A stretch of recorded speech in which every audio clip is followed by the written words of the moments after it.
Chapter 1. The soldier who collected wolf droppings. Dead? He's already lost his breath, gone cold. Old soldier Zhang Yuja bent down and felt for the new recruit's breath on the ground, replying to another old soldier, Zhao Daniu, shaking his head as he stood up. This useless piece of trash really can't take a beating. With a face full of flesh, Zhao Daniu glanced contemptuously at the curled-up new recruit on the ground, then turned his gaze to his own fist, which looked like a bull, grinning ass. He said, "If we don't beat him up, it's us who'll be punished. Even a bull can't withstand your punches with that skinny monkey frame. It's a miracle he didn't die." Zhang Yuja shook his head again. Looking out at the vast Gobi Desert, he sighed, looking 100 miles out, not a single ghostly shadow in sight. Where are we supposed to gather up 1,000 pounds of wolf droppings? Exactly. Zhao Daniu clenched his fist, making a loud sound, and said angrily, "That old thing, Shi Chong Gao Wu, spends all day sitting in the beacon tower by the fire, forcing us to collect wolf droppings. The Huangjiangxia beacon tower needs over 1,000 pounds of wolf droppings in these times of declining pastoralism. Wolves can starve to death where we find wolf droppings to collect. Enough." Zhang Yujiao withdrew his gaze and focused back on a new recruit on the ground, saying, "Lighting the wolf smoke is going to be a long wait. The pressing issue now is how to deal with this kid. That's simple. Bury him." Zhao Daniu tilted his head, looking indifferent. "Bury him?" Zhang Yujiao shot Zhao Daniu a fierce glare, shaking his head. "Not appropriate. Although he's just a new recruit who joined 3 days ago, this is a border for a soldier going missing is no small matter."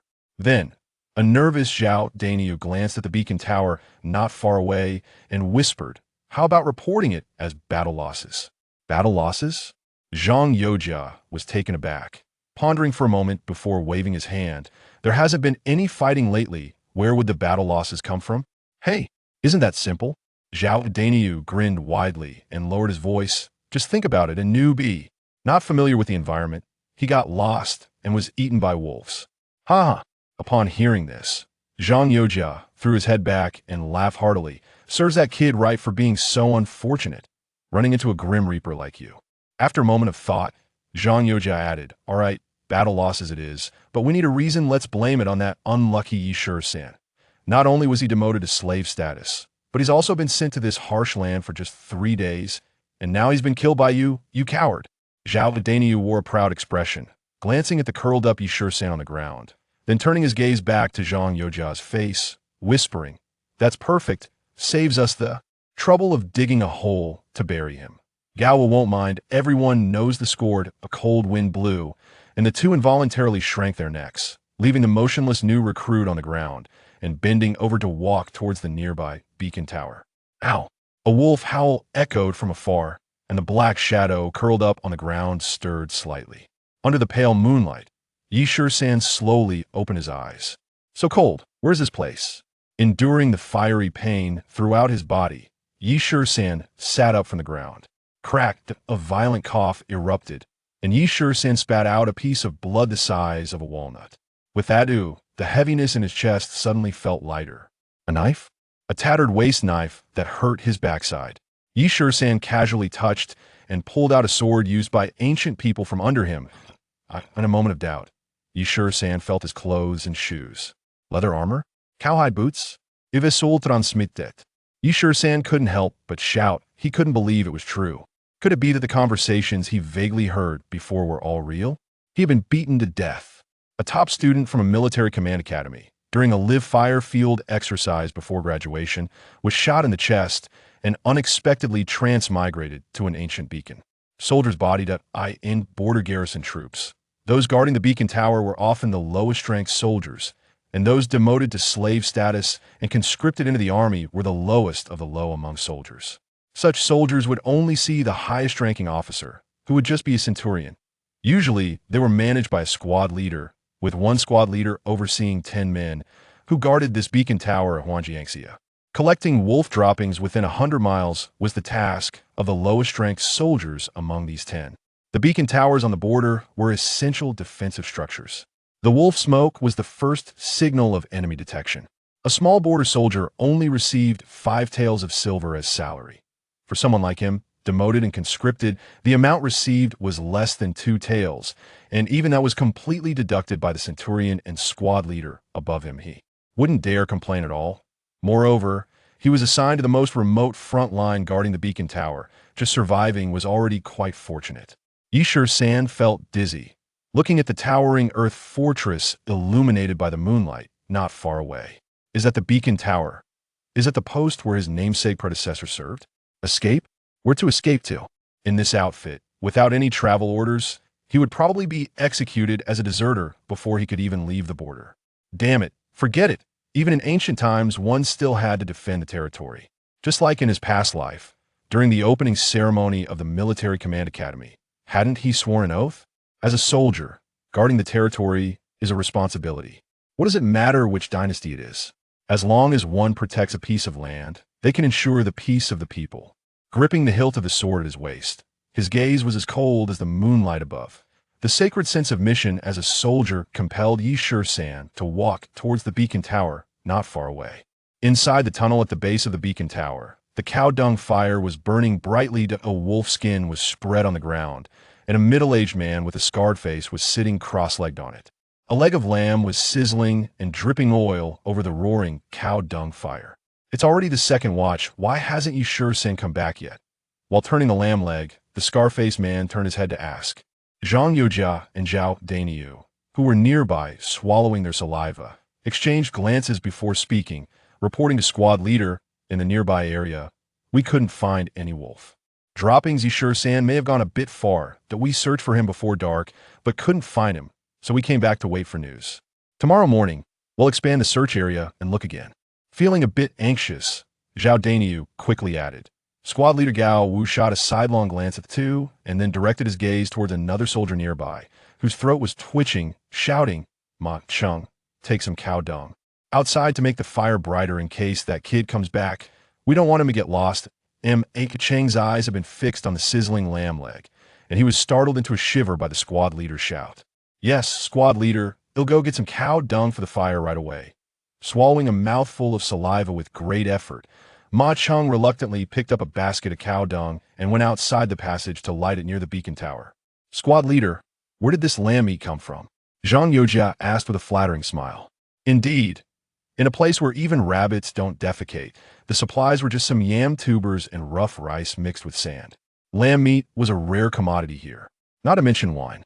Yet, there was a jar next to squad leader Gao Wu from which a fragrant smell of alcohol wafted. Hee. Gao Wu smiled mysteriously, nodded towards the staircase leading up, and smugly said, "During patrol today, I found a sheep that crossed the boundary. I had Ma Chung shoot it with an arrow and secretly brought it back to treat myself." "And the wine?" Zhang Yojia, with a look of surprise, pointed at the wagwan and asked in confusion, "Ma Chung wouldn't have killed the shepherd too, would he?" Chapter 2. Do you dare to hit Captain Sure? Needless to say, that wine was definitely exchanged for the deducted pay from the town. Bang! With a loud noise. The 3-inch thick wooden door of the beacon tower passage was suddenly broken open violently from the outside. The door prop, as thick as a bowl, snapped in half and splattered far away, landing right next to the cow dung fire pile. As the three stared in shock, Shisan walked in with a grim face. "Kid, you're back?" Gao's wine bowl hovered at his lips as he glared at the empty-handed Shisan, filled with rage, and asked, "Where's the wolf dung?" Gao Wu asked again. You didn't die?" Zhao Daniyu, looking as if he had seen a ghost, felt a chill run down his back and hid behind Zhang Yojia, trembling as he asked. Only Zhang Yojia stared in amazement at the door panel that had split into 3 pieces, involuntarily gripping the hilt of his sword. Even Gao Wu, who had the same thoughts as Zhang Yojia, instinctively drew his sword and rushed to the passage to check outside. Why Shisan didn't answer anyone's questions and walked straight to the cow dung fire pile, sitting cross-legged beside it. Perhaps he had been hungry for too long.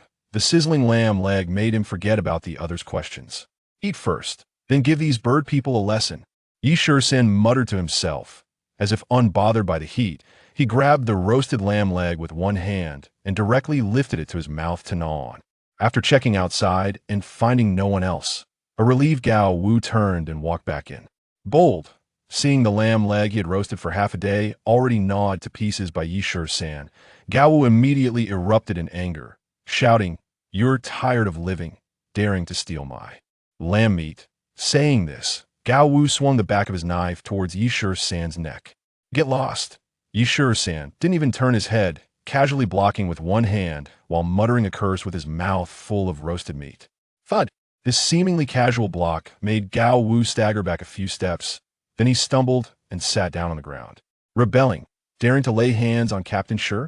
With a flash of cold light in his eyes, Zhao Dainiu steadied himself, picked up a stick as thick as a teacup from behind, and swung it round to smash down on Yishur-san's head. Crack! Just as the stick in Zhao Dainiu's hand was about to land on Yishur-san's head, Yishur-san's head seemed to have eyes, and he casually blocked it again. Brat, you dare to hit Captain Shi. Before Zhao Dainiu could finish his sentence, he felt a jolt in his arms and found that the stick in his hand had snapped into two pieces like the door prop. Looking at Yishur-san, his arm, which had blocked the knife and the stick, was unharmed as he tore off a piece of lamb meat from the lamb leg in his other hand and stuffed it into his mouth. Hearing the commotion, Ma Cheng came out of the tunnel and stared in shock at the lamb leg in Yishur-san's hand, which had already turned into a bare bone. Captain Shi, you all didn't leave a bite for me. Ate it all? Ma Cheng, with an astonished face, cast a look of grievance at Gao Wu, who was still in shock. What the hell are you yelling about? Coming to his senses, Gao Wu got up from the ground, rubbing the sore spot on the back of his head, and angrily pointed at Yishur-san, cursing, I didn't even get a taste, and you. This dog thing. Ate it all. Although Gao was cursing at Yishur-san, he didn't dare to step closer to him. This new soldier was too damn terrifying. How did he not see it before? This coward could be so ruthless? As the four stared in disbelief, Yishur-san quickly devoured the roasted lamb leg, tossed the bone on the ground, and grabbed the wine, gulping down the wine in one go. Tastes good. After finishing the lamb leg and drinking all the wine in the lagoon, Yishur-san wiped his mouth with the back of his hand. Feeling a surge of fear, Zhang Youjia steadied himself and mustered his courage to say, let's not mention that you hit Captain Shi. Just a broken door panel alone is enough to have your head chopped off. You are guilty of heinous crimes. Feeling a wave of fear, Zhao Dainiu took the opportunity to say, the beacon tower is an important military facility in our defense area.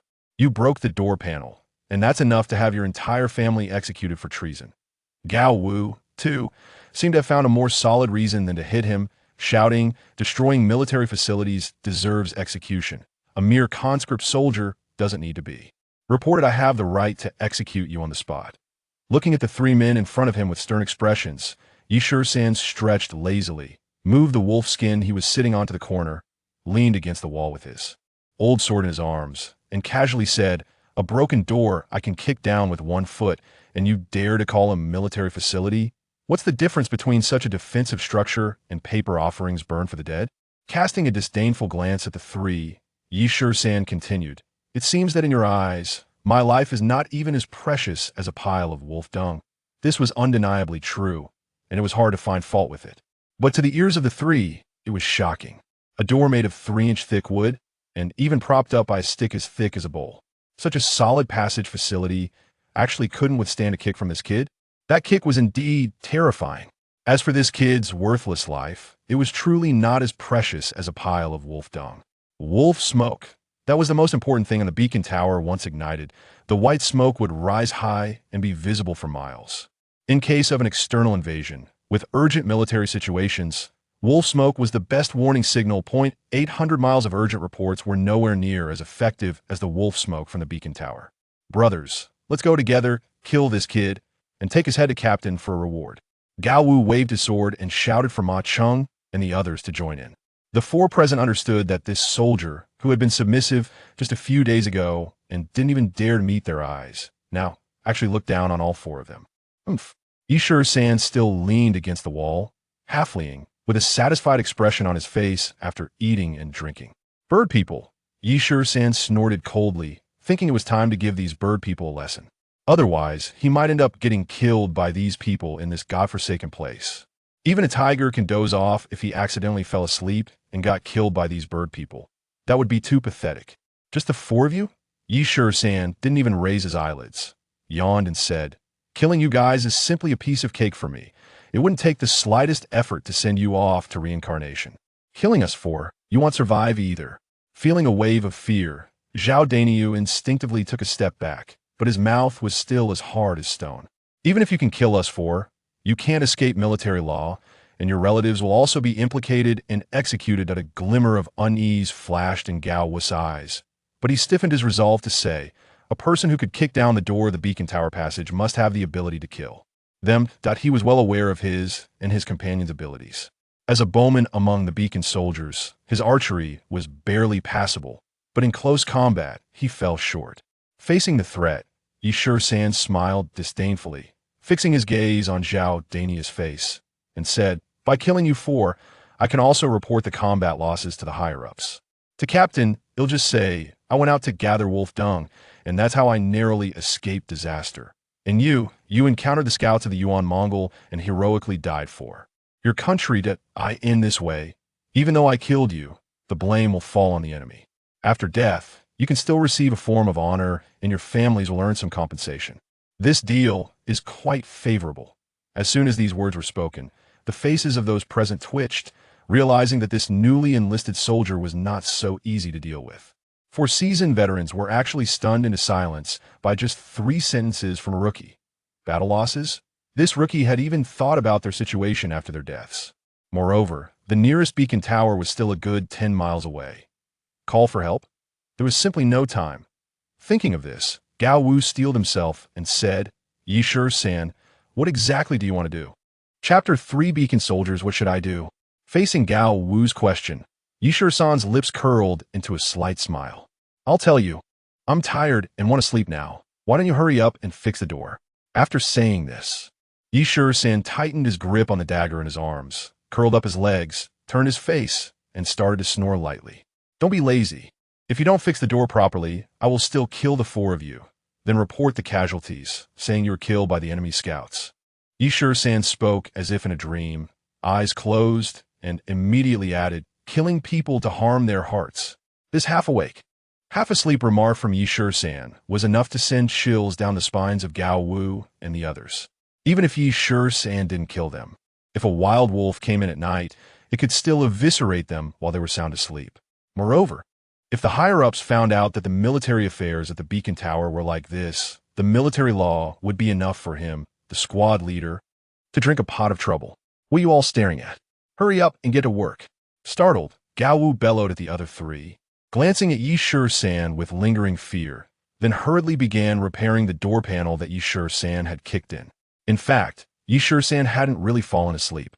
Under such circumstances, he didn't dare to sleep soundly. In his previous life, he was a top student at a military command academy, excelling in both individual combat and operational command. He had a strong foundation in family martial arts, then studied in a hidden sect, and finally spent 4 more years at the military command academy. Originally, he wanted to shine in the military after graduation, but due to an accident, he crossed over to ancient times. Now, he couldn't return to the modern world. A disgraced slave soldier was his current living identity and existence. Based on the memories left by the unfortunate soul in this body, Shisan knew that he had just been conscripted, while his surviving family members had also been degraded to slave status, doing hard labor in this borderland. An unexpected change had brought calamity to the Yi family. In the remaining memories, it seemed he also had a fiancée, who was a princess, Xiang. It seemed the princess was named Xiang. This memory sent a shiver down his spine. He didn't want to waste his future life quietly consuming away in this beacon tower. If he wanted to turn things around, he had to fight back. A slave soldier's fight back meant achieving military merit. But how easy is it for a low-ranking soldier to achieve military merit? If there was an enemy situation, it was merely lighting the beacons at night and signaling during the day. But he didn't even have that qualification. Picking up wolf dung to light the beacons was the work of the lowest-ranking slave soldier like him. Even if he gained merit by timely beacon signaling, there would still be centurions and squad leaders in front of him. It wouldn't come to him. The unfortunate death of the previous owner was because he hadn't collected enough wolf dung and was beaten to death by Zhao Daniu. Right? Asking someone to go out and collect wolf dung for 10 people was simply unreasonable. Ma Cheng and the others had it good. They only needed to take turns on the 3-zhong high beacon tower to keep watch for enemy movements, while all the dirty and tiring work of collecting wolf dung fell on him. Shisan turned over, trying to make himself lie more comfortably. However, as he turned, his chest was poked by a hard object again. He reached into his clothes and felt it was a half-palm-sized jade pendant hanging on his chest. According to the memories of the previous owner, this half-jade pendant was a token of love with Princess Xiangxiang. Xiangxiang, the princess? What did she look like? Yi Shisan racked his brain, but couldn't recall a single detail about the princess. It seemed that the previous unfortunate soul had never even met his fiancée, Yi. A weak scholar, being sent to this harsh borderland, not dying on the way was already quite good. But a useless person would ultimately meet death anyway. All right, buddy, leave the rest to me.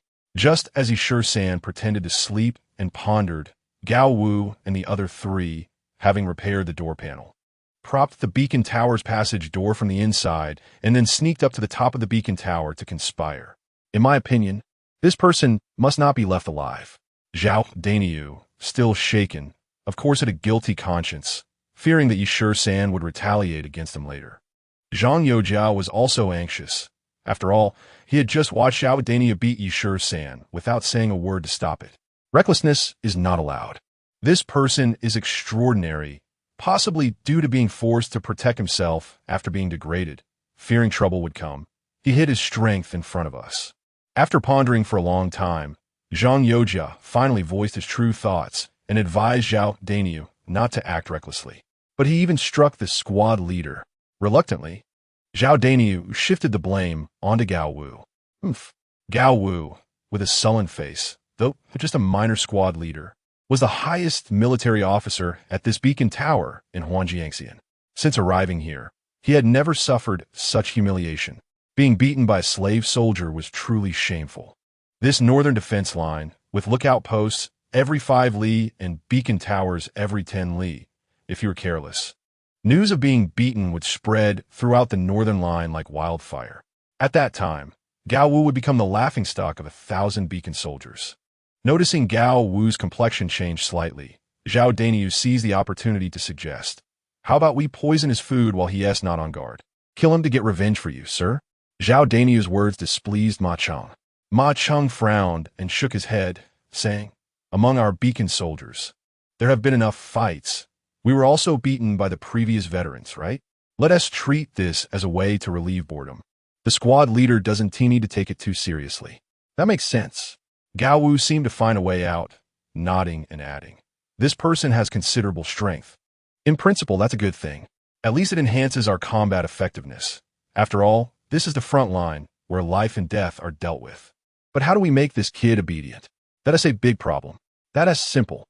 Gao Wu's attitude eased Ma Cheng's mind, who continued, "Doesn't he still have family in that ramshackle house in the sandpit? As long as you treat his family a little better, won't he be grateful to you? Makes sense." Ma Cheng's words relaxed Gao Wu's tightly furrowed brows, and he nodded in agreement. For the sake of his family, he has to bow his head to me. This is good, but you all remember, don't provoke him without reason. Yes, yes. Zhao Daniel, looking as though he had eaten something unpleasant, had no choice but to comply with Gao Wu's decision. "Rest assured, sir, I'll remember." Zhang Youjia had no choice but to follow suit as well. From the looks of tonight, if Yi Shisan were to attack them, none of the 4 would be able to withstand a single blow from Yi Shisan. With a jujube would stick as thick as a teacup. Yi Shisan could break it in half with a single swing. If a fist landed on their heads, wouldn't their heads burst?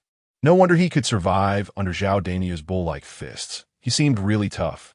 It should be known that Zhao Daniu's fists had once killed a mad adult yak.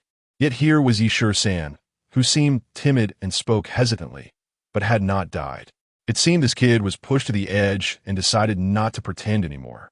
He would fight back against those who bullied him at any moment. After the 4 of them whispered for a while, they finally decided to leave it for now. Yi Shisan had already eaten the roasted leg of lamb, and the other 3 had a gnaw on some mountain yam that had been roasted in the dung fire, then left Ma Cheng on watch to observe enemy movements. The remaining 3 wrapped themselves in wool blankets and directly slept on the top of the beacon tower. Chapter 4. Without food, my mother and sister will go hungry. The village 5 li away from the beacon tower is where the military reclamation soldiers live. On the border city front, where the mountains are high and the emperor is far away, half of the military rations rely on the military reclamation land for supply. Winter has already arrived for over a month, yet the granary in the town has not allocated any grain. even if the Northern Defense Army allocates military rations. By the time they reach the beacon soldiers, each centurion will deduct 20%. When it gets to the sergeant, another 20% will be skimmed off by Gao Wu for drinking or to curry favor with Zhang the widow. Zhang the widow, who lost her husband, is certainly Gao Wu's old flame. Among the rations that do arrive, the rough rice is mixed with mouse droppings, rice weevils, and sand, which take up 20%. These rotten matters are no longer a secret among the beacon soldiers. According to regulations, Shisan should receive 2 bags of rough rice, mixed with mouse droppings and sand each month. However, this means he only ends up with 1 bag. A young man in his 20s, having only 2 meals a day of watery porridge that barely casts a shadow, is hardly enough. Those damn birds. Half awake, Shisan couldn't help but curse. This won't do. Tomorrow he must make it clear to Gao Wu that he needs 2 bags of military grain and 5 taels of pay, not a single cent less. Otherwise, he would not let those damn birds off the hook. Damn birds, just you wait. If you dare to skim my pay, I'll make you regret it. Hearing no noise from the beacon tower, Shisan cursed again before finally falling asleep in the beacon path. Early the next morning, Shisan was awakened by a loud banging on the door. Before he could get up to open it, Ma Cheng, who came down from the beacon tower, had already rushed ahead. The young one has seen Sergeant He. The bowman Ma Cheng was always quick-witted and, upon seeing the newcomer, proactively greeted him. Has the new kid collected enough wolf dung? The newcomer immediately started questioning Shisan about collecting wolf dung. This caught Ma Cheng off guard, and he awkwardly smiled, unsure how to respond. Oomph. Behind Sergeant He who were 4 men, all looking fierce as they entered the beacon tower corridor. Good. Upon entering, he whose first sight was of Shisan lounging against the wall on a wolf pelt. What time is it, and you still dare to slack off? The 10 beacon soldiers are divided into 2 squads, taking turns every 3 days. Today just happens to be the time for a shift change. ISNT to shift change? Shisan lazily stretched and replied to He who. It was just this one sentence that instantly enraged He who. A newly registered slave soldier actually dares to treat him, a sergeant, with such disrespect? When he first reported, this feeble new recruit was so scared he could hardly stand straight in front of him, wishing he could kneel before him. In just 3 short days, he had put on airs bigger than Sergeant Gao Wu. You've gone too far. Furious, He who pointed his whip at Shisan and sternly shouted, Are you talking to me? Before He whose words even finished, the whip in his hand had already swung down towards Shisan. Just wait. Hearing the voice from above the beacon tower, Gao Wu shouted to stop, but it was too late. The whip had already descended within 2 inches of Shisan's head. In the instant the whip landed on Shisan's head, no one saw how he moved. But the tip of the whip that He who swung down was already in Shisan's grip. Shisan remained half reclined against the wall, simply pulling lightly. With a thud, the burly He who was yanked forward by the whip and fell into the still smoldering dung fire. Wow!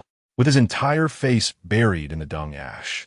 He who let out a scream like a slaughtered pig. Sergeant!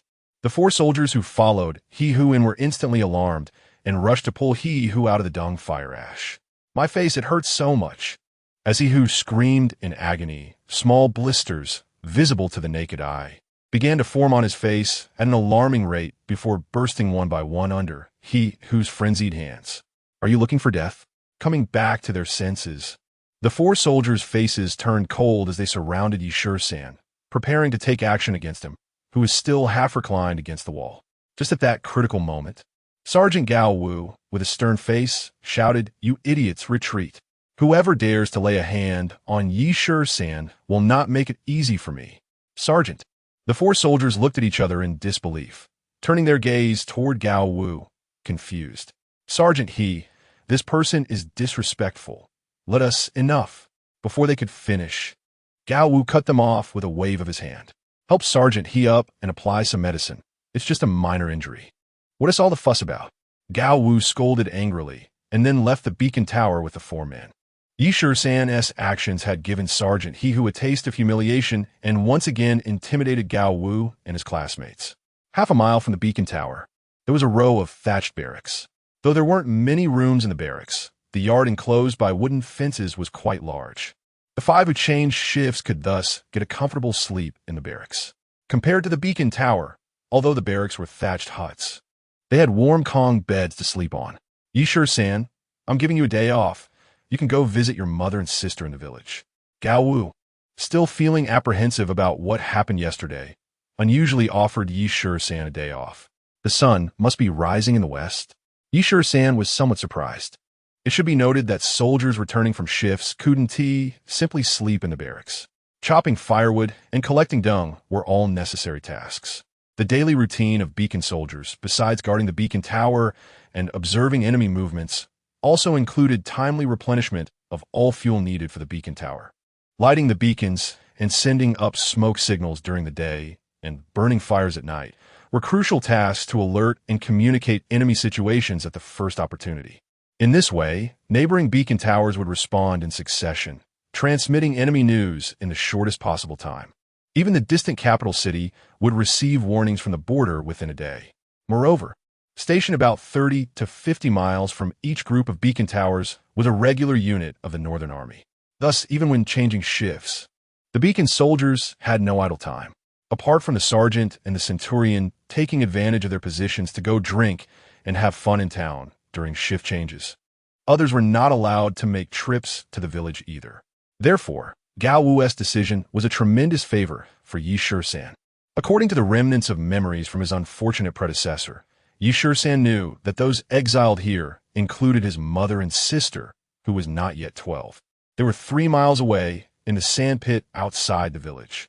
Other tribesmen, who had traveled nearly 2 months from the capital to the border, lost more than half of their lives to illness and hunger.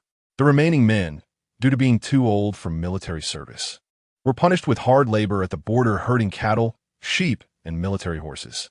Sergeant, my pay? Yishur-san's first words were not of thanks, but immediately asking Gao Wu for his share of the pay. Presumptuous, you're getting ahead of yourself. Before Gao Wu could respond, Zhao Dainiu angrily reprimanded him. Sergeant, he has granted you a day off. This is already a great favor. And you dare to ask for pay? As soon as Zhao Dainiu finished speaking, Zhang Yojia frowned and coldly said, You should be grateful. Having something to eat is already good enough. What do you need pay for?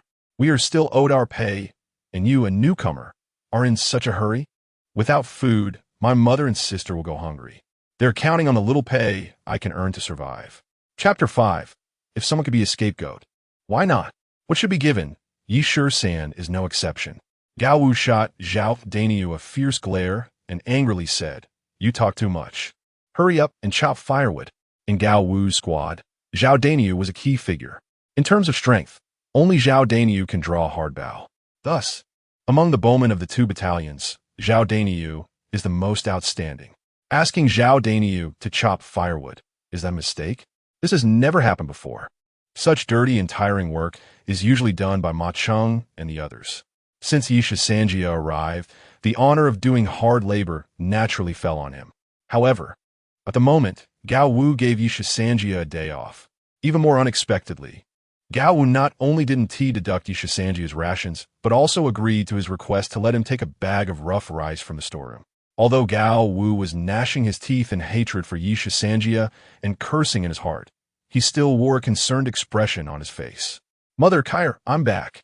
In front of a thatched cottage in the sand pit, Yishur-sanjia set down the bag of rice he was carrying on his shoulder. After roughly surveying the scene in front of him, he called out to the slightly ajar door of the cottage. Mother, it's your brother back.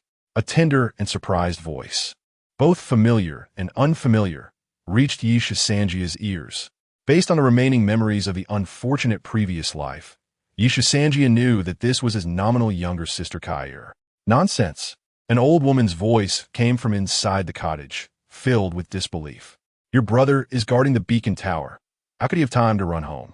Home? This broken thatch house counts as a home? The low and shabby cottage in front of him was Yishur-sanjia's home. Mother Kair, I'm back.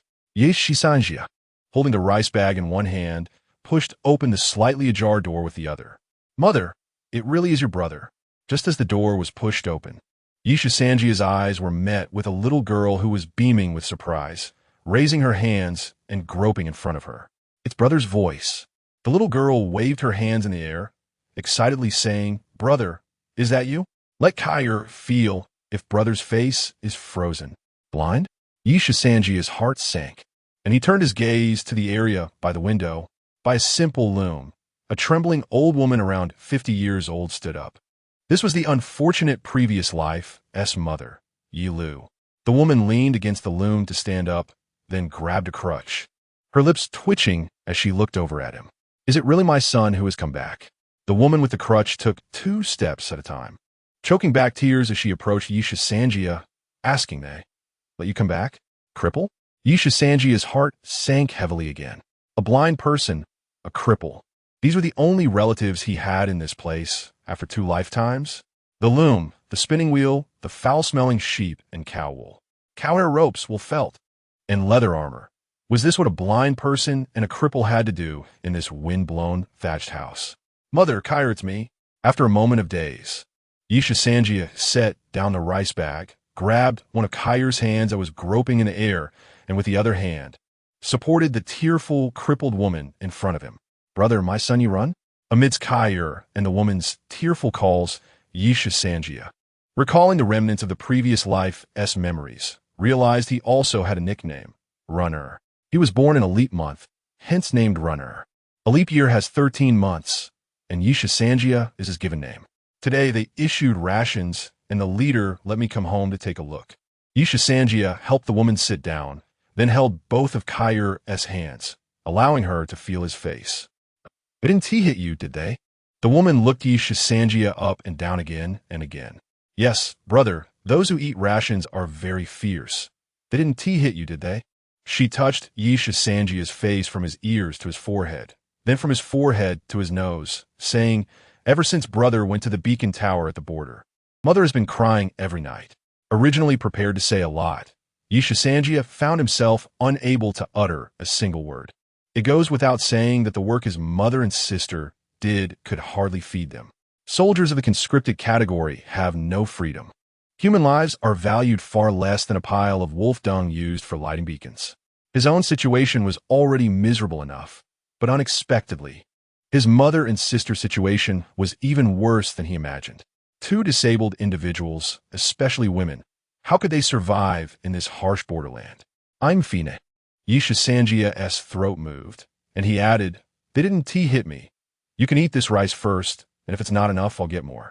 After saying this feeble statement, Shisanji left the thatched house in a panic, as if fleeing for his life. Although these were 2 people with no blood relation to him, they now caused a sharp pain in Shisanji's heart. They depended on him to survive. How to live on? Ruthlessly. Besides being ruthless, he had no other choice. Only by being sufficiently ruthless could he survive in this place where people were more vicious than wolves. Surviving meant he could protect his family. This year, the Yuan and Mongolian cavalry had repeatedly invaded the border, and news from the Northern Defense Army indicated that the Yuan and Mongolian Tartars were fierce and brutal, with no one in the Northern Defense Han Army able to stop them. Guarding the beacon tower and transmitting warnings in a timely manner was the most crucial aspect at present. Preparing enough firewood and wolf dung was the daily routine of these beacon soldiers. Having one more person was always better than having one less. Gao Wu temporarily letting Shisanji off was also based on this consideration. With such a misfortunate person, if the Tartars invaded the border, having him as a shield would lower the probability of being killed by Yuan and Mongolian soldiers. At least, having someone in front could buy him a moment to escape. In addition to the beacon smoke signaling warnings, horseback communication was also one of the tasks. As someone from the Flag Command, he understood the intricacies involved. Time is life. The exception of not deducting Shisanji's rations was to make this unfortunate soul a scapegoat. Otherwise, as a leader, how could he allow a newly conscripted soldier to dominate? Even a squad leader is like a god in front of a soldier of the conscripted category, not to mention a leader. But what surprised them was that this soldier, who had been demoted to a conscript and sent for military service, had such formidable combat power. He was clear that even if they combined the strength of 2 squads, they might not be Shisanji's match, although taking some losses made him lose face. Having such an unfortunate soul in this place where Yuan and Mongolian Tartars could invade at any moment was indeed a treasure for gaining a chance to escape. If someone could serve as a scapegoat, why not take advantage of it? Chapter 6. Beast, let go of my sister. The injured squad leader, he who, however, did not think this way. Although he and Yisha were not in the same squad, and with Gao Wu blocking him, it did not eliminate the murderous intent that had already arisen in him. Among the 10 beacon soldiers, his position was second only to Gao Wu. However, in terms of military treatment, both of them received guerrilla rations. You damn it, be gentler. He who, with his face covered in blisters, was half lying on a rough wooden chair, while his classmate, the bowman Chun Sigi, was applying vegetable oil to his blisters. Sir, Chun Sigi clumsily rubbed the vegetable oil on he who's blisters, solemnly saying, "We need to find an opportunity to kill that bastard Yisha. Exactly. We can't let that little bastard off." Ding Wei, who was looking out from the beacon tower, also chimed in. "If we kill that guy, we won't even need to report it. Sir, you can also share his rations with Gao Shilang." Speaking of rations, the temptation of 2 bags of rough rice for the beacon soldiers was not small. As long as Yisha died, there would be an extra share of rations. Every month, there are 5 taels of silver in pay that could be divided among the squad leader and the deputy squad leader. But those 2 bags of coarse rice can make the thin soup in the bowls of the others a bit thicker. In a place where one could lose their life at any moment, don't talk to him about military achievements. Just eating enough to survive a few more days is already a gain. However, at this moment, he was not thinking about the bag of coarse rice he could get, but rather how to vent his anger from being wronged. Kill him? He whose eyes widened, and he said viciously, "That kid is in Gao Wu's class. How can we deal with him?" "Isn't that simple?" Chen Sigu, putting down his bowl of cooking oil with a hole in it, said with a sly smile. "It's precisely because we are not in the same class that it will be easier. Speak." He who immediately perked up, sitting up straight from his chair, and said in a low voice, "Spit out quickly, don't keep me in the dark." Chun Sigo leaned down, covering his mouth with his hand, and whispered in he whose ear for a while. "Good, it's a clever plan." He who clapped his hands, a hint of lewdness flashing in his eyes, and sneered. "That old woman may be in rags, but she comes from a noble family. Although she's a bit old, she still has some charm left. Not to mention a blind child with her. How could I have forgotten this?" Ding Wei, who had been paying attention to their conversation, pulled back a lewd face from the parapet of the watchtower and grinned. "That old cripple and the little blind girl are still women. Much better than those smelly sheep or cows." Even Li Fugue, who usually spoke little, was excited by these words, his eyes shining, and he licked his lips, saying, "The only widow in the village is being taken by the squad leader. Although the old and the young are disabled, they still have a human touch. 100 times better than the foul-smelling livestock. If the squad leader gets tired of them, he can even reward the younger ones with a taste." At this moment, Yi Shisan squatted on a sand dune like a lone wolf. In his previous life, before entering the military command academy, he was already a master with exceptional skills. Coming from a decent family, he had been sent to a secret institution from a young age to learn various killing techniques, with the purpose of serving the country in the future. However, due to an accident during a live-fire exercise where a comrade accidentally discharged his weapon, he was shot and died, only to find himself in the body of a poor signal soldier in this world. He faced not only the watchful eyes of the Yuan Mongols on the northern defense line, but also these ruthless fellow soldiers. What made him feel even more suffocated was the nominal cheap mother and sister he had. His emotions had reached a breaking point. He escaped from the thatched cottage because he couldn't face his 2 disabled relatives. He was the only hope for his mother and sister. He was also their greatest worry. A soldier of slave status often suffered humiliation in the army. Being beaten and bullied was nothing unusual. 3 days quickly passed, and Yi Shisan returned to the watchtower from the barracks. The task of picking up wolf dung had been assigned to someone else, but his new task was to stand watch at the top of the tower. The winter winds cut across Yi Shisan's cheeks like knives. The squad leader Gao Wu was still down below, roasting cow dung for warmth. The wind at the top of the watchtower made it difficult for Yi Shisan to open his eyes. As he turned to dodge the sudden gust, he inadvertently saw the deputy squad leader, he who had returned to the barracks, heading towards the thatched cottage in the sand pit with Chen Sigo. A sense of foreboding suddenly struck Yi Shisan's mind. Where were they going, and what were they up to? Not good. His nominal cheap mother, Lu Yeshi, and sister, Kai, although disabled, were still women. In a place where even ewes and cows could be regarded as fairies, the existence of Lu Yeshi and Kair signified that danger was approaching. Although Yishur-san did not want to think of the worst-case scenario, recalling how he who had been pushed into the dung fire a few days ago and burned his face made his heart tremble. Breathless, Yishur-san's first reaction was to dash down from the watchtower. "Where are you going?" Gao Wu, who had been napping by the cow dung fire, was startled by Yishur-san's sudden action. Realizing Yishur-san's intention, Gao Wu, drenched in cold sweat, shouted, "You fool! Do you know what a serious crime it is for a signal soldier to leave their post?" "Squad leader, I just want to go to the village for a little while." Yishur-san, with his hand already on the door's lever, coldly replied. "Back to the village?"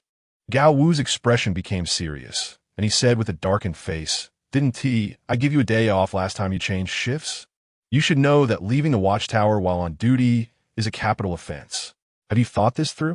As the squad leader, Gao Wu sternly reprimanded Yishur-san. "Squad leader, I beg you." Knowing the severity of the consequences, Yishur-san couldn't help but cast a pleading glance at Gao Wu. "He who and the others definitely have bad intentions, my mother and sister." "Shut up." Before Yishur-san could finish, Gao Wu, his face twitching, continued.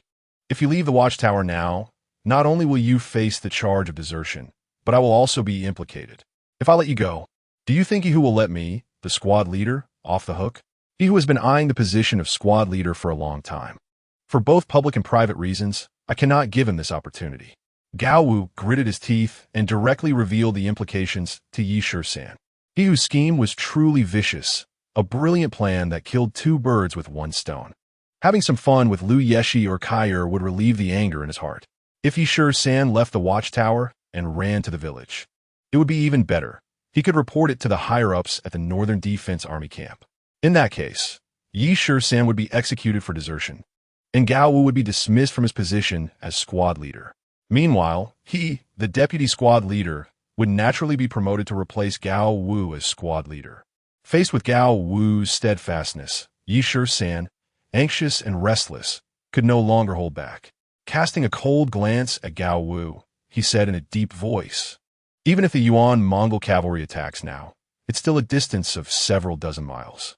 It's not something that can be reached instantly. I only need the time it takes to burn a stick of incense. What kind of nonsense desertion is that?" Yishur-san retorted, gritting his teeth. "Even if the Yuan Mongols come, none of US can escape. We still have to face the enemy, right? In any case, we're all going to die, so it's up to you." After dropping a harsh remark, Yishur-san removed the lever from the door and dashed out of the watchtower toward the sand pit at the village entrance. "Let go of me, get away. Please, officer." She is still a child. Before Yishur-san reached the thatched cottage, he heard heart-wrenching cries from inside. "Mother, save me. Officer, please let my Kair go." The cries of Kair and Lu Yeshi's pleas intertwined like a saw, tearing at Yishur-san's heart. "Ha ha ha!" From the broken window of the thatched cottage, he whose manic laughter echoed. "Old hag, let me enjoy this blind girl first, then I'll deal with you slowly." Hearing he whose lewd laughter, Yishur-san's eyes turned cold. "Stop!" Noticing Yishur-san rushing towards the thatched cottage, Chun-Si-go, who was watching at the door, extended his arms menacingly to block the entrance. "If you know what's good for you, go back to the watchtower. Otherwise, I'll report you for desertion." Smack! Before Chun-Si-go could finish his words, Yishur-san, rushing in like a whirlwind, slapped him, causing him to spin like a top. Thud! After spinning 3 times in place, Chun-Si-go opened his mouth and spat out a mouthful of old blood. The puddle of crimson blood on the ground prominently featured 2 yellowed molars. This blow directly knocked Chun-Si-go unconscious. With a crash, the originally shaky door was pushed open by Yishur-san from the outside. "Beast, let go of my sister." A roar erupted like thunder. Chapter 7, Slave Status. "Cheap life, let go of my sister." Yishur-san's eyes blazed with fury, and before he finished speaking, he lunged at he who like a great bird. At this moment, Yilu's clothes, already tattered, had been torn in several places, revealing flesh.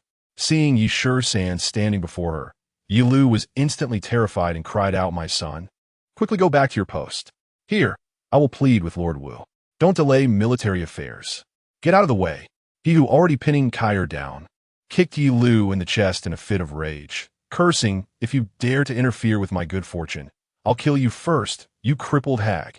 With a scream, Yi Lu fell to the corner like a kite with a broken string.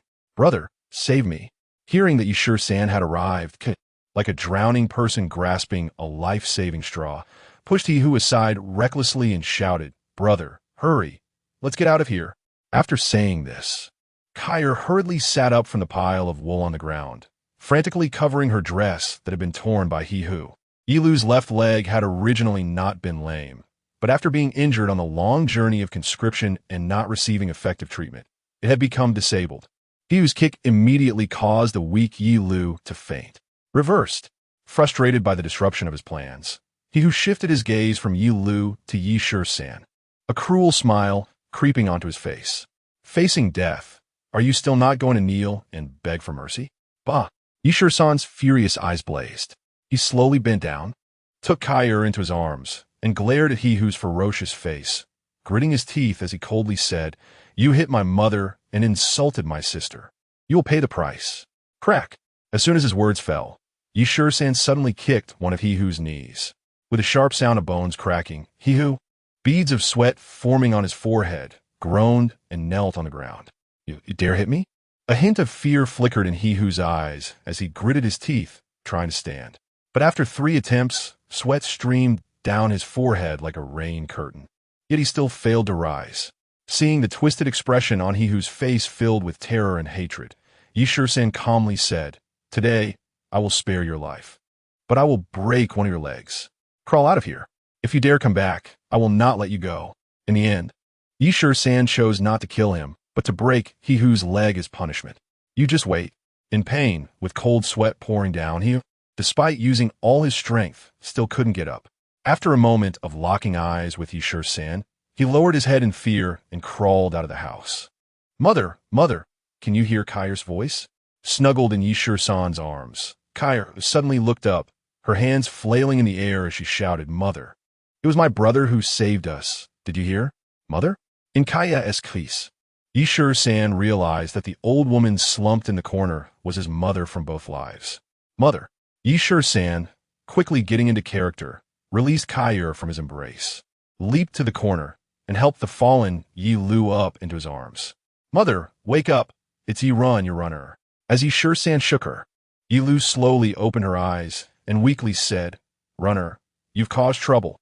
As she spoke, tears fell from the corners of her eyes, and Yi Lu, in pain, closed her eyes and sobbed, "They won't let us go. Our lives as slaves are cheap. They hold the power of life and death in their hands, and we can't resist." "Mother, you're still alive?" Kyer, unable to see, stumbled on the ground, not bothering to get up as she reached out toward the sound.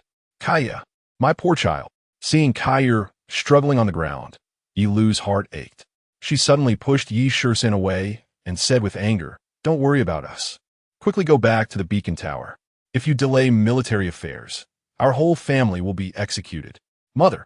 One of Yi San's hands gently patted Yi Lu's back as he softly said, "If they want Runner's life, they can report me for abandoning my post. Before the Yuan Meng barbarians even come, they can report to the Northern Defense Army to have my head cut off. Brother, hurry back, or they really will cut off your head, and Mother and I won't be able to survive either. As long as you are alive, as long as they don't kill you, Mother and Kyer will do whatever they ask." Kyer and Yi Lu, anxious and at a loss, urged Yi San to return to the beacon tower. Yi San held Yi Lu and stood up, slowly walking to the bed, gently laying Yi Lu down. "Mother, you and Kyer don't need to worry about me. Even if I kneel and beg them for mercy, they won't easily let me go. In their eyes, our lives as slaves are worth less than a pile of wolf dung used to fuel the beacon. That's right. In a place like the border front, death is a common occurrence. Moreover, a slave soldier is simply not taken seriously by anyone, as long as the reason for executing them is justified. A centurion has the power of life and death over their fate. Listen to Mother." Tears again welled in Yi Lu's eyes as she looked at Yi San standing at the edge of the bed with pleading eyes, saying painfully, "Mother knows that these soldiers lack women. Our lives as slaves are cheap. As long as they don't make things difficult for you, let them come." "Mother." Yi San's face trembled with anger, and he said fiercely, "Don't be afraid of them. With Runner here, No one dares to bully you in Kair. Silly child. As long as you are alive, that is the happiest thing for mother. The Yi family has only you left as a male heir. Even if mother and Kair are mistreated by those beasts, I believe the ancestors of the Yi family will not blame me. Yi Lu seemed to accept the pressure of fate, thinking that only by satisfying those people's desires would they spare Yi Shisan. To save Yi Shisan's life, she would rather give up her dignity as a woman. On the long journey of conscription and exile, there were many women who had been disabled or killed under the ravages of those wolf-like soldiers, since being demoted to slave status. All the young and somewhat beautiful women of the Yi family had been conscripted as official prostitutes. The remaining old, weak, sick, and disabled were then exiled to this desolate place for hard labor. Chastity and dignity were the most worthless things here. In the eyes of these soldiers who had not seen women for years, they were merely ewes and cows, not women with dignity. In a sense, the way they treated slaves was not much better than how the Yuan Ming barbarians treated the citizens of Daxia. Being demoted to slave status meant being reduced to talking livestock. In their eyes, slaves were not even commoners. Go back. Yi Lu's waxy face gradually regained its calm as she said lightly, "Don't worry about us. Just think of Mother and Kair as having died on the road of conscription and exile. You must live well for the injustice of the Yi family. For your father's half-life of fame, you must live on, no matter how difficult it is." Stop talking. Yi Shisan, in pain, fiercely tugged at his hair with both hands, almost shouting, "As long as I have a breath left, I won't let anyone bully Mother and sister. If Mother doesn't agree to Runner's words, Runner would rather die." "Don't." Already understanding Yi Lu's decision, Kair cried out from beneath Yi Shisan's feet, "Brother, don't die. Please don't. Just listen to Mother, okay? Kair and Mother won't blame you. As long as you can live, Kair is willing." Even though they were not related by blood, in such a situation, Yi Shisan's heart trembled. Relying on her one-leg mother and her blind underage sister to please those soldier scum who are no better than beasts is harder than killing him. "Listen up." Yi Shisan gritted his teeth, clenched his fists, and said again, "I will protect myself and live well, but I will never let my mother and sister be tarnished by them." After saying that, Yi Shisan once again fled the thatched hut in the sand pit, as if running for his life. Chapter 8. This guy is not easy to deal with. This was the second time Yi Shisan had awkwardly fled his home since the conscription began. A wave of anger, a wave of fear, and another wave of helplessness washed over him as he wondered what would happen next. "Everyone come and judge." A frantic howl suddenly pulled Yi Shisan back from his unease. Two signal soldiers were carrying he who had a broken knee, being shouted at by Chun Sigi under the signal tower. "Today, if the captain doesn't take charge, we'll carry the sergeant to the town to petition the centurion." With his cheeks swollen high, Chun Sigi was bouncing around under the signal tower like a fighting cock, determined to force Gao Wu to deal with Yi Shisan. Yi Shisan frowned tightly and coldly watched Chun Sigi lose control. Behind the tightly shut wooden door of the signal tower, Gao Wu was pacing back and forth like an ant on a hot pan, anxious and restless. The actions of Chun Sigi and the others outside attracted the attention of the other three people on the signal tower, who all crawled to the edge to look down. "You dare come back?" Upon discovering Yi Shisan not far from the signal tower, Chun Sigi instinctively covered his swollen cheek and pointed at Yi Shisan, shouting, "Abandoning your post and assaulting a superior is a crime of rebellion. If we don't take you down today, I—" Before Chun Sigi could finish his sentence, Yi Shisan, having made up his mind, charged over like a whirlwind. Slap! Another crisp sound of slap echoed, and instantly, a palm print appeared on the other side of Chun Sigi's face, visibly swelling. Thud! Without having time to shout in pain, Chun Sigi didn't T-spin around like a top this time, but collapsed directly to the ground as darkness enveloped him. The blood mixed with broken teeth didn't even have time to spit out, as it was swallowed into his stomach when he fainted. "You!" On the stretcher carried by two signal soldiers, he who pointed at Yi Shisan, his lips trembling, his eyes filled with fear, unable to speak. Faced with hostility, Yi Shisan didn't care at all. He cast a disdainful glance at he who lying on the stretcher and walked straight towards the entrance of the signal tower. "Captain, I'm back." Yi Shisan stood in front of the wooden door, expressionless, calling for entry. In fact, Gao had already seen everything happening outside through the cracks in the wooden door. He was once again shocked. This slave soldier was fiercer than usual. If he got angry again, it might lead to even greater trouble. These people might not be Shisan's opponents at all. If Shisan lost his rationality, it wouldn't be impossible for him to kill them in a fit of rage. After pondering for a moment, Gao ultimately did not open the door to let Shisan in.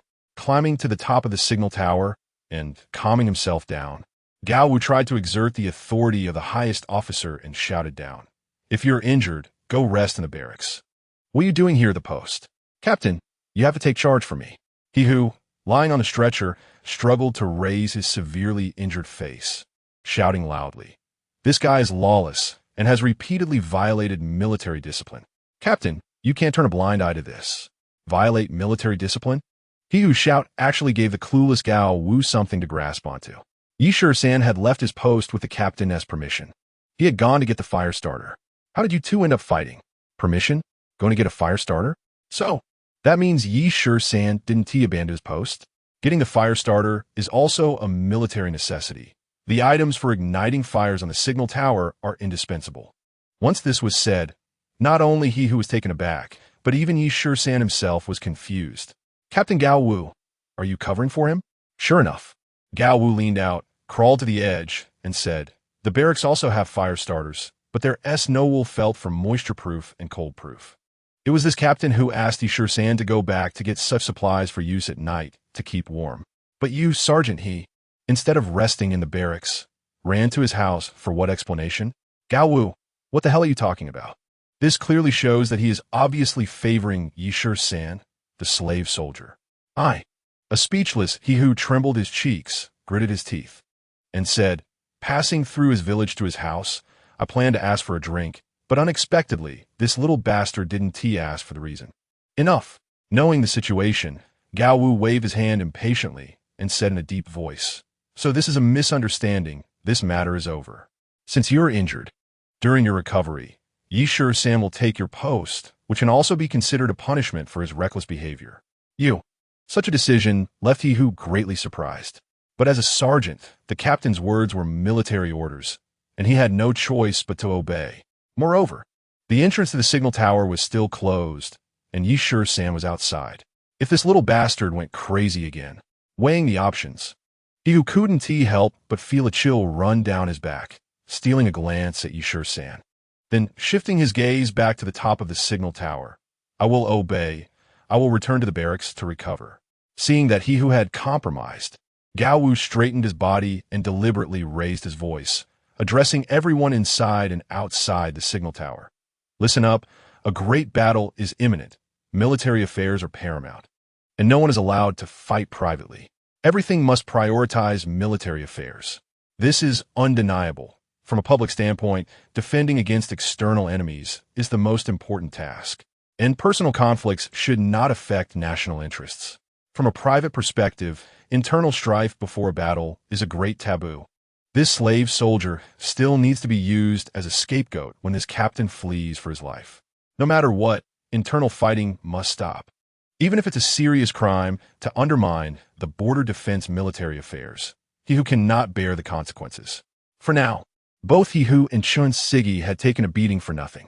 Although he who hated Shisan deeply and gritted his teeth in frustration, he had no choice but to accept Gao Wu's orders. The now awakened Chun Sigi, looking disheveled, followed behind the stretcher, frantically making his way back to the barracks. Bang! The door to the passage was open from the inside. The bowman Ma Chung looked at Shisan with a gloomy expression, a cold smile creeping at the corner of his mouth, and said, "Good job, kid. You actually took down the sergeant. Anyone who harms my family, I will take their life." Shisan threw down a harsh remark and went up to the top of the signal tower without looking back. "Don't provoke him." Gao Wu glared fiercely at Ma Chung, signaling him not to anger Shisan. This slave soldier, who had been scared to death just a few days ago, now seemed like a killing god, making people feel a chill down their spines. A cornered rabbit will bite, and a person pushed to the brink may kill. It's common for soldiers to eat rations and risk injury or death, but no one wants to die at the hands of a disgraced slave soldier. On the surface, Gao Wu, as the captain, prioritized the greater good. But in reality, Gao Wu was merely leaving himself a shield for escape. With such a fierce and brainless fool in front, it might even buy him precious time to flee. This guy's not easy to deal with. Chapter 9. The First Kill. Captain, this person will be a disaster sooner or later. Seeing He Hu and the others return to the barracks, Zhao Dainiu, feeling disappointed, murmured with ill intentions. Gao Wu, who was keen on keeping the peace, certainly understood Zhao Dainiu's wicked thoughts. Shut up. Gao Wu frowned and said in a deep voice, "This is a critical time. We should focus on our posts. The Mongols have repeatedly breached our borders, and we only have these 2 shifts stationed at the Huangyang Beacon Tower. He who has broken a leg and cannot allow internal strife to further reduce our manpower. Keep a close watch. Anyone who causes trouble will be dealt with according to military law." Gao Wu used the excuse of defense to give himself a step down, which could also be seen as a way to appease Shisan. It wouldn't be hard to find an opportunity to eliminate a slave soldier, but for now, Gao Wu had no intention of doing so. "You, watch the southeast." Gao Wu pointed at Shisan and immediately assigned the lookout position. Then, he turned his gaze to Ma Cheng and said, "The northwest is up to you. Keep a close eye on it." After finishing the orders for the beacon lookout, Gao Wu waved his hand and told Zhang Yojia and Zhao Dainiu, "You two will switch with them in 2 hours." This meant that Shisan and the archer Ma Cheng would be one group, with Zhang Yojia and Zhao Dainiu making up the other group.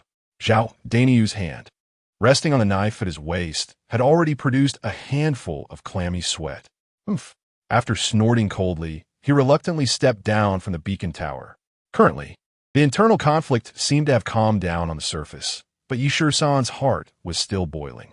Based on his fading memories, he recalled that since being assigned to the Huangyang Beacon Tower, he had often been bullied by these people.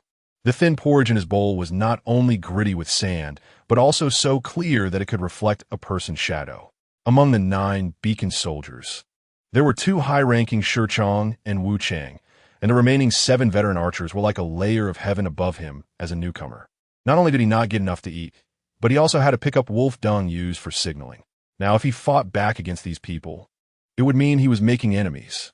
These people would definitely not treat him kindly, including Shichong Gao Wu, who on the surface had quelled the escalation of the conflict, proving that he was even more sinister than the others. He had to be cautious of these people. In close combat within the beacon tower, these guys had suffered quite a bit. However, it was uncertain that these archers wouldn't choose to attack him in open ground, especially with the hard bow that Zhao Dainiu carried, which had a range of over 100 paces. If these people secretly shot arrows at him, he could very well lose his life. Although a person reduced to slave status had no freedom or dignity, he was no longer the unfortunate Shisan from before. In ancient military camps, hierarchies were strict, and there was no talk of equality or friendship.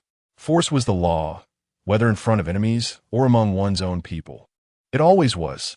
If he wanted to avoid being bullied to death by these people, he could only rely on his strength and the knife in his hand to uphold justice. Perhaps from the look in Shisan's eyes, Ma Cheng, who was never short on cleverness, seemed to understand something. "Brother Yi," Ma Cheng, who was only a few years older than Shisan, said with an awkward smile, "The lookout post is much easier than picking up wolf dung. You won't have to run around so hard anymore." "Nonsense. Did you need to butter me up in front of me?" Facing Ma Cheng's sudden friendliness, Shisan felt a surge of pride. It seemed that being a bit fierce was better. Otherwise, in front of these people who wouldn't spare even cattle and sheep, would he even have a say? Since he didn't have the chance to showcase his talents in his previous life, he would make a name for himself in this world he had crossed into. Although he had practiced killing skills in his past life, he had never actually killed anyone. While the internal conflict had seemingly stopped for now, there was no guarantee that he who wouldn't plot against him once he healed. Chun Saidog and Zhao Dainiu were both instigators and troublemakers, and they wouldn't let him off the hook that easily. It's not that he was afraid of thieves stealing, but rather that he was afraid of them keeping an eye on him. It would be better to eliminate these hidden dangers before they had a chance to act. Killing a few would make the rest behave. He couldn't leave any of these 3, he who, Chun Saidog, or Zhao Dainiu, alive. Especially he who, that beast, who had done such things to his mother and sister. He deserved to die. With this thought, A glint of cold light flashed in Yi Shisan's eyes as he looked at Ma Cheng's face. You go down and call them all up? I have something to say. Yi Shisan's heart was already surging with killing intent, and his cold gaze made Ma Cheng shiver. The lookout post can't be left unattended for a moment. I think we should wait until the shift change, Ma Cheng said, his face twitching, feeling that Yi Shisan's gaze was frighteningly cold. Then I'll go myself. Yi Shisan was not swayed by Ma Cheng's refusal. He twisted his neck and descended from the beacon tower. You dare to leave your post without permission? As he reached the bottom of the steps, Zhao Daniu, who was warming himself by the dung fire, jumped up and shouted, Don't be ungrateful. Shichang has already gone easy on you, and you show no gratitude, violating military discipline again. Shichang, Zhao Daniu felt the opportunity had come, and turning to Gao Wu, he said, This kid is lawless. He will bring disaster to our Huangyang beacon tower sooner or later. Keeping him is a waste of military rations. Just deal with him according to the military law. Gao Wu had an ominous premonition about Yi Shisan's sudden appearance. You? Gao Wu ignored Zhao Daniu and turned his gaze to Yi Shisan. It's not time for the shift change. Why did you leave your post without permission? I am hungry. Yi Shisan's eyes flashed coldly as he replied in a chilling tone. You're just a starving ghost reincarnated. Killing you would save a portion of military rations. Zhao Daniu, having been embarrassed by Gao Wu, directly vented his anger on Yi Shisan, drawing his knife and pressing it against Yi Shisan's neck. Shichang, just let me kill this coward. We can split his rations among the brothers. Zhao Daniu took the initiative, throwing a line to Gao Wu first. As Zhao Daniu's gaze met Gao Wu's, waiting for a signal, Yi Shisan suddenly struck, grabbing Zhao Daniu's wrist, holding the knife, and twisting it while pressing the back of the knife against Zhao Daniu's neck, slowly pushing the blade down toward his throat. As Yi Shisan exerted pressure with both hands, the towering Zhao Daniu trembled and gradually sank down. Under the terrified gaze of Gao Wu and Zhang Yojia, Zhao Daniu's body kept lowering until his knees dug 2 pits in the ground. No one expected that Yi Shisan would, in the blink of an eye, turn the knife that had been pressed against his own neck back onto Zhao Daniu's. Looking at the blade, it slowly sank into Zhao Daniu's thick neck as Yi Shisan continued to apply pressure. What were you doing? At this moment, Zhao Daniu, whose liver and gallbladder were splitting, could not help but tilt his neck and shout in terror. Don't joke. Let go quickly. Joke? Yi Shisan raised the corner of his mouth, disdainfully saying, Am I joking with you? You think too highly of yourself. As he spoke, Yi Shisan pressed down harder on the blade, and a series of bright, glaring blood beads began to emerge from the deep cut in Zhao Daniu's neck. Shichang, save me. Realizing the danger, Zhao Daniu had already felt the threat of death. The pain of the blade drilling into his flesh made him realize that Yi Shisan was truly trying to kill him. As the blood beads continued to ooze out, half of the blade was already embedded in Zhao Daniu's flesh.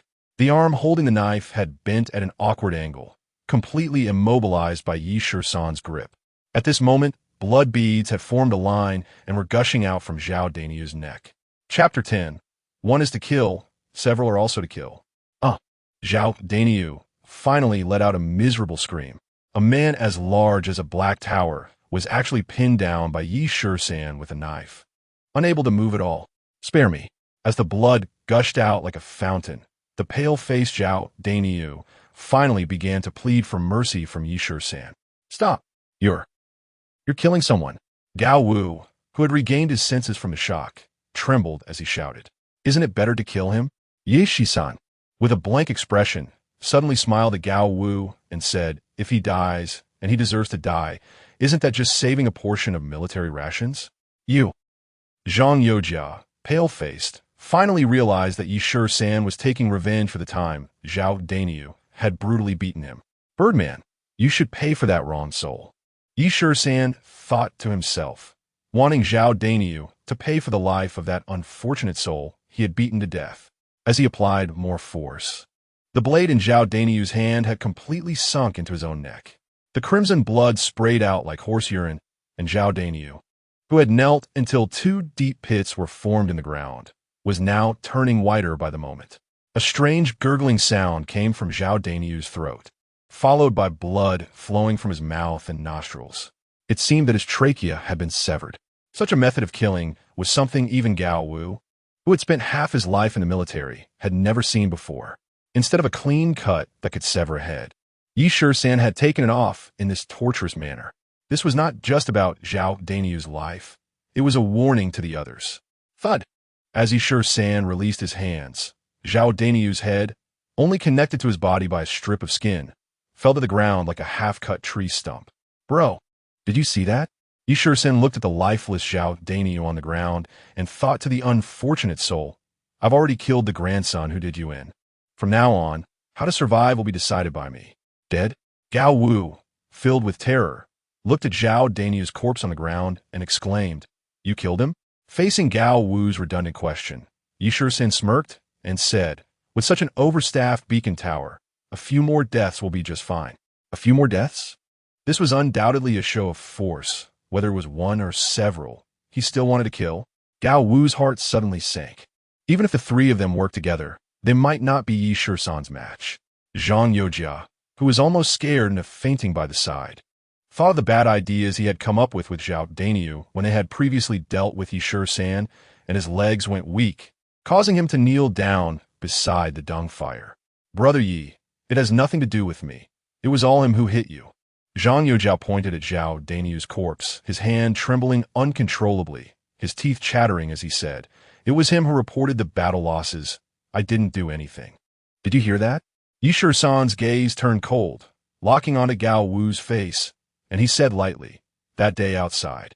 This dog thing beat me to death and even planned to fabricate a reason to report battle losses, while coveting my portion of the compensation. Should he not die? He should die, truly should die. Hearing this, Gao Wu couldn't help but shiver and repeatedly answered Yi Shisan's question. And Yi Shisan turned his gaze to outside the beacon tower and coldly added, He who, as a squad leader, actually attempted to violate my mother and sister. Such beastly behavior. Should he not die? When these words were spoken, it was like a thunderclap. Everyone knew that Yi Shisan's mother was a cripple and his sister was blind. Who could tolerate such vile acts? In a moment of desperation, without thinking too much, Gao Wu repeatedly replied, He should die. Such beastly behavior truly deserves death. Yi Shisan's lips curled into a slight smile, and he gave a respectful bow to Gao Wu, saying loudly, I will follow orders. I will go and bring justice to that beast, he who. After saying that, without waiting for Gao Wu to react, Yi Shisan had already opened the wooden door of the beacon tower and strode out. Captain, is he going to kill squad leader he? Zhang Yojia, who was suddenly awakened, finally understood the true meaning of Yi Shisan's words of obedience. Gao Wu, who suddenly recognized that his earlier words had led him into Yi Shisan's trap. This meant that he, as the captain, had ordered the killing of squad leader he who. What should be done? Gao Wu, drenched in cold sweat, couldn't help but look towards Zhang Yojia. Captain, don't panic. Trying to appear calm, Zhang Yojia suppressed his own fear and said, He who has already lost a leg. He's just a useless person. Right now, it's crucial for defense. Saving a portion of military rations means the brothers' bellies can be filled a bit more. Got it. Gao Wu fully understood Zhang Yojia's meaning. Killing that useless he who would free up another portion of military rations. This old fellow was also playing a clever game of using a knife to kill someone. All right. Gao Wu reluctantly nodded and closed his eyes, saying, It seems we need to find an opportunity to report the battle losses. A reduction in personnel isn't a bad thing. At least the brothers will have 2 more rations. He knew that at this moment. Who did Yi Shisan want to kill? With just a few of them, they couldn't stop it, rather than inviting disaster upon themselves. It would be better to let Yi Shisan take his revenge and vent his private grievances. Meanwhile, in a room in the barracks, screams and curses were heard from time to time. Damn it, be gentler. Yi Shisan, you dog, I won't let you off. He who was lying on the Kong and sweating profusely from the pain of being treated by Ding Wei, was cursing. Squad leader, I think we should report this to the 100-man commander. Gao Wu is covering for that rascal Yi Shisan. They're all accomplices. Chun Sidok, who was beside him with his swollen face, gritted his teeth and added, urging He Hu to escalate the matter. If the higher-ups punished Yi Shisan, he would definitely be executed, and he would have his revenge for having 4 of his molars knocked out by Yi Shisan. With Gao Wu implicated and stripped of his captain position, and squad leader, he who now being a useless person. He would have the chance to climb up to the captain's position. At the very least, if someone else took the captain's position, he could conveniently take he whose position as squad leader. In the military, a cripple was not qualified to lead troops, not even as a squad leader. Squad leader, let me run an errand to the town for you. Chun Sidog, whose face was swollen like a pig's head, was eager to get he who to take action and quickly sought his opinion. Bang! Before he who could respond, the door to the room was smashed to pieces from the outside with a loud crash. When Chun Sidog saw the visitor, he was already too frightened to speak. Go! What are you still dawdling for?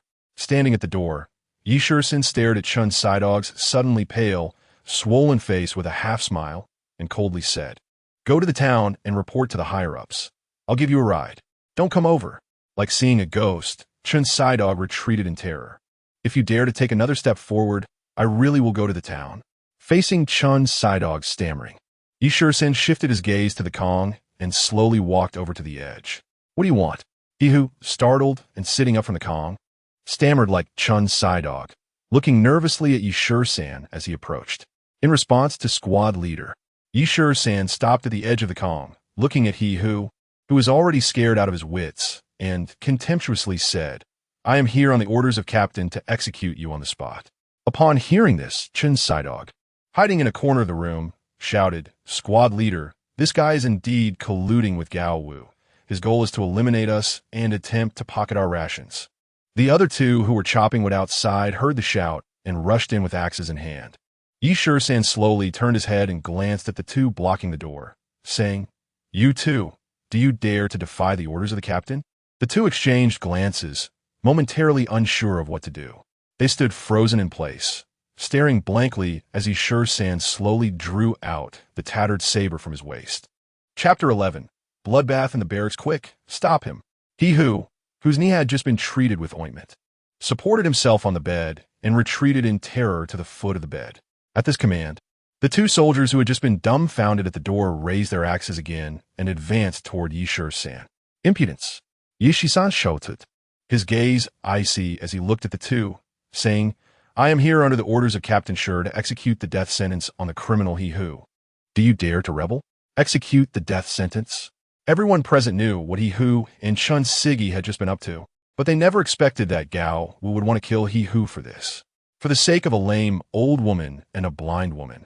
Captain Shur was actually going to kill a squad leader? After all, he was just a slave. Was it worth Captain Shur's rage? No, it couldn't be. Was Gao Wu using this opportunity to eliminate he who? With this thought, the axes in the hands of the two soldiers slowly lowered. Ding Wei, who had already put down the medicine box and was pressing his hand on the saber's hilt, couldn't help but take a step back. Kill him quickly. Only Chun Sigi, who had hidden in the corner, shouted in panic again. Just you birds? A hint of disdain appeared on Shisan's face as he turned his gaze back to he who, saying, For the humiliation of my mother and sister. You deserve to die.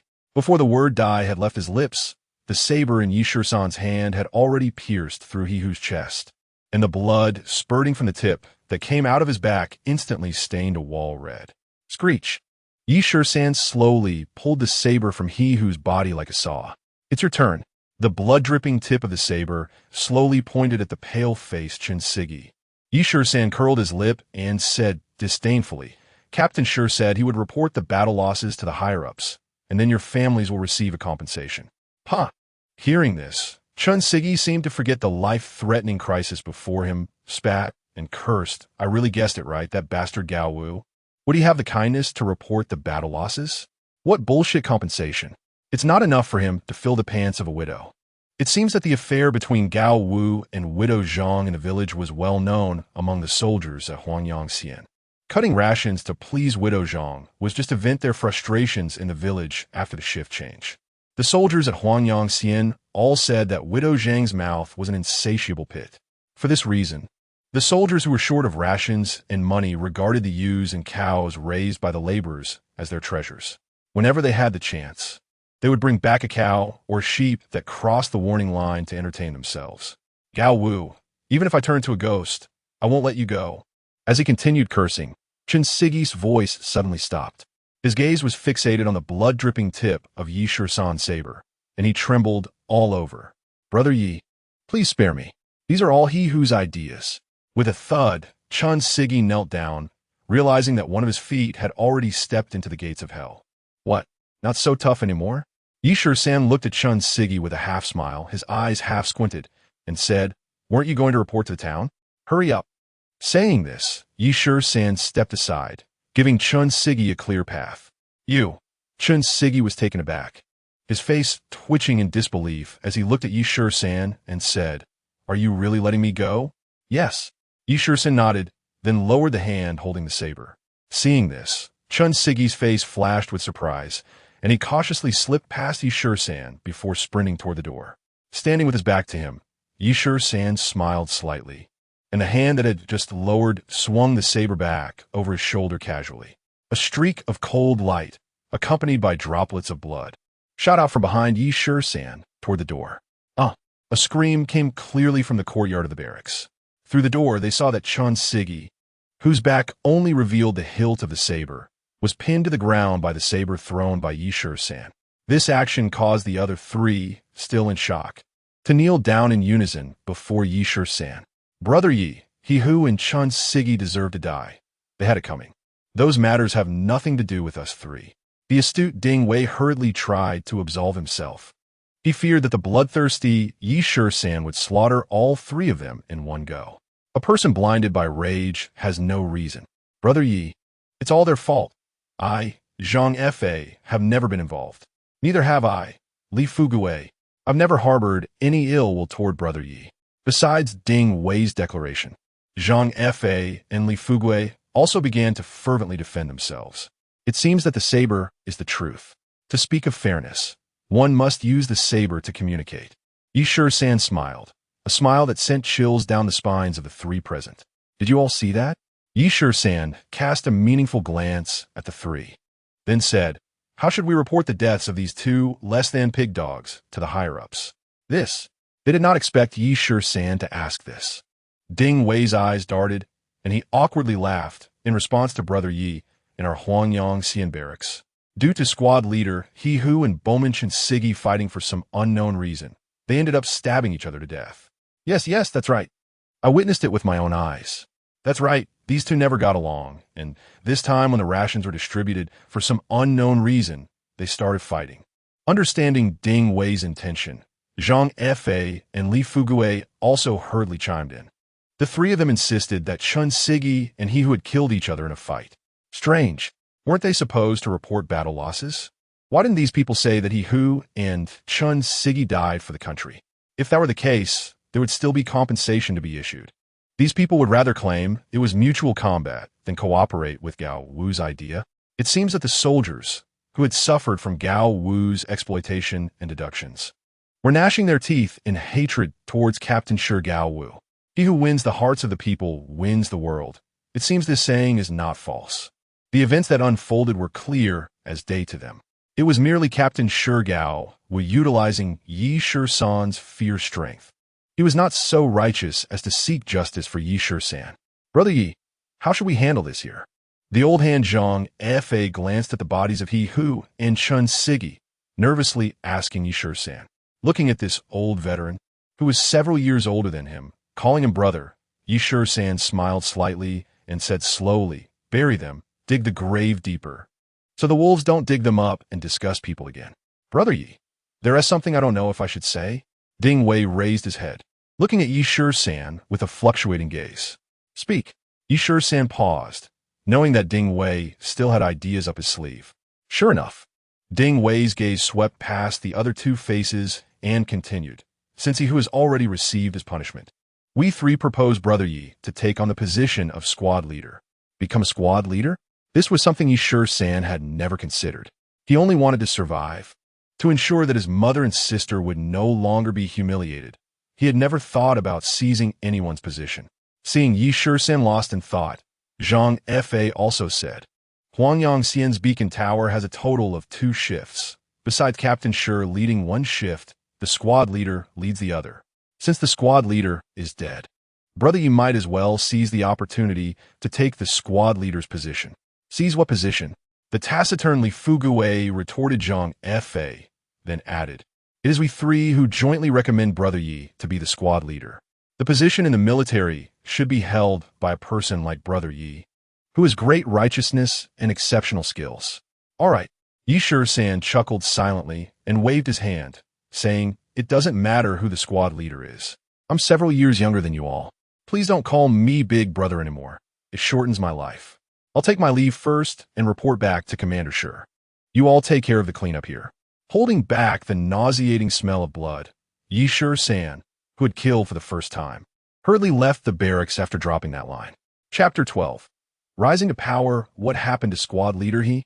Upon returning to the beacon tower, Yi Shisan ran into Gao Wu, who couldn't wait to ask. At this moment, Zhang Yojia and Ma Cheng, who had just switched shifts, looked at Yi Shisan with astonishment.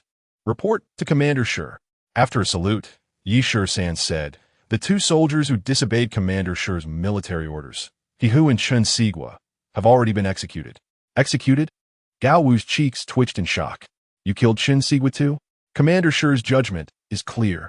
Yi Shisan nodded slowly and explained, "I was ordered by Commander Shi to enforce military law in the barracks." Unexpectedly, Chen Sigua spoke ill of Commander Shi, accusing him of withholding military pay and having improper relations with the widow of the Zhang family. Such slanderous remarks against our commander warranted his execution for the sake of Commander Shi's reputation. Gao Wu was momentarily speechless, raising a hand in the air but unable to utter a word. If he were to accuse Yi Shisan of excessive killing, it would be tantamount to admitting to withholding military pay and having poor conduct himself. Well done. After catching his breath, Gao Wu weakly said, "Those who slander their superiors and create rumors indeed deserve to die." Upon hearing this, Ma Cheng felt a wave of shock. In the blink of an eye, this usually timid and cowardly conscript had killed 2 people in one go. It seemed that this all stemmed from Gao Wu's orders.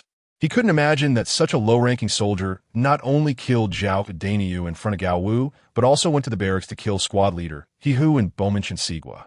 Such rampant killing made it seem as if Commander Shi was merely a figurehead. Setting personal biases aside, Bowman Zhao Dainiu's combat ability was not inferior to squad leader He Hu's, yet the 2 strongest fighters in the Huangjiangxian Beacon Tower had died at Yi Shisan's hands. Although Gao Wu, a commander by title, was much weaker in combat than Zhao Dainiu and He Hu, Yi Shisan had now become one of the top fighters at the Huangjiangxian Beacon Tower. 1, 2, 3. In just half a day, the 10-man crew of the Huangjiangxian Beacon Tower had lost 3 members, perhaps due to its more strategic importance. This beacon tower was staffed with double the personnel compared to others. Other beacon towers operated under the squad leader system, fully staffed with 5 members. But now, the Huangjiangxian Beacon Tower under the commander system had only 7 remaining. This meant there were 3 vacant positions. The situation had become precarious. Gao Wu could never have imagined that a soldier once regarded as a servant, as weak as an ant, would kill 3 colleagues in half a day. This coward really dared to kill. With a 30 reduction in personnel, the defense of the beacon tower needed to be redeployed. With a squad leader position now vacant, it had to be filled quickly. Yi Shisan had already established his authority at the Huangjiangxian Beacon Tower, which showed he had the capability to command. It would be prudent to help this foolish man out. Otherwise, if something happened at this critical moment, it would be Gao Wu's head on the chopping block. Yuan Meng's cavalry is attacking. Light the signal. Suddenly, a loud shout came from outside. The 4 people who had been discussing scrambled to the top of the beacon tower. They saw Ding Wei, Zhang Fei, and Li Fugue, who had been resting in the barracks, running towards the beacon tower with shovels in hand. Yi Shisan knew they were going to bury the bodies of He Hu and Chen Sigua in the wasteland. "Commander, hurry and light the signal smoke." The 3 shouted as they ran wildly, raising a cloud of dust behind them. Amidst the dust, the sounds of war horses neighing and the thunder of hooves could be heard. Oh no! The Yuan Meng cavalry, which had been lying in wait, had begun their invasion into the territory of the Great Xia. The ground trembled as dust rolled in. Light the signal smoke. Gao Wu, whose back was drenched in cold sweat, turned and shouted at those around him. "I'll let them in." Yi Shisan glanced at the 3 rushing towards the beacon tower, then turned and went down the steps to open the wooden door to the passageway. "Don't worry about them. There's no time. Quickly stack the firewood and wolf dung." Gao Wu shouted at Yishur-san. In a military emergency, time was of the essence, and with a lack of manpower, there was no time to spare to open the door. I can't just watch them die outside. Yishur-san replied to Gao Wu, and then went down to open the wooden door at the bottom. The three who had already reached the entrance of the beacon tower heard the conversation between Gao Wu and Yishur-san. Thank you, Brother Yi, for letting us in. Ding Wei, drenched in sweat and furious, hurriedly bowed to Yishur-san after entering the beacon tower. Thank you, Brother Yi. Zhang Fa and Li Fugui, who were equally disheveled, hurriedly followed suit, bowing and thanking Yishur-san. Yishur-san quickly waved his hand and said in a deep voice, "Hurry up to the top and light the signal." In a moment, the four rushed to the top of the beacon tower.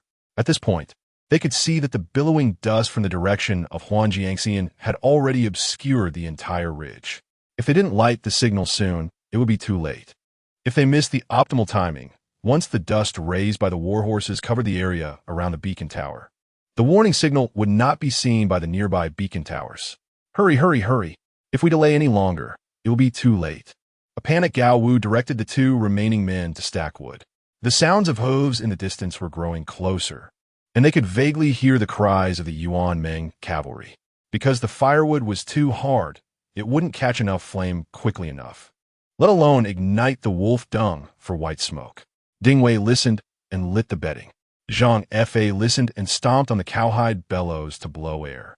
Li Fugui listened and added firewood and wolf dung to the burning bedding. Yishur-san remained calm and composed, like a commander. In a moment, under Yishur-san's orderly guidance, thick white smoke began to rise high above the roaring flames. When the dust finally surrounded the beacon tower, the signal smoke had already soared into the sky. Zhang Fa, Li Fugui, you two keep adding wolf dung, and the rest guard your respective positions. Yishur-san issued another command, and even Zhang Yojia and Ma Cheng readied their bows and arrows, each taking a position to prepare for battle. At that moment, taking advantage of the chaos, Gao Wu quietly retreated towards the stairs. This bastard wants to slip away? If the Yuan Meng cavalry really surrounded the beacon tower and launched a fierce attack, the beacon soldiers here might sacrifice themselves. If he slipped out now, under the cover of dust, he might still escape with his life. Ding Wei also noticed Gao Wu's intentions and suddenly turned, aiming his top bow at Gao Wu. You all listen to Yishur-san's command. I'm going down to get more wolf dung. A hint of panic flashed in Gao Wu's eyes as he lied and turned to slip away. If I don't leave now, it will be too late. Let that fool Yishur-san handle it. You old fool. You wouldn't let me in earlier, wanted me to die outside. And now you want to leave everyone behind to escape? Ding Wei, having seen through Gao Wu's intentions, felt a surge of anger. The arrow in his hand was released at close range. With a whoosh, the arrow pierced through flesh with a muffled sound, and the arrowhead drew a spray of blood from Gao Wu's chest, embedding itself in the doorframe. Oh, Gao Wu, who didn't even have time to scream, felt a sound in his throat, turned his head back with a stiff neck, and then collapsed at the entrance. As a squad leader, how could he possibly flee in the face of a great enemy? Ding Wei angrily scolded, and then turned his gaze to Yishur-san, loudly declaring, "Those who flee in battle shall be punished. We cannot remain leaderless at this moment. So I ask Brother Yi to take up the position of squad leader." With that, Ding Wei knelt on one knee, bowing to Yishur-san with both hands holding his bow. Zhang Fa and Li Fugui, of course, had nothing more to say. They had originally recommended Yishur-san for any position of responsibility, and now that Gao Wu had fled, the position of squad leader naturally belonged to Yishur-san. In such an urgent situation, even Zhang Yojia and Ma Cheng could hardly believe that Gao Wu had chosen to run away at such a critical moment. In his indignation, Ma Cheng turned to Yishur-san and said, "Squad leader Yi, please forgive me for not being able to salute you. Squad leader Yi, I'm also a bowman." Along with Ma Cheng and Zhang Yojia, each in a defensive position, with bows drawn and arrows nocked, ready to face the enemy. With no time to spare for a salute to the newly appointed squad leader, our defense is of utmost importance, and each brother must perform his duty without negligence. Yishur-san naturally stepped into the role of the highest military officer, drawing his saber and standing valiantly at one of the defensive positions, gazing toward the direction of the enemy. Chapter 13. Enemy attack in the distance. From the direction of Huangyang, a cavalry unit emerged from the dust. Standing on the beacon tower, Shisan furrowed his brow, focusing his gaze for a moment before suddenly saying, "Ma Cheng, hold the northwestern position. Ding Wei, continue to stoke the fire. The rest of you follow me to confront the enemy. Squad leader, you must not be reckless." Ma Cheng, the bowman, turned back in panic and urged, "From the looks of it, the Yuan main cavalry has at least 100 riders. It is unwise for just a few of us to engage in close combat. We should hold the beacon tower and wait for the Northern Defense Army to come to our rescue. That will only lead to our demise."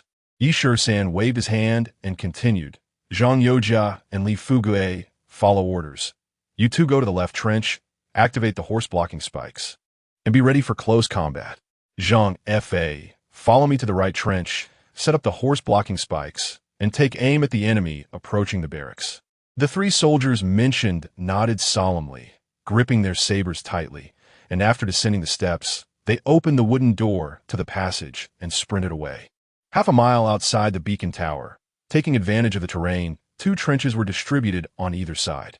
The two groups quickly dug out a length of cowhide rope from the sandy soil and pulled it with all their might. A cloud of dust rose, and a row of wooden barricades made from jujube wood, sharpened at one end, appeared in front of the trench. These sharpened wooden barricades, shaped like triangles, were known as horse-blocking spikes. After setting up the horse-blocking spikes, the four men, divided into two groups, chose nearby rocks for cover according to their previous plan and lay in ambush, just as the four of them had hidden themselves. A dozen tall horses charged forward through the encroaching dust, whinnying loudly. In the choking dust, the galloping war horses at the forefront were immediately impaled by the spikes. The sound of heavy bodies hitting the ground mixed with human screams as the cavalry behind could not stop in time and were thrown off their horses. In the unclear dust, screams rose and fell continuously. A figure, with a cloth covering its nose and mouth, moved through the dust like a ghost, wielding a knife and striking down. The other three also used the cover of the rocks to occasionally shoot arrows at the cavalry, barely visible through the dust. The dust kicked up by the hooves grew thicker, and the charge of the Yuanming soldiers wielding curved sabers intensified. The sounds of iron clashing, the dull thud of falling horses, and the heart-wrenching screams of the wounded intertwined with the choking dust, creating a chaotic symphony. Back at the beacon tower, the passage door was closed again. Ding Wei continuously added firewood and wolf dung to the beacon, and the rising smoke lingered in the air. Beneath the feet of bowman Ma Cheng lay bundles of goose feather arrows, and a broken hard bow discarded at his feet was replaced by the one used by Zhao Dainiu in his lifetime. The Yuanming cavalry that had narrowly crossed the trench towards the beacon tower were shot down one by one, within 100 steps of the tower. The unmounted war horses, startled, kicked up dust and ran wildly in all directions. Time passed unnoticed for 2 hours, and a horn mixed with the sound of gongs echoed over Huangyang. Suddenly, a gust of wind blew, and the dust began to clear gradually, but the nauseating smell of blood pierced everyone's nostrils. The arrival was fierce, and the departure was swift. On the ground, where the dust had settled, lay the severed limbs and hands of the Yuanming soldiers. Some unmounted war horses searched among the bodies for their masters, while others galloped toward the direction of the village. The enemy has retreated. The enemy has retreated. Zhang Youjia, covered in blood and dirt, waved a hard bow with a broken string, howling like a wolf as he ran back and forth above the trench. They retreated, really retreated? Ma Cheng, drenched in sweat, looked at the retreating figures of the Yuanming cavalry from the defensive position, his arms drooping weakly as he plopped down on the ground. "Quick, we must go welcome the squad leader." Ding Wei, still in a daze, threw down the bundle of firewood he was holding and frantically rushed down from the beacon tower. 102, 102, 103. Zhang Fa shook his disheveled hair, lifting a bloodied face, and joyfully called out to Shisan, standing above. Reporting to the squad leader, "We have eliminated a total of 103 enemy soldiers in this battle."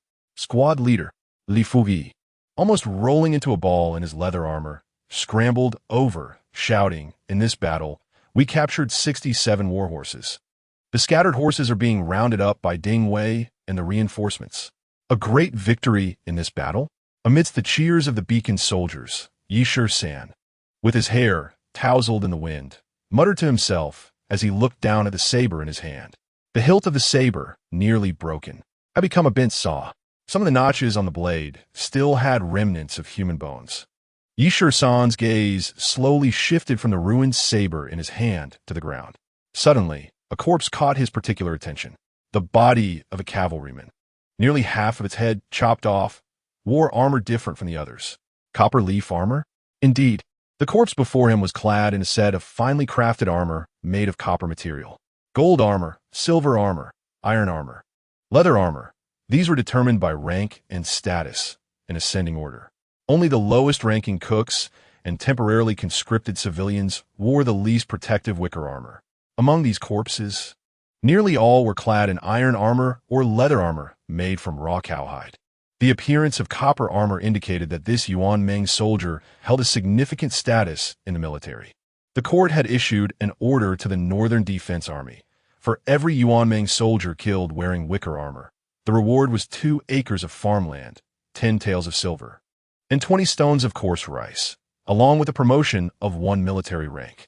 Killing an iron-armored soldier rewarded 10 acres of farmland, 100 taels of silver, and 100 stones of coarse rice, with a promotion of 3 ranks. Killing a copper-armored soldier granted 100 acres of paddy field, 1,000 taels of silver, 500 stones of fine rice, and a promotion of 5 ranks. Promotion of 5 ranks? So, this battle could lead to advancement? Counting the iron armor and leather armor among the dead, the rewards in farmland, silver, and grain would be staggering. In just half a day's time, the 6 men defending the beacon tower, with him as the newly appointed squad leader, had achieved such a remarkable feat. With so many Yuan Meng soldiers dead, would there not also be a considerable number of wounded soldiers retreating? This battle was truly a windfall. Before Shisan could make a decision, Ding Wei had already prepared a report on the casualties and achievements to submit. On the day of Jiachen, in the winter of the 26th year of the Great Xia, at the hour of the snake, the beacon soldiers at Huanyang Xian, squad leader Gao Wu, team leader He Hu, Bowman Chen Sigi, and Zhao Daniu encountered the enemy during patrol and died for their country.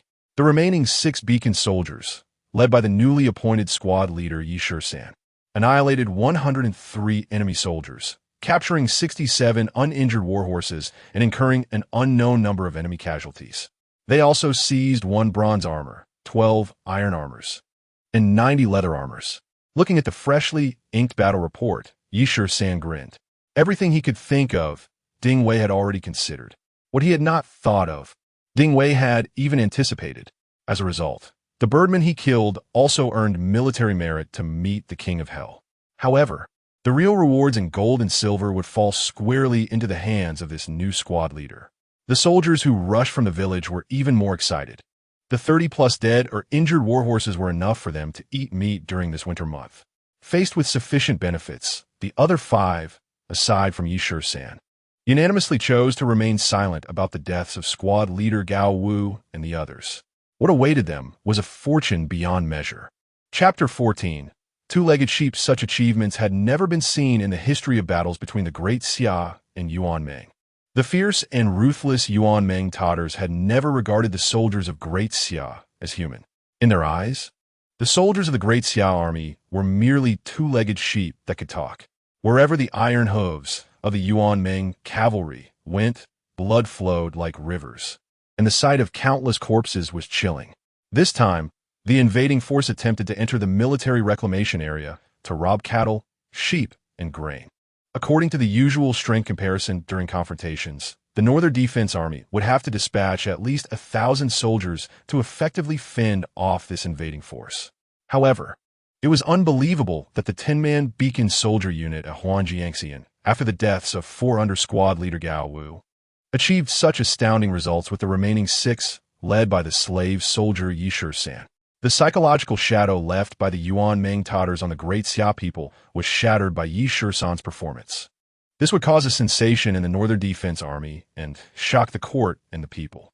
Looking at the broken hard bows, rough arrowheads, crooked and uneven arrow shafts, even Shisan felt a wave of fear. What kind of garbage equipment was this? Then looking at the several sabers in front of him, none were anything but jagged scraps of iron. The most noticeable were a few axes meant for chopping wood. If it weren't for the dry winter lacking snow, which caused the dust to obscure their vision, the Yuan main cavalry would not have suffered casualties from the horse stabs. If it weren't for the dust that caused confusion among the blind horses, 20 or 30 men wouldn't have been shot dead by these broken bows and rotten arrows. If it weren't for this chaos, combined with the Yuan main cavalry's original underestimation of the enemy, even with his high martial skills, he wouldn't have easily killed 70 or 80 invading enemies.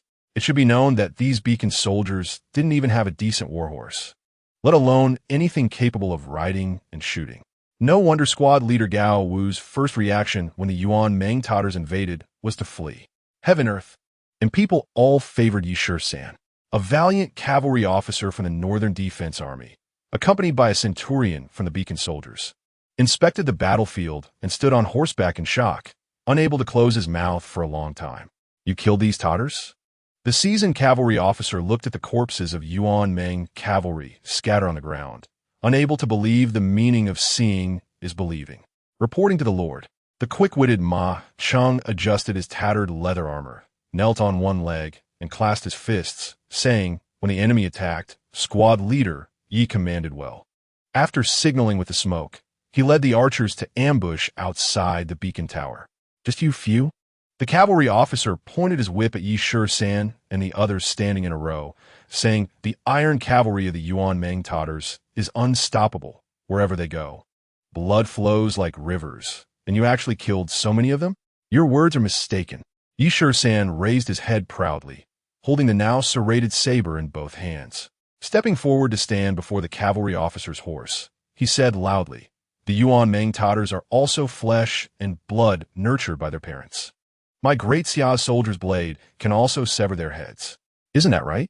The iron bar he was holding, now serrated, still had remnants of human bones stuck in the teeth that couldn't be removed.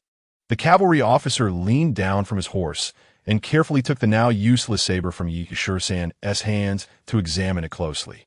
After a moment, he raised his head and swept his gaze over the uneven arrow shafts in Ma Cheng and the others' quivers, exclaiming, with such divine weapons, "How can my great Xia not prosper?" The centurion accompanying them looked at the battlefield full of achievements with jealousy in his eyes, but felt a wave of pride in his heart. This battle had made the beacon soldiers famous, and he, as the centurion, also gained face. Even if heavy rewards were given to these soldiers in front of him, the honor still belonged to him. According to the military rank structure of the Northern Defense Army, starting from the squad leader, then the squad leader, the third rank is the armor chief, the fourth is the centurion, and the fifth rank can rise to 1,000 households. As a centurion, he managed 3 armor chiefs, 10 squad leaders, and 20 squad members. It was only at this rank that one could barely be considered a minor military leader. If this slave soldier, Shisan, were suddenly promoted to the 5th rank, he would become a future commanding officer of 1,000 households. Excited and emotional, the cavalry officer nodded and turned to Shisan, saying, "You all should remain calm. Guarding the beacon tower is still a priority. I will report to the military department and follow the court's customary rewards for your achievements." After the cavalry officer's troops left with the captured spoils, the centurion added, "Before the military department issues a new order, you must each perform your duties without being careless." The Yuan Meng Tatars suffered a great loss this time, and a mid-ranking officer was killed, so be on guard against enemy retaliation. After giving his instructions, the centurion left some bows and arrows seized from the Yuan Meng cavalry and hurried to inspect the defenses of the other beacon towers under his command. "Squad leader, we're going to have meat to eat." Looking at the few war horses skinned and left by the soldiers, Zhang Youjia's throat involuntarily moved. Having eaten nothing but plain soup with roasted yam every day, his stomach had long been growling. "What are we waiting for?" Ma Cheng grinned widely, signaling to the others. "Shouldn't we help squad leader in arrest?" Ding Wei was even more clever. telling Zhang Fa that they would go in first to make tea for the squad leader while he went to the barracks to gather firewood. They couldn't do without firewood for roasting horse meat tonight. Before long, Yi Shisan was led to a chair covered with wolf fur and leaned back. Zhang Youjia and Li Fugui took it upon themselves to act as lookouts. Ding Wei squatted on the ground, puffing his cheeks to blow the firewood in the brazier to life. Naturally, Ma Cheng acted as the cook, and the selected horse hindquarters quickly sizzled with oil. Meanwhile, Zhang Fa was boiling water for tea over another fire made of cow dung. The beacon soldiers, who originally had ulterior motives, were always ready to flee when a large group of Tatar cavalry invaded. Only when sporadic Tatars appeared did they dare to block the passage and hold out for a while in the beacon tower.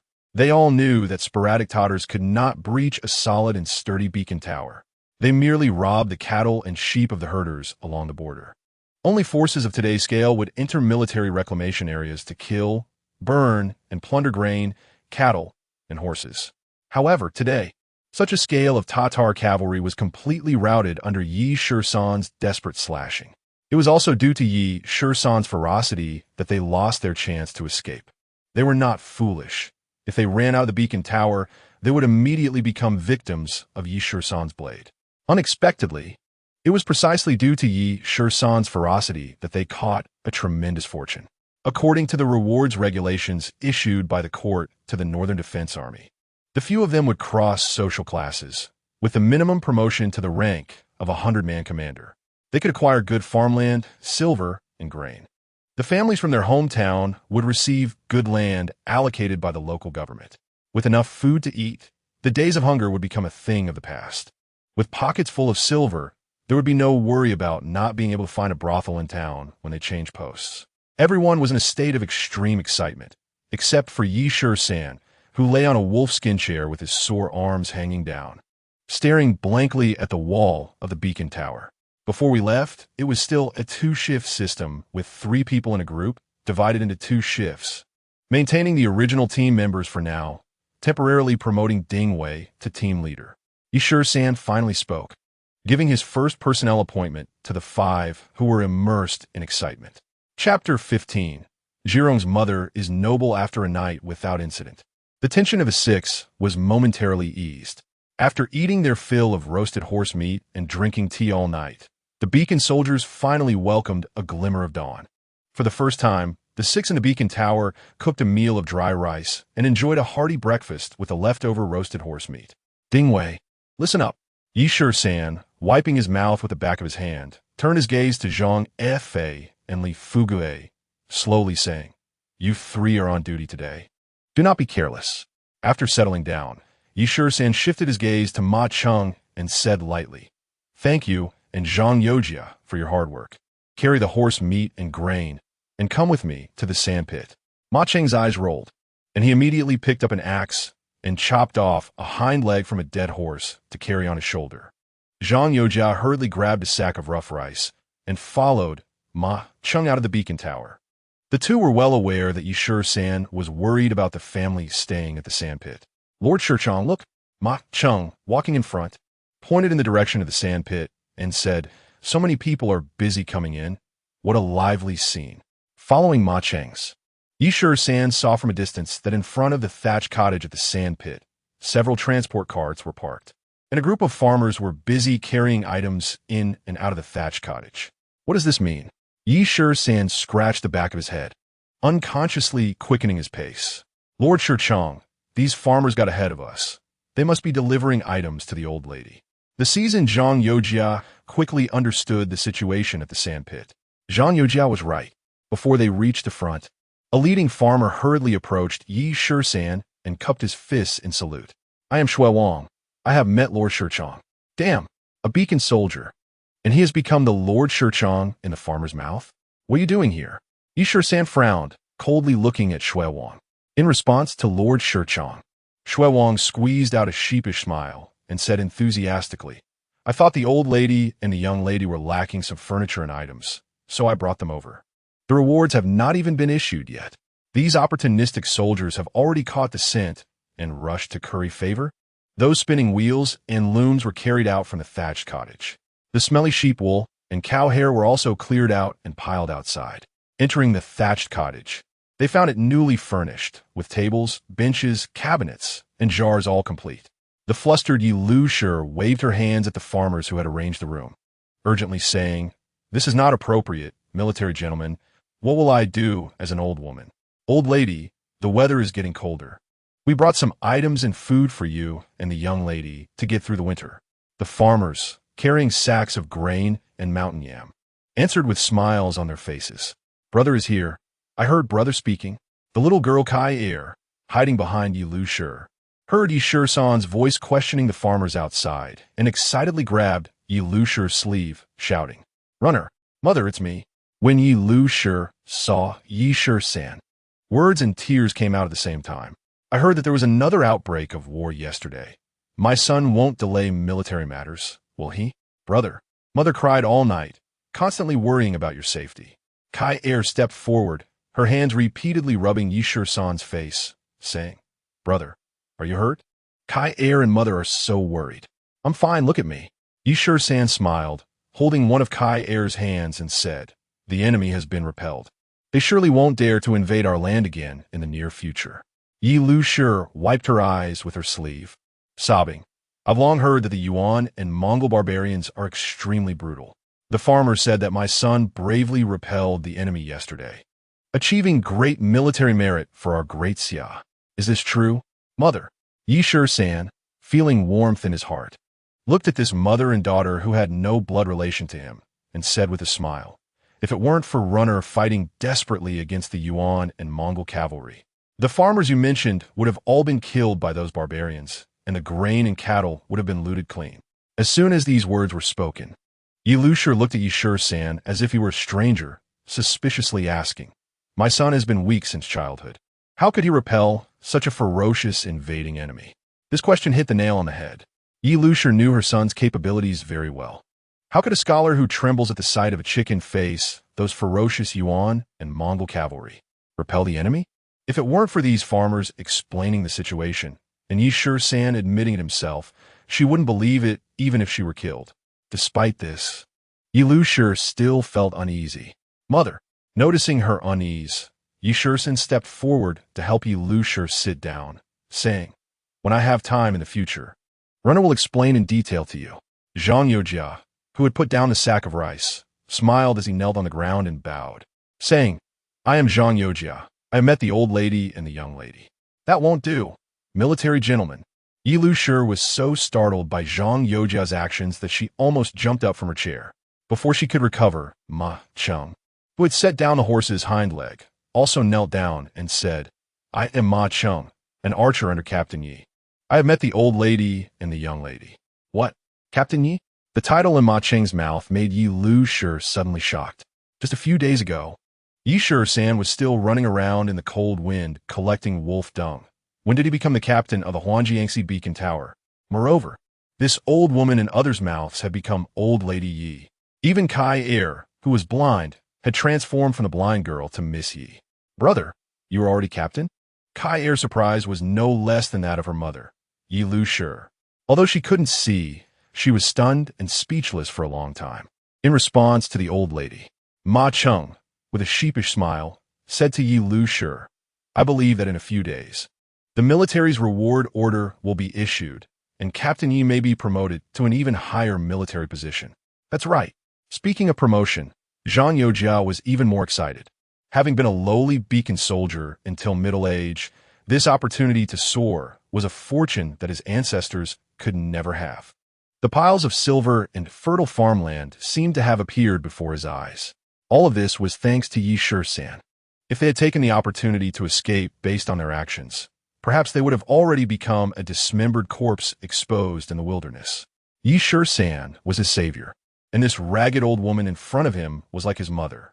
"Old Lady Yi, if anyone dares to go against you in the future, I will twist off their heads and use them as your night pot." Thinking of He Hu and Chun Sidog's deaths, Zhang Yojia's enthusiasm suddenly burst forth. The clever Ma Cheng would not miss this opportunity to show his courtesy. He turned to Kai Er and smiled. "Say, miss, don't worry. If anyone dares to disrespect you, I, Ma Cheng, will break his dog legs." "All right, San, who understood everything, knew very well what these two were thinking. They just wanted to cling to his thigh, to rise in status. Forgetting loyalty for profit was a common practice for these people. Those who benefited from his fortune were afraid of missing any chance to show themselves. You two go back to the barracks first. I'll come shortly. Upon hearing San's instructions, Ma Chung and Zhang Youjia understood that the supplies for the beacon tower must be replenished promptly after yesterday's consumption. If something went wrong, it could cost them their heads. Rest assured, my lord, we will handle it quickly and ensure the supplies are on time. After the two of them patted their chests and assured San, they bowed to Yi Lu and took their leave. Looking at the room filled with furniture, it seemed that Yi Lu would no longer need to weave wool felt or twist cow hair ropes in the future. The saying, a son brings honor to his mother, holds true in any dynasty. Even the Yi family, which had been reduced to slavery, was no exception. Thank you for your hard work. San casually bowed to the soldiers waiting at the door and said lightly, "You all go ahead and get busy. We still need to prepare for the possible retaliation from the Yuan Mongolian cavalry." As you command. The leading soldier knew very well that the Yuan Mongolian cavalry, who had suffered a significant loss, might retaliate by attacking the village. His face tightened, and he quickly clasped his hands in a farewell to San. The other soldiers also understood the situation and bowed to San before heading back to Tun Tian village with the scrap they had cleaned out from the thatched hut. Chapter 16. Building Fortifications. Runner, what should we do with all these items they sent? Yi Lu was filled with anxiety about this. Don't be afraid. Shisan, knowing his mother's unease, smiled to comfort her. This isn't a place to stay for long. If the military truly rewards us, Runner will buy a house in town for you and my sister and hire a few servants to take care of you. It's fine if I endure some hardships, but I'm just worried about how to protect the old and young in Tun Tian village if the Yuan Mongolian cavalry comes back. Yi Lu, who had already been living in a precarious situation, was kind-hearted and was now anxious about the families of the military farmers in the village.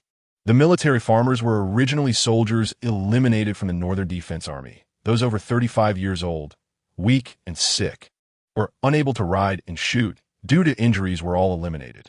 This place originally had only herdsmen and some agriculture, and it was only after the military farmers arrived that a relatively large village and large-scale farming developed. Mother, don't worry. San raised his head and looked outside, saying, after this battle, the Northern Defense Army will definitely send elite troops to station along the line. There won't be any trouble in the short term. The military farming land is a crucial source of food for the Northern Defense Army, the lifeline of supplies in this area. The officials in the military just sit idly by. Though he said this, San's heart was not truly at ease. If spring comes and a few rain and snow fall, the dust on Huangyang Xian will lessen significantly. If the Yuan Mongolian cavalry advances all at once, it would be a headache. With the ferocity and brutality of the Yuan Mongolian cavalry, Daxiao would need to send more than double the troops to resist them. If they lose the advantage of time and terrain, it is uncertain that the Northern Defense Army will not be defeated when spring arrives. My daughter really became an officer? Yi Lu looked at San, who was lost in thought, and asked incredulously. Yes. San nodded, turned to look at Yi Lu's puzzled face, and smiled. Runner killed that dog thief who bullied you and my sister, and all his accomplices were also killed by Runner. From now on, the Huangyang Xian Beacon Tower will be under Runner's command. You really dared to kill someone? Yi Lu exclaimed, as she originally thought that the defeat of the enemy was due to San's clever command, believing that he was not cut out for wielding a knife. Seeing Yi Lu so shocked, Shisan similed, somehat eri simile. If Runner didn't dare to kill, how could she become the officer? If Runner couldn't become an officer, how could she deploy strategies to defend against the enemy? If Runner didn't have the ability to kill, how could she make the Yuan Mongolian cavalry scatter and flee? San's three rhetorical questions left Kai staring in shock once again. Brother, you must be a god descended to the mortal world. Facing Kai's astonishing prise, San simply smiled and offered no further explanation. It may not be correct to say he was a god descended to the mortal world, but he was indeed a military genius who crossed time and space. Originally cursing the incident in his previous life, San now felt somewhat grateful for that accident. While his talents could not stop bullets, They could withstand any swords and spears of this ancient time. He was born for the ancient times and died for the soul crossing. Looking at Shisan's resolute face, Yi Lu felt a wave of relief and affection as she said, "If my runner can establish herself in the military and achieve merits for the country, the day when the Yi family is vindicated will not be far away." The day of vindication?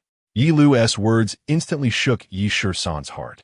A woman who had been living in a precarious situation still remembered the shame of the Yi family being reduced to slavery. Shisan originally thought he only needed to survive in this desolate place, never expecting to care about vindicating the family. What nonsense about national sentiments. It was just the powerful families and royal clans playing with power politics to consolidate their interests while oppressing the lower classes. To hell with that. Anyone who makes my life difficult, I will take them down first. Shisan thought this in his heart, but smiled on his face, saying, "Mother is right. Runner will remember this at all times. When Runner achieves great feats for the court, the Yi family will have its day." When his gaze fell on Kai Er's blind face, Shisan felt a sting in his heart and slowly added, "When the military rewards are given, Runner will first take you and my sister to the town to find a doctor."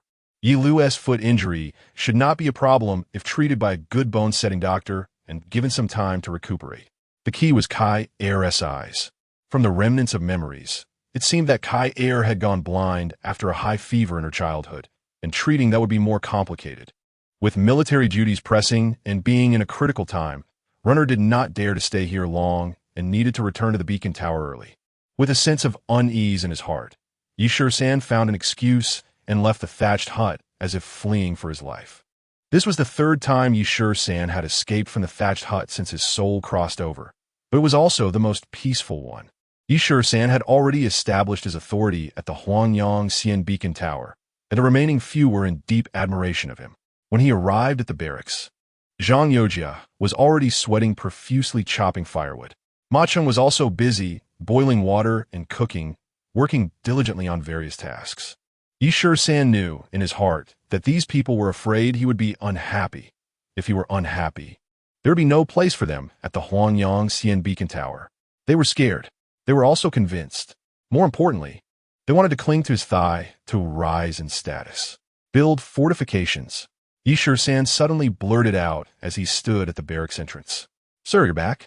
Zhang Yojia looked up in surprise and, after a moment of hesitation, said, "Just a few of us.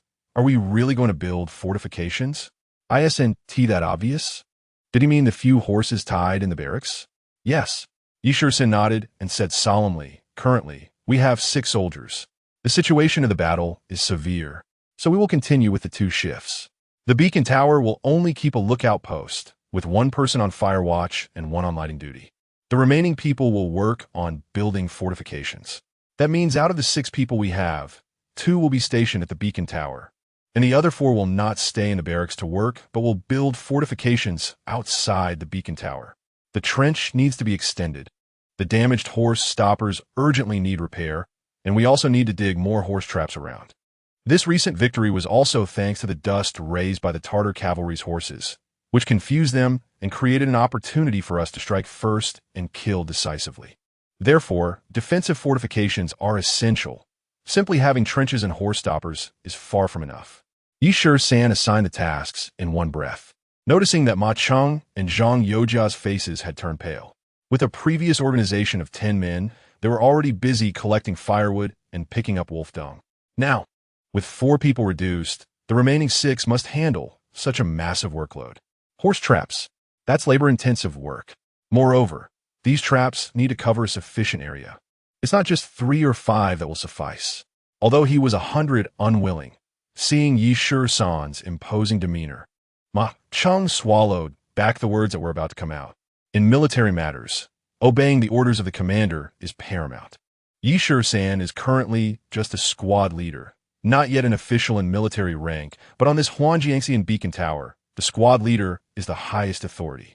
Fortunately, considering that food is not a problem at the moment, and there's still plenty of frozen horse meat. With enough food, their strength will naturally be inexhaustible.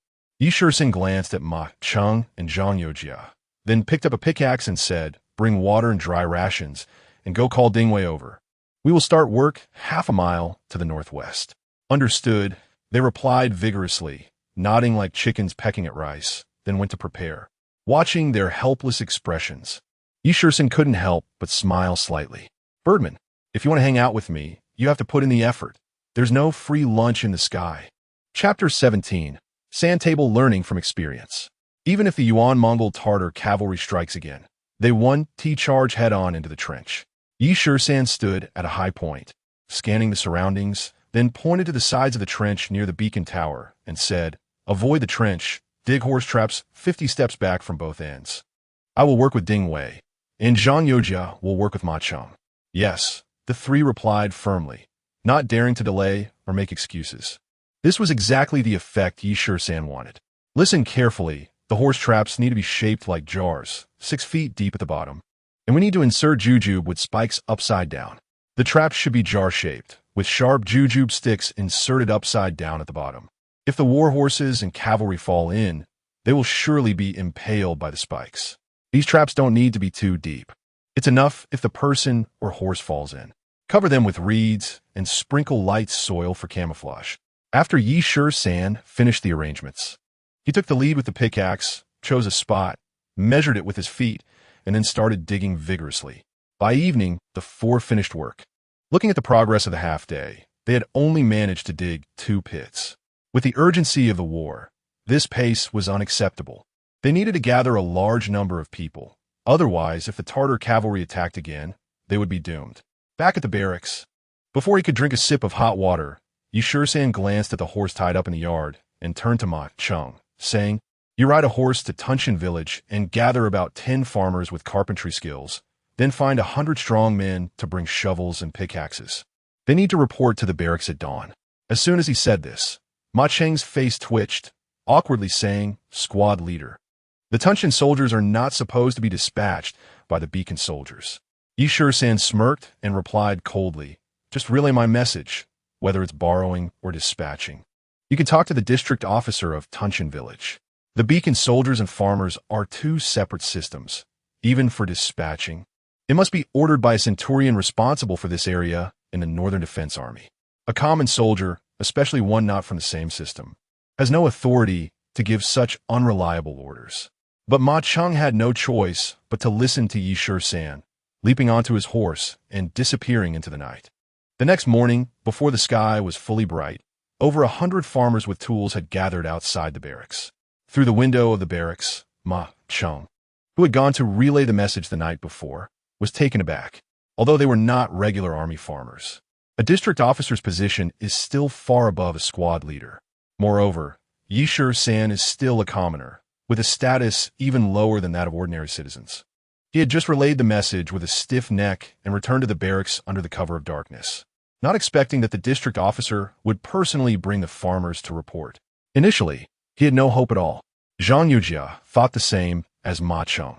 Feeling that Shisan was getting a bit carried away, treating everyone as his subordinates, the district officer of Tunshan village, Su Laolu, brought the farmers to report to squad leader Yi. As soon as Ma Cheng opened the gate of the yard from inside, Su Laolu hurried in, bowing respectfully at the door of Shisan's room. "Thank you for your hard work, District Officer Su." The door creaked open, and Shisan, stretching and still half asleep, stood at the doorway, glanced outside, and said, "Leave the carpenters behind. The rest assist the beacon soldiers in digging fortifications." After speaking, he waved to Ding Wei and Su Laolu, then went back inside. On the table, a sand table was already laid out. Shisan pointed at the sand table and said to Su Laolu and Ding Wei, who followed him in, "If the Tartar cavalry invades us, the Huangjiangxian Pass is the only entry point. Unless they send foot soldiers, they will have to climb the cliffs on either side of the pass. The Yuan-Mongol army excels in cavalry warfare, so sending foot soldiers is also possible. Entering the pass leads to the trench we dug, having suffered a great loss. The Tartar cavalry will definitely bypass the trench and enter our defense zone from both sides. Remember, dig back about 50 steps from both sides of the trench, with each horse trap spaced a yard apart, arranged in a plum blossom pattern, continuing down the cliffs on both sides. This way, as soon as the Tartar cavalry enters the pass, the trench, the horse stoppers, and the horse traps on both sides will form the first line of defense against them. The first wave of Tartar cavalry will surely suffer setbacks, and their morale will drop significantly, making it easier for our foot archers to shoot them down. Yi Shisan pointed and directed the deployment requirements all at once.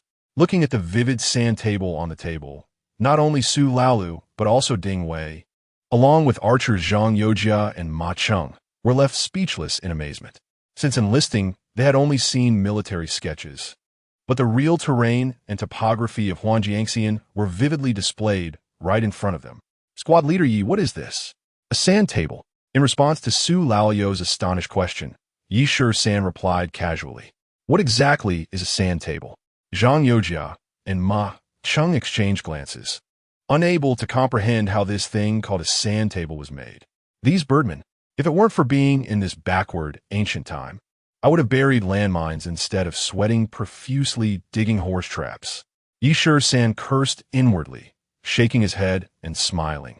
You can't command a battle without a sand table. You should know that in modern times, making a sand table is a fundamental course in military academies. You don't understand, so I won't bother explaining to you.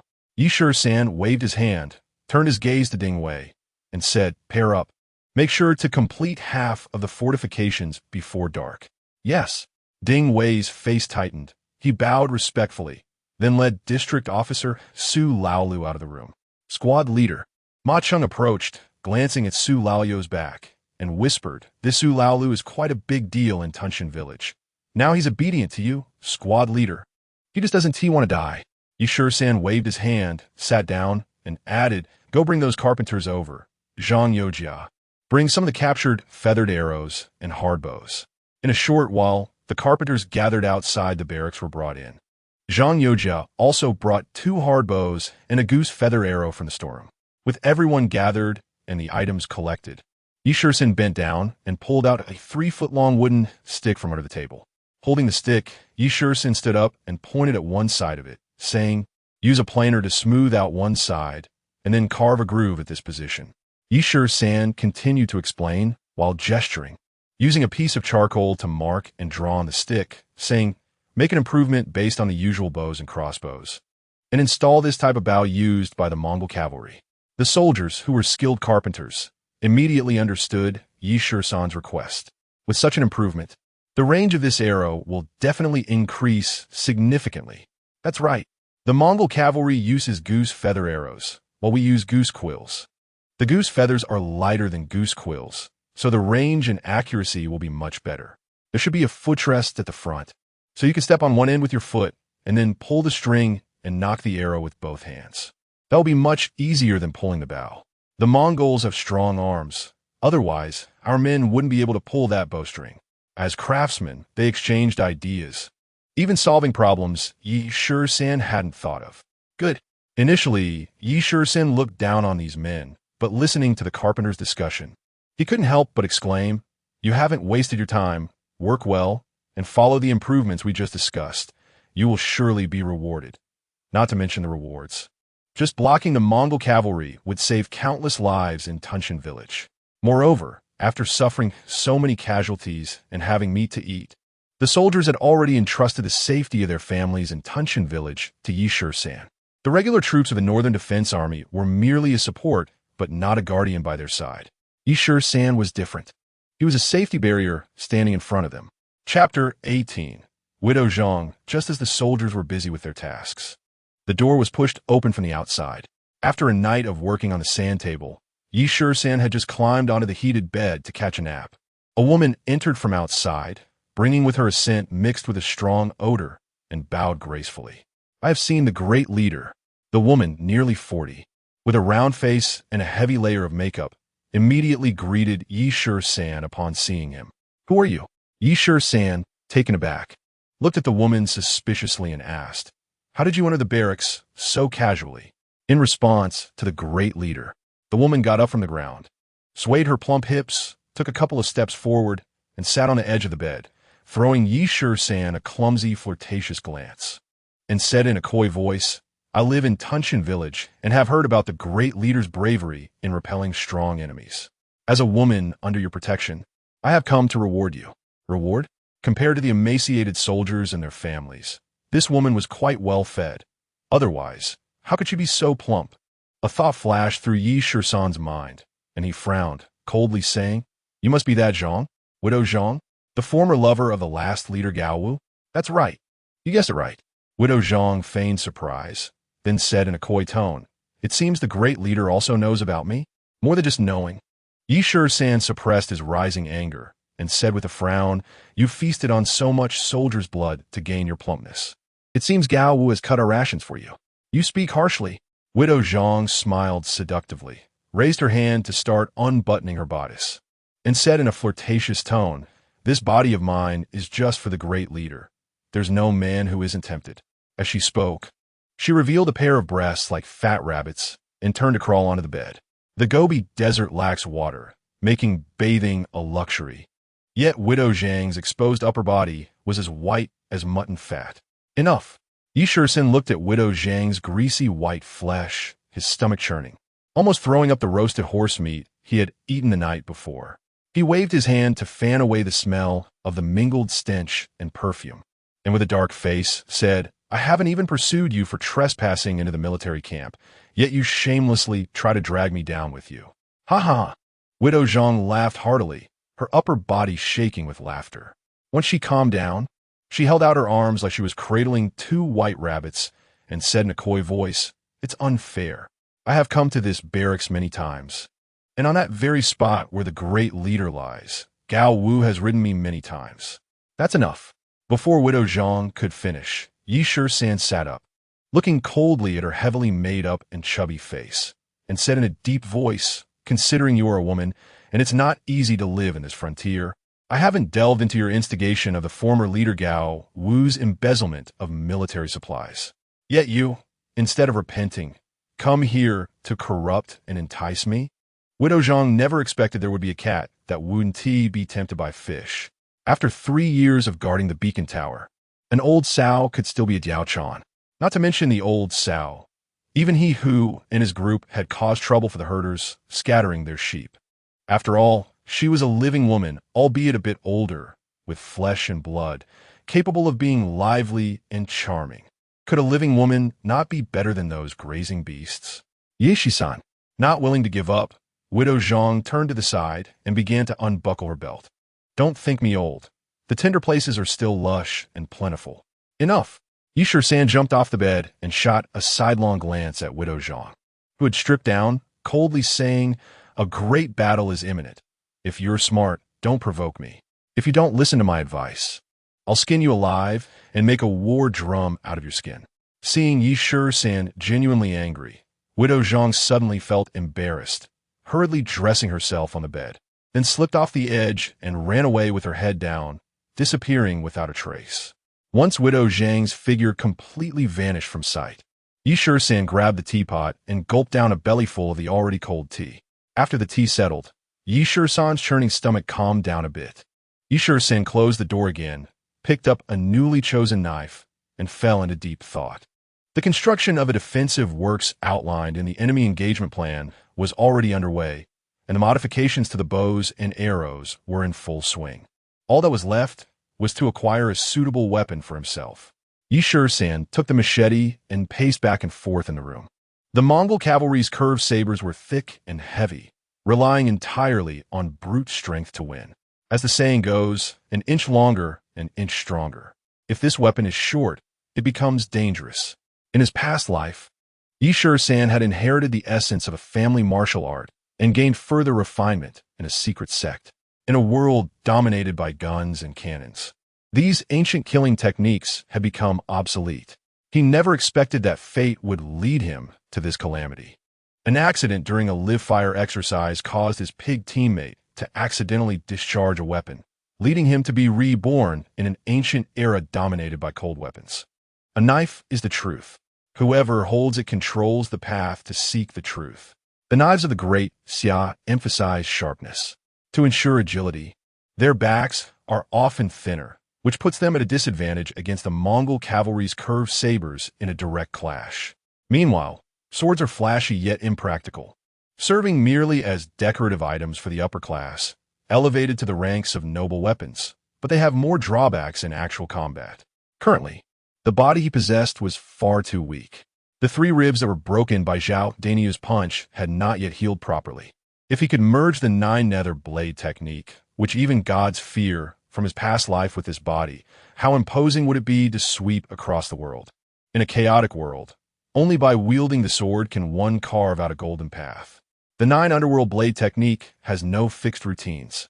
It is entirely based on the opponent's attack patterns, a sudden and elusive form of counterattack that emerges in emergencies. It can be said that it is a skill refined from countless inherent moves, a concept of controlling the blade. As long as what is in the mind is clear, the knife in hand can manifest the brain's reactions. Therefore, what kind of knife is most suitable for executing the brain's will? The type of knife is the most crucial choice. The best weapon is undoubtedly the sword. However, the sword is flashy but impractical, not suitable for the execution of the 9 underworld blade technique. A cleaver is too clumsy and hinders the unique temperament of the 9 underworld blade technique. The curved sabers of the Yuan main cavalry are even worse.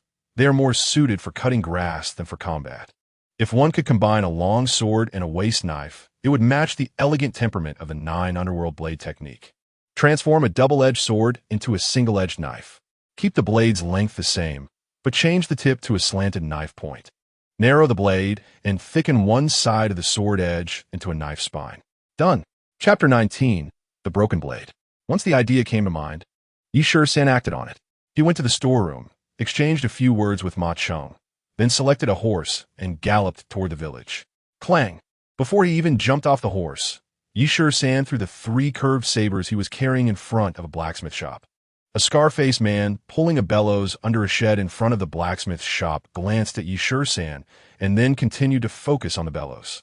Looking at the scar-faced man, whose blue veins bulged on his arms, Yi-Shur-san's gaze suddenly fixed on the half-empty pant leg of the man.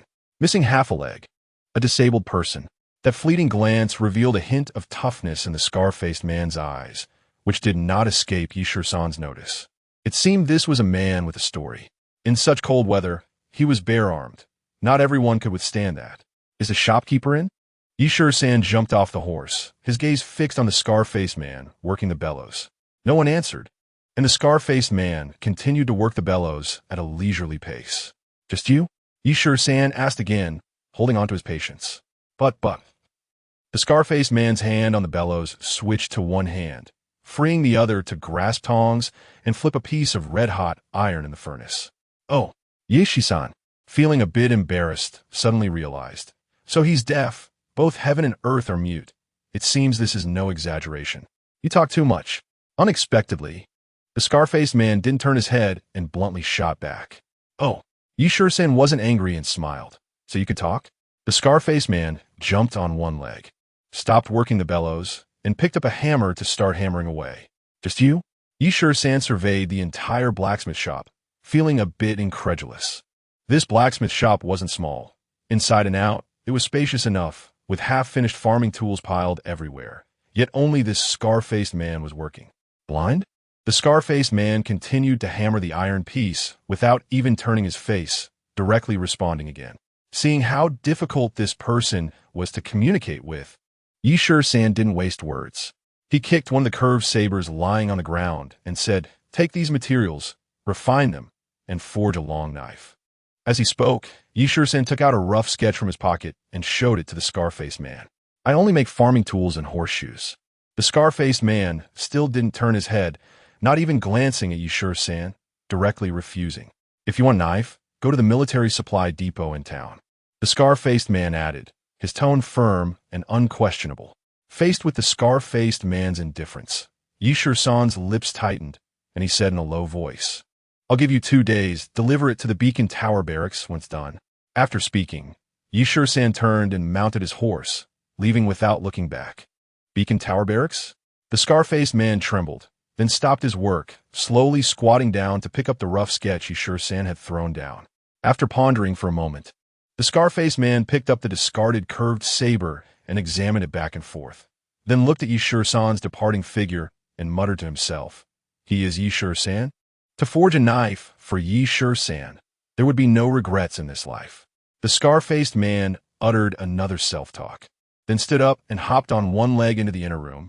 rummaging through a pile of rags in the corner until he found a fist-sized piece of black stone covered with small holes. He then picked up the 3 curved sabers from the ground and threw them all into the furnace to burn. In the blink of an eye, 2 days passed.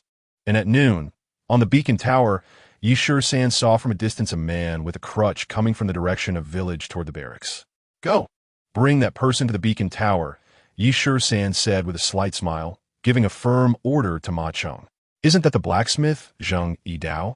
One hand shading his eyes, following Shisan's gaze, he added, "What is this lame man doing here?" "Zhang Yidao." Shisan was taken aback. This scar-faced man's name was related to blades. Indeed. Ma Cheng nodded and added regretfully, once a famous fierce soldier in the Northern Defense Army, a quick-draw knife master. Holding a regular military position. During a mission, he was surrounded by Yuan Meng cavalry, single-handedly killing 36 of the enemy, but due to weak weaponry, he lost half a leg and barely survived. After his injury, he was discharged from the regular troops of the Northern Defense Army and ended up as a blacksmith in village. But he has a peculiar habit of never forging knives. The car driver chatted on and on. "Hurry, invite him over." Shisan urged again and then turned to Zhang Yojia at the lookout point, calmly saying, "I'll keep watch. You go down to brew tea and roast meat, and then come back up to replace me." Not long after, Zhang Yidao was brought up. Upon seeing him, Shisan clasped his fists and said, "Thank you for your hard work, Senior Zhang. No need to be so polite. Shisan has overwhelmed Zhang." The scar-faced man Zhang Yidao replied, lowering his head and kneeling on his one remaining leg. "To forge a knife for Shisan is an honor for me. Please rise, Senior." Shisan hurriedly extended his hands, lifting Zhang Yidao from his elbows. "Such great courtesy from you. How can I accept it?" Zhang Yidao was once a person holding a regular military position. Shisan helped Zhang Yidao sit on a chair covered with wolf fur, personally poured a bowl of tea brewed by Zhang Yojia, and placed it on the table in front of Zhang Yidao. "Please take a look, Shisan." Zhang Yidao reached behind him, took out something wrapped in tattered cloth, and excitedly placed it on the table, saying, "This is the first knife I forged since becoming a blacksmith, and it is also the last knife I will forge." As he spoke, the tattered cloth was peeled away layer by layer, revealing an ugly, misshapen iron strip. "This is a knife? No way." Ma Cheng, waiting nearby, couldn't help but frown and shot Zhang Yidao a harsh glare. However, Shisan's gaze was deeply drawn to the object before him. This dark object looked like an unfinished knife blank. The rough guard, a twisted handle, and the 2-finger-wide blade had a very shallow edge. Half a foot from the guard on the spine, there was a gap about an inch wide. The edge of that gap was uneven, as if there was a material shortage during casting. "No yoke. This is a knife?" Ma Cheng was about to jump up. If it weren't for Shisan placing such importance on Zhang Yidao, he would have definitely grabbed Zhang Yidao by the scruff of the neck and thrown him off the beacon tower, especially the tip of the knife, which did not have the usual rounded shape, but rather a straight, angular tip with a blade extended to the point.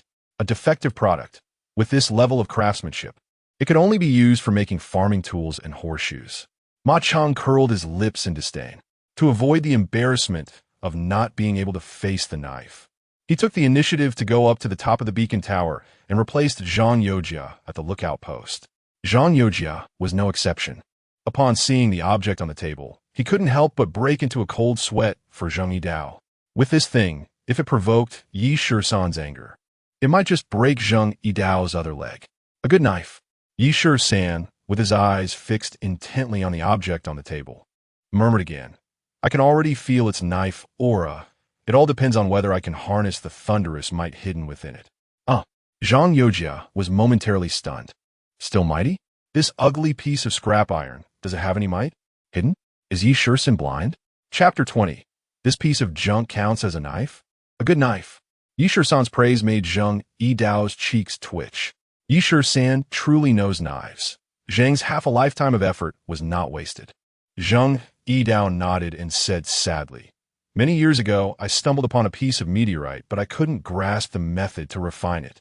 So I dared not experiment for fear of ruining a heavenly object. Shisan opened my eyes. I eventually refined this meteorite, combining it with common iron to forge this knife." "Meteorite? Isn't that what ancient artifacts refer to as mysterious iron? This knife was forged from mysterious iron, and those curved blades, finally sharpened into a knife? Zhang Yidao is quite capable, using hidden techniques to create the knife's shape, making it appear unremarkable. But this knife is indeed a rare artifact worth its weight in gold. Thank you, Senior. Yishusan stood up, clasped his fists, and bowed deeply to Zhang Yidao, saying, Senior, you've worked hard day and night. How much compensation would be appropriate? Please name your price. Ye Shisan. Zhang Yidao looked up again, tears welling in his eyes, and after a brief twitch of his mouth, he said tremulously, Heavenly objects are priceless. Discussing the value of this knife in terms of gold and silver is a desecration of artifacts. If this knife can shine brilliantly in Yishusan's hands, slaughtering the Yuan Ming Tartars that invade our great Xia territory, I would have no regrets in this life. Saying this, Zhang Yidao, supporting himself on the table, stood up and bowed deeply to Yishusan.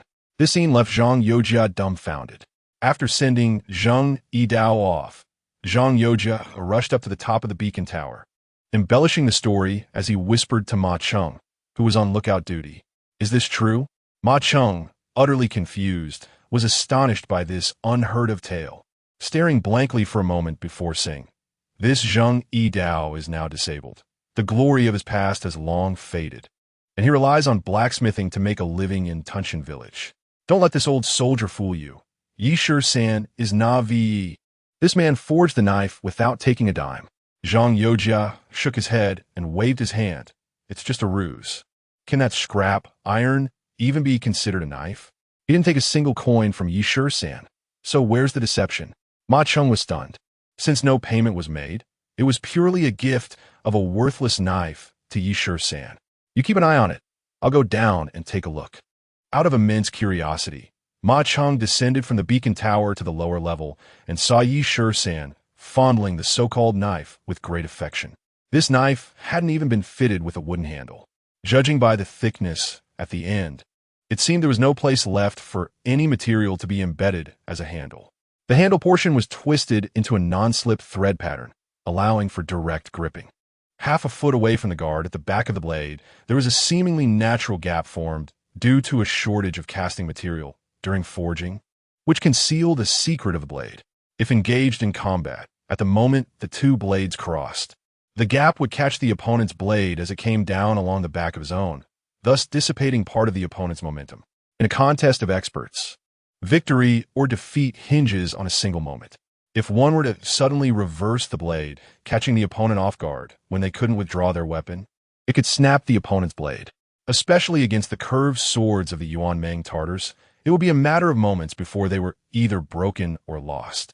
The blade had a shallow edge, glimmering with a fish belly-like whiteness, showing no sign of a menacing chill. In fact, aside from the shallow edge, the rest of the blade's surface was uneven, clearly a poorly smoothed, defective product. Is this even a knife?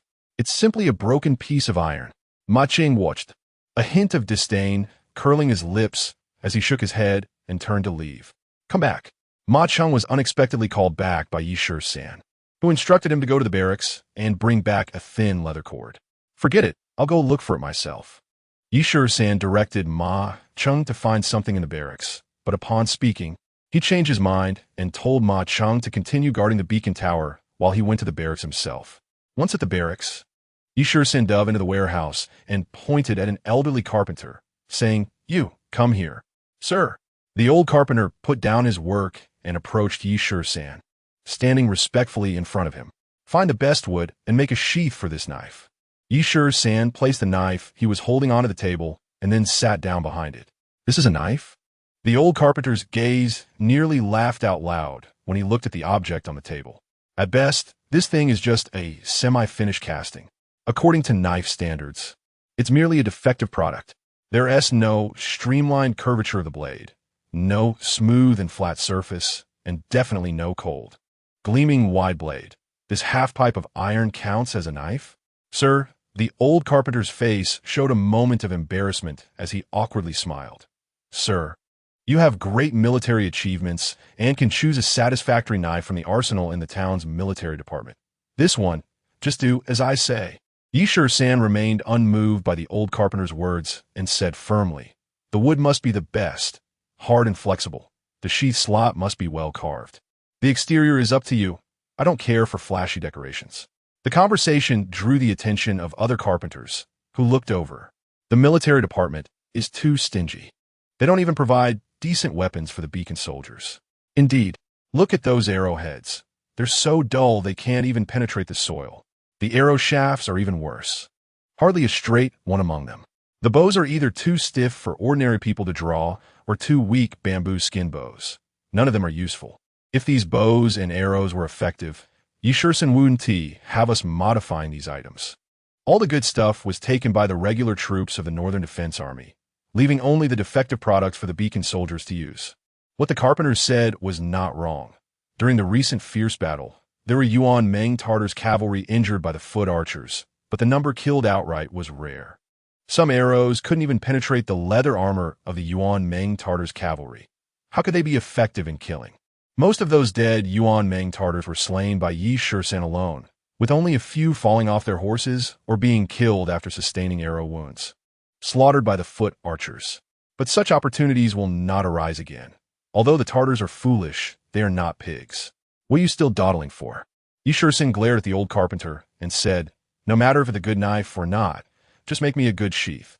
Although the field soldiers do not fall under the jurisdiction of the beacon soldiers, no one dared to disregard Shisan's words. This current slave soldier had previously killed over 100 Yuan Meng Tartar armored cavalry under his command.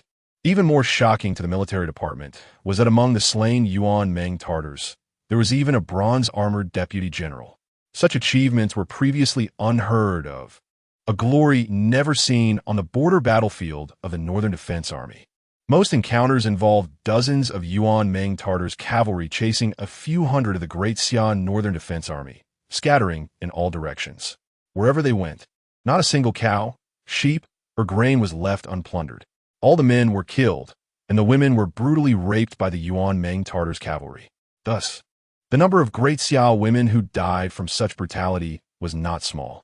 In the area of Huangjiangxian, where the enemies are feared, this soldier of slave status has become a god of war in their eyes. At least he can block the iron hooves of the Yuan Mongol cavalry, can snipe the enemies invading the territory of the Great Xia, and can give them hope for a peaceful and prosperous life. Rest assured, Captain Yi.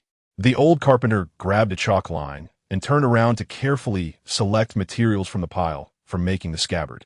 Chapter 21. The Heist After a Night's Work. The scabbard was completed. Shisan used a thin cowhide cord to wrap around the handle according to its natural grooves, crossing it over in layers. The fish scale pattern created by the cowhide cord became the only luxurious decoration of this broken sword. The improved crossbows made by the carpenters were also over 100. The newly made arrows numbered several hundred, and combined with those captured from the Mongol cavalry, the total count exceeded 1,000. Su Qianshi, this construction is barely enough. But with just the 6 of us signal soldiers, it may still be far from sufficient. Shisan turned his gaze towards Su Laolu, who was busy counting the number of soldiers and preparing to retreat with the agricultural soldiers. Sigh, Su Laolu, taken aback by the words, then spread his hands with a difficult expression and said with a bitter smile, "To be honest with you, Captain Yi, I, Su Laolu, know that in defense against the enemy, the agricultural soldiers are indispensable.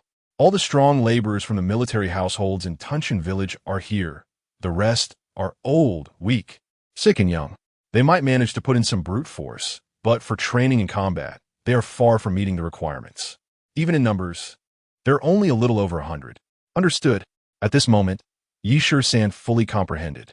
No wonder the large blacksmith shop only had Zheng Yidao, who was limping, forging iron alone. It seems Su Laolu had brought all the available laborers from Tunshan village to help him build fortifications. According to the previous situation, if the Yuan Mongol cavalry came for revenge, they would need at least 500 or 600 soldiers here to launch a counterattack. Moreover, the pastures adjacent to Tunshan village were still 30 to 50 miles away, and the grazing soldiers were even more dispersed.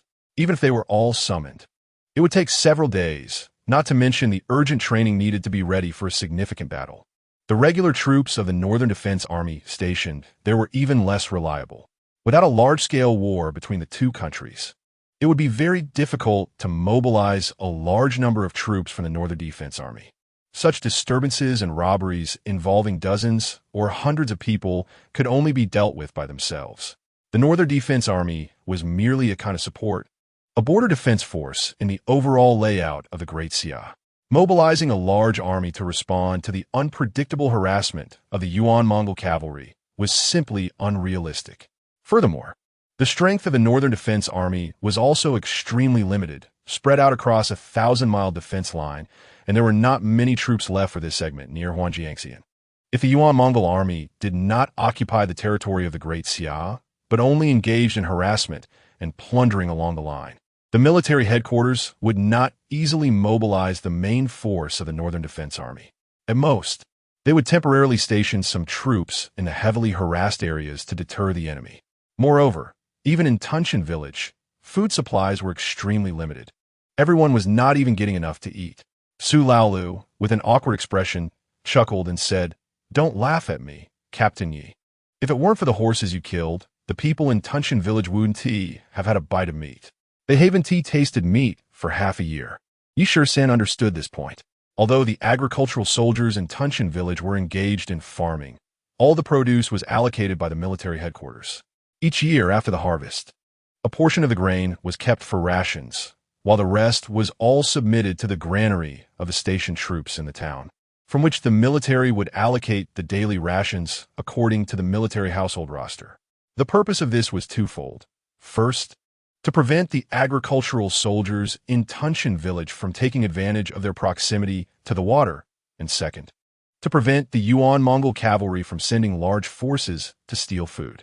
Even in the pastures, the number of cattle and sheep was recorded. If the losses exceeded the established limit, the herdsmen would be punished. However, Su Laolu seemed to have an epiphany and raised his head to say, "Outside of Tunshan village, there are several natural villages. Although the young and strong in the village have enlisted, there are still enough men left to gather 300 to 500. But natural villages are not under the jurisdiction of the agricultural soldiers and must be dispatched by the local government.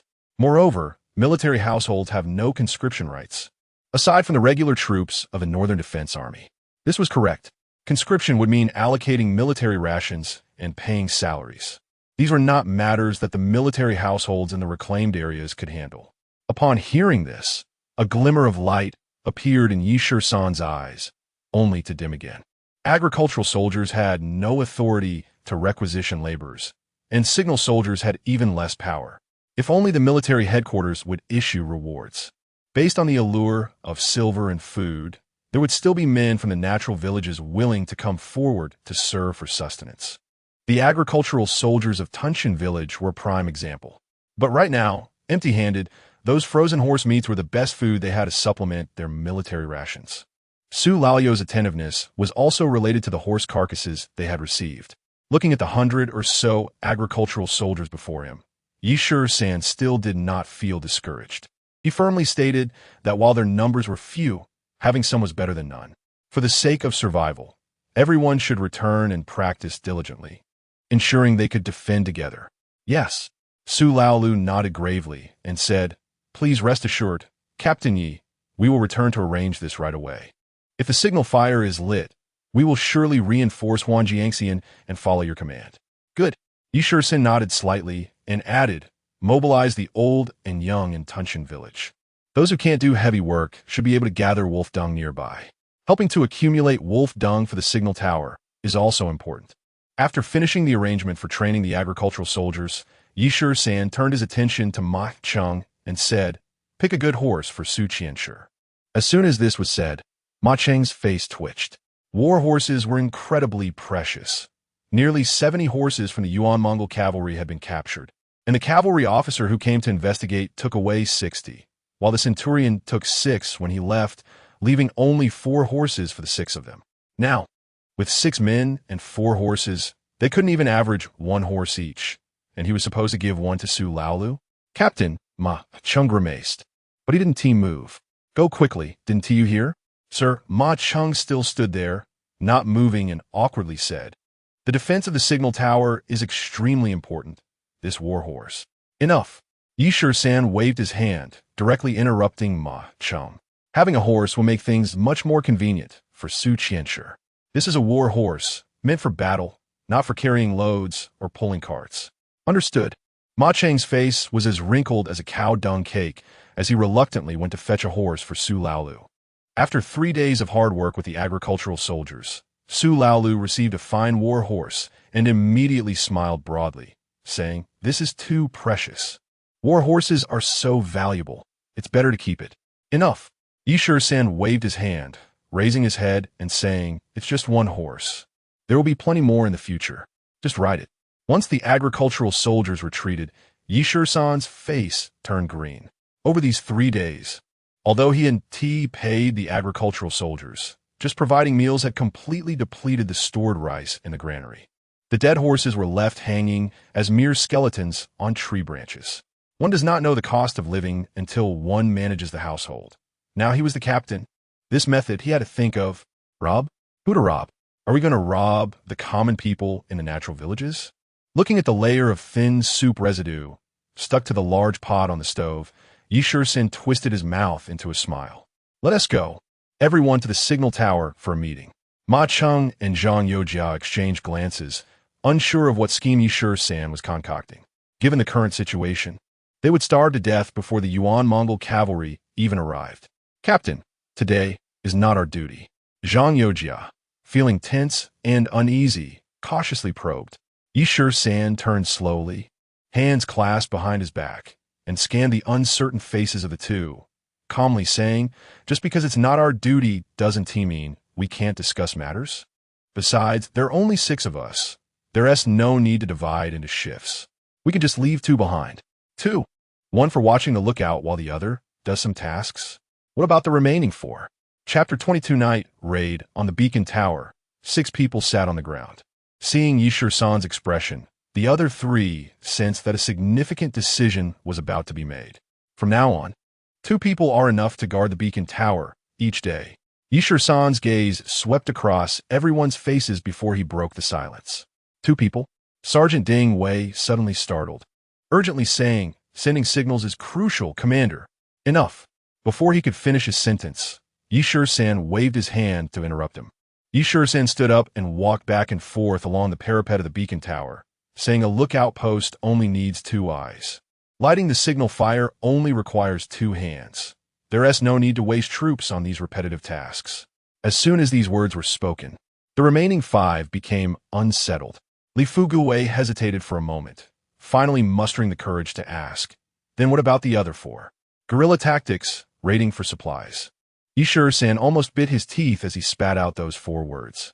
The 5 exclaimed in unison, their eyes nearly popping out. Guerrilla tactics were understandable. Patrolling along the line for enemy intelligence could barely be considered their military duty. Strictly speaking, this guerrilla role was originally a task for scouts in the Northern Defense Army. Moreover, guerrilla tactics are not only a military activity, but also a military position.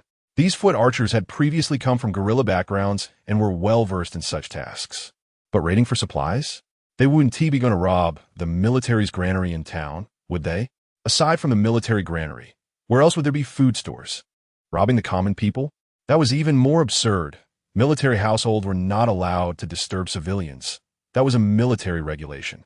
After pacing around the parapet for a while, Shisan sat back down, weighed the broken knife in his hand, and suddenly said, "Zhang Yojia and Li Fugui will guard the beacon tower. The rest of you hurry up and prepare a meal. Stew those horse bones. We need to eat well and regain our strength before we move out together." Faced with someone as ruthless and succinct as Shisan, the 5 exchanged glances but dared not ask further.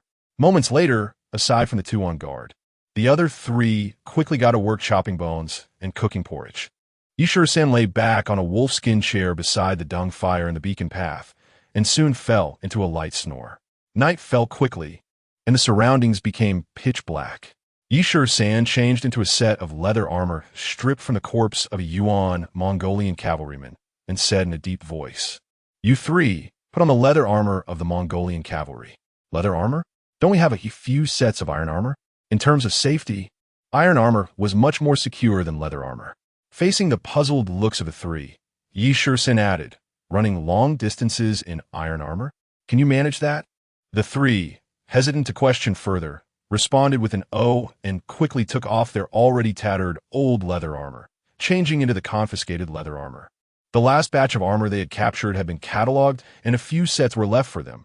The rest had been taken away. At this time, sparse stars began to emerge in the inky sky. Out of the passage, Yi Shisan grabbed the broken knife from the table and started walking quickly, then added, ropes, bows, and crossbows. Have you got them all? Out of the passage. That's the Mongolian territory. Sergeant Ma Chung hurriedly caught up, exclaiming, Commander, entering Yuan Mongolian territory without permission. The Mongolians will see us as intruders. Think twice, Commander.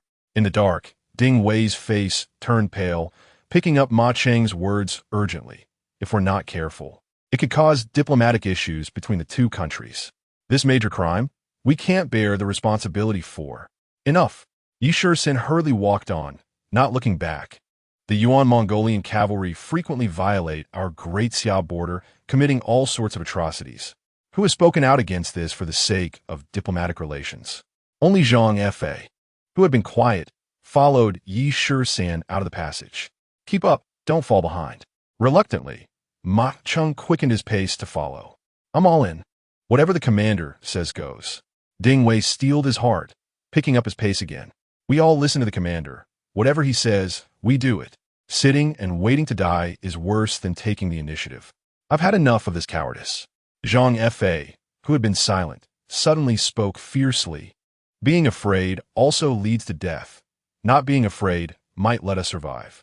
The commander has his reasons for arranging this. We just need to do it. Exactly. Yi Shisan nodded in appreciation, saying solemnly, I will take care of this sentry. You start your actions. After you succeed, just retreat. The rest will be left to me. Where's the pursuing soldiers? Ding Wei, still feeling apprehensive, timidly asked again. I'll hold them back. After Yi Shisan finished speaking, he waved his hand and bent down to move quickly. An hour later, faint lights appeared ahead. A row of wooden fences became visible in the light. They had reached the Mongolian soldiers' encampment. There were only a few Mongolian soldiers stationed here. It was a settlement for Yuan Mongolian herdsmen. Yi Shisan raised his hand, and the four who had stopped in their tracks immediately lay down. Everyone see clearly. Yi Shisan pointed towards the lights and said, There's a flagpole with a light. Next to it is a lookout tower with 2 sentries. You 3 go to the left.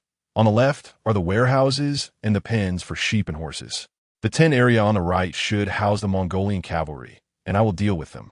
A lantern flickered like a ghost fire, only revealing the lookout tower behind the flagpole. The tents in the moonlight looked like scattered grave mounds. The area with large pens was where the sheep and cattle were gathered. Listen carefully.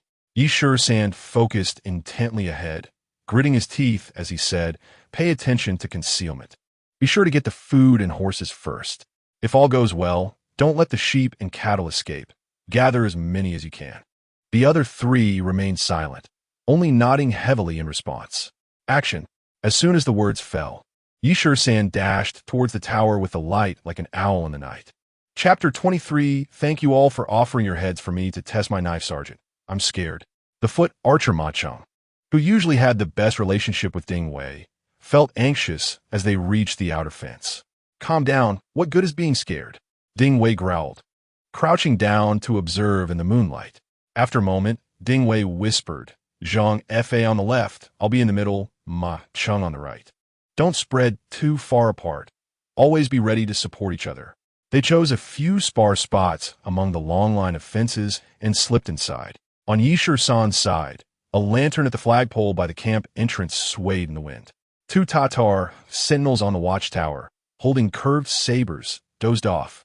Like a ghost, Yi Shisan crouched along the fence at the camp entrance, peering around before silently climbing up the thick logs. Just as one of the hairy Tatar sentinels, desperate from a need to relieve himself, stood up unsteadily and was about to do so at the corner of the watchtower, a figure suddenly appeared before him. Before the hairy sentinel could widen his eyes for a closer look, a knife, as rusty as scrap iron, pierced through his chest and out his back. The speed of the knife was astonishing. Yi Shisan's hand felt as smooth as a bamboo slip slicing through tofu, without any sense of resistance. The hairy sentinel, unable to shout, gushed a fountain of blood from the knife's tip at his back. At the same time, the contents of his pants also erupted in a stream of urine. The stench of urine mixed with the hot, salty scent of blood spread out in the cold wind. Swish! Shisan pulled the knife out of the hairy sentinel's body. The sentinel, leaning against the log fence, slowly slid down into a pool of blood. Crack! Another crisp sound followed. Without looking back, Shisan's hand behind him had already snapped the neck of another Tatar sentinel. Damn! So weak? Shisan was taken aback, not expecting the Tatar sentinels to be so easy to deal with. Without even a cry of pain, they had clumsily stepped onto the path of reincarnation. Shisan raised the knife before his eyes, muttering, "What a good knife, not a drop of blood on it." In the moonlight, he could see the dark blade, with a shallow edge still shining silver, not a trace of blood on it, with a hint of satisfaction and surprise on his face. Shisan sheathed the knife and then propped the two Tatar sentinels' bodies against the fence. "Look at your postures." Shisan glanced at one sentinel looking up and the other with a drooping head, smirking as he slipped down from the watchtower. Before he reached the cluster of felt tents, he heard a continuous series of snores, rising and falling like the croaking of frogs in June. Using the moonlight, Shisan swam through the gaps between the stones like a fish. Every time he emerged from a tent, the thunderous snoring diminished a little. Shisan kept moving through the tents, and the previously deafening snoring gradually faded away. The knife in Shisan's hand remained as clean as ever, with not a hint of blood on its silver edge. Moo, bah! The moonlight suddenly dimmed in the overwhelming stench of blood, and the scene before him seemed to be covered by a giant black pot. Suddenly, the cries of cattle and sheep mixed with the snorts of horses made the night eerily strange. Before long, various chaotic sounds intertwined, plunging the once silent ground into chaos. Enemy attack. Enemies are coming. A burly Tatar soldier, terrified, burst out of a tent, raised a horn a blow, but fell silent immediately. Thud! The abruptly stopped horn bounced high off the hard ground. At the same time, a flash of cold light cut through the darkness, and a large head rolled to the ground, landing next to the horn. Blood erupted from the neck without a head, shooting skyward and raining down. Soon, the area deep within the tent plunged into chaos. Shouts and footsteps echoed. The moonlit night was now pitch black, obscured from view. Curses and stomping sounds rose sharply. Woo woo woo! Another horn was blown, and torches ignited one after another. "Thieves, it's the Han soldiers!" A Tatar soldier running wildly shouted, but before he could finish, he fell to the ground, and his torch ignited the dry grass. With the evening breeze, the fire quickly spread across the ground, and soon the flames soared, illuminating the sky that had just hidden the moonlight as bright as day. In the firelight, disheveled Tatars ran wildly, brandishing various weapons as they charged toward the camp entrance. Even more panicked than the Tatars were three figures, driving a herd of horses carrying sacks and countless cattle and sheep, frantically fleeing toward Huangyang Xian, 50 miles away. The cries of cattle and sheep, the neighing of horses, and the terrified screams of Tatar women intertwined in the blazing light. They ran south. Hurry and chase. Kill them. The Han soldiers are few. Quick, ride and chase. The Tatars, without time to don armor, wrapped in sheepskin robes, some even bare-chested, shouted as they rushed toward the camp entrance, weapons raised. Run fast, or it'll be too late. Ma Chung, looking back in terror, urged his horse, whipping the animal, pulling the grain sack with a rope. Zhang Fa and Ding Wei, also on horseback, hurriedly gathered the panicked livestock for both sides. In an instant, the herd was driven away by the three and soon disappeared from the illuminated area. At the same time, groups of pursuing Tatar soldiers, some on horseback, some running on foot, charged forward. With so many livestock, even with someone driving them, they could not run fast in the night. The pursuing Tatars quickly closed in. Kill! Slaughter them all. Don't let a single one escape. The lead Tatar, bare-chested on horseback, raised his curved knife and roared ferociously. Just as the mounted Tatar was about to reach Ma Chung, who was behind, Ma Chung saw the raised curved knife just a few steps away and nearly wet himself in fear.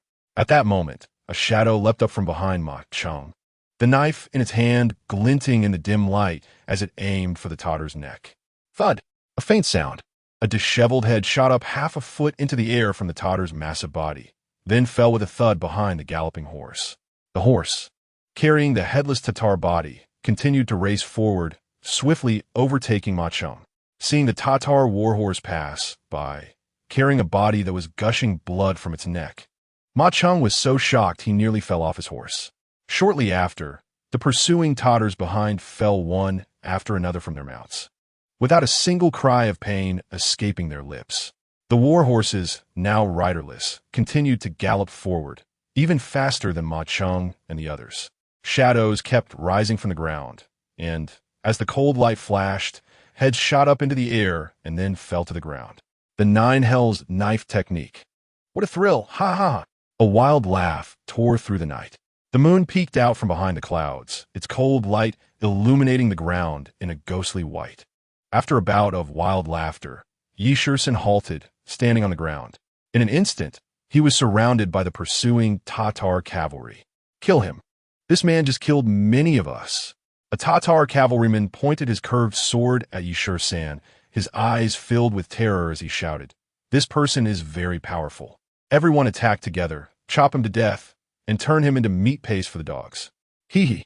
Surrounded, Shisan showed no fear at all, grinning with his white teeth. He slowly raised his sword and said, "Thank you all for your support. I just happen to want to try this sword and see if that old man Jing Yidao is just bragging." Kill. Before Shisan's words fell, the trained Tatar cavalryman let out a roar and closed the encirclement. Dozens of gleaming curved swords formed a circle and struck down at Shisan, who was at the center. Just as the diameter of the sword circle formed by the dozen swords was less than a yard, Shisan leaped into the air from his position, then spread his arms and fell like a large bird. Clang! Amidst the sparks flying, the dozen swords collided and missed their target. Several disheveled heads spun away from the bodies of the knights. Chapter 24. They begged for a bite of food from their mother. The smell of blood instantly spread across the wilderness. The battle horses, which had just formed a circle, now neighed and scattered. After landing, Shisan performed another somersault and landed on a horse that no longer had a rider.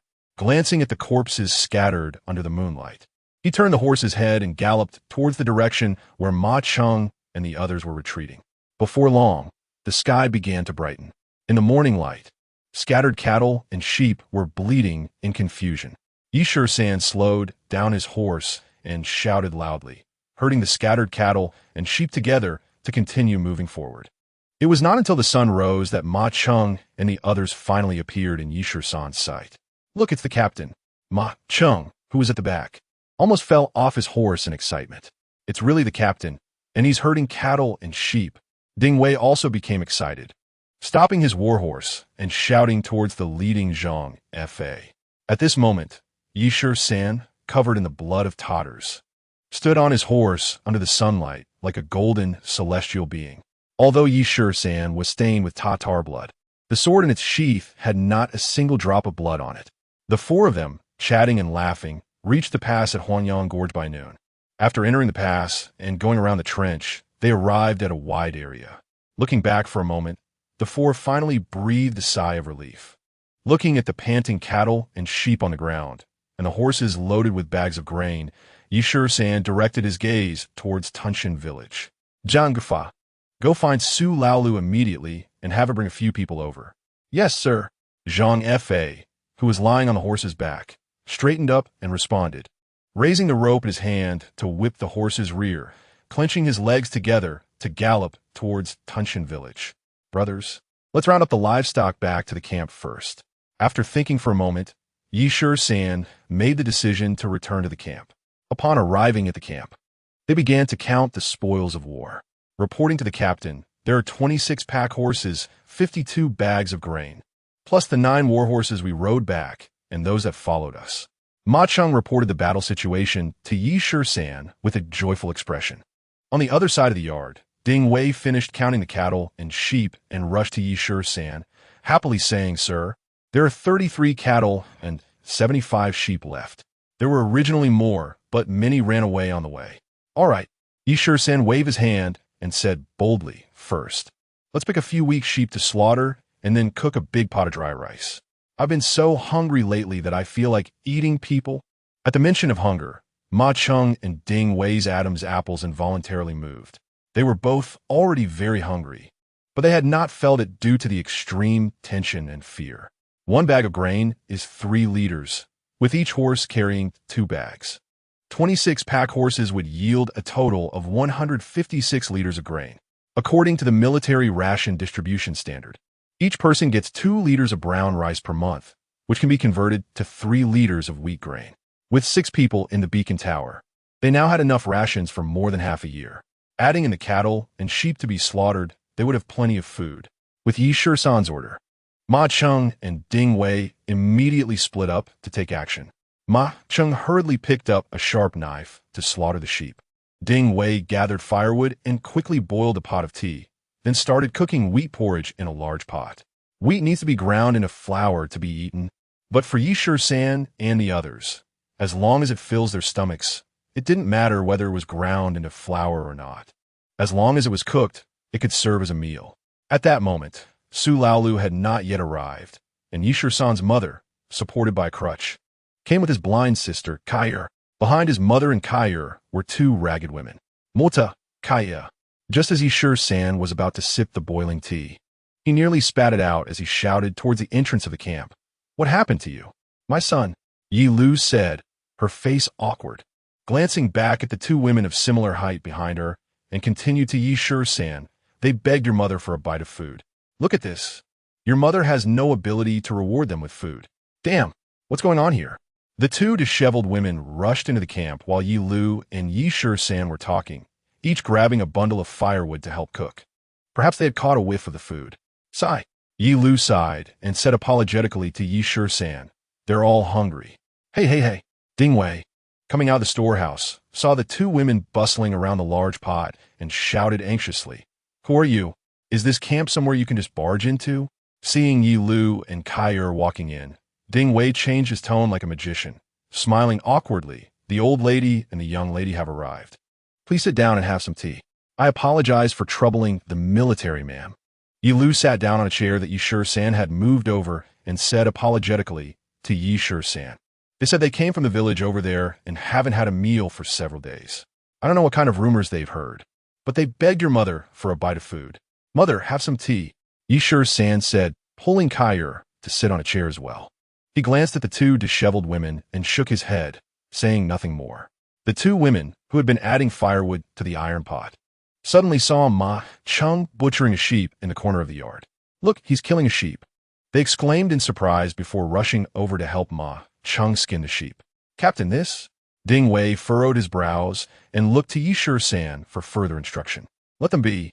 Shisan waved his hand and shook his head, saying, "After the food is cooked, let them eat their fill and then send them away." "Brother, I heard a lot of cattle and sheep and also the sound of horses." Kaier, who had been trying to catch the surrounding sounds, perked up her nose and excitedly turned her face towards Shisan. "Yes, brother, I seized the Tatars' cattle, sheep, and horses, as well as grain." Shisan replied Jesuali, not noticing how shocked Yi Lu was, nearly sliding off her chair. "With grain and cattle and sheep, we can survive this winter." Shisan gazed blankly outside the camp, his mind occupied with thoughts of military rewards. Days had passed, and there had been no response from the military. Get out. Where did these beggars come from? Don't get the sheep meat dirty." Ma Cheng scolded as he skinned the sheep, driving away the 2 suddenly appearing women. He understood that if it weren't for hunger, the nearby villagers wouldn't dare to easily barge into a military camp. From the beacon tower to the camp was a military-restricted area. Perhaps Ma Cheng's scolding woke the 2 disheveled women up. Seeing a basin of water nearby, the 2 women, disregarding the bone-chilling cold, hurriedly washed their faces. To be honest, after this flurry of tidying up, the 2 looked like entirely different people. Upon closer inspection, their features weren't hard on the eyes. However, due to long-term hunger, their faces appeared slightly waxy and lifeless, but their features were still quite delicate. Hearing the commotion from Ma Cheng's side, Kaier mumbled, "They know brother has become an official. That's why they came to beg mother." A mere squad leader can't be considered a real official. It's just that he has the authority to manage 10 people in the army. But in the eyes of these villagers, anyone who can manage others is an official. To them, any official is like the heavens above the common people, knowing that a meal couldn't be avoided. Ma Chung didn't want these women to get away without doing anything, so he waved his hand and called out, "Come over. Since the squad leader is treating you both to a hearty meal, make sure to clean these skins thoroughly." Ma Chung instructed the two women to clean the freshly peeled sheepskins. Although they were women, they were quite experienced at this kind of work. "Thank you, military sir," the two women exclaimed joyfully, laying the two sheepskins with the flesh side up on the ground. Using some firewood scraps picked up from the ground to scrape off the blood and grease from the skins. Then grabbing some ashes piled in the corner and rubbing them vigorously into the sheepskins. Ma Chung chopped half a sheep into small pieces and placed them on top of the grains cooking in the iron pot, covered the pot, and then ran over to Yi Lu Shi with a shy grin. These two sheepskins are just right for the old lady and the young lady to use as bedding. Still somewhat in shock, Yi Lu Shi hurriedly said, "No, military sir, the common woman has reed mats. How dare I take your sheepskins for bedding?" "Mother."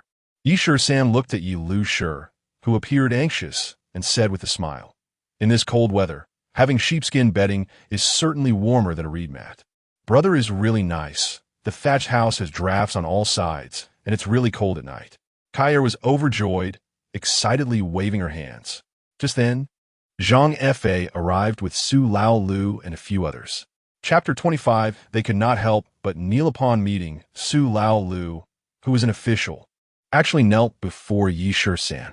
"Squad leader, did you really rob the Tartars' camp?" Saying this, Su Lao Lu's eyes looked in disbelief at the cattle, sheep, and horses in the courtyard. In the eyes of the field soldiers, even the regular troops of a Northern Defense Army wouldn't dare to offend the Tartar cavalry. This little signal soldier actually went into the lion's den with just 3 soldiers. "Su Qianshi praised you wrongly." Yi San waved his hand, humbly saying, "It's not really about robbing a big camp. It's just a small garrison and the pasture of the border people. The Yuan Mongol Tartars are different from the great Xiahan people. They mainly live by herding, and everyone can ride and shoot, so they can be said to be a militia. The men of the Yuan Mongol Tartars are soldiers during wartime and herders during peacetime, with no concept of conscription. The squad leader is truly brave, avenging our field soldiers and border people. The field soldiers, suffering from harassment by the Tartar cavalry, were all invigorated upon learning that the signal soldier had robbed the Tartars of their livestock." "That's right." Facing the excited Su Lao Lu, Yi San pointed to the tied-up horses and generously said, "Those pack horses can be ridden or used to pull carts, so they belong to you. Also, those cattle too. If you take them back, train them well, they can also be used for plowing. Raising the sheep here is a hassle, so I'll give you half to let the villagers have a feast." Yi San glanced around the courtyard and added, "Anyone daring to sneak into Yuan Mongol territory to rob the Tartars' cattle and sheep was undoubtedly bold." Yet Yi San, who could barely fill his belly, risked his life to bring back so many things and generously wave them off to these field soldiers. "Thank you, squad leader, for your grace." The few field soldiers who came with Su Lao Lu hurriedly knelt on the ground again. The squad leader is like our reborn parents. In this era, having food means survival. Moreover, what Yi San provided were live cattle and sheep. Cattle and sheep eat grass, and they can multiply and produce more cattle and sheep. Faced with such great grace, how could they not kneel? This kneeling by the field soldiers gave the two women a glimmer of hope. The taller woman pleaded, "Common woman requests the squad leader to take us in." Following her, the slightly shorter woman also knelt down, saying, "As long as the squad leader provides a meal, I will do anything. Squad leader, please show some mercy." The tall woman raised her face, making another pitiful plea. "Washing clothes and cooking, whatever the squad leader wants me to do, I will do." The shorter woman also hurriedly begged, afraid that someone else would seize the opportunity.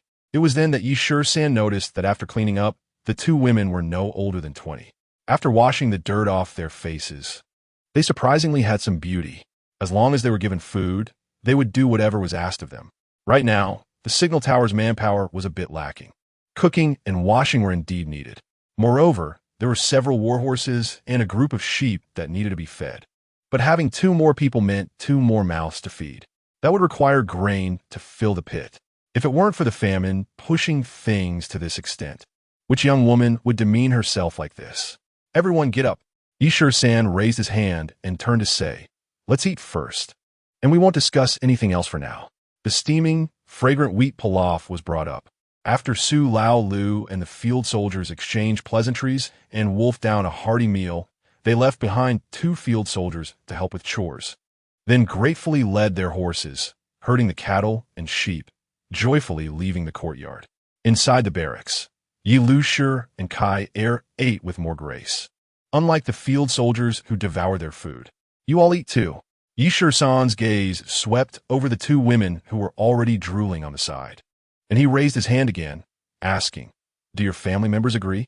In response to the military, sir, the tall woman raised her head, swallowed a mouthful of food, and said, I am Kai E. My mother is already starved to death, and my father and brothers are hurting for others in the pasture, so I can make the decisions myself. And you? Shisan turned his gaze to the other woman who was focused on eating. Squad leader, I am He Shioer. Just turned 17 this year. Last autumn, when the Tartar soldiers came to rob grain, my fiancé was killed by them. Now, there is only my elderly father left at home. Brother, please take in my 2 sisters. Kai Er looked up at Shisan, also pleading for the 2 women. Yi Lushi shot a fierce glare at Kai Er, quickly realizing that blind Kai Er couldn't see her expression. Kaya kept quiet, knowing not to interfere in her brother's military matters. Yi Lushi had no choice but to sternly reprimand her daughter not to meddle. Everyone knew that keeping 1 person meant having to provide a portion of food, although they had robbed some grain and livestock from the Tartars. To keep more people alive was merely a drop in the bucket, not much use at all. Undoubtedly, this was a dilemma. Observant Ma Chang glanced at the 2 rather attractive women, leaned in close to Shisan's ear with a wicked smile, and whispered, Sir, these 2 have quite a charm. 100 times better than that Zhang widow. Shut up. Before he could finish his sentence, Ma Chang was cut off, awkwardly smiling as he went to feed the horses. But Ma Chang's words reminded Shisan again. Mother has difficulty walking, and my sister is blind. Moreover, there are no more tasks like weaving felt or twisting ropes. But daily life still has many inconveniences. Shisan again focused his gaze on Kai Yi's face. The beacon tower is a military stronghold, and it is not a place for women. If you don't mind, you can stay in the sand pit to take care of my mother and sister. Thank you. Lord Shichong. Upon hearing this, Kai Yi quickly prostrated herself and bowed her head again. Looking at Kai Yi's delighted face, Shioer felt extremely disappointed. In the midst of famine, even being a servant had become such a struggle. Lord Shichong, please have mercy. Shioer, feeling utterly dejected, still refused to give up her last glimmer of hope. She lay on the ground, knocking her forehead repeatedly, saying that she could wash clothes, cook, and warm the bed for you. As long as there was food to eat, she was willing. Enough. Shisan felt a headache coming on. Right now, they were short-handed, but that was only for the construction work. A woman could only do things like rolling on the big con. But at this moment, in the eyes of these people, Amir Shichong, was their lifeline. Even Su Laolu, the deputy in the field troops, treated him with utmost respect. He dared to kill the Tatars, could kill the Tatars, and could also seize their food and livestock, which was hard to find in the regular troops of the Northern Defense Army. This slave soldier was their hope for survival. Let's do this. Shisan pondered for a moment and finally spoke again. You can stay for now, but you don't need to serve me. Just stay in the barracks to cook and then deliver the food to the beacon tower. Thank you, Lord Shichong. Thank you. Lord Shichong. When Shioer looked up again, her face was already brimming with tears. Chapter 26. Ambush. Everyone here knows the importance of the Huangjiangxi beacon tower. But everyone understands that without Shisan around, when the Tatars come, these people will definitely scatter. Shisan is the backbone of everyone. The Yuan-Mongol Tatars have suffered consecutive blows, and revenge is definitely inevitable. When will they come? It is just a matter of time. The beacon soldiers know this, and the field troops understand the stakes even better. Staying together is the best choice. The beacon tower will still leave 2 people on guard, while Shisan takes the remaining 3 to the cliff top on the Huangjiangxi side. The cliff edge extends all the way to the beacon tower, forming a natural barrier between the Great Xia and Yuan Mongol. From the beacon tower, one can overlook the area around the Huangjiangxi Pass. But from the top of the cliff, one can glimpse the more expansive terrain within the Yuan Mongol territory. Everyone pay attention. Yi Shisan dismounted and climbed to a steep high ground, pointing to a gap. This place is the easiest to climb. If the Tatars come up from here, they can follow the path we took and directly assault the beacon tower fortress. Behind him, Ma Cheng, panting heavily, leaned over to take a look and said, "This place is very dangerous. The Tatars excel in cavalry warfare and will definitely send cavalry to attack from the pass." That's right, the Tatars' cavalry will not give up their advantage and will not use this kind of infantry attack method. Ding Wei also recognized the advantages and disadvantages of the terrain, nodded in agreement, and climbed up to align with Ma Cheng's view. Only Li Fuguei frowned, observed for a moment, and said, "The Shichong makes a good point. The Tatars' cavalry has already suffered losses from the horse-stopping spikes. If they don't go through the pass and instead use a climbing ambush tactic, they could trap us 6 in the beacon tower." After Li Fuguei's comment, Ma Cheng and Ding Wei silently nodded. On this point, they reached a consensus.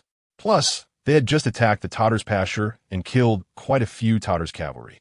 The Tatars would not be able to swallow this anger. The fact that they have not retaliated immediately only means that the Yuan Mongol Tatars have not yet thought of a feasible plan. Given such heavy losses, the Yuan Mongol Tatars would be more cautious than before, needing to prioritize tactics. Yi Shisan looked into the distance and said lightly, "Starting tonight, we will set up a shelter here for guard duty." As soon as these words came out, Ma Cheng was shocked. "Lord Shichong, are you saying the Tatars will launch a surprise attack on our beacon tower tonight?"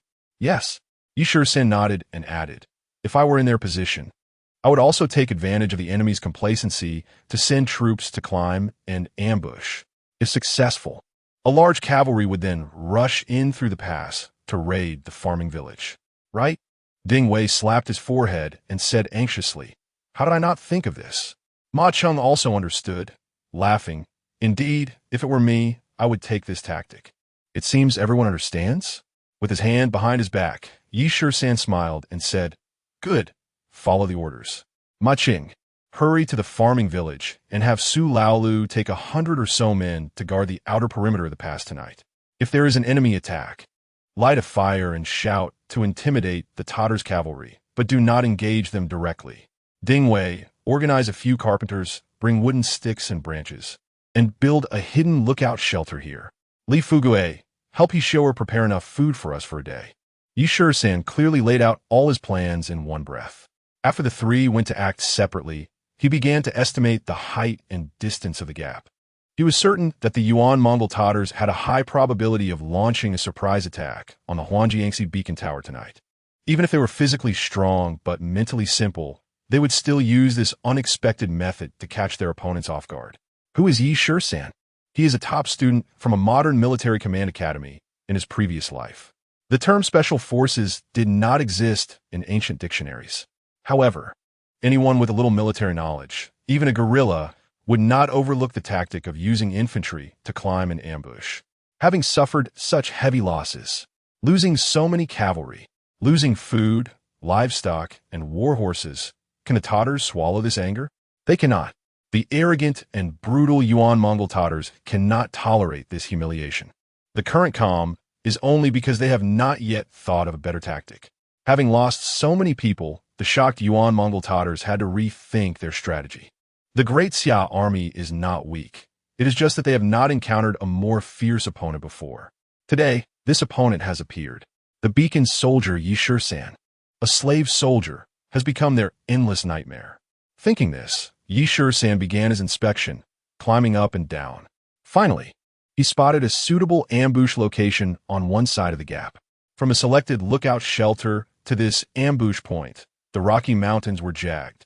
Even in places without sudden rock formations, there were enough dense bushes for concealment. Below the steep gap was a rocky beach formed by long-term rock falls. If someone were to climb up the gap and then fall down, they would undoubtedly be smashed into a pulp.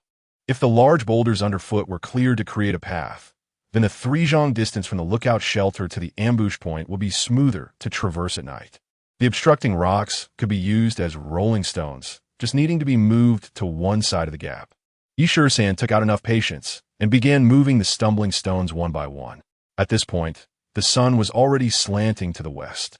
Based on his inspection of the terrain and analysis of the Yuan-Mongol Tatars, he concluded that if the Tatars sought revenge, this would be their first choice for a surprise attack route. Before long, the carpenters who came to help quickly built a windproof and cold-resistant shelter at a recessed cliff area. 3 improved strong crossbows were neatly placed on the ground. Bundles of feathered arrows were divided into 3 portions, each placed beside a strong crossbow. Due to time constraints, the wheat that had not been ground into flour could not be used to make dry rations. About a dozen mountain yam dumplings pulled from the cow dung fire were also piled inside the shelter. Half a lamb, still dripping with blood, was cut into pieces and placed in a basket. Soon after the carpenters left, the sky darkened. "Hurry up and eat." Shisan looked at the lamb that was still oozing blood, forcing himself not to let his undigested lunch rise back up. If only it could be roasted a bit more. Noticing this scene, Ma Cheng prepared to gather a pile of firewood to continue roasting the undercooked lamb. Nonsense. Unexpectedly, Shisan noticed Ma Cheng's actions and immediately frowned, scolding.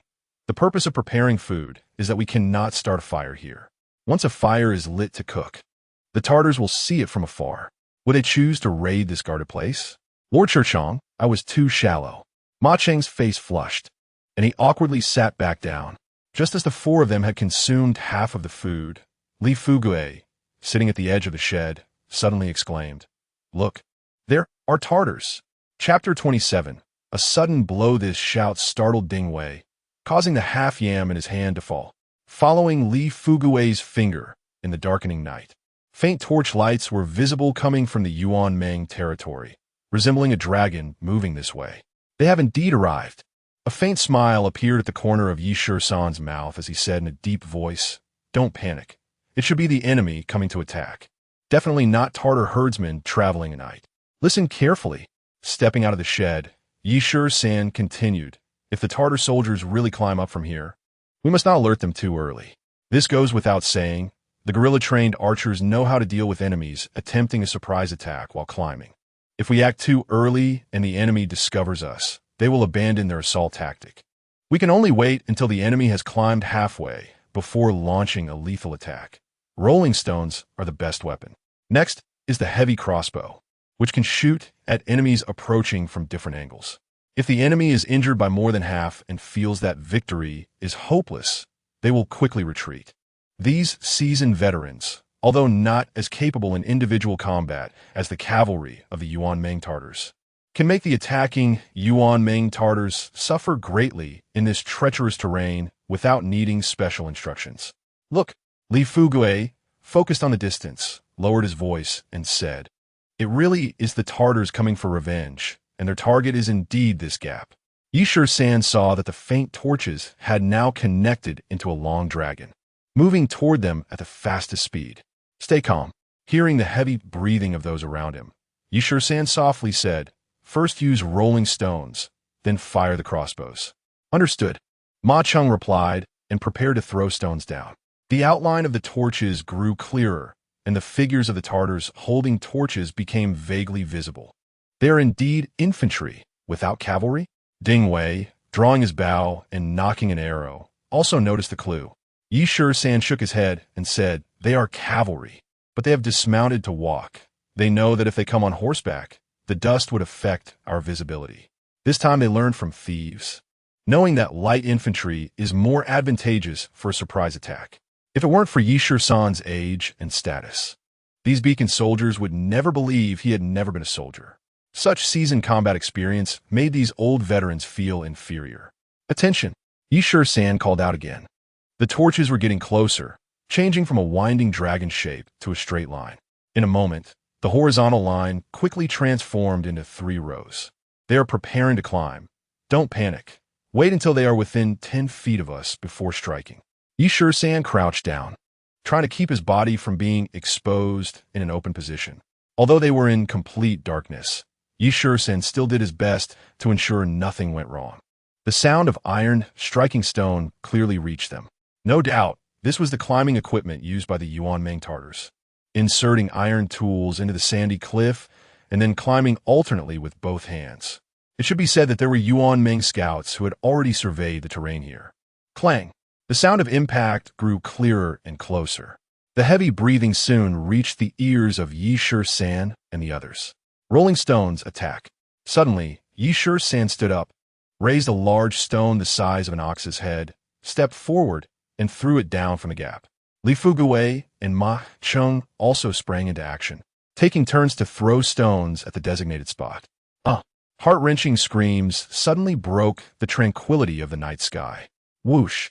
Ding Wei, on the side of the cover, targeted the nearest enemy illuminated by the torches and fired several arrows in quick succession. Rolling stones continuously fell from the cliff's edge, and the screams rose and fell in intensity. It was clear to see that the previously orderly formation of torches was instantly thrown into disarray. The fallen torches ignited the dry grass on the ground, and amidst the expanding firelight, the disordered Tartar infantry began to retreat. Before long, the torches gathered at the foot of the cliff gradually faded away amidst the chaos. They retreated. Ma Cheng, whose arms were sore from throwing stones, sat down on the ground, gasping, "That was really close. If it weren't for Lord Shichang's foresight, if those people had successfully climbed over from here and launched a surprise attack on the beacon tower, we would have had no chance to even escape, let alone counterattack." That was a close call. Ding Wei wiped the sweat from his face with his sleeve, nervously glancing down the cliff. For the time being, they did not dare to act recklessly. Li Fugui came over, half lying behind a flat stone, nervously unsure of what to say. Suddenly, Li Fugui sat up again, worrying. What if those infantry suffer a great loss and decide to send cavalry to attack the pass? Yes, if the climbing surprise attack fails, they could use their traditional advantage and send cavalry to directly attack the pass. What should we do? Yi San laughed, waving his hand, saying, "The surprise attack was ambushed, which proves that our defenses are very comprehensive. Such an important position as the pass cannot be left without heavy guards." Exactly. Since we were able to defeat the invading enemy the first time and then proactively strike the second time, who would dare to easily attack such an important and conspicuous place as the pass after we set an ambush against the climbing infantry for the third time? Li Fugui's judgment was correct. In the darkness, Yi San nodded affirmatively, saying that the retreating Tartar infantry would surely abandon any thoughts of invading our Great Xia in the short term and instead prioritize defense, fearing that our Great Xia forces would take advantage of the victory to declare war on Yuanming. Once this was said, the stone in the hearts of the three finally fell. After returning to the shed, Yi San finally said, "Make a fire and roast meat." The archers, who had filled their stomachs with roasted yams, immediately became excited, gathering the firewood they brought into a small pit, lighting it, and then putting the untouched roasted meat back on the fire to cook again. The northern desert in winter is exceptionally cold. Being at a high altitude, the cold wind cuts at one's face like a knife. With a small fire, the intensity of the cold naturally weakened a lot. To be honest, since joining the army, I have never felt as good as tonight. Ma Cheng, taking a bite of roasted meat, couldn't help but exclaim, "Yes." Ding Wei raised a piece of lamb bone to his mouth but paused, continuing Ma Cheng's words, saying, "Before, the beacon soldiers were the most useless troops. Now, looking across the entire army, who would dare to underestimate us?" Li Fugui, usually quiet, also got excited, saying, "Who the hell dares to disrespect us? There are plenty of Tartar soldiers, whether infantry or cavalry. Just tell them to come and kill." It worked. Yi San swallowed a piece of roasted meat fiercely and said in a deep voice, "Although the possibility of the Tartars attacking again tonight is very low, we cannot let our guard down. Even when we are full, we must not extinguish the fire and take turns keeping watch and sleeping. Lord Shichang, you should sleep first. My brothers and I are not tired. We can keep watch, so you can sleep soundly." Ma Cheng's cleverness had truly reached a masterful level. At any time, he could find the right moment to flatter. Chapter 28, Military Law Punishment, Flag Sacrifice for Declaration while it was still not fully light. Yi San led the three of them back to the beacon tower. Bang, bang, bang. After knocking on the door for quite a while, footsteps finally echoed from the corridor. Zhang Yojia, yawning, slowly opened the door. What is it? With sleepy eyes, Zhang Yojia failed to see the person in front of him clearly and asked again, Didn't you say you were on lookout to prevent the Tartars from launching a surprise attack? Are you slacking off and using it as an excuse to catch up on sleep? You old fool. Ma Cheng, who had knocked on the door, turned pale instantly and shouted angrily, Open your eyes and take a good look. I came back on my own. You scoundrel. Yi San raised his eyebrows, pushed aside Zhang Yojia and Ma Cheng who were blocking him, and entered the beacon tower first. Who is it? A woman's voice came from the cow dung fire pit in the flue. Yi San focused his gaze and saw the bare-skinned widow Zhang pulling up a torn mat to cover herself, mumbling, Did your leader get killed by the Tartars? And you all came back to report and fetch reinforcements? Yi San suppressed the overwhelming killing intent surging in his heart and climbed step by step up to the top of the beacon tower. Get up, you bastard! Upon reaching the top, an enraged Yi San kicked at Zhang Fa, who was curled up under the parapet, wrapped in a piece of torn mat and sleeping. If it weren't for these two, one sleeping lazily on top and the other sneaking women in the flue below, how could they have returned without being discovered? Good. At the top, Yi San also heard Ding Wei cursing from below. I'm out here freezing and suffering with the leader on guard against the enemy. And you old fool are enjoying yourself with this woman by the fire. TCH, I just came to borrow something. It got dark and slippery, so I suffered all night in your filthy tunnel. Even before, that dead-high Wu invited me, and I wouldn't come to this wretched place. It seemed that the widow Zhang was disdainfully retorting Ding Wei. Zhang Fa, who was kicked awake by Yi San, immediately rolled in front of him like a donkey and then hurriedly knelt down. My lord, I'm sorry, I was just too tired and dozed off. Yi San snorted coldly and said in a deep voice, I'll deal with you later. Come down with me. You bird. Yi San turned around with his hands behind his back, muttering to himself, It seems that people like Zhang Yojia cannot be kept. Those who do not know gratitude are like wolves. Who knows when this fellow will stab me in the back? He went down to the flue of the beacon tower and glanced at a few gnawed sheep bones thrown beside the fire. Damn it. I risked my life to snatch food from the Tartars, and it ended up feeding this shameless widow. When Yi San came down, Zhang Yojia looked embarrassed and awkwardly laughed. I just came to borrow something. It got late, and then, before Zhang Yojia could finish his sentence, he received a heavy slap from Yi San across his old face. Thud!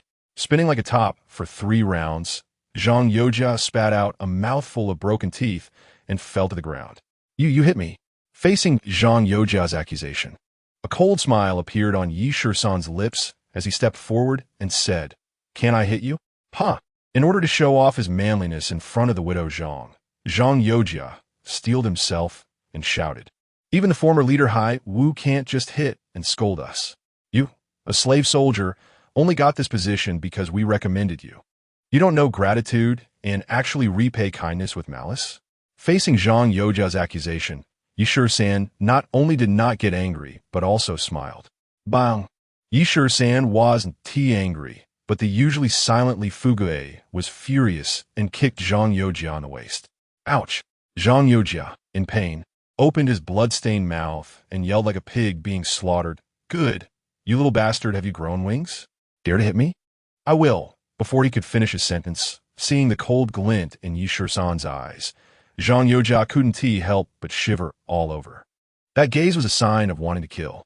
Zhang Yojia's madness only intensified Yi San's resolve to kill him.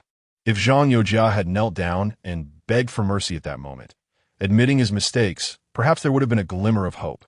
The foolishness of this old soldier lay in the fact that, in front of a woman, after getting his face swollen from a beating, he still rushed to act tough. Yi San didn't want to waste words with such a person. He glanced at Ma Cheng and Ding Wei and slowly said, You all understand military discipline, right? My lord, we all understand. Neglecting duty as beacon soldiers is a death penalty. The two answered in unison, crisp and clear. All right, with arms behind his back. Yi San nodded and said, In the face of a great enemy, such neglect of duty, take them to the place where we defended against the enemy last night, and behead them to offer to the flag, to make clear our determination to resist the enemy at Huangyang Mountain Beacon Tower. After finishing, San turned his gaze to Zhang Yojia, who was lying on the ground, and said lightly, "Don't worry. I will report the casualties up, and will strive for a pension for your family." Casualties? The trick that once harmed others was now used on himself. It was truly poetic justice, leaving Zhang Yojia unable to cope. "Please spare me, my lord." At this moment, Zhang Yojia finally felt the seriousness of the situation. Too late. Everything was too late. San's eyes flashed with cold light as he shouted, "Take him out and offer him to the flag." "Yes." Ding Wei and Ma Cheng's expressions suddenly tightened. The two stepped forward, one on the left and one on the right, grabbing the terrified Zhang Yojia and swiftly heading out of the corridor towards the cliff top. "Please spare me, my lord." Zhang Yojia's cries for mercy faded into the distance as San withdrew his gaze and slowly looked at the widow Zhang, who had already dressed by the fire pit. He cast her a cold glance and said, "You're not a military person. This captain cannot deal with you according to military law. But Tun Tian village is not outside the law, and someone will make a decision about you." After finishing, San looked at Li Fuguwei and said, "Take her to Tun Tian village and leave it to Deputy Su to handle." "Yes." Li Fuguwei's face twitched, and he stepped forward, grabbing the widow Zhang's ankle with his big hand like an iron claw and dragging her out. "Military officer, I know I was wrong. Just a moment ago, she had been howling like a mad wolf while being torn apart by Zhang Yojia. Now, a stream of foul-smelling old urine flowed down her thigh as she stood there. Li Fuguwei, who was already used to the widow Zhang's behavior, was now filled with rage. With a strong tug, he nearly dislocated her hip. "Military officer, slow down. My leg is going to break." The widow Zhang, howling like a she-wolf, kicked her legs in a frenzy and finally stood up, bowing her head and obediently walking out.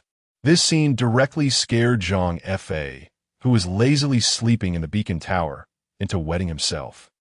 San had only been here for a few days and had already executed half of the people. This slave soldier was too damn terrifying. Chapter 29. Fear of death is human nature. In Tun Tian village, military agriculture department, Su Laolu, who had been on guard at the pass all night, had just laid down on the warm kong. "Deputy, there's an urgent report." A soldier rushed in, panicked. "What's the matter?" Su Laolu, almost startled out of bed, hurriedly rolled out of bed to find his shoes. These days, with the Tartars invading, the soldiers were like startled birds. "Someone is coming from the beacon tower." The reporting soldier had a strange expression, standing at the door looking at Su Laolu. "Quick, please." Su Laolu did not hesitate and casually asked him to invite the person in. San's people never bothered with trivial matters. In this extraordinary time, everything was of utmost importance. "Deputy, save me." Before the messenger soldier could leave, the widow Zhang's crying voice came through. This woman, Su Laoli, who was putting on his shoes, was taken aback and scolded, "You calamity bringer, what are you screaming about so early in the morning?" "Lord Su, save me." Just as the howling ended, a disheveled figure pushed past the soldier standing at the door and rushed in, almost knocking Su Laolu, who was sitting on the edge of the kong putting on his shoes, over. The adult knelt on the ground, tightly holding on his Su Laolu's foot, with a face as shiny as a silver basin, and cried out urgently, "They killed Zhang Yojia, and now they want to harm the common women. You must take charge for the common women. They killed Zhang Yojia. Isn't Zhang Yojia the archer on the beacon tower? Could it be a surprise attack by the Tartars? Quick, send someone to notify Zhang." And the others immediately mobilized to meet the enemy. Su Laolu, who was almost scared to the point of wetting his pants, kicked away the widow Zhang, who was sprawled on the ground, grabbed a knife from the bed, and hurriedly headed for the door. "Su Qianshi, please calm down." Suddenly, a figure appeared in front of him, blocking Su Laolu at the door. "Li Fuguwei, is it the Tartars again?" Su Laolu asked as he recognized the person.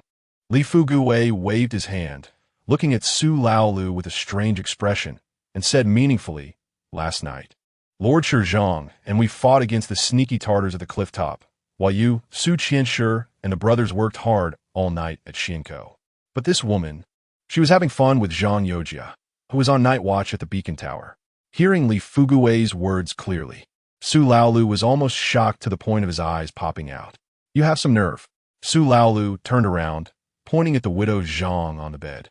and shouted angrily, "In the face of a great enemy, you actually disregard military discipline and national law, shamelessly engaging in such wicked acts.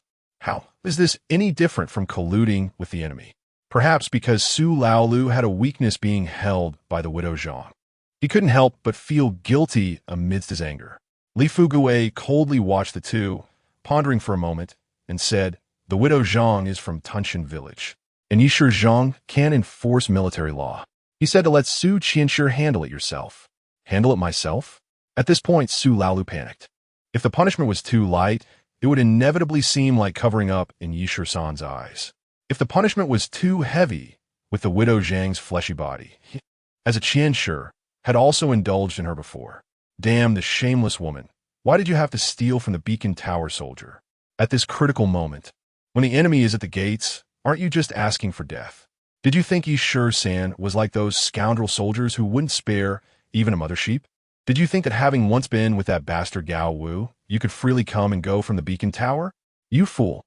The beacon tower is not a dirt loft from Tunshan village. It is a military facility on the border of the dynasty. It is an important defensive work of the Northern Defense Army. You, a worthless, shameless, and foolish person, are clearly trying to drag me down with you. Su Laoli, secretly cursing, weighed the options in his mind and suddenly steeled his heart, his cheeks twitching in a fit of anger. He shouted, "Come here, take this woman down. Tie her legs and stuff a kitten inside." "No, please, sir." Once these words were spoken, the widow Zhang screamed as if she had seen a ghost, waving her hands in panic. It should be noted that this punishment, although not as lethal as drowning in a pig cage, the thought of stuffing a kitten into her pants was truly unbearable. The widow Zhang's heart-wrenching screams gradually diminished. Su Laolu knew that this woman, who relied on her flesh to survive, must have fainted from fear. Fool, damn it. After cursing harshly, Su Laolu, who was at his wit's end, finally felt a weight lift from his heart. After stretching and yawning, he climbed back onto the heated Kong and fell asleep again. On top of the beacon tower, 5 people sat on the ground. Yishur San's cold gaze slowly swept across each person's face. After a long time, he said, "I know that before. You didn't take this job seriously. I don't blame you for that. Being too weak and the enemy strong, it's human nature to be afraid of death. But right now, fear is useless, and escape is impossible. We can only stick together, only twist into a rope, so that our strength will be greater. Letting comrades go to their deaths while you survive comfortably behind is not human. It's the behavior of a beast. The knife in my hand not only kills the enemy, but also kills traitors." Yishur San's face darkened as he harshly criticized. "Lord Shizhong, I know I was wrong," Zhang Fa said, lowering his head like a sick chicken. "Enough." Yishur San waved his hand as if swatting away mosquitoes. "You 4, arrange how to guard in the future among yourselves, and once you've decided, come find me." After finishing, Yishur San glanced at the 4 who were shivering in the cold wind like wooden carvings. "Lunch, I will have Yishioer bring it over here." Without exerting effort to discipline, these people would never be of one heart with him. He wanted to make them completely submit to him, completely fear him, and completely respect him. From now on, divide 2 people to keep a moving watch, Yishur San added, recalling the temporary shelter. After returning to the barracks, I finally felt tired. Lord Shizhong has returned. Yishioer, who had already cleaned herself up very well, knelt down to salute Yishur San as soon as they met. Yishioer's appearance after her grooming made Yishur San momentarily not recognize her. The image of her looking disheveled from yesterday lingered in Yishur San's mind. "Oh." Yishur San was taken aback, then realized. "Go, boil water, I want to soak my feet." "Yes, please wait a moment, sir. The hot water is ready in the pot. I will bring it to you right away." Yishioer, with her head down, looked pleased, quickly getting up to fetch the foot-soaking water for Yishur San. When that pair of leather boots was taken off his feet by Yishioer, even Yishur San felt embarrassed. That smell was truly unbearable. "Lord Shizhong, your feet are almost rotting." Yishioer held her breath as she gently pressed Yishur San's big feet into the basin of hot water. How could they not rot? On the road to exile, I don't know how many pairs of cloth shoes I wore out. Here, I have shoes, and they are sturdy. But these leather military boots are really uncomfortable to wear. Not to mention they were hot, they were also stiff. Lord Shizang's feet should be soaked in hot water every night, and then apply some sheep oil. It will be better that way. Yishioer earnestly rubbed Yi Shisan's feet, as if she had some knowledge about foot care. The itchiness in his feet was relieved by Yishioer's gentle rubbing. But in Yi Shisan's heart, another itch arose. Are you 17 this year? Yi Shisan's curiosity piqued. Yishioer's face flushed. She nodded in response, and then lowered her head. Did your fiancé die? Yi Shisan asked again. He died. When mentioning her fiancé, Yishioer raised her head with a confused expression, murmuring, I haven't even been married yet, and I've been given the title of a widow. The people in the village all say I am an unlucky person. Oh, Yi Shisan responded absently, half closing his eyes as if lost in thought. Yishioer stole a glance at Yi Shisan and added, Lord Shizang has killed so many Tartars. It's also a way of avenging my fiancé. Such great kindness, I have no way to repay. Enough. Yi Shisan waved his hand. He knew what Yishioer wanted to say. Slowly opening his eyes, he stared blankly at Yishioer's underdeveloped chest.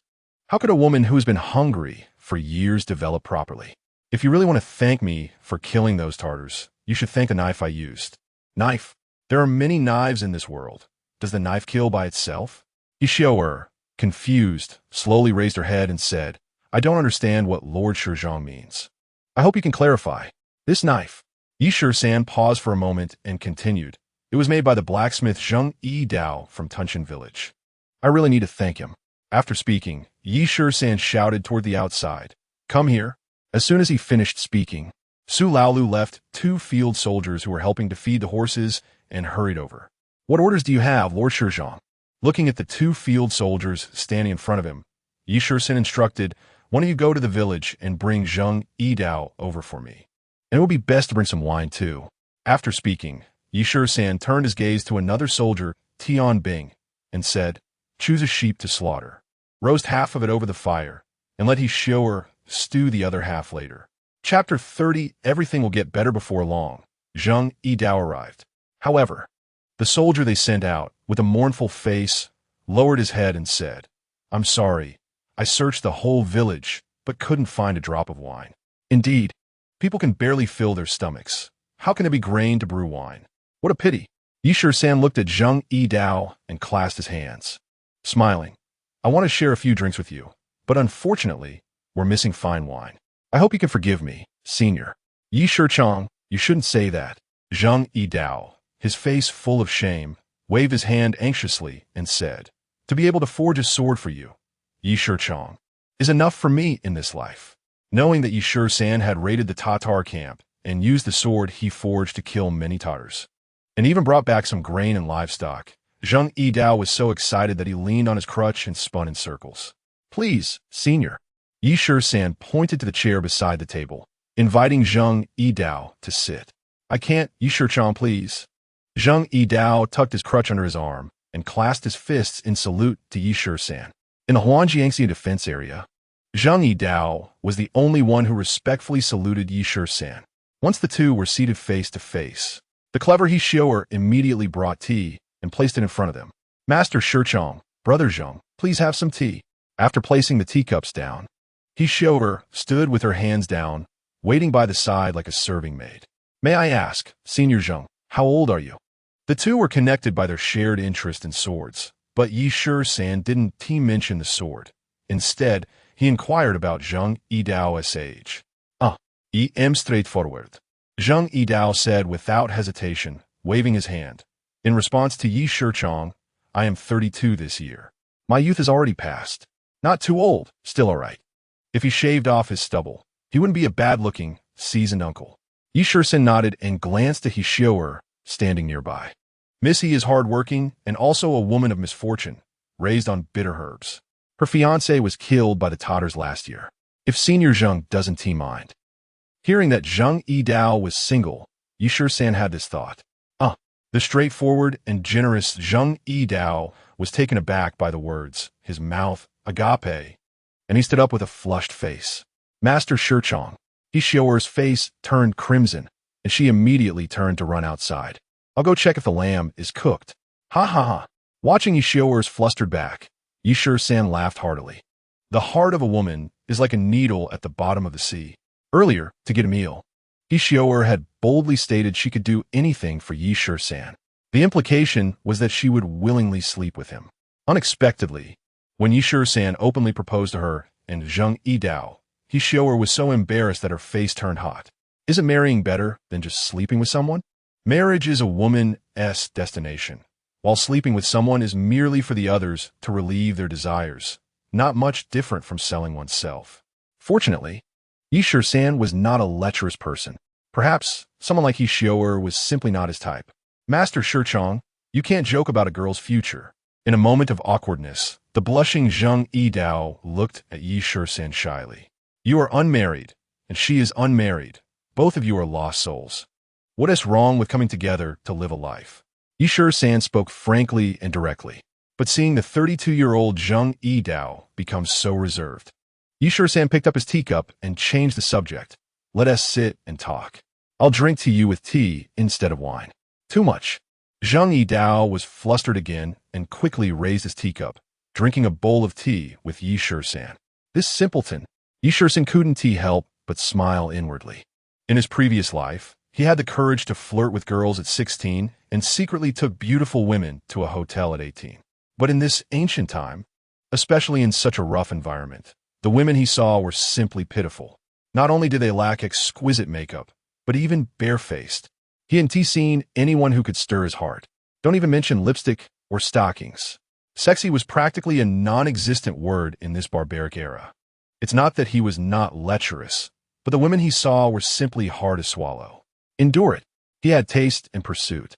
So how could he be a two-legged beast that wouldn't spare even you? Master Shichong, the lamb, is ready. Suddenly, the shy Hishioer, who had left, returned with a basin of boiled lamb, lowering her head as she approached the table. I've cooked it, but I'm not sure how it tastes. After placing the basin down, Hishioer, with her head down and hands clutching her clothes, looked awkward and unsure. Are we just going to eat like this? Yi San tapped the table with his finger, looking confused at Hishioer, who had her head down. I'm such a fool. I'm such a fool. Hishioer looked up and saw that there were no bowls or chopsticks on the table. Her face turned red again, and she quickly ran to the kitchen to get them. Ha ha ha! Zhang Yidao, who had just felt awkward, couldn't help but laugh. It's done. By intuition. It feels like both sides are eyeing each other. These details could not escape Yi San's keen eyes. This showed that Hishioer was a steady woman. Earlier, when she offered to serve him just to survive, it was merely a means to live. But when faced with a man, she had the same hopes and feelings that any woman would have. After all, she was still an unmarried woman with her virginity intact. Yet, from this point, she could see that Yi San was a decent man. The connection he made for her was no less than a marriage bestowed by the highest official. When Hishioer brought the bowls and chopsticks and served the 2 bowls of lamb with soup, the atmosphere finally eased a bit.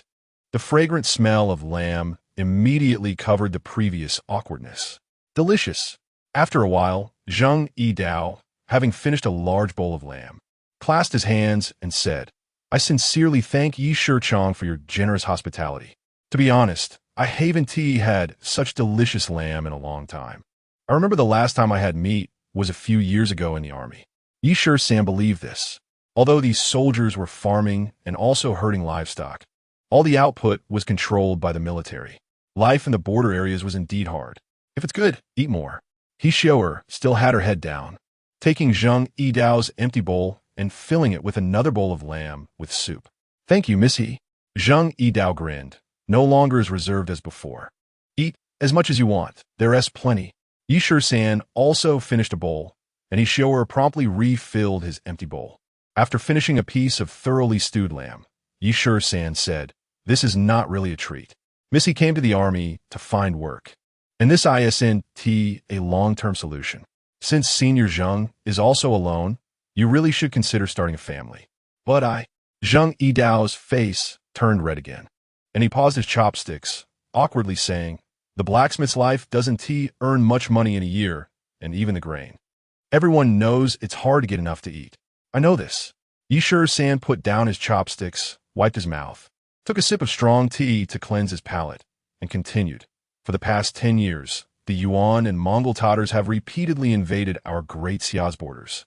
causing our border residents to suffer disruptions in production and putting their lives at risk. Our great Xia has vast fertile lands that have been wasted, and only by subduing and scaring the Yuan and Mongol Tatars can our border residents live in peace. That is not easy. Zheng Yidao also put down his chopsticks, his face filled with sorrow and anger. Gazing out the window for a moment, Zheng Yidao slowly said, "The situation in the court is filled with factions, and the powerful are busy fighting for power. Who cares about the suffering of the common people? The power struggles in the court are something that every dynasty cannot avoid. The power struggle between the aristocratic families and the royal family, as well as the contest for the throne among the princes, are the root causes of the chaos in the world. Coupled with the ineptitude of the court, neighboring countries will have the opportunity to invade, causing turmoil along the borders. Everything will get better." After saying this, Yi Shisan felt he had just uttered nonsense. Such empty promises, akin to drawing cakes on the wall, are despicable tactics commonly employed by the upper class against the lower class. Yet at this moment, he unashamedly made such a statement. Could it be that he truly had the potential and qualifications to make promises to others? After all, that is a tactic only played by the upper class. Chapter 31. Matchmaking. Unfortunately, there is no wine. Drinking tea always feels somewhat lacking. When discussing matters of love, it is best to have wine. When one gets tipsy, even a coward can muster up a few bold words. Someone like Zheng Yidao, who turns red at the sight of a woman, definitely needs a pot of wine for a little boost. A hearty meal leaves one feeling satisfied. Perhaps it was because they hadn't had enough oil in their stomachs for a long time, but the boiled lamb, which was only seasoned with coarse salt and lacked any other condiments, was surprisingly flavorful to Yi Shisan and Zheng Yidao. Once a pot of boiled lamb was finished, Tian Bing's roasted leg of lamb was served. The roasted leg of lamb was also similarly lacking, with just coarse salt for seasoning. And even the garlic essential for eating lamb was a rare commodity in this town. "Yi Shichang, I really can't eat anymore," Zheng Yidao exclaimed, his eyes wide as he gazed at the greasy roasted leg of lamb and ribs on the table. It was a luxury that was hard to enjoy even in the Northern Defense Army, let alone in this Tun Tian village. Since they had eaten well and the conversation had been straightforward, Yi Shisan called for Tian Bing, who was helping to feed the livestock, and instructed, "Go get 2 bags of grain and the remaining half of the lamb, and take them to Senior Zheng's residence." Upon hearing this, Zheng Yidao was taken aback. His lips quivered, tears welling up in his eyes as he said, "Yi Shichang, your kindness is greatly appreciated. This favor I will remember forever." "You're exaggerating." Yi Shisan waved his hand and said generously, "Senior Zheng forged swords for me without asking for a penny. This is just some food, far less than what you have given me. I hope you want tea refuse." Now that the conversation had reached this point, refusing would seem pretentious. Zheng Yidao excitedly replied, "I will go back right away to tidy up the place behind the blacksmith shop. I'm afraid it will inconvenience Miss He." Having said that, Zheng Yidao no longer hesitated, turning his gaze toward Yishioer, and said, "I would ask Missy to stay in the barracks for now. Once I've finished tidying up, I will definitely come to marry you with a bridal sedan chair. Everything will be decided by Shichang." Yishioer's face flushed red as she glanced at Zheng Yidao, then lowered her head and said, "There's no need to rush. Even in a hurry, it's not about this moment. Right now, the military situation at the beacon tower is tense, and I need to help the soldiers with cooking. Cooking and washing clothes were merely a pretext. Originally, she thought that by doing this, she could ask Shisan to take her in as a companion, and she was mentally prepared for that. Now that she had a place to stay, there was no need to be so anxious. Once this period passed, it could also be considered a form of repayment to Yi Shisan. Just as Zheng Yidao left, Yi Shisan lay back down, hoping to enjoy a good nap. "Shichang, it's bad." A Tian Bing rushed in, nearly losing his shoes as he shouted upon entering the barracks. Yi Shisan, who had just lain down, was disturbed and sat up, annoyed. "What happened? Were you chased by wolves?" Han Lao Sung. The Tian Bing was out of breath, standing at the barracks door with his mouth agape. After catching his breath, he hurriedly said, "Han Lao San accidentally fell into the trench and was impaled by a horse spike. The officer ordered me to report to you, Shichang." "What kind of person was Han Lao San?" Shisan's heart sank, and he said solemnly, if someone is injured, there are village doctors to treat them. What does that have to do with my beacon soldiers? Finally regaining his breath, the Tianbing bowed and slowly said, this morning, we retreated from Shinko. The officer left Han Laosan and a few others to continue guarding. Unexpectedly, while patrolling, Han Laosan fell into the trench and was impaled in the back. Fell into a trench? Impaled in the back. This was nearly fatal. What was the point of running all this way to report to me? Shisan was already cursing internally. But then he thought that these Tianbing were there at his request, guarding at Shinko last night. Now that this person was seriously injured, he might not survive. Otherwise, why would Su Laolu send someone to report to him? The Shichong of the Beacon soldiers. Originally, the Beacon soldiers and Tianbing were not under the same command and had no subordinate relationship. But this unfortunate fellow fell into a trench and was injured by a horse spike, and that trench was part of the defenses of the Beacon Tower, be it out of responsibility or humanity. Seeing that this person was unlikely to survive, it would be good to inform him, as the Shichong early on, so that when Han Laosan died, some grain could be compensated to his family. Shisan had some grain on hand at the moment. What Su Laolu was after was precisely this. The old man really did have some brains. Shisan cursed under his breath and turned to the Tianbing feeding the horses, saying, prepare the horses, I will go take a look. Knowing it wouldn't change anything, Shisan still wanted to see Han Laosan's injuries. On the way to the village, the reporting Tianbing said again, Han Laosan is the backbone of his family. If he dies, how will his family survive? Damn it. Shisan instantly understood that the purpose of sending him was to provide an explanation to Han Laosan's family. Logically speaking, if Han Laosan really died, he should be credited with a merit. However, in the court's commendation orders, only those who killed enemies would receive rewards. Moreover, casualties like this, even if reported to the Northern Defense Army, would not be acknowledged by anyone. Su Laolu, the crafty old dog, was well aware of this. He cleverly shifted the task of comforting Han Laosan's family onto Shisan. He knew Shisan was upright and could still manage to provide some grain. Bothered by the incessant chatter of the Tianbing, Shisan snapped the reins, causing his warhorse to gallop away. With this whip, he quickly left the reporting Tianbing behind. Look, Shichong Yi is here. Before entering the village, a Tianbing shouted. At this shout, many people gathered around. It truly was Shichong Yi who had arrived, and everyone was excited. They quickly reported to the officer that Shichong Yi had arrived. The gathered Tianbing chattered excitedly. Some stepped forward to hold the horse, while others came to help with the stirrups, showing a respectful demeanor. Lead the way. Shisan was not one for many words and straightforwardly instructed the Tianbing to take him to see Han Laosan. Shichong Yi, this way, please. An elderly Tianbing smiled awkwardly as he led Shisan to a nearby room.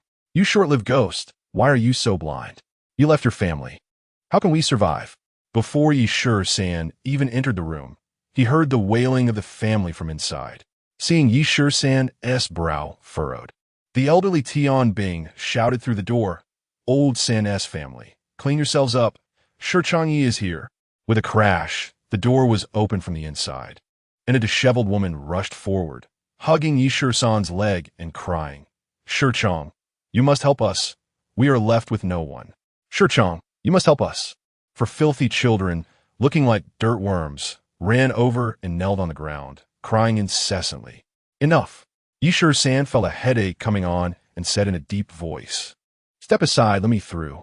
Han Laosan's family moved aside on the ground, and Shisan's gaze fell on the reed mat spread on the ground, where a person lay face down. Presumably, this was Han Laosan. Chapter 32. A dead horse can be treated as a live horse as he stepped forward. A wave of bloody stench hit him. Han Laosan lay face down on the reed mat, motionless, with a wooden spike made from jujube wood sticking out of his upper back. Nervously squatting on the ground was Su Laolu, holding Han Laosan's head with his hand. Upon seeing this scene, Shisan couldn't help but feel a surge of anger. The bleeding is already scabbed. Why not find a doctor for help? With a blank expression, Su Laolu raised his head and said with shame on his face, Captain Yi, there used to be a doctor with the army in Tunshan village.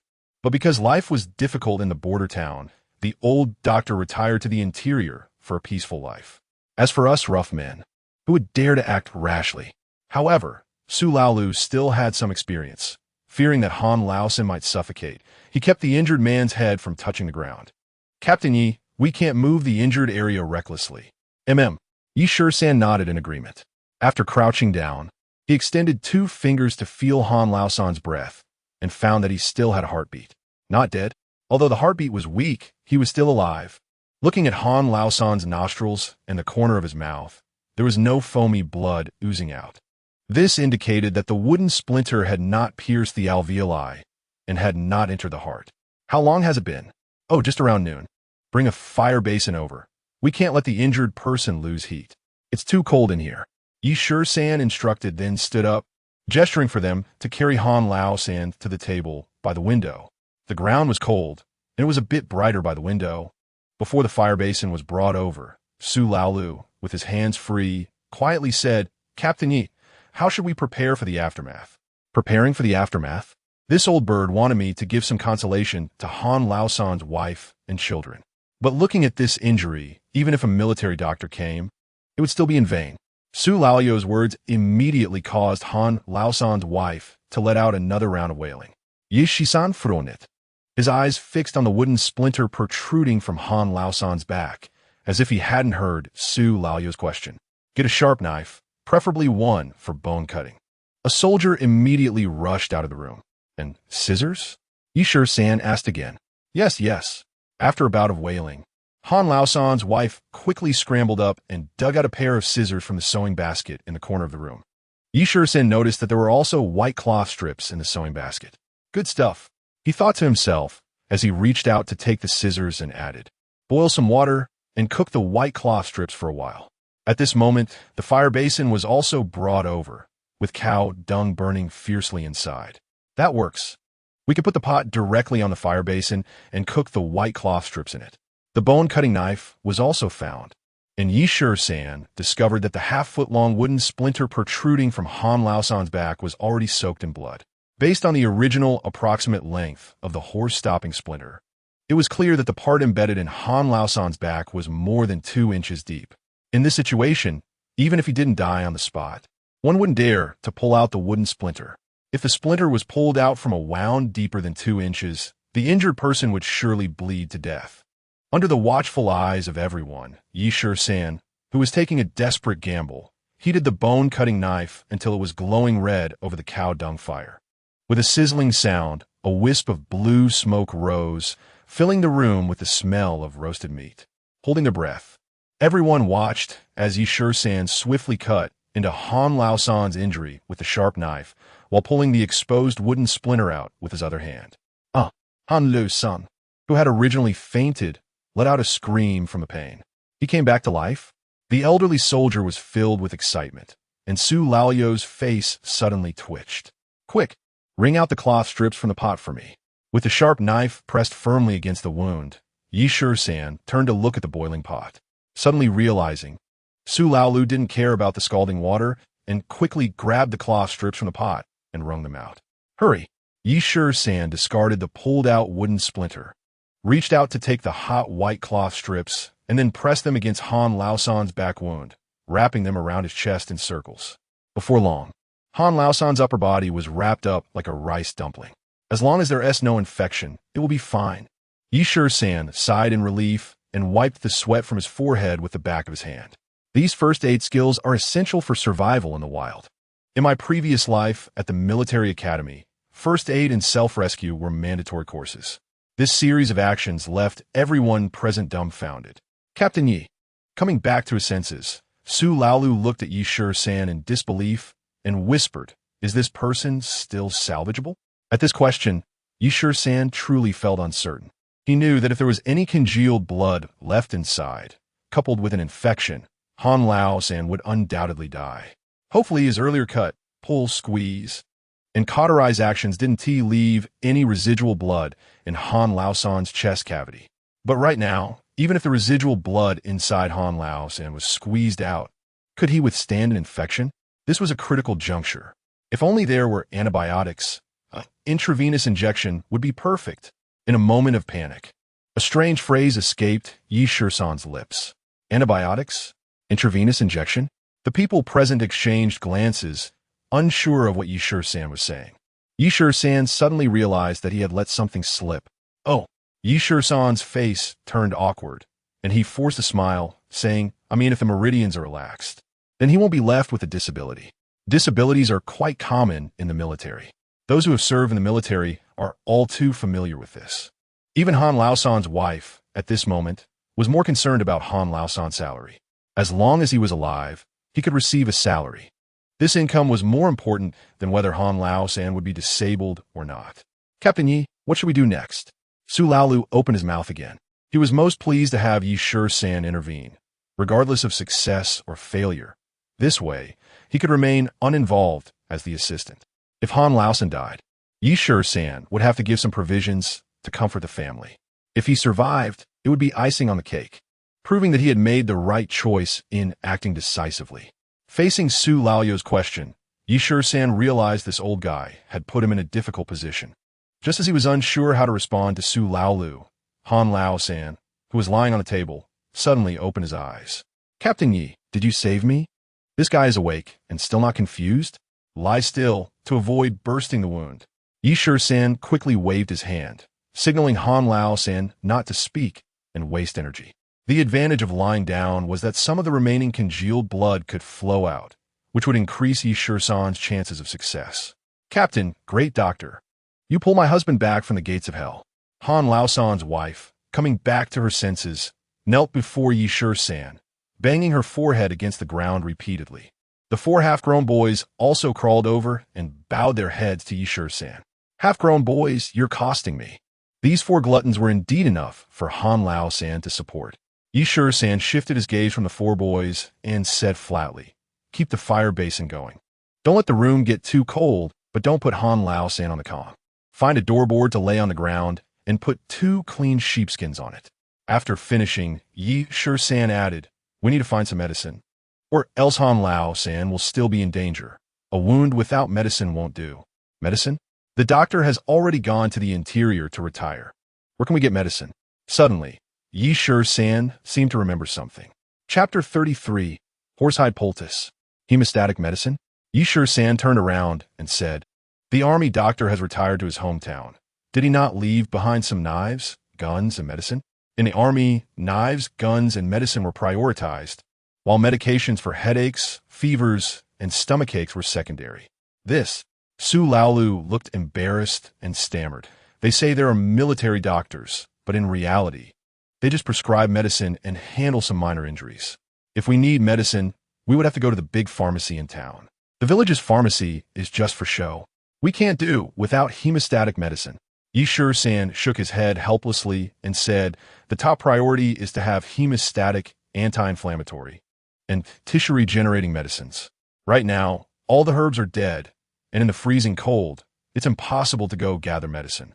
Suddenly, a thought flashed through Yishur-san's mind. Back when he was in the secret sect, his master had concocted a kind of black ointment using a fungus called mabwa as the main ingredient. Unlike plants, fungi leave traces even when they wither. Do you know what mabwa is? Yishur-san's gaze swept across the crowd. Mabwa? Su Laolu shook his head in confusion. The other soldiers also looked puzzled. It has a round shape, and the larger ones can be as big as a sea bowl, while the smaller ones are about the size of a walnut. Yishur-san described it roughly from memory. After thinking carefully, he added, that thing is white in summer, like a mushroom, and withers in winter, turning black on the outside, shrinking in size, and when it cracks, it has black powder inside. Mabi Paya. Before Yishur-san could finish, a half-grown boy kneeling on the ground jumped up eagerly.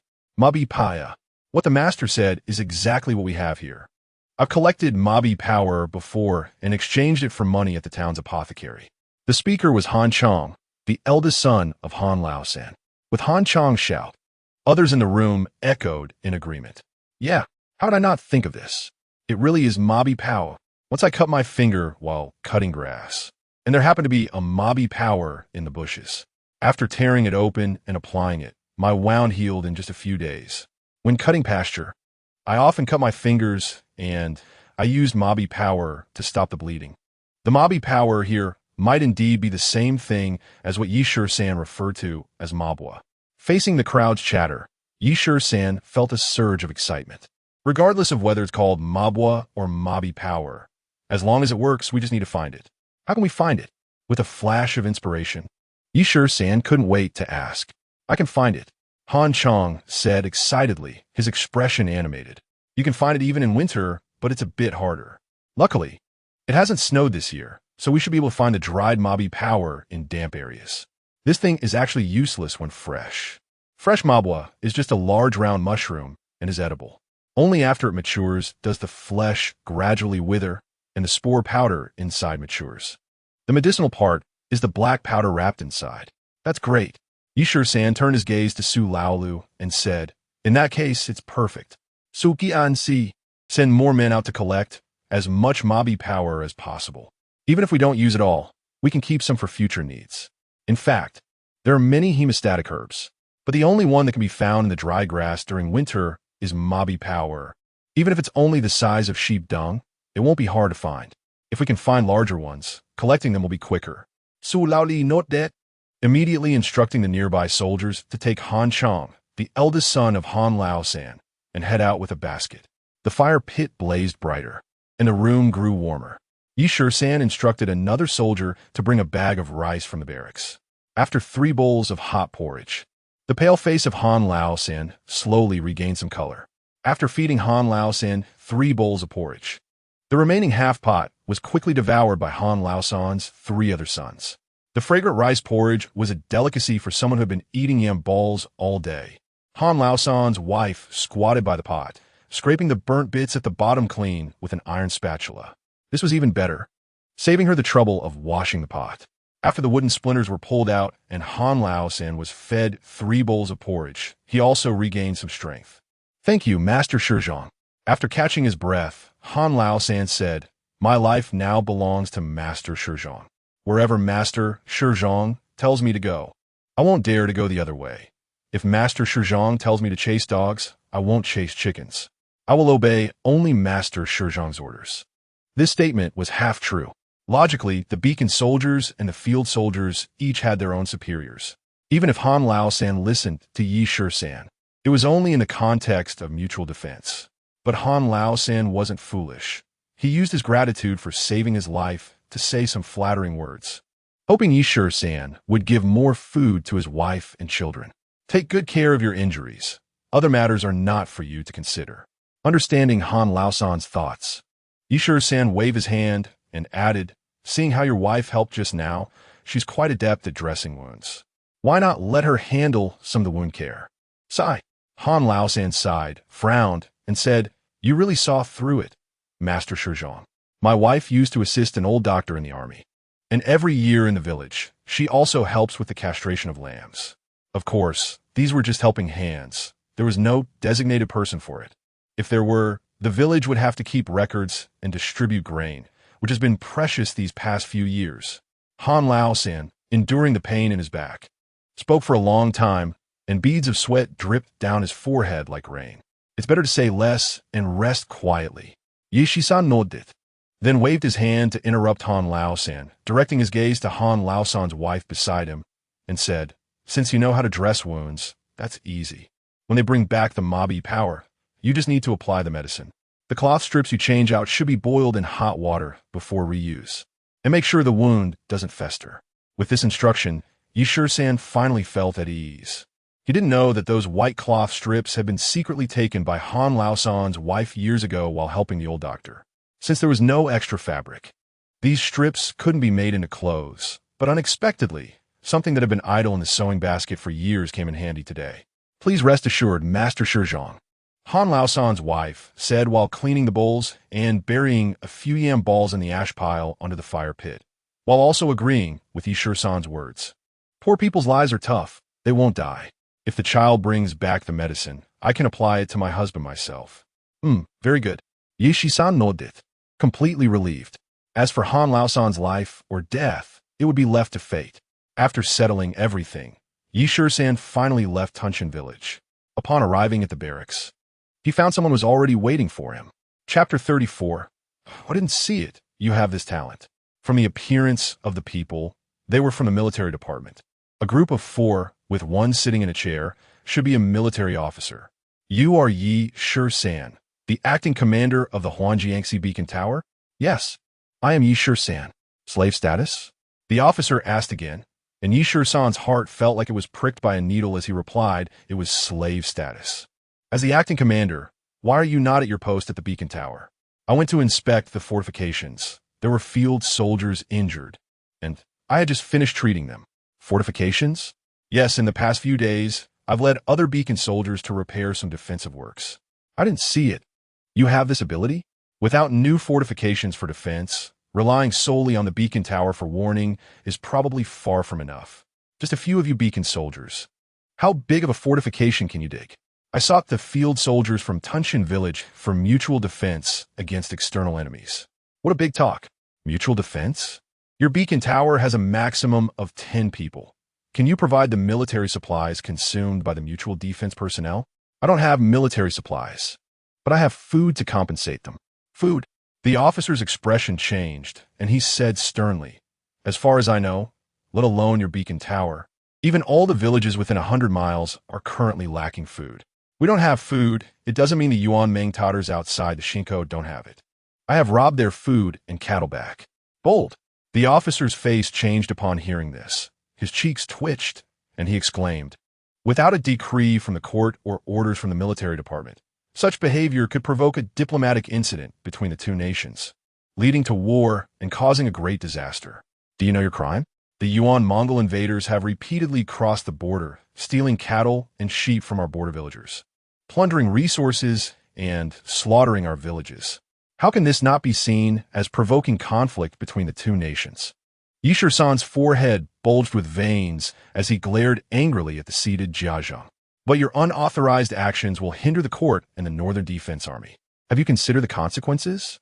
Jiazheng's tone softened a bit as he looked at Yi Shisan, nodding frequently. Yi Shisan's anger flared, and meeting Jiazheng's gaze. He said, as border troops without support or reliance, are we to let us Beacon soldiers starve to death in the Beacon Tower? Jiazheng, knowing he was in the wrong, was left speechless. The soldier before him, despite being of slave status, should not be underestimated. A person who dares to kill even the Mongols is capable of anything. Someone who can kill so many Mongol cavalry is not afraid of threats. If things go awry, it could lead to an uncontrollable situation. The fact that a squad leader can speak to Jiazheng without looking up shows he does not regard this person from the military department highly. After contemplating for a moment, Jiazheng said, as for your military achievements, the military department has already discussed it. The valiant cavalry officer has returned to the capital to report, leaving instructions for the military department to verify the situation according to the commendation order issued by the court, and thus reward you. Damn it. The valiant cavalry officer reports to the capital, sending a Jiazheng to flaunt authority and verify the situation with him. Yi Shisan knew that even if the court's commendation order came down and reached the military department, it would inevitably be cut down a layer. The rations and rewards allocated by the military department will be further skimmed by the centurions and Jiazhengs. By the time it reached the award recipient, it would probably be less than 30%. There are countless examples of such layered exploitation, and has always been so throughout the ages. This military merit is not easy to obtain. As for the awarded land, it is distributed at the original place of registration, but someone like him, demoted to slave status, has lost his commoner registration. If calculated based on the place of exile, looking around now, the area around this city is full of unclaimed land. Due to the rampant behavior of the Yuan Mongol invaders, many border villagers, unable to bear it any longer, have fled to the interior, leaving behind barren land.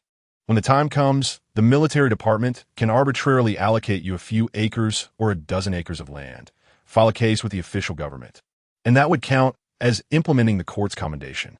Looking at the land before him, who would go to farm it? The sandy land has turned into a wasteland, and there is no irrigation water. The original rice fields have turned into swamps. The border city is either grassland, desert, or swamps and gobi. In such an environment, how easy is it to cultivate good farmland? Some villages do have good farmland, but due to less disturbance from the Mongols, an acre can reach a market price of 20 taels of silver. Furthermore, with the Yuan Mongol invaders frequently crossing the border to plunder, even if crops are planted, Whether there is life left to harvest them is another matter. If the awarded farmland is in an area severely affected by invasions, it would be equivalent to no reward for Yi Shisan. Yi Shisan has already guessed Jia Zhang's intention. It seems the military department wants to confirm his commendation based on the border city as his place of registration. Jia Zhang left after a formal verification, taking his subordinates away from the Beacon Tower camp at Huangjiangxian. In the following days, they continued with their tasks. Fortunately, for several consecutive days, the Tunshan village remained safe, with no Yuan Mongol invaders attacking the Huangjiangxian Pass. Nevertheless, Su Laolu still organized training for the 100 or so farmers, continuing to assist in guarding the pass area. Yi Shisan still left only 2 people to guard the beacon tower, while the other 2 were assigned to mobile sentry duty at the cliff top. With war horses now available, the mobile sentries had it much easier, and their positions are not fixed, covering a range of 20 to 30 miles. Upon learning that the military department had come to verify again, the remaining 4 were invigorated, eagerly awaiting the commendation to be issued. To put it plainly, these merits were all earned by Yi Shisan for everyone. They benefited greatly from it. There was no need for Yi Shisan to supervise. Each person managed their military affairs meticulously.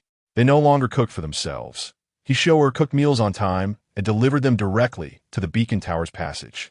Even the dry rations brought by the mobile sentries did not require their involvement. He had everything prepared. Yi Shisan felt a small sense of achievement when he noticed Han Lao-san was able to get out of bed. Although his back was still bent and not very straight, he could walk, indicating that Yi Shisan's treatment was effective. Yet, this fact astonished the farmers again. A newly enlisted slave boy was able to pull someone back from the brink of death. With ruthless methods, decisive in killing, and possessing superb medical skills, it made the farmers feel they had some backing. Yi Shisan's presence gradually infused life into the once quiet Tunshan village, which had rarely heard the crow of roosters or the barking of dogs. Those who could not return to the interior had no choice but to settle down here. The surrounding villages, with their original inhabitants, were also struggling to maintain their existence on this turbulent land. Having been raided by the Mongols time and again, these villages had fallen into a pitiful state. A full meal could lead a woman who had once adhered to her duties to remove her pants. With this in mind, Yi Shisan decided to ride around to explore. Since being exiled to military service, he had been dispatched directly to Huangjiangxian from the military station in town. As for the surrounding areas, he had only heard of a few village names. For example, he had never been to the village where Kai, Yi, and Hishio lived. "Prepare the horse," Yi Shisan suddenly shouted, startling the farmer who was helping to feed the horse, almost causing him to tumble. Chapter 35. Clansman, what is wrong with Yi Shisan? Seeing Yi Shisan's unusual expression, the farmer was too scared to speak, quickly preparing the horse and bringing it over. Once outside the barracks, Yi Shisan let the horse run free, and in no time, he arrived at the nearest wild donkey beach to Tunshan village.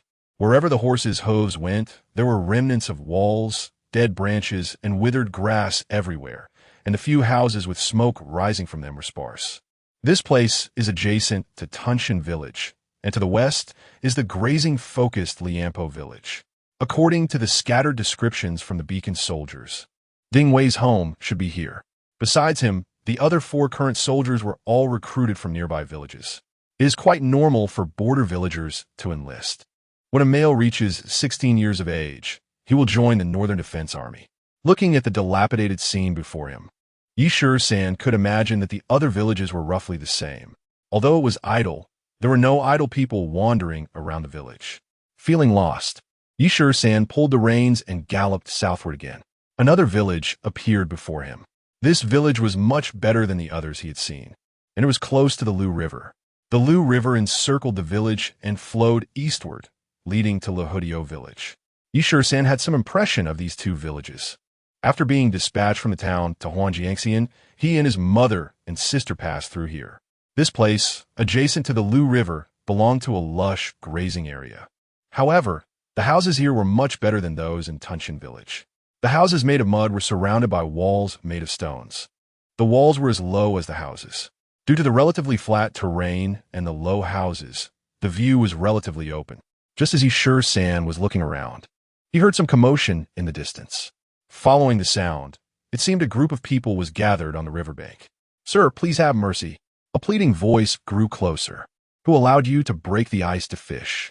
Someone was scolding others. "Sir, we are hungry, and besides, the fish are from the river, so it's okay to catch some." Someone was desperately arguing, and the voice sounded somewhat familiar. "Either pay a fine of 10 taels of silver, or I'll break both of your legs." The reprimand was extremely severe, as if someone had offended the divine authority. Shisan moved closer to the crowd, and the sound of hooves startled the onlookers, who turned to look at this uninvited guest.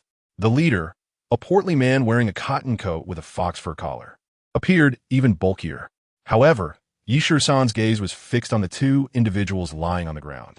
The Lu River curved here, and the river surface was wider than in other sections. It was midwinter, and the river was covered with thick ice, with a hole the size of a basin already chopped out. Several red-bellied carp were frozen on the ice, and some simple fishing tools were scattered on the ground. Clearly, someone had been chopping ice to fish.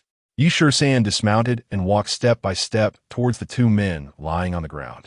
As Shisan approached, one of the men, covered in mud and looking disheveled, suddenly cried out, "Runner, what are you doing here?" "Runner?" That call made Shisan's heart shudder. It really was Runner. "Quickly leave. Don't worry about me and second uncle." The other, similarly disheveled man looked at Shisan in surprise.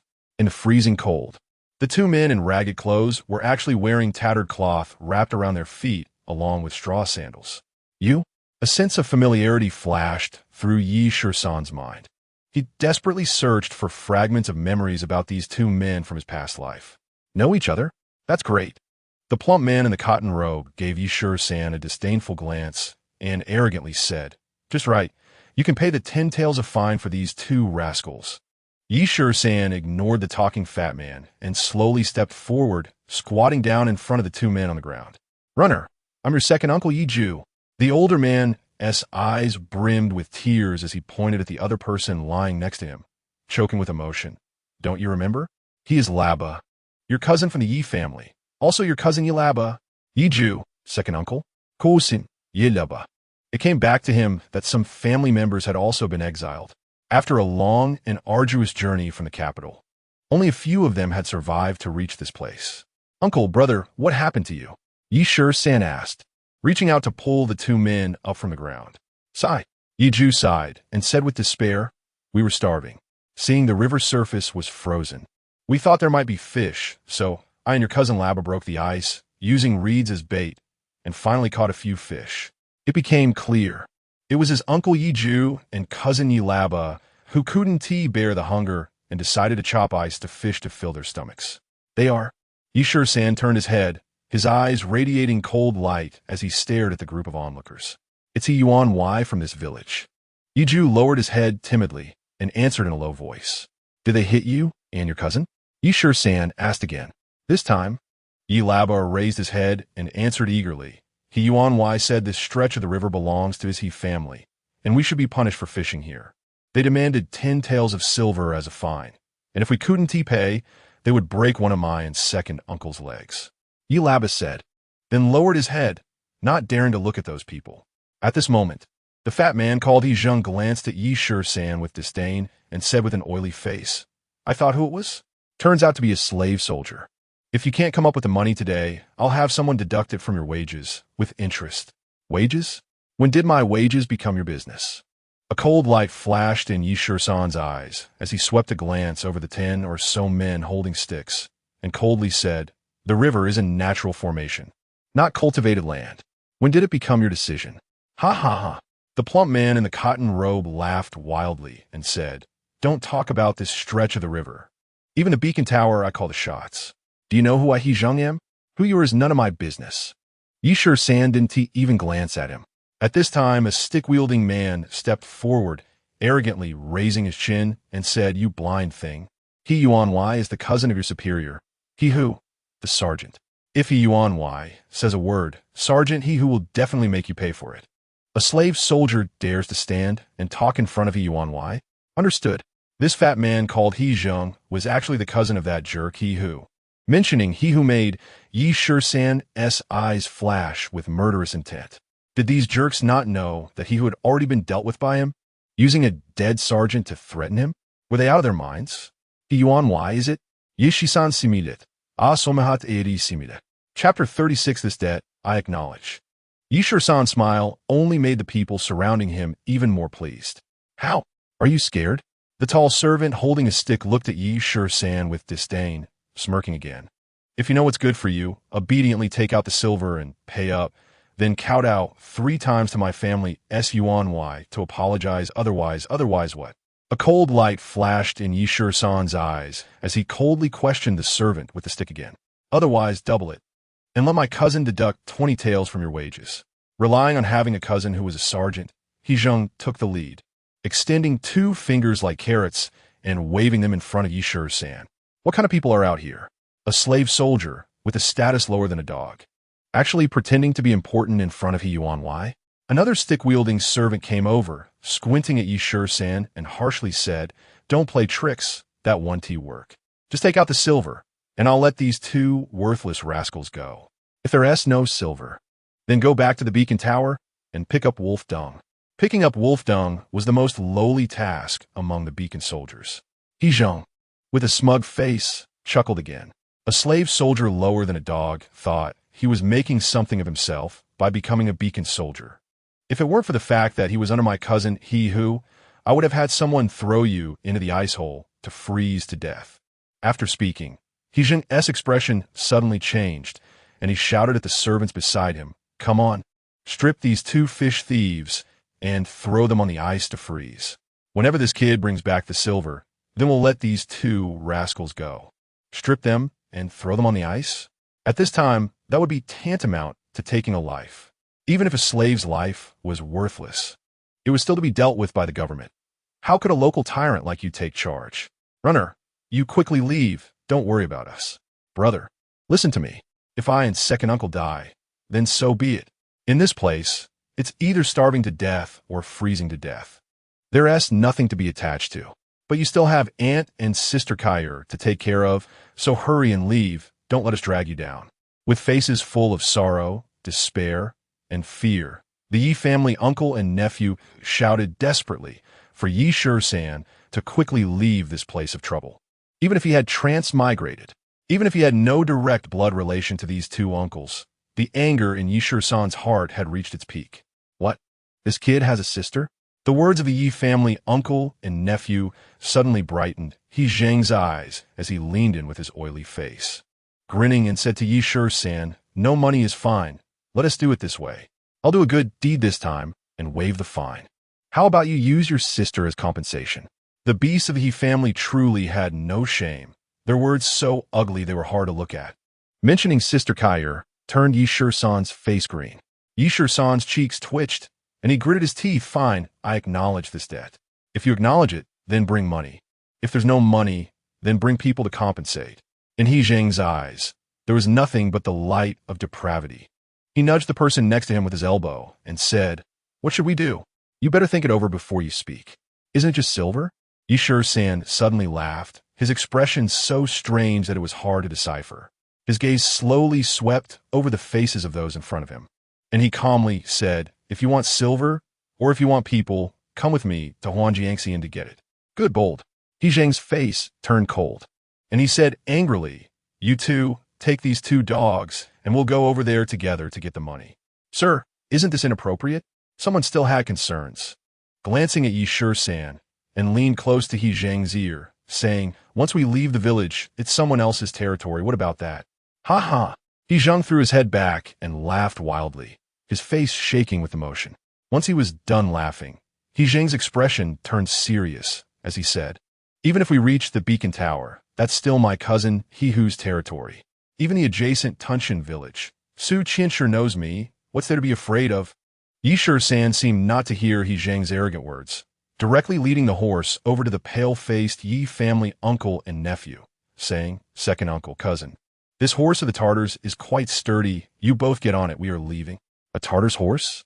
At this moment, Hezheng and the others finally turned their gaze to the horse Yishur-san was leading. Good. Hezheng's expression suddenly changed, and he shouted, "This kid actually stole the horse of the Qianshi." Indeed, The beacon soldiers don't have good horses. This one is clearly a top-quality steed. Besides Su Darren from Tunshan village, who else has such a capable horse? I say, let's tie this kid up and send him to Su Qianshi in Tunshan village. We can still gain a great favor. He Zhang's thugs immediately became excited. No problem. He Zhang smiled sinisterly and said, just let this kid enjoy himself for a while. When we get to the place, someone will take care of him. While speaking, someone drove a horse-drawn cart over. He Zhang twisted his fat body and climbed onto the cart, eagerly following behind Yi Shisan towards Huangjiangxian. After a while, they arrived at Tunshan village. Yi Shisan, leading the horse at the front, did not rush back to the barracks, but directly brought the horse to the courtyard of Su Laolio's official signing residence. As soon as Yi Shisan entered the courtyard of the signing residence, He Zhang and his group immediately blocked the courtyard gate, fearing that Yi Shisan would play tricks and escape. At this moment, Yi Ju and Yi Labo were already trembling in fear. After being helped off the horse, the two couldn't stand steadily and sat down on the ground. Yi Shisan directed his gaze to a guarding soldier and said in a deep voice, go to Shinko and ask Su Qianshi to come over. Just say I want to see him to preside over a case.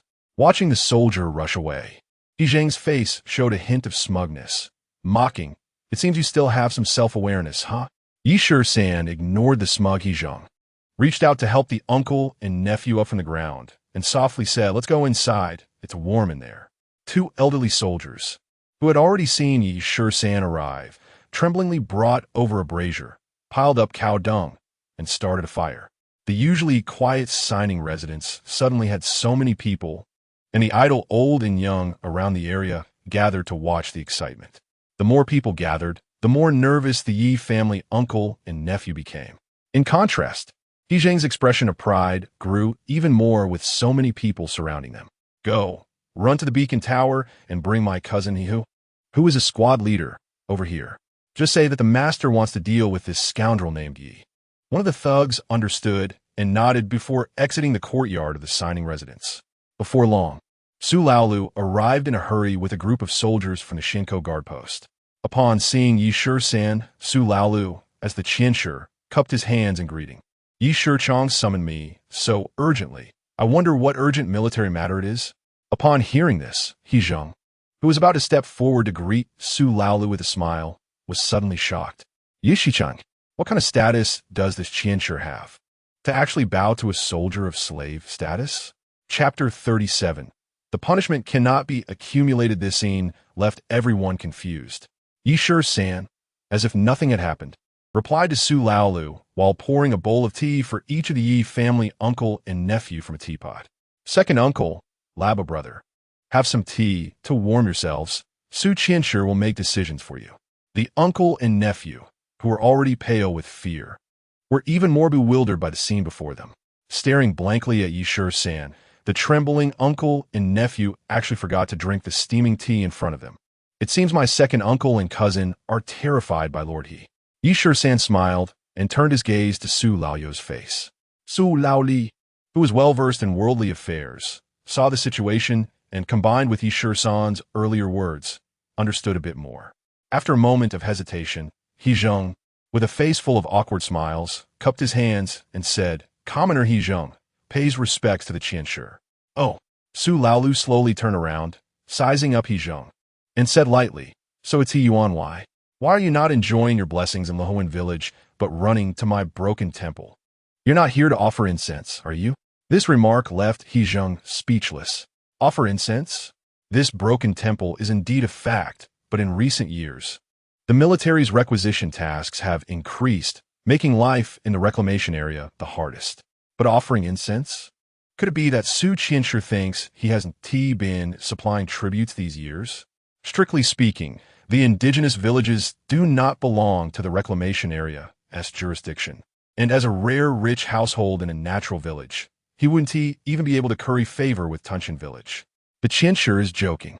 The awkwardness on He Zhang's face quickly turned into a smile as he cupped his hands and said, the commoner accidentally discovered that some beacon soldiers have stolen the Qianshi's horse, so I brought it here to you. Such a person with bad conduct should be punished properly. Stolen horse? What horse? Su Laolu frowned and asked 2 questions in succession. That one? He Zheng bent over, pointing with a finger as thick as a radish towards the war horse Yi San was riding. Looking at the horse in the courtyard, Su Laoyo's face flashed with anger as he frowned at the fawning He Zheng and said, "Even the horse I ride was given by Yi Shichang. You, a commoner, dare to meddle in military matters of Tunshan village. Isn't your hand reaching a bit too far?" Upon hearing this, He Zheng was instantly dumbfounded. The border city was indeed a bit difficult, but it hadn't affected his wealth. The villagers of Luan were almost all his tenants, and with countless good fields. He Zheng was always a person who had the final say. However, in front of Su Laolu, he had to restrain himself since one was a soldier and the other was a commoner. "Yi Shichang, you summon me over as this to..." Su Laolu slightly bowed, respectfully seeking Yi San's opinion. Yi San pointed at the Yi family uncle and nephew and said, "My second uncle and cousin were fishing for ice in Lahuan to avoid starving, but were beaten by this Yuan Y and are being fined 10 taels of silver. If they cannot pay the fine, my sister will be taken as collateral. This matter is not military business of the Beacon Tower, and I have no authority to interfere. I hope Su Qianshi can uphold justice." Yi San added, which also conveyed a message to Su Laolu. Since Yi San had already set the tone, Su Laolu dared not be negligent and had to follow suit. "Good." Su Laolu turned around, fixing his gaze on He Zheng's greasy, fat face, and said coldly, "As a commoner, you actually set up a court and imposed private punishment on exiled slaves? Do you still have the military in your eyes? Do you still have the laws of the court in your heart?" The official, noticing that the situation was not looking good, immediately felt cold sweat break out on his forehead. With a pale face, He Zheng trembled as he said, "It's a misunderstanding, a complete misunderstanding. I won't disturb you any longer."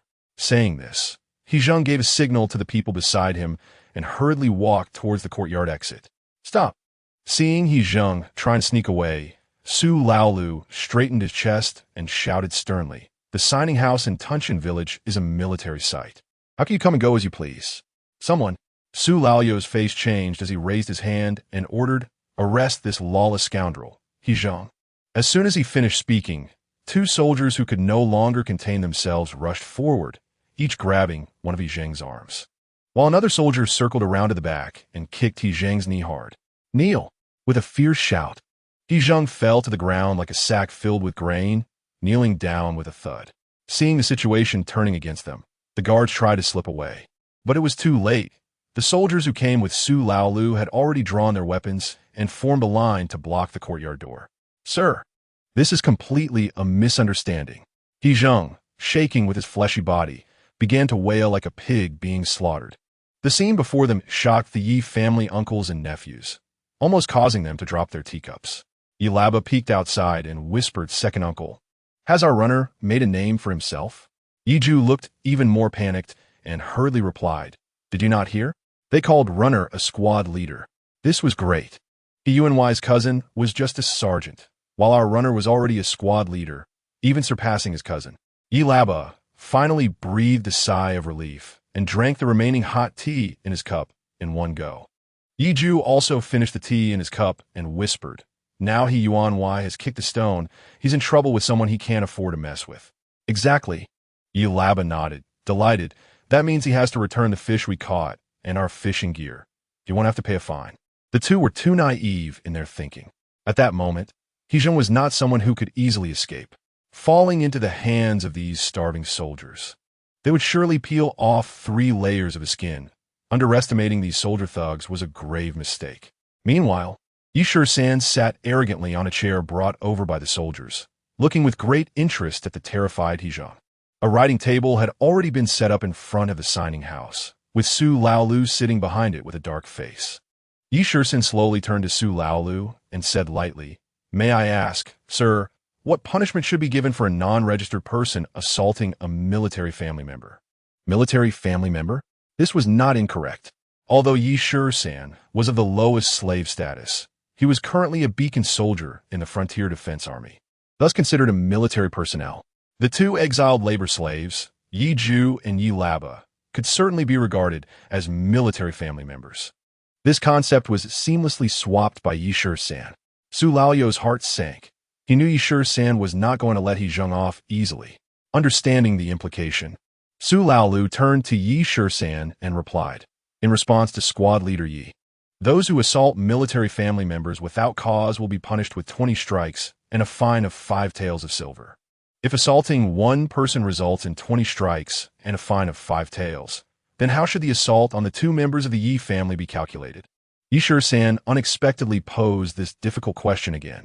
Su Laolu hesitated, smiling awkwardly. "The punishment of strikes cannot be cumulative, but the fine will be doubled." "I don't understand that. I will rely on your judgment, sir."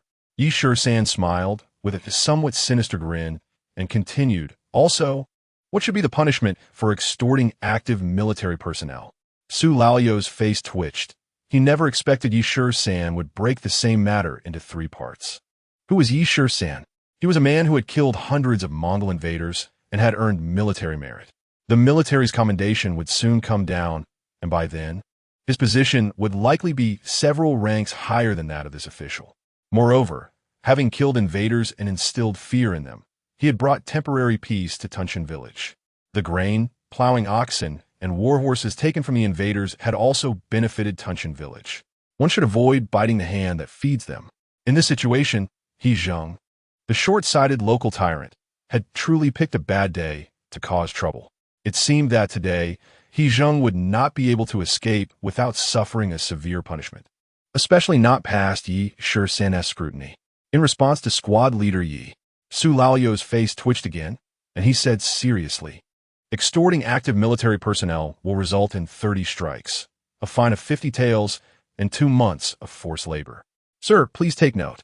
Before the court had even convened, He-jung, pressed to the ground, was already scared out of his wits, quickly shouting, "Please have mercy. My cousin He, who is also a squad leader in the Beacon soldiers. It was just an unintentional mistake. I shouldn't be punished with strikes."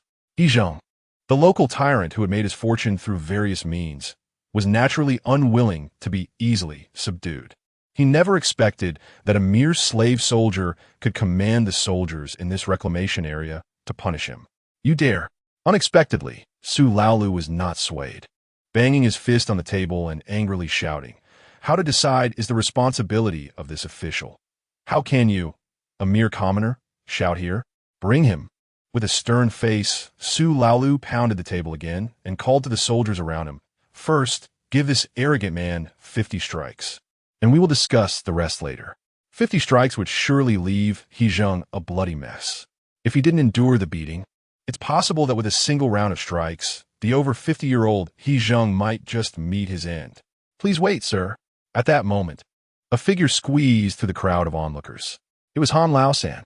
Han Lao-san, bending over and bringing his eldest son Han Qing with him, approached the writing table with a stick in hand. "Please forgive me, sir. My back is injured, and I am unable to perform a full salute." Han Lao-san tilted his head and clasped his hands again, saying, "Due to my injury, I have delayed military duties, so let my son and I take on this punishment." There were plenty of soldiers present who could execute the punishment on He-jung, so why were Han Lao-san and his son, who had just returned from the brink of death, trying to make a show of it? Upon seeing Han Lao-san appear, a flicker of fear passed through He-jung's eyes as he exclaimed, "What does this have to do with you? How could it not concern me?" Han Lao-san slowly turned around, grinning wickedly, as a soldier under the command of the official. "Executing punishment on you is my duty." This scene left Yishur-san dumbfounded. Why was Han Lao-san, who should be recuperating from his injury, coming to the signing house to cause a stir? Just then, Han Lao-san's younger son sneaked over and whispered in Yishur-san's ear, "Squad leader uncle, this scoundrel He-yuan is too cruel. My grandfather was his tenant and starved to death last year due to poor harvests." What? Hearing this, Yishur-san was taken aback. He suddenly realized that Han Lao-san's hometown was actually Lihuan village. This was a case of enemies crossing paths. It seemed that He-jung was doomed today. Looking at the sticks in the hands of the father and son, they were made of jujube wood, not the white wax rods that the soldiers held. The white wax rods looked straight and flexible, but the jujube wood sticks were different. They were not straight and had many hard knots. If these were to hit someone, it would not simply result in cuts and bruises. They might even break bones.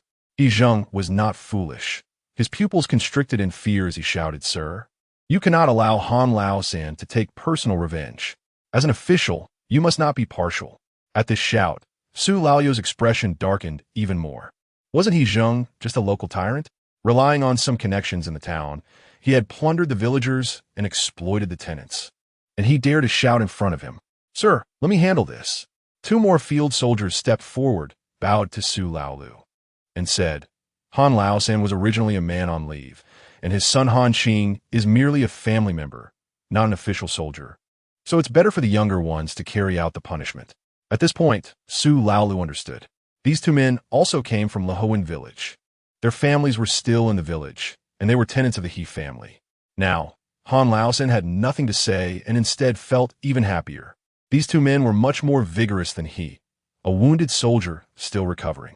Letting them carry out the punishment would be fiercer than he and his son.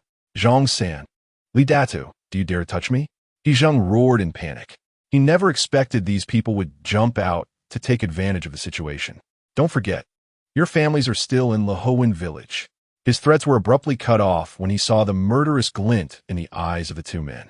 The two field soldiers, who had initially just wanted to vent their anger, suddenly had killing intent sparked in their eyes by He Zheng's threats. Get to Uncle Zhang. Smart Han Qing directly threw the jujube would stick in his hand at one of the field soldiers. A strange smile appeared on Han Lao-san's pale face as he handed his jujube would stick to the other soldier and said, "Then I must trouble brotherly. Su Laoli, if you dare to carry out the punishment, be careful of the people from the town coming. 50 strikes." He Zheng's face turned dark as he threatened. But before he could finish, Su Laolu interrupted him with a command. Smack! Smack! The dull sound of the stick hitting flesh was followed by a heart-wrenching scream, which instantly intertwined and rose and fell continuously. 1, 2, 3. When the count reached 36, He Zheng, who was pressed to the ground, could no longer make a sound. The 10 household servants who had come with him were already terrified out of their wits. They looked at He Zheng, who was motionless on the ground, and all understood that the He family's disaster was now unavoidable. If a number of strikes is insufficient, continue the punishment. Su Laoli, who had already made up his mind to kill He Zheng, found himself in a difficult position and could only grit his teeth and order the soldiers to complete the punishment. Smack, smack! The jujube wood stick swung round in the hands of the two soldiers. He Zheng, whose back was already torn to shreds, lay on the ground like a lump of mud, motionless. 49-50. Reporting to the magistrate, the punishment is complete. After the last strike fell, and the counting soldier announced the number, Zhang-san and Li Datu reluctantly put away their sticks and stood aside. Magistrate, He Zheng is dead. After reporting the count, the soldier squatted down to check He Zheng's breath. After feeling his pulse, he looked up and said, "He's no longer breathing, and there's no pulse." Chapter 39. It seems there is no one who is not afraid of death. Dead? Upon hearing this, Su Laoyo's heart sank. He had killed a man, and he would have to bear the consequences. What do you think, Sergeant Yi? The outwardly composed Su Laolu quickly turned his gaze to Yishur-san. Yishur-san's expression was indifferent as he met Su Laoyo's gaze and said flatly, "This person oppressed the villagers and harmed the common people. Since the punishment has been carried out, it will not implicate others." As soon as he finished speaking, those household servants, who were already terrified, knelt down and called out, "Sergeant is wise." He Zheng's death had already scared them half to death. It seems there is no one who is not afraid of death. These servants had relied on He Zheng's authority to do many unscrupulous things. Now that their master, He Zheng, had been beaten to death, they knew very well that these military households were not people they could provoke. What Sergeant Yi said is absolutely right. Seizing the opportunity, Su Laolu immediately took this chance to save himself. Unexpectedly, Yishur-san blandly added, He Zheng's crime can be exempted from hard labor, but the fine cannot be overlooked. He Zheng had already been killed, which could be counted as him being short-lived and unable to withstand punishment. Since the person was already dead, the matter of hard labor would also come to an end. However, Yishur-san would not let go of the fine that He Zheng was supposed to pay according to the law. This reminder made Su Laoyo's heart tremble again, and he couldn't help but sigh at Yishur-san's ruthlessness. This seemingly unremarkable slave soldier was definitely not as simple as he thought. After thinking for a moment, Su Laolu pointed at the household servants and said sternly, He Zheng has already faced justice. This magistrate will show mercy and will not execute him publicly. You will take He Zheng's body back and handle the aftermath yourselves. The He family has 3 days to pay the fine. If you dare to defy the law, all properties will be confiscated. The He family's servants, feeling as if they had been granted a reprieve, all knelt down to thank him, then hurriedly lifted He Zheng's body onto a cart and left in a hurry. The guard who had run to the beacon tower to find He Hu for help almost had his leg broken by a horse. Little did he know that He Hu, whom He Zheng relied on, had already been killed by Yi Shisan. Returning to Tunshan village in a sorry state, upon arriving at the signing house courtyard, he learned that his master He Zheng had just been killed. The bodyguard, whose heart was stirred by a storm of terror, did not even dare to return to the He family in Luhuan and quietly slipped back to his own hometown while no one was paying attention to this insignificant character. Yi Shisan, accompanied by Yi Ju and Yi Laba, went directly to the thatched cottage in the sand pit. Sister-in-law, upon seeing her, the 40-something Yi Ju collapsed to the ground, weeping uncontrollably. You are Yi Ju? Through his voice, Yi Lu realized that the man before her, covered in tears, disheveled hair, and dirt on his face, was her uncle from the same clan. Laba has seen Aunt, similarly unrecognizable. Yi Laba knelt down to pay his respects to Yi Lu. Second uncle, Laba, is that you? Hearing the commotion, Kai stretched out her hands to come over. In this dire situation, Yi Lu and Uncle Yi Ju no longer cared about the past taboos between men and women, supporting each other as they cried. This heartfelt reunion deeply moved Yi Shisan. Facing these unexpectedly gained relatives, he couldn't help but feel an endless pang of sorrow. Jai, hurry and boil water and prepare food. With nothing to do on the side, Yi Shisan had no choice but to send Kai to boil some hot water for Yi Ju and his nephew to wash up, then prepare a meal to entertain them. Before long, after washing their heads and faces, Yi Ju and his nephew finally revealed their true appearances. With red eyes, Yi Ju said mournfully, if it weren't for Runner, this old bone of mine would have long been torn apart and thrown on the riverbank by those from the He family. They are truly ruthless. Our Yi family is already in such a difficult situation, and these people still want to find trouble. Yi Lu, deeply resonating with this, couldn't help but curse angrily. Alas! Yi Ju sighed heavily and shook his head, saying, I am an old bone. Dying is nothing, but Laba is still young, not yet 30. Yi Ju's words made Kai start to sob as well. The joy of family reunion was instead overshadowed by a layer of sorrow. Unable to bear to witness this scene, Yi Shisan could only retreat to the side to cut the lamb. The lamb that Yi Shisan had sent over was something Yi Lu had been reluctant to eat, still cooking yam, eggs, and porridge for sustenance every day. When a steaming lamb was served on the table, Yi Ju, whose emotions had stabilized, finally noticed Kai Yi's presence. Who was this? Normally, a slave soldier wouldn't be able to find a wife and marry so quickly, right? Fajing Yejuse puzzled question. Yilu a planet. Kai is also from the nearby village. His family has long run out of food, and he sought refuge at our home.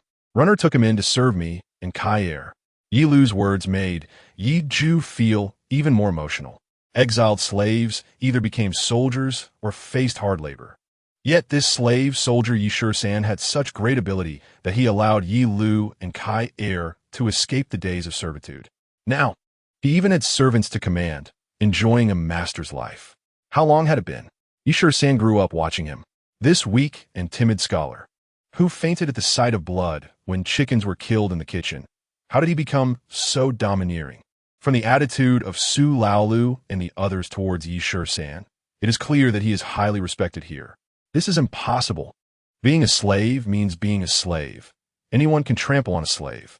Knowing it's impossible, he just couldn't figure out why. Sugulank, laba. Eat while it's hot. The lamb will taste bad when it gets cold. Yi Shisan calmly urged the two to eat. The two, who could barely fill their stomachs with porridge, forgot their hunger in front of such tender stewed lamb and kept asking about the reason behind it. Second uncle. My brother has become an official. He is now a Shizhong. Kai unable to hide her excitement, revealed the secret. Shizhong? In the signing courtyard, Yi's uncle and nephew had heard the soldiers refer to Yi Shisan in this way. No wonder Yi Shisan and T take He Zheng seriously. Wasn't He Zheng just relying on having a cousin who was a squad leader to act so arrogantly? Yes. A hint of relief appeared on Yi Lu's face as he handed a piece of yam roasted to a golden brown over a cow dung fire to Kai. Then looked at Yi Ju and said, "Runner is working hard in the military, currently serving as the Shizong of the Huanjiangxian Beacon Tower, and not long ago, he led his men to kill hundreds of Tartars." Hundreds of Tartars? If Yi Ju didn't know his sister-in-law well, he might really think this old woman was bragging. Hundreds of Tartars? What does that even mean? People say that just 20 or 30 Tartar cavalry could chase an entire village into fleeing. In this northern defense line, many villages have been slaughtered by small groups of Tartar cavalry. How could someone who fainted at the sight of killing chickens lead his men to kill hundreds of Tartars? And they were brave and skilled cavalry at that? Suddenly, Yi Ju remembered the horse Yi Shisan rode when he arrived, which he had said was a Tartar horse. Moreover, in the signing courtyard, that Su, who was an official, even said the war horse he rode was a gift from Yi Shisan. In extreme shock, Yi Ju's heart began to lighten. Overjoyed, he turned his gaze to Yi La Ba and said happily, "Eat quickly. The lamb your aunt cooked is so fragrant." "Andy, Kaya, Eveliona eat." Yi La Ba, whose throat had long been moving, quickly grabbed his chopsticks, letting everyone eat first. After such a long time without a full meal, the Yi uncle and nephew were not polite at this moment, devouring the pot of clear stewed lamb until not a scrap was left. Looking at the empty pot with not a drop of soup left, Yi Ju felt sad again. The originally prominent Yi family, after a sudden change of fortune, faced the dragon's anger and were demoted to slave status. The large family saw young women conscripted as official courtesans, men drafted into the army, and even the old, weak, sick, and disabled were exiled to hard labor. Now only 5 people were left, and they had a reunion meal in this manner. Sister-in-law. The dignified man Yi Ju, thinking of this, couldn't he help but shed tears. Chapter 40. In these times, women are worthless as night fell. Yi Shisan took his uncle and nephew to the barracks. Fortunately, there were still a few pairs of boots taken from the bodies of the Tartar cavalry. Yi Ju and Yi La Ba's straw sandals were already in tatters. Second uncle, big brother, hurry and take off the straw sandals. How can they withstand the cold in such weather? He Xiao cleaned up 2 pairs of leather boots worn by the Tartars and placed them in front of the 2. At this moment, Yi Ju fully believed that his nephew had become a person of authority in this land. Second uncle, big brother, let's not work in Lahan village. After pondering for a moment, Yi Shisan finally made a decision. Let us stay here to help feed the horses at the beacon tower. This decision instantly moved Yi Ju and Yi La Ba to tears. Feeding horses. This work isn't heavy, and at least no one can bully them under Yi Shisan. As long as Yi Shisan has something to eat, he won't let them go hungry. Runner, you've made it. Yes. Little brother Runner is someone who no one dares to look down on here. The Yi uncle and nephew were instantly overjoyed. Suddenly, Yi Ju seemed to remember something. Worried, he said, but the He family is large and powerful. They probably won't let it go easily.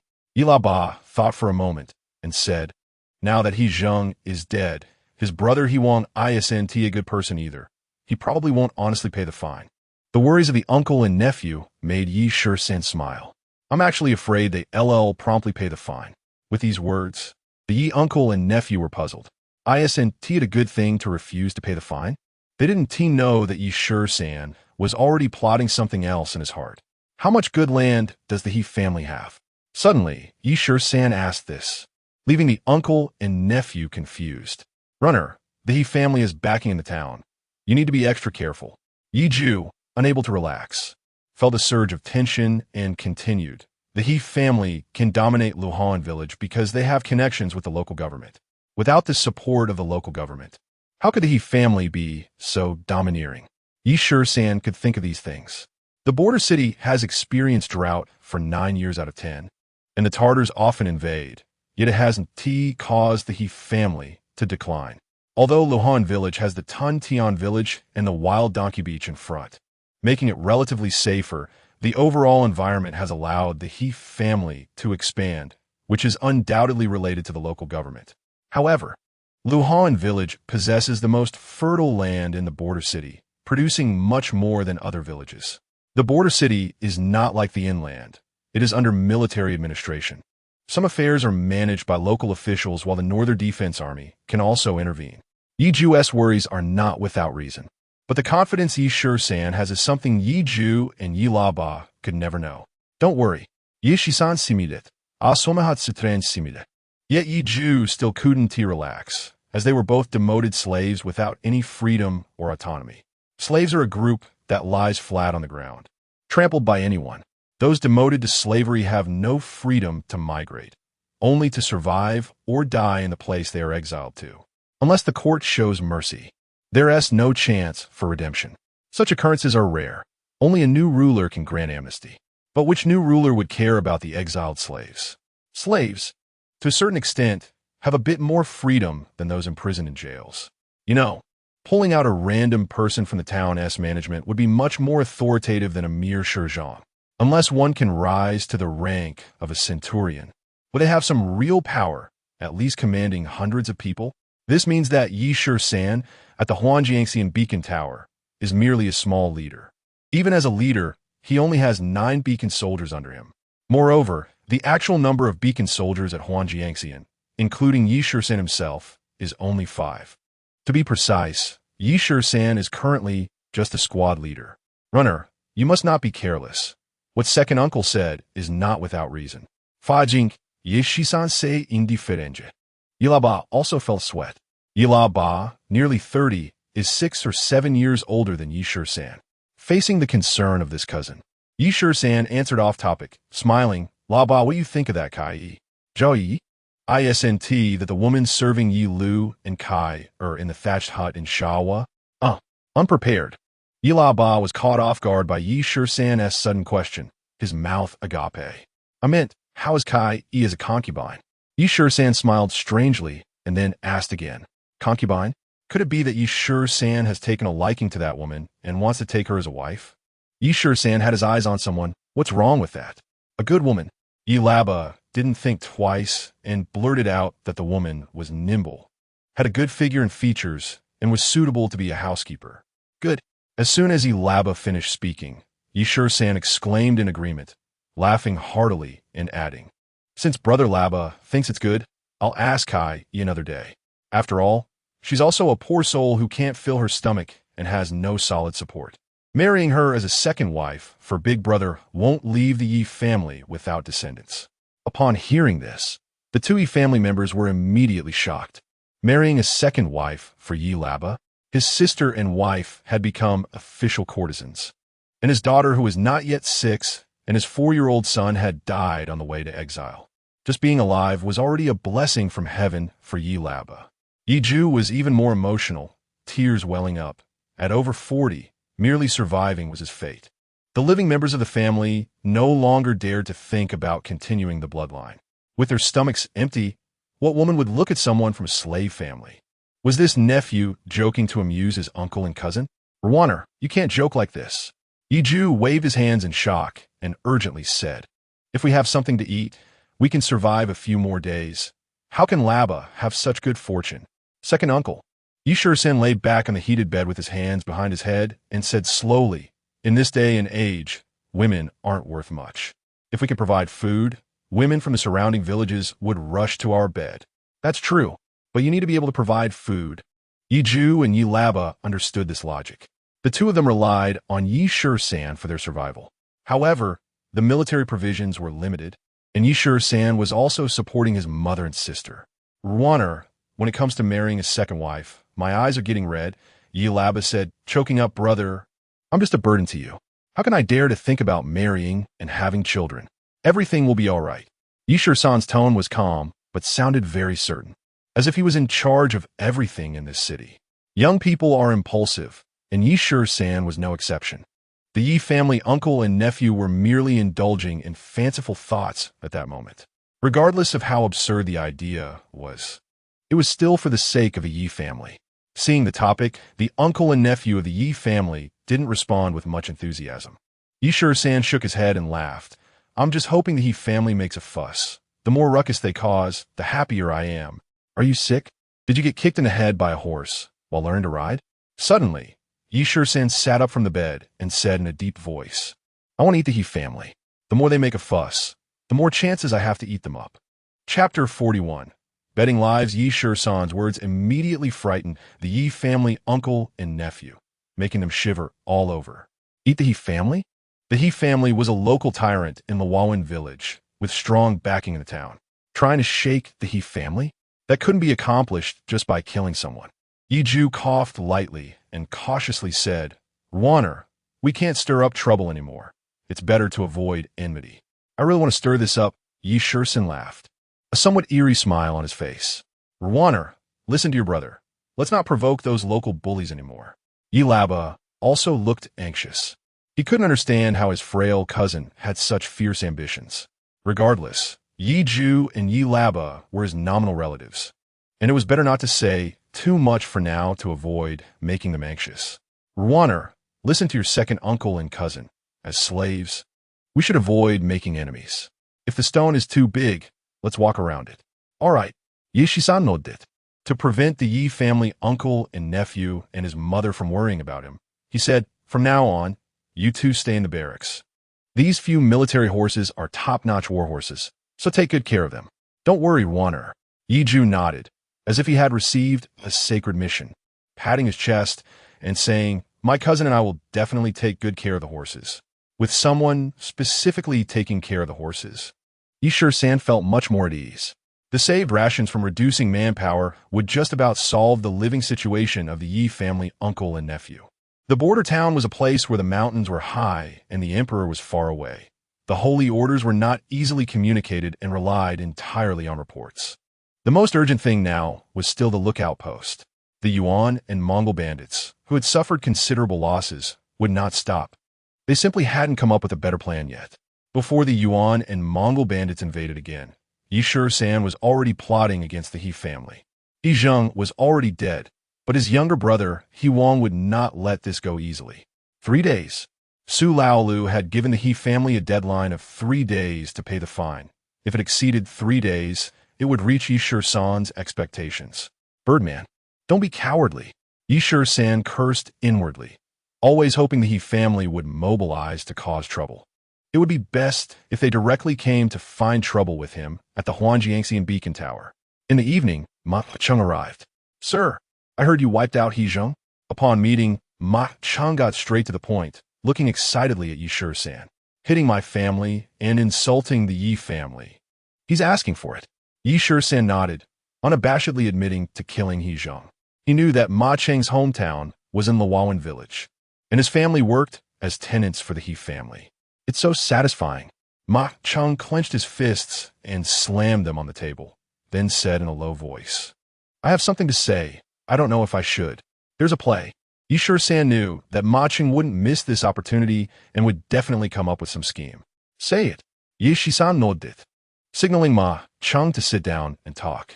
Sir. A glint of cold light flashed in Ma Cheng's eyes as he made a chopping motion with his hand and said softly, we must cut the grass and roots, otherwise, the future troubles will be endless. Grass. This birdman was really ruthless, unable to topple the He family himself. He now came to Yi Shisan to fan the flames after seeing the He family suffer a big loss. It's like this. Encouraged by Yi Shisan's gaze, Ma Cheng gritted his teeth and said, the He family's assets were mostly seized. They run a gambling den, lend money at high interest, causing villagers to lose their homes. Their gambling house is simply a root of disaster. A gambling house. Yi Shisan's eyes lit up, using their own tactics against them. Wouldn't that be delightful? You mean going to the He family's gambling house? Yi Shisan looked at Ma Cheng. Ma Cheng shuddered. He didn't expect Yi Shisan to actually dare to go to the He family's gambling house. If it came to gambling, Ma Cheng wasn't sure he could win. He just wanted to create conflict, letting the He family and Yi Shisan fight it out, leading to Yi Shisan wiping out the He family.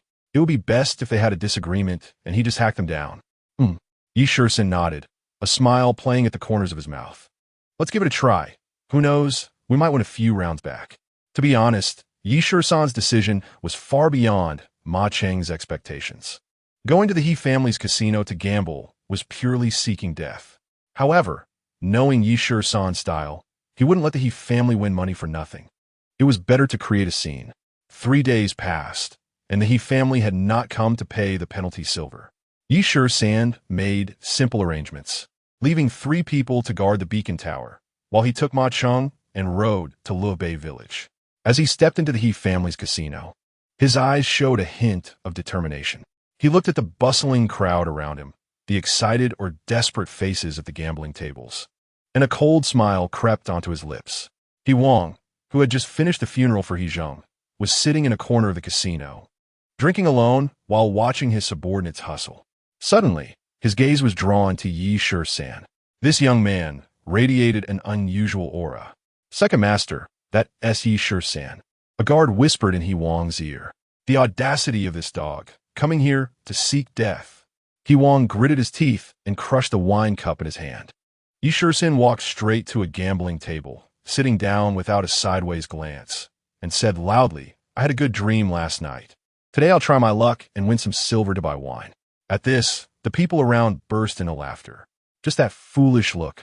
Trying to get rich at a casino? This kid must have had his head kicked by a donkey. He Wang frowned, a murderous intent rising in his eyes. Slowly, he stood up and walked over, looking at Yi San and saying, My He family's place has plenty of silver. As long as you have the skill to win it, we aren't afraid of not having money to pay. Yi San looked up and glanced at He Wang. It's been a while since I received my pay. Finding money to spend here is indeed a good idea. This nearly infuriated He Wang. He stared at Yi San's face and said, All right, I'll play with you. How do you want to bet? Yi San repeated. The simplest way, I don't know anything complicated, just dice comparing sizes. He Wang laughed. Good. You're the guest, I'll follow your lead. But how much stake do you have? Stake? Yi San was taken aback, scanning the surroundings, and raised both hands. 2 hands. Is that enough? Good, that's enough. He Wang's eyes flashed with ferocity, not expecting Yi San to come looking for trouble voluntarily, and even in a life-and-death gambling manner. Perfect. The He family was just worrying about how to take revenge for He Zheng. This made things much simpler. 1 hand counts as 100 taels of silver. 2 hand will give you 200 taels of chips. How about that? Deal. Yi San slapped the table and added, Second master is really straightforward. 200 taels of chips isn't a small amount. The chips were brought over, along with the 4 treasures of the study. First the small, then the gentleman. Since it's this kind of gambling, let us sign first. He Wang pushed the paper and pen in front of Yi San, looking as though he had already secured him. All right, willing to gamble and accept loss, but you have to sign too, in case you go back on your word after losing. Gambling with one's life, of course, required signing a death agreement first. Yi San did not hesitate, and also requested He Wang to write down the rules in black and white. You brought this upon yourself. Don't blame me for being ruthless. He Wang, eager for revenge, smirked and signed without hesitation, even pressing his thumbprint. Such a gambling method was rare, and people at several gambling tables were drawn over. You're the host, go ahead. Yi San said nonchalantly, appearing completely unconcerned. All right. He Wang's face twitched as he grabbed the dice cup and began to shake it. Yi San stared intently at the dice cup in He Wang's hand, nervous to the point where he didn't dare to blink. With a rattling sound, He Wang finally stopped his hand, rolled his eyes, and provocatively looked at Yi San. Please. Yi San shook his head vigorously, took a deep breath, and shouted with all his might, Big. As he spoke, he pushed forward chips worth 50 taels of silver. He Wang's lips curled up as he slowly opened the dice cup, revealing that the points on the 3 dice were small. Kid, looks like you don't have that luck. Amid He Wang's mocking laughter, the onlookers gasped. After losing the first round, Yi San pushed forward 50 taels of silver chips again, gritting his teeth. Let us do it again. After 3 rounds, Yi San had already lost 150 taels. Now, He Wang did not urge Yi San to place a bet, but instead stared at Yi San's 2 hands on the table, mocking. There's 1 more round. Had he thought it through? At this moment, Yi San suddenly calmed down, raised his head sharply to look at He Wang, and said, Let us gamble bigger. How many chips can this be exchanged for? Everyone was shocked at these words. Yi San was pointing at his own head. Is this really gambling with his life? Let us be straightforward. 2 hands, 1 head, Bet on your He family's 300 acres of fertile land. Dare you? Yi Shisan completely had the posture of a desperate gambler, thinking he could win 300 acres of fertile land from the He family with his meager skills. 300 acres. How many mu is that? Kid, have you thought it through? With a fierce glare, He Wang, suppressing his anger, fixed his gaze on Yi Shisan. Yi Shisan shrugged his shoulders and said, I'm right here. Let S be straightforward. Let S gamble it all. You be the host. If I lose, you can chop my head off, and if I win, the land deeds are mine. Good. He Wang gritted his teeth and said fiercely, in black and white. No one can deny it. Just one round to determine the win or loss. After speaking, He Wang had the steward bring the land deed, placed it on the table, and added, It's all here. Let us see if you have a life to take it away. You came to my He family's casino to gamble with your life for money. I've been looking forward to this. Today, I'll take your life to avenge my He family's master. He Wang's eyes were filled with murderous intent as he slowly picked up the dice cup again. With a rattle, He Wang used the He family's secret gambling technique, shaking the dice furiously within the cup. When the dice finally stopped rolling, Yi Shisan looked at the dice cup on the table and slowly said, Big. Everyone's eyes were fixed on the dice cup, too nervous to even breathe. Confident in himself, He Wang suppressed his overwhelming joy and slowly revealed the dice cup. Big. It really was big. The 3 dice formed a character, with points of 4, 5, and 6 showing. Chapter 42. Winning without gambling suddenly. The casino was in an uproar. The onlookers could not help but shout. Small. It's actually small. This round doesn't count. Let us do it again. With the revealing of the dice cup, He Wang's face changed drastically. Never expecting that a sure win would turn upside down. Even the onlookers never imagined that He Wang would roll a number that would cost him his pants. Willing to gamble and accept loss, Yi Shisan retracted his earlier frivolous demeanor, his gaze cold as ice. Staring at He Wang for a moment, he said, in black and white, Do you think you can go back on your word? Clang. Ma Cheng, standing behind Yi Shisan, also drew his sword from his waist, glaring at He Wang. Most of the gamblers in the casino were from Liubei village, and they had lost a lot of money at the He family's casino. Although they didn't know Yi Shisan, they recognized Ma Cheng. Moreover, it was clear that Ma Cheng and Yi Shisan were in league. The gamblers, harboring resentment towards the He family, now had a chance to vent their anger and began to shout. It's clearly written in black and white. The He family's casino is determined to default on the debt. Everyone could testify, even if the matter went to the town's yamen. The He family wouldn't have a leg to stand on. Winning should be straightforward. Playing tricks is shameless and disgraceful. If you can't afford to lose, don't gamble. Where's the logic in only winning and not losing? Amidst the crowd's clamor, Ma Cheng pressed his sword against the land deed on the table and said coldly, Take your hands off, or I'll chop them off. Sweating profusely, He Wang awkwardly withdrew his hand from the land deed, his eyes filled with malice. 300 acres of land was nearly the entirety of the He family's property. How could He Wang not feel the pain? Originally, it was meant to take Yi Shisan's life, and He Wang agreed to such a wager with a high degree of certainty. Now, who would have thought he would lose? And in front of so many witnesses at that, faced with Ma Cheng's desperate stance, the guards on site also felt intimidated. They knew this person was not to be trifled with. Otherwise, He Zheng wouldn't have lost his life because of him. He Wang's face twitched anxiously. He knew that if he were to confront this head-on, the He family wouldn't have the upper hand. The onlookers bore grudges against the He family and wouldn't speak up for them.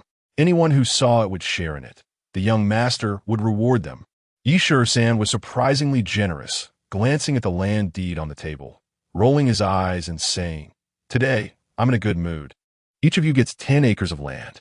However, Yi Shisan stood up, clasped his hands behind his back, and scanned the faces of the onlookers, continuing, But you all must promise me, no more gambling. Take this land and plant crops in the coming spring to feed your families. Is this like ruining one's own pot after being well fed? Winning someone else's land, yet not allowing others to gamble again. Nearly 20 villagers were gathered in the gambling den. And with Yi Shisan's move, the 200 acres of land he had just won was given away with just one sentence. Generous, truly generous. The villagers were overjoyed, taking the land deeds given to them by Ma Cheng. and they quickly dispersed with countless thanks. Take another 100 acres. It's yours. Shisan strode out of the He family's gambling den, turning back to add another sentence. Ma Chung, following closely behind, wondered if he had misheard. Master, sure. You mean to say you can take it? If the family has no land to farm, how can they feed their family? Shisan waved his hand impatiently. This is 100 acres of land. Ma Chung never dreamed that the military's reward hadn't been realized yet, and he would actually receive 100 acres of land like this. Thank you, Master Sure. Thank you, Master Sure. Under the hateful gaze of the He family, Shisan walked away swaggering, with Ma Chung in tow. Not killing this person, I vow not to be a man. Watching Shisan's back, He Wang ground his teeth in anger. Those lands wouldn't damage the He family's vitality, but this humiliation was hard to swallow. Although the land deed was in Shisan's hands, the land couldn't be moved. It was still in the Huan village, right? Second Master, we must plan for the long term. The housekeeper He Yoji, with a face that looked like it had no meat, whispered something venomous in He Wang's ear. No man can be without poison. A small-minded man is not a gentleman. Let's do as you say. He Wang slammed his fist on the table, his face dark enough to wring water out of. Under heavy rewards, there must be brave men. The housekeeper exchanged glances with He Wang for a moment, then nodded, leaving the gambling den without a word. In the middle of the night, several shadows appeared around the barracks. The moonlight was pale, and the shadows gathered together for a moment before suddenly dispersing. Soon, the shadows surrounded a room. 1, 2, 3, a total of 8. 8 steel knives appeared, even more chilling under the moonlight. Bang! The door of the room was kicked open by one of the shadows. Yi, you shadi. The 8 masked figures surrounded the heated calm, each pointing their steel knives at the quilt on it. Strange. The quilt remained motionless, and the room was eerily quiet. Not right. Before the half-burned incense, there was still a candle lit in the room. Shortly after it extinguished, snoring could be heard. Kill! The shadow that kicked in the door growled lowly, and the 8 glinting steel knives chopped down towards the quilt. Thud, thud. The sound was wrong, and the feel was even stranger. The 8 shadows did not hear the anticipated screams, but the hands holding the knives felt as if they had chopped into a pile of rags, empty and insubstantial. Crack! Someone struck a flint, and in the dim firelight, what appeared before them was a quilt cut into a mess by the knives. Looking around, there was not a trace of Shisan in the room. Not good. The one who kicked open the door was suddenly drenched in cold sweat, and said in a deep voice, "Quickly retreat, it's a trap. Since we've come, how can we leave?" A cold voice echoed from outside the room. The people inside were instantly frightened out of their wits. Immediately afterward, countless torches lit up the yard of the barracks, illuminating everything. Drop your weapons, and I will spare your lives. Shisan, with his hands behind his back, walked out from among the torchbearers. Those who do not wish to die, drop your knives, squat with your hands on your heads. Shisan took a few steps forward and said another word to the people inside. Clang! A steel knife was thrown out from the room. 1, 2, 3, a total of 8. Then, 8 black-clad individuals with their hands on their heads slowly walked out of the room one by one and lined up to squat in front of the house. All captured. Shisan's voice was as cold as an ice cellar. A group of soldiers rushed forward and quickly tied the 8 into dumplings. The oil lamp in the room was reignited. Su Qianshi, it's your turn to interrogate. Shisan stepped aside, allowing Su Laolu, who had followed him, to sit at the table. You, who sent you? Su Laolu asked directly, without any preamble, directly questioning the mastermind behind these individuals. The 8 men lowered their heads in unison, kneeling on the ground without a sound. Not speaking, Su Laolu's lips curled, and he turned to the soldiers blocking the door. Strip these people of their clothes and shoes, and throw them out to feed the wolves. Throw them out to feed the wolves? If stripped of their clothes and shoes, not to mention being fed to wolves, they would freeze to death in the cold. Outside the door, that was the Tatars' territory. Even if they didn't freeze to death, they would be skinned alive by the Tatars to make drums. My lord, spare me. I will speak. Finally, someone was afraid and moved a few steps forward while kneeling. Chapter 43. Determined to annihilate the He family. My lord, I will also speak. The 8 masked individuals had their masks torn off. One by one, they hurriedly knelt on the ground and raised their heads, afraid of falling behind others. Su Laolu glanced at the 8 and coldly said, "Trespassing into a military-restricted area, attacking the barracks, and attempting to murder the sentry, according to the law, should be executed." Such a stern statement instantly made the 8 tremble all over. "My lord, please see." The one kneeling in front, who was the leader that kicked the door open, anxiously said, "We are villagers from surrounding villages, but unfortunately, we owe gambling debts to the He family. Today at noon, the He family's housekeeper came to us, promising that if we quietly killed the person living in this room, not only would our debts be forgiven, but each of us would also receive 20 taels of silver and 2 stones of grain." It goes without saying, these people were all gambling addicts, idlers who engaged in petty theft. Faced with such promises from the He family, they risked their lives to come and kill. "Is what you say true?" Su Laolio's expression darkened, and he asked sternly again, "My lord, do not be angry. What I say is the truth. If there is any falsehood, let my lord decide my fate." "My lord, it is indeed true. Wang Er's words are all true. The common folks dare not lie. Hiyoji gathered us and personally assured us." Facing their testimonies, Su Laolu looked at Yishur-san and smiled bitterly. The He family has gone mad. Instead of taking He Zheng's death as a warning, they are crazily committing acts akin to rebellion. It truly is beyond salvation. "What acts akin to rebellion?" Shisan sneered, his face stern. "This is rebellion. How can it be akin to anything?" As soon as these words came out, Su Laolio's face twitched. This Yishur-san had directly categorized an attempted murder for revenge as rebellion. Rebellion? That would lead to execution and confiscation of the family property. The He family may have some influence in the town, but no one could protect them from the grave crime of rebellion. I'm afraid the relations of the He family will keep their distance, fearing any association with this matter. Infiltrating a military-restricted area, breaking into the Beacon Tower barracks, and assassinating the Beacon soldier commander is outright rebellion. Is there any treason involved? This still requires a thorough interrogation. Su Laolu, who is already in a difficult position, organized the confessions and untied the 8 people, allowing them to sign and fingerprint their statements one by one.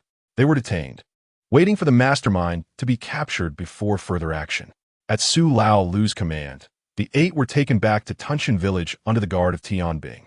"What do you think, Commander Yi?"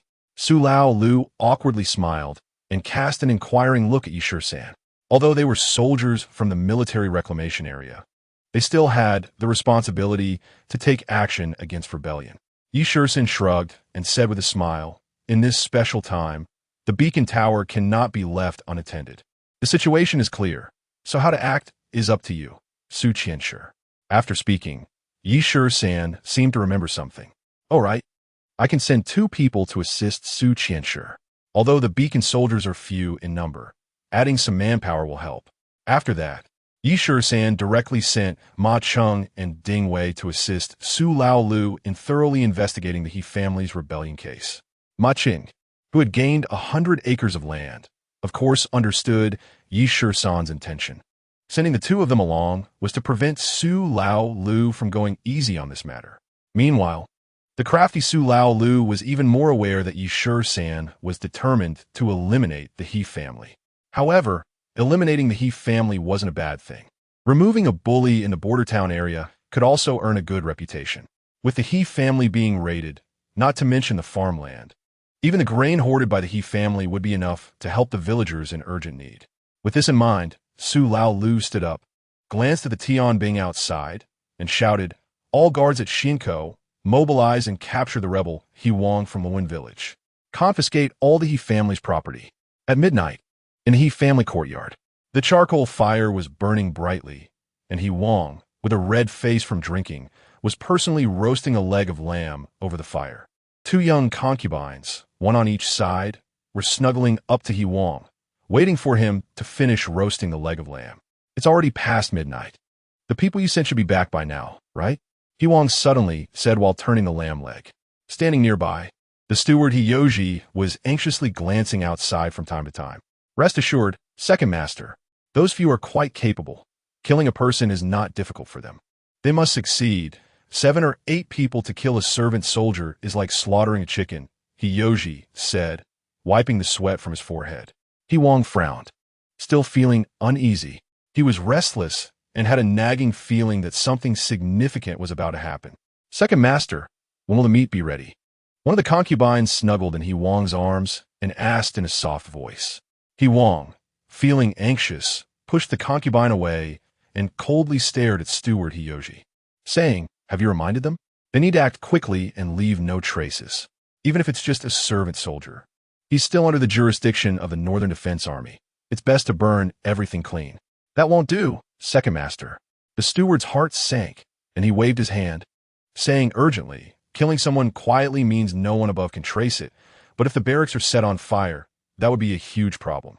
Moreover, if the barracks catch fire, the Beacon Tower and Tunshin Village are not far away. If someone comes to rescue and extinguish the fire, it would expose everything."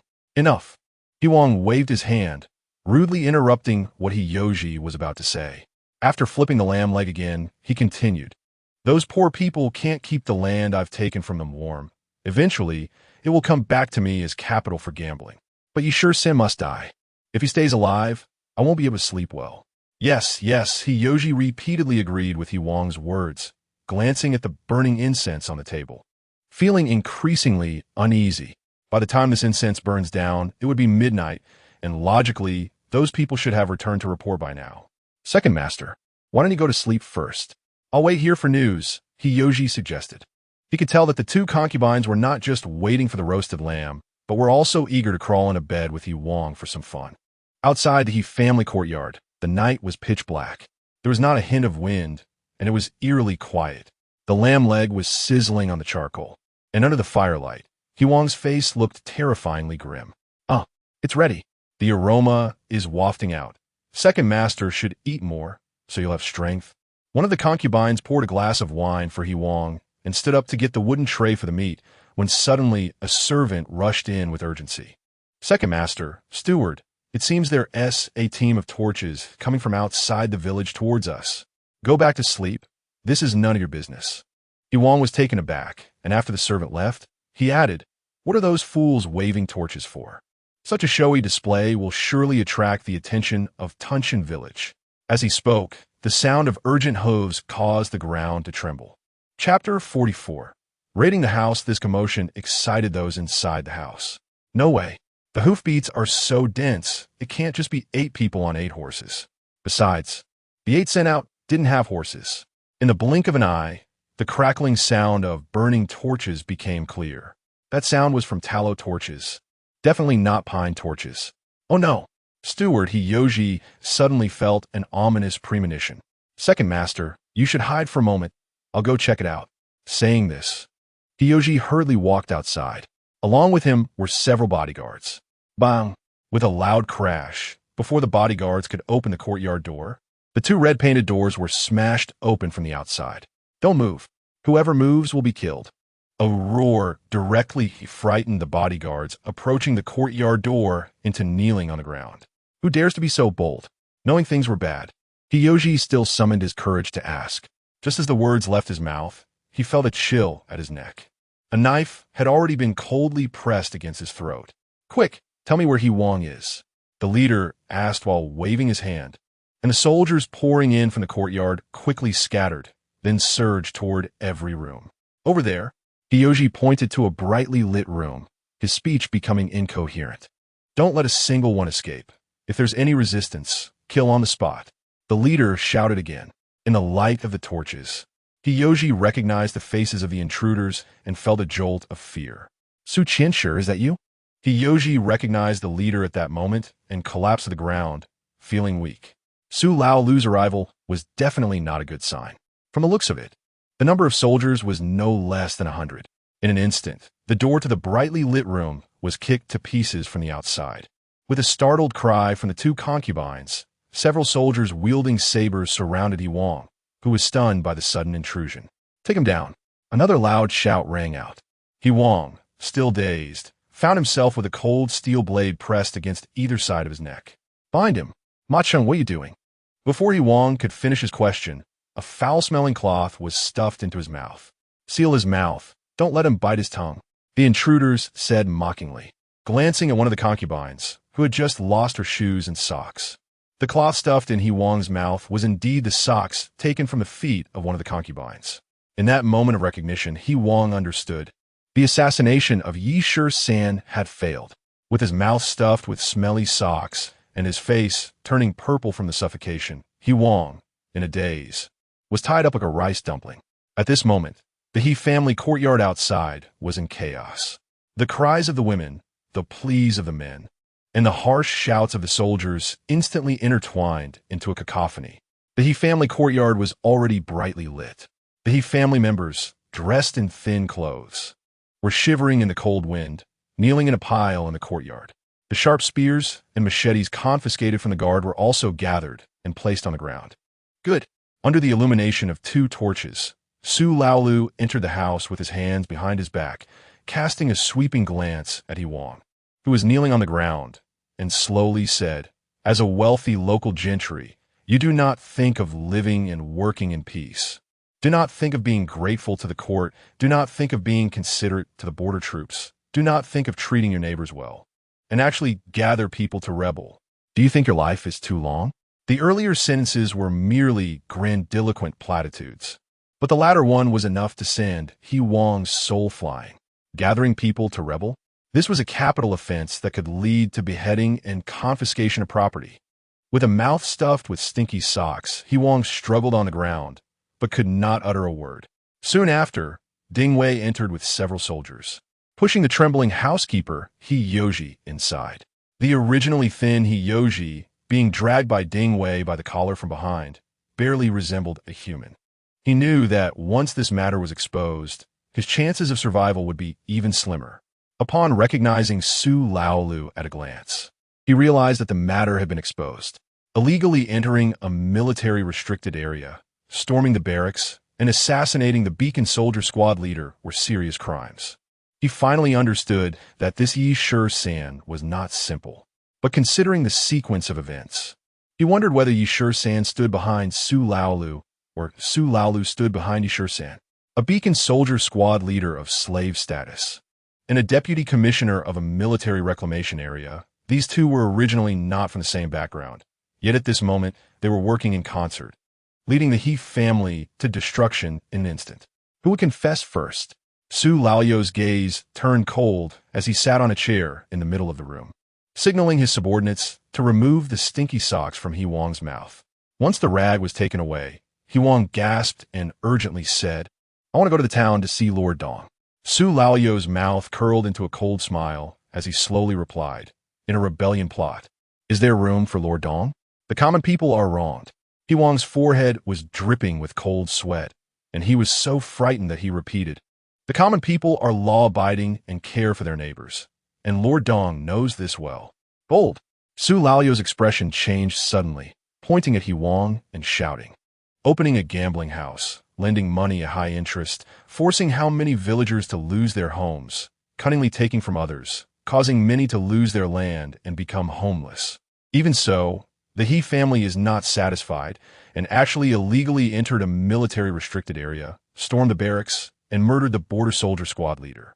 Just these offenses are enough to behead 3 generations of the He family. Lord Deputy Commissioner, please be fair."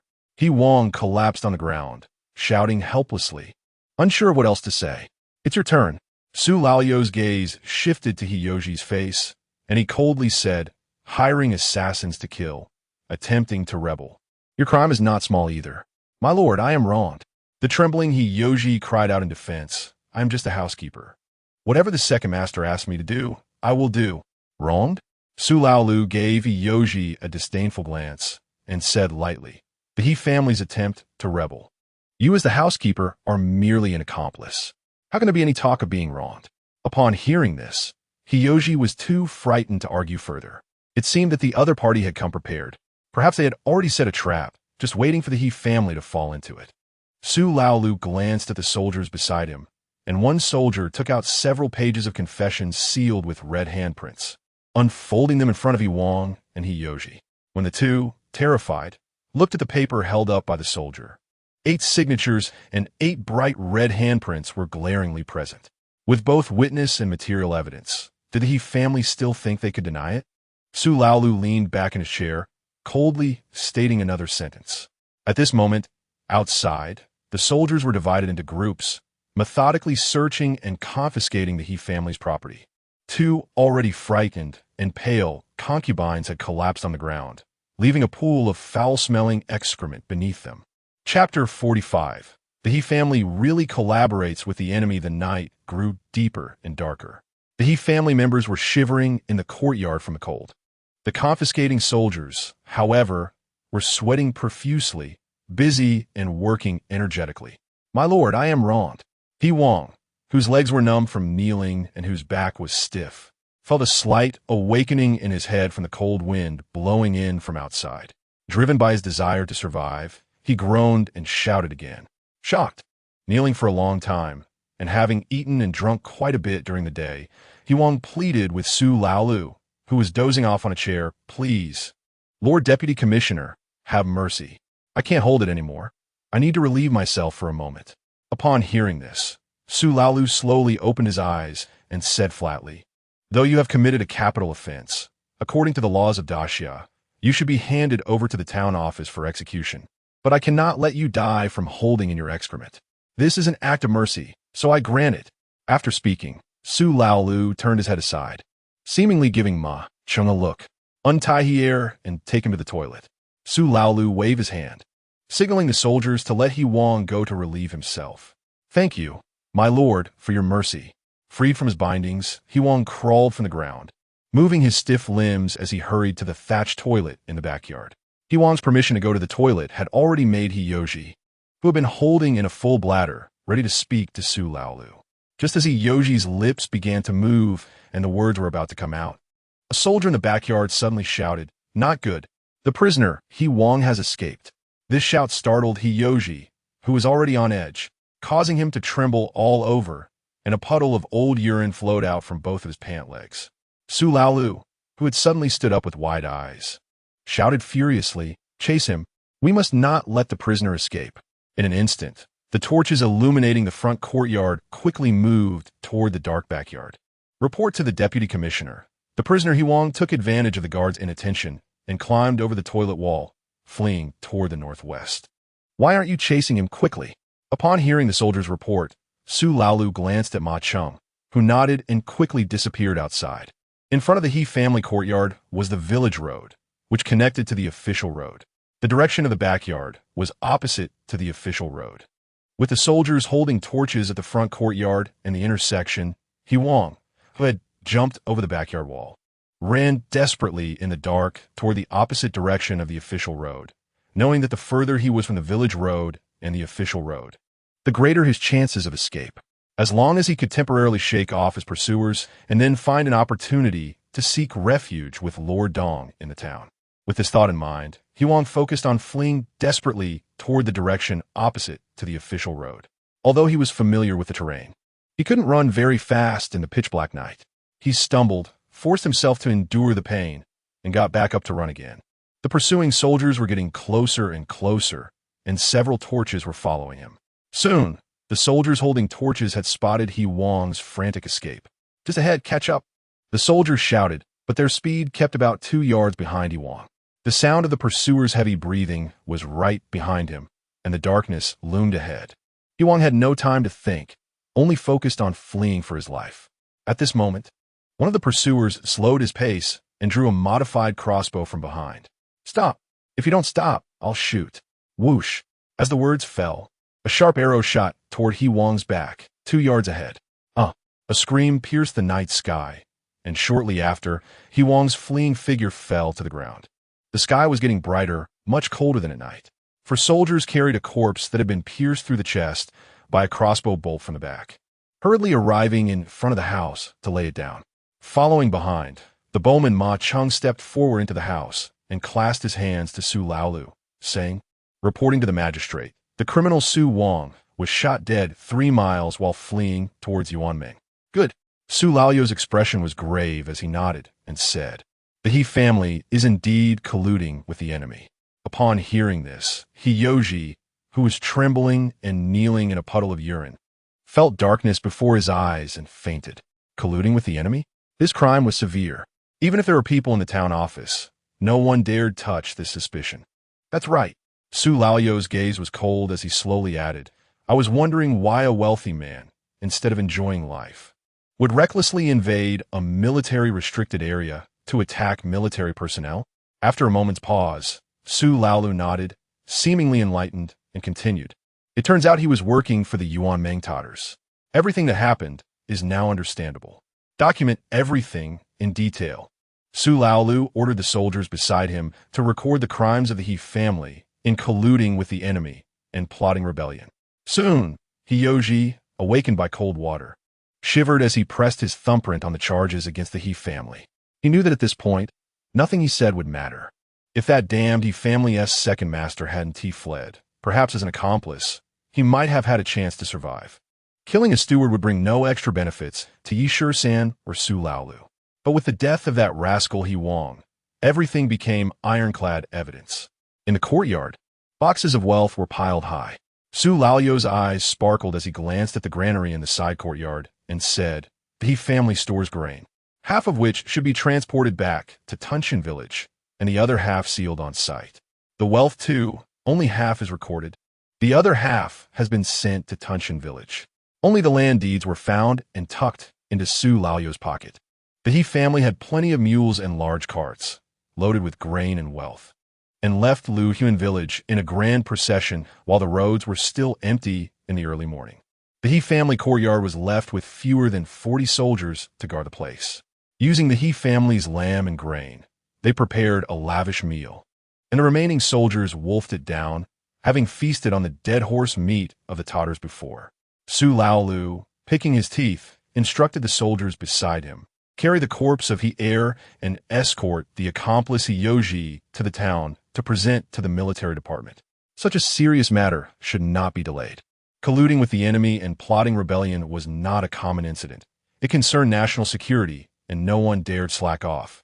Su Laolu selected several capable subordinates and turned his gaze to the remaining soldiers, saying in a deep voice, the other members of the He family will be detained on site for now. Once the military department issues orders, we will deal with them accordingly. Everything went even more smoothly than expected. What Su Laolu did not anticipate was that He Wang would choose to escape over the wall during a bathroom break. In this escape, he was shot dead by soldiers pursuing him. Moreover, the fleeing He Wang was killed on the road while colluding with the enemy. When He Wang was shot by the bowman Ma Cheng, he was running wildly towards Yuanming.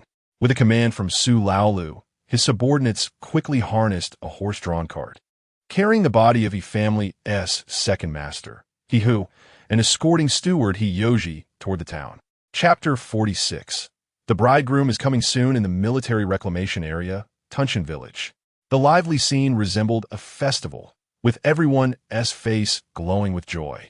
A cart full of grain nearly filled half of the courtyard of the signing house. This was only half of the total, indicating how wealthy the He family was. As the indigenous He family of the border town had maintained their foundation for 3 generations, they ultimately could not withstand the strange smile of Yi Shisan. When Ma Cheng and Ding Wei returned to the beacon tower and informed the other two of the news, Li Fuguwei and Zhang Fa stood there as if struck by lightning. Ma Cheng, one of the participants in this operation, never expected Yi Shisan to be so ruthless. He didn't even show his face, yet he caused a large and influential He family, with connections in the town, to vanish in an instant. Everything was surprisingly seamless. Ding Wei was even more deeply shocked, admiring Yi Shisan to the core. Thinking back to the deaths of the 5 men before, none of them were unjustly killed. Who could have a good outcome opposing Yi Shisan? The most shocked were the uncle and nephew of the Yi family. Upon hearing this news, Yi Ju, who was tending to the horses, nearly scared himself into wetting his pants. The He family is really finished? Facing Yi Ju's stunned question, Yi La Ba lowered his voice and said, people over there in Tunshan village are saying that Magistrate Su directly led people to raid the He family. Over there, Yi Ju, looking tense, pointed to the beacon tower and whispered, the 2 military gentlemen were also sent to help, and they looked quite pleased when they returned. Is there going to be trouble for Rana? With no confidence in his heart, Yi Ju anxiously asked again. The He family had a substantial backing. Would the office let Runner off? In my opinion, Yi La Ba after cutting the fodder and adding it to a few warhorses, shook his head and said, "Runner won't have any trouble." It was the He family who paid to hire someone to harm Runner. Unexpectedly, our Runner had anticipated that the He family would pull this stunt, which is why he arranged for Magistrate Su to help and captured all the would-be assailants. Yi Ju still felt uneasy. He always thought this matter seemed strange and shook his head, saying Hijin couldn't withstand a beating from Magistrate Su and died. That's his own misfortune. But now, the second he is also dead, and the He family has someone supporting them in town. Only He Xiu'er, who was cooking nearby, remained silent. Today was her wedding day. According to what had been agreed upon earlier, Zhang Yidao would tidy up over there and come to marry her. Looking at the neatly stacked bedding of Yi Shisan on the Kong, He Xiu'er felt a wave of confusion in her heart. She had originally been willing to offer her body for a morsel of food, to exchange for her life and avoid starvation. Now that she had food and even managed to get a job cooking for the Beacon soldiers, the body she had offered in exchange was instead promised to another man by the one who had taken her in. Moreover, that man was lame in one leg. Just then, Yi Shisan returned from the Beacon Tower. "Brother La Ba, you take 2 horses and bring my mother and Kai'er over. Let Kai come help too." Upon seeing him, Yi Shisan immediately assigned tasks to Yi La Ba. Without waiting for Yi La Ba to respond, Yi Shisan turned and said, "Second uncle, pick a fat sheep and slaughter it." Yi Shisan's words left the uncle and nephew with no choice but to nod in agreement. Asking anything further was unnecessary. Once the uncle and nephew split up to carry out their tasks, Yi Shisan stood behind Yi Xiu'er, hesitated for a moment, and softly said, "Go, freshen up a bit. Once the sheep is slaughtered, let Kai take care of it. Freshen up a bit." Yi Xiu'er's face instantly turned red to her neck. This man had finally spoken to her. Today was the last day at the barracks. Could it be that he was reluctant to let her go with that lame blacksmith? Yi Xiu'er responded, turning back to give Yi Shisan a complex glance before going to the room to boil water. Before long, Yi Xiu'er stood at the edge of the Kong with her hair still damp, head lowered. At this moment, she was quietly waiting for Yi Shisan's next move, using a finger to curl a strand of hair around her temple. The blazing cow dung fire caused a pot of tea to overflow. Finally, Yi Shisan stood up and slowly walked toward Yi Xiu'er at the edge of the Kong. With each step he took, Yi Xiu'er's heart raced. When Yi Shisan reached completely in front of her, Yi Xiu'er closed her eyes, slowly leaned back, and lay on the Kong. The tea spilling from the pot sizzled on the cow dung fire. As Yi Shisan looked at Yi Xiu'er's fair neck and the rapid rise and fall of her chest, his Adam's apple moved up and down. Yi Xiu'er closed her eyes, her hands instinctively pulling together the unbuttoned collar of her clothes. Yi Shisan suddenly felt a wave of heat wash over him, his Adam's apple moving up and down like a walnut as he swallowed a mouthful of saliva. Soon, Zhang Yidao would arrive. Yi Shisan finally spoke, saying the first words since Yi Xiu'er had finished washing up and entered the room. "He will marry you and give you a home to live in." Yi Xiu'er remained lying back with her eyes closed, showing no reaction and not responding to Yi Shisan. Yi Shisan was taken aback, standing blankly at the edge of the Kong for a moment, then slowly turned around, directing his gaze toward the spout of the teapot that was overflowing with tea foam. "Do common women like you not catch your eye?" Yi Xiu'er suddenly opened her eyes, sat up abruptly, covering her collar and standing behind Yi Shisan, softly saying, "After today, I will belong to him. Can you hold me?" Just as Yi Shisan was about to reach for the teapot, he felt as if struck by lightning, standing still in place. Although she asked Yi Shisan to hold her, Yi Xiu'er didn't wait for him to turn around, opening her arms and tightly hugging him from behind. "I said before, if you give me a meal, I could do anything for you." As she spoke, Yi Xiu'er tightened her arms around him, pressing her hot face against Yi Shisan's back. Through his clothes, Yi Xiu'er could hear the pounding of Yi Shisan's heart. Slowly, Yi Shisan turned around, slightly lowering his head to touch the damp hair on Yi Xiu'er's forehead.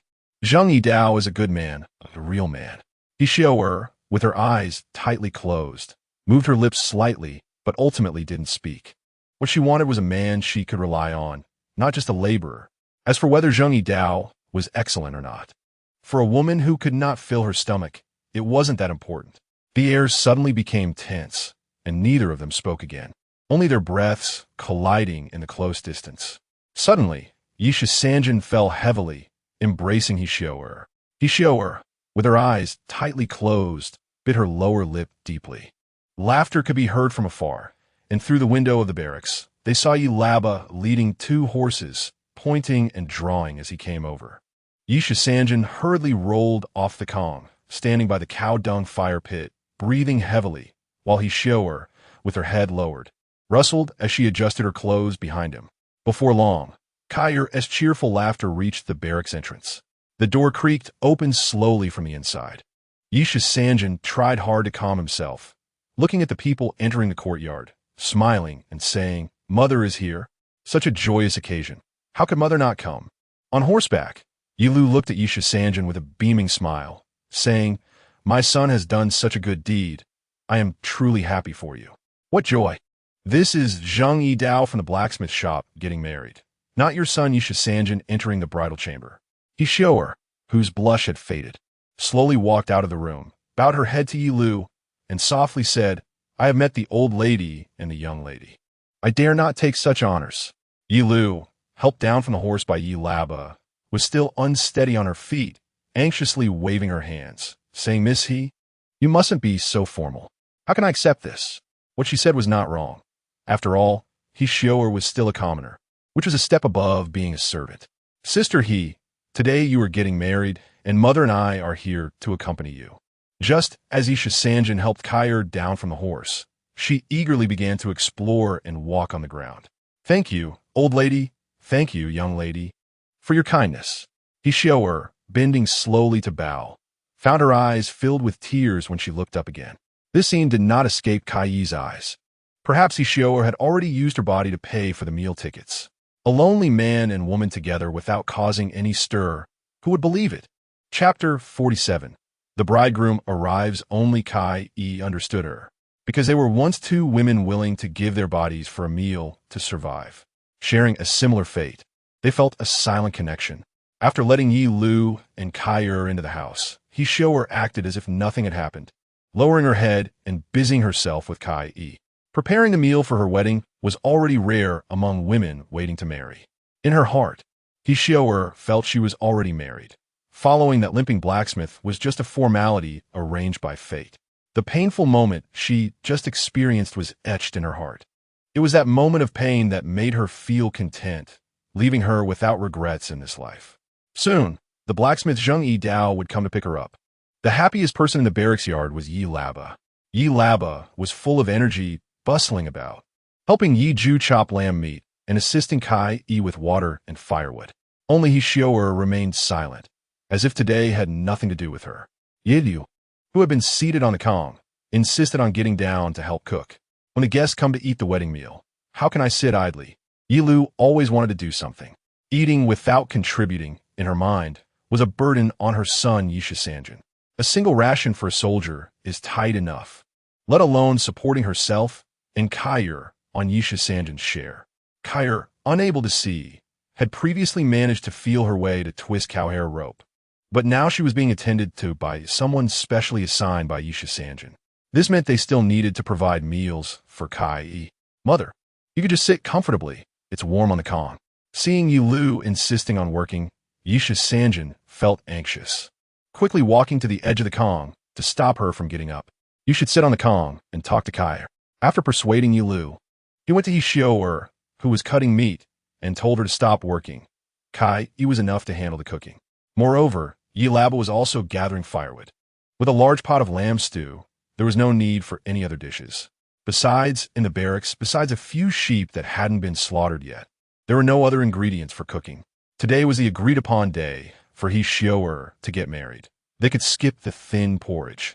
Having lamb stew was better than any banquet. Roasted meat is not filling. Only lamb stew is economical. The meat and broth are easy to fill up on. If they also soaked a few pieces of black bread, it would be the most lavish feast in the border defense area. Before the meat was cooked, there was movement outside. However, it wasn't Zhang Yidao coming to pick her up. It was Su Kai, the guard at the signing house. Su Kai was a distant nephew of the officer Su Laolu and also a military household. He had been blinded in one eye by a Tartar arrow. which is why he was taken care of and allowed to work at the signing house. Young Master Yi, I've seen you. Sukai not only brought 2 field soldiers, but also drove a cart full of goods. Upon seeing Yi Shisanjun, Sukai hurriedly bowed. What is this? Yi Shisanjun, knowing full well, pointed to a cart pulled by a tall mule at the camp gate, showing a puzzled expression. Hee. Sukai grinned mischievously and whispered, There's a share from the signal tower for the village distribution. A share of goods? In a place that treasures even a pile of wolf dung. It's indeed a rare event to have something to distribute. Come on, don't just stand there. Hurry and unload the cart. Without waiting for Yi Shisanjun to speak, Sukai was already directing the 2 field soldiers to unload the cart. Bags of rice, wheat, yam, the more scarce winter-stored green radishes, as well as a barrel of rapeseed oil and a jar of corn liquor, were quickly piled up in the barracks yard. Sukai glanced at the things on the ground and leaned close to Yi Shisanjun's ear, saying softly, Don't worry, young Master Yi. I've left a share for the old lady at Shawa. Yi Shisanjun was not polite, smiling slightly and nodding heavily, indicating he accepted it. Thank you for your hard work. As Sukai hurriedly drove away in an empty cart, Yi Shisan finally offered a polite remark. Eldest brother, I'll take my leave now. Without even drinking a sip of hot water, Sukai rushed to unload the supplies and quickly left the barracks. Brother, has someone sent us something? The blind and sharp-eared Kaier was always quick to catch every sound in the environment. Looking at the piled supplies in the courtyard, Yi Lu's heart suddenly lifted. The people from Tunshan village coming to deliver goods indicated that these were not supplies distributed by the military in town. The military households in Tunshan village, who spent their days gnawing on roasted sweet potatoes, had no excess supplies to send to the beacon tower. Moreover, there was no direct relationship between the beacon soldiers and the military households. Yi Lu understood this. Big sister, Runner is up to something again.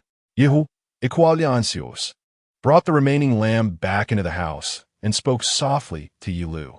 Second uncle, Auntie, Runner knows what he's doing. You don't need to worry. Yi Laba was aware of Yi Ju and Yi Lu's concerns. Having killed He Zheng a few days ago, and then He Wang 3 days later, he also seized the He family's property. A family like the He family, which could thrive in this border town, surely had strong backing in the town's yamen. This was exactly what Yi Ju was worried about. But now that things had come to this, what could Yi Shisan do? Who could stop it? Life in the border town was a struggle for survival. Without enough ruthlessness, how could one survive in this den of tigers and wolves? Moreover, the Yi family were still penalized military slaves, subjects anyone could trample on. Whoever held a knife could carve out a truth. Stable days were carved out through bloodshed. In the barracks courtyard, Yi Shisan looked at the jar of wine and smiled. With wine, life gained an extra 3 points of joy. Although a jar of wine was not much, a few sips could help ease the immense frustration of the day. Since they had rice, they could cook another pot of dry rice. Since Ishioer had come to the barracks for a bite to eat, she should enjoy a good meal before getting married. Go ahead, cook another pot of rice. Yi Shisan stood behind Ishioer and casually said another sentence. Ishioer, with her head down, turned and obediently went to do as Yi Shisan instructed, like a cat. You two, slice a plate of green radish and take out the lamb liver to cut. The lamb liver can't be cooked too long. It needs to be eaten while tender. After instructing Hishioa, Yi Shisan also told Kai to prepare some side dishes for drinking. Before long, it was already noon. A lively sound of Swana music full of joy came from afar. Quick, listen, the wedding procession is coming. Kai, sitting on the Kong, touched the window and perked up her ears, saying that's right. It's the Swana for the wedding. They're here. Hearing the distant Swana music accompanied by the sounds of gongs and drums getting closer, even Hishioer, who had resigned herself to fate, couldn't help but steal a glance at Yi Shisan. Need to find a piece of red cloth to cover Miss He. Suddenly recalling something, Yi Lu blurted out, Red cloth? In this border town where fabric is scarce, there might be sheepskin, but red cloth can only be bought at the fabric store in town. No need. Just as Yi Shisan was at a loss, Hishioer looked towards Yi Lu and said softly, for a girl in distress, having a place to return to is already very satisfying. We can skip these mundane formalities. Hishioer's words made Kai feel a pang in her heart, and she couldn't help but glance at Yilaba. She knew that perhaps it wouldn't be long before she would sleep with this man. Yishur-san's mother had hinted at this just a few days ago. Marrying Yilaba would mean having long-term protection because Yilaba was Yishur-san's cousin, and she, Kai-e, would become Yishur-san's cousin-in-law. As they spoke, the cheerful sound of the Swona had already reached outside the barracks. Chapter 48. This sound, familiar the Swona music, suddenly stopped, and someone outside the barracks shouted, "The auspicious time has come. The wedding procession has arrived." As soon as the shout fell, everyone outside echoed in unison. Damn, this sounds so familiar. Hearing that the wedding procession had arrived, Kai quickly helped Yi Lu down from the Kong, while Kaier pulled on Yi Lu's back collar, hurriedly leading her outside. Indeed, it was that kid Sukai. As soon as he saw someone coming out to greet them, he hurriedly bowed deeply and shouted, "Elders present, we come to fetch the bride today. May we have your permission?" This shout startled Yi Lu. In this place, where would Yi Xiu'er have elders? This marriage was just Yi Shur-san whimsically pairing Yi Xiu'er with the blacksmith Zheng Yi Dao as a thank you gift. However, at that time, Yi Shur-san had jokingly made a connection between the two, and seeing that neither had any objections, this marriage was thus established. "Mother, say something." Seeing Yi Lu's panic, Yi Shur-san stepped forward and whispered. Reminded, Yi Lu hurriedly said, "Please, all guests, come in and take your seats." With this sentence, Yi Lu gave her consent, and Sukai led the wedding party in one after another, entering the courtyard. At this moment, Yi Xiu'er stepped out of the house and stood at the door, bowing gracefully to the guests. Seeing this, Sukai's single eye lit up, and he shouted, "The bride is as beautiful as a fairy. We welcome her back." The soldiers following Sukai echoed loudly. As the joyful words trailed off, Yi Xiu'er, who had originally looked downcast, couldn't help but lower her head in shyness, tears shimmering in her eyes. Kai-e, sharp-eyed, released Yi Lu's support, walked to Yi Xiu'er's side, took her hand, and entered the temporary room where Yi Xiu'er was staying. At this moment, Yi Lu finally came to her senses. The bride needed to be dressed and adorned. A simple bridal sedan had already been carried into the courtyard by the soldiers. Zheng Yi Dao, dressed in clean old clothes, leaned on a crutch under his arm and clasped his fists, bowing to Yi Lu. Junior greets old Madam Yi, the young lady, and Yi Shur-san. This round of greetings left Yi Lu flustered again, and she hurriedly said, "It's cold outside.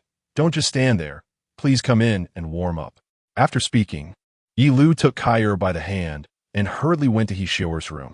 After all, she was not Yi Xiu'er's maternal elder. All the wedding formalities were directed towards Yi Shur-san. This was understood. Sitting in the room, the food and wine were ready, just waiting for the guests to arrive. Yi Shur-san smiled, waved his hand, and was the first to enter the room. If he didn't go in front, no one dared to rush in first. Once the wedding guests were seated, Yi Shur-san realized that since Su Laolu had gone to the town on official business, the formal responsibilities naturally fell on Sukai's shoulders. Sukai had just finished delivering supplies and hurried back with the wedding sedan. He had brought the supplies in advance so that Yi Shur-san's side could prepare. After all, it was the barracks that was sending Yi Xiu'er off. "Yi Shur-san, I don't have any proper wedding gifts to present. I truly feel ashamed," Zheng Yi Dao said with a face full of embarrassment, looking shyly at Yi Shur-san. "There's no need for such trouble." Yi Shur-san waved his hand and shook his head, saying, "I originally thought that once you prepared a place, you would just take Yi Xiu'er to live there. I didn't expect you to have these formalities." That's fine, that's fine." As they spoke, Yi Laba brought a pot of lamb with soup to the table. The two side dishes that Yi Shur-san had asked Kai-e to prepare were also served. With wine, the atmosphere was lively. Especially for a joyous occasion, wine was essential.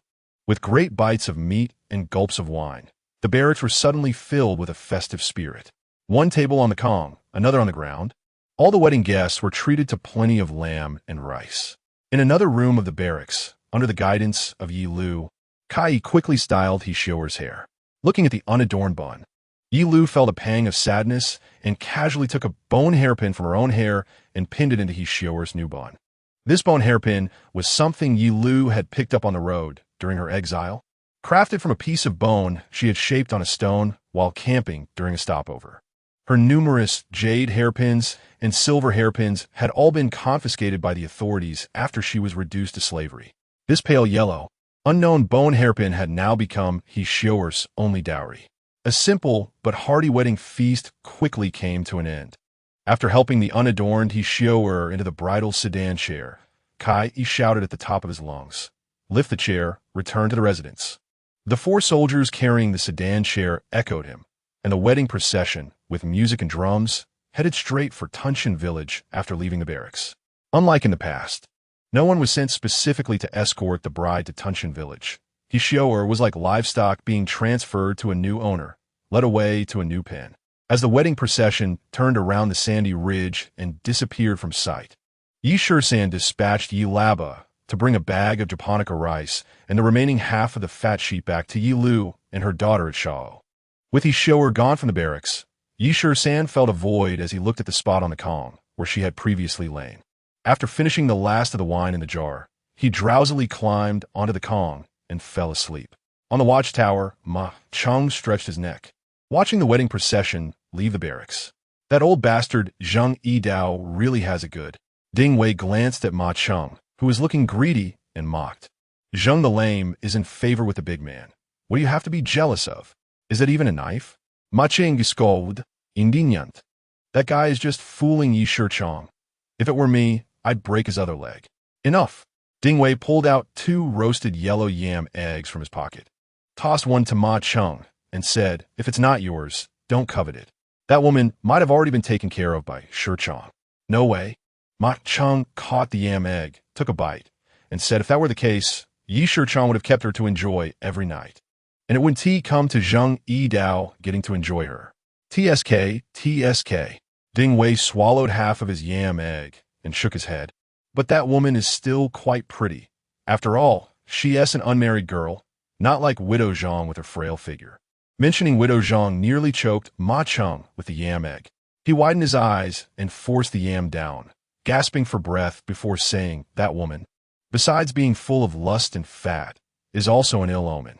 This remark drew a glare from Ding Wei, who said, "Don't be sour just because you can't have her.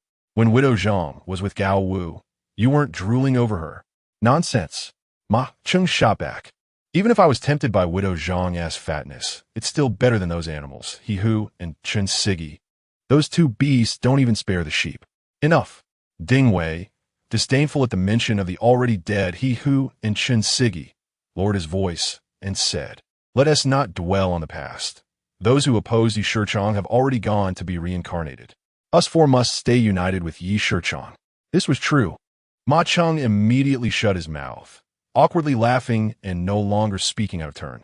The watchtower was already down to half its personnel, but they were all people Yi Shisan had vetted, so they all knew how to get along moving forward. Not to mention taking out a watchtower soldier. Even the He family, which was well off, would still go down in flames. Ma Cheng, usually very slick, instantly put on a big smile, saying, "We're just joking around. Following Yi Shichong has to have a future. Regardless of the future, just the fact that Yi Shisan doesn't skimp on rations already sets him apart from the previous Gao Wu. Plus, with Yi Shisan's formidable combat ability, he is the backbone of the Huanjiangxian Watchtower. Tunshin Village's official Su Laolu isn't stupid, and neither are the 4 who have accompanied Yi Shisan all this time. Offending Yi Shisan means you 1T have a good ending. Tell me, if the He family is taken down, how shall we divide so much land?" The joking Ma Cheng finally brought up a crucial question. Ding Wei furrowed his brows, contemplating for a moment before slowly saying, "If the He family really can't turn the tables, the military will confiscate their land." This statement made Ma Cheng very excited. When Yi Shisan won against He Wang at the gambling house, he had given his family 100 acres of land. Even if the military confiscates the He family's land, with the land contracts in hand, that 100 acres would belong to his family in Luhuan village. Just thinking about this made a warm current surge in Ma Cheng's heart. He decided that he would actively do something for Yi Shisan without waiting for him to ask. Just as he thought this, he suddenly looked up and saw a group of people riding swiftly towards them from the south of the barracks. Chapter 49. Damn it. The dust kicked up by the horsemen filled the sky. The whinnying of the horses intermingled with the thunderous sound of galloping hooves. Ding Wei, the Yuanming Tatters are attacking. Quickly light the beacon. Ma Cheng, suddenly drenched in cold sweat, shouted anxiously. "No, The direction is wrong. Ding Wei at the fort also saw the dust cloud obscuring the sky in the distance. It seemed to be coming from the direction of the town. The town? Ma Cheng breathed a sigh of relief, lowering the strong crossbow he had just picked up. Not far from the south of the barracks was the official road leading to the surrounding villages. The place where the dust was rising was a stretch of yellow sand. The horsemen had directly left the official road, bypassing the entrance to Tunshan village, and were heading straight towards them. The sound of hooves grew closer, almost audible over the dust cloud. In a short while, the horsemen stopped outside the barracks. The dust continued to spread above the barracks, and it was vaguely visible that there were more than 20 people. At the same time, Yi San, who had fallen asleep, suddenly felt a sharp tug at his ears. An enemy attack? Yi San rolled over and jumped up, gripping the dagger he always kept close. The tremor of the earth made him instinctively rush out of the house. Outside the barracks, shrouded in dust, Yi San saw a group of people dismounting and walking towards the gate. Not the Yuanming Tatars attacking.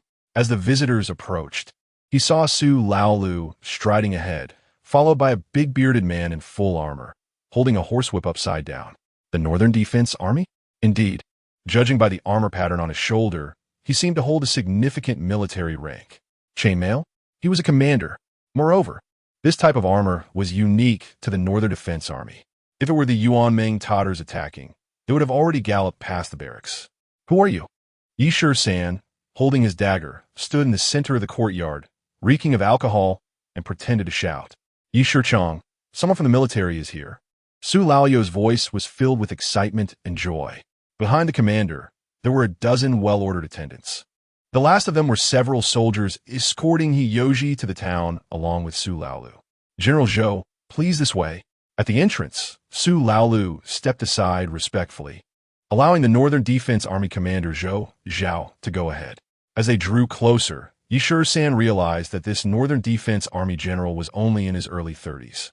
At this age, being able to lead troops in the Northern Defense Army showed he was no ordinary talent. You are Yi San? The visitor entered the courtyard, circled around Yi San, and suddenly asked. Yi San forced himself to appear calm and replied firmly. In response to the general, I am indeed Yi San. Good.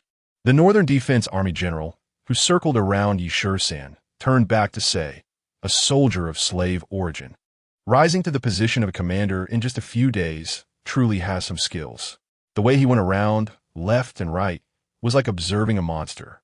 Next to him, Su Laoyo's eyes rolled, and he bowed to Yi San, saying, Commander Yi, this is General Zhou Zhao from the military headquarters. General Zhou has come to the Huangjiangxian Beacon Tower military camp. May I ask what orders he has? Yi San stood there holding his broken knife, neither humble nor arrogant. Looking foolish. Birdman, have you seen enough? If you have, then tell me why you are here. Facing Zhou Zhao, who was circling him like a monster, Yi San was already cursing in his heart. Indeed, he was different, as the Lord of the Brave Riders said. Zhou Zhao stopped circling Yi San, nodded, and said, Since ancient times, heroes have emerged from youth.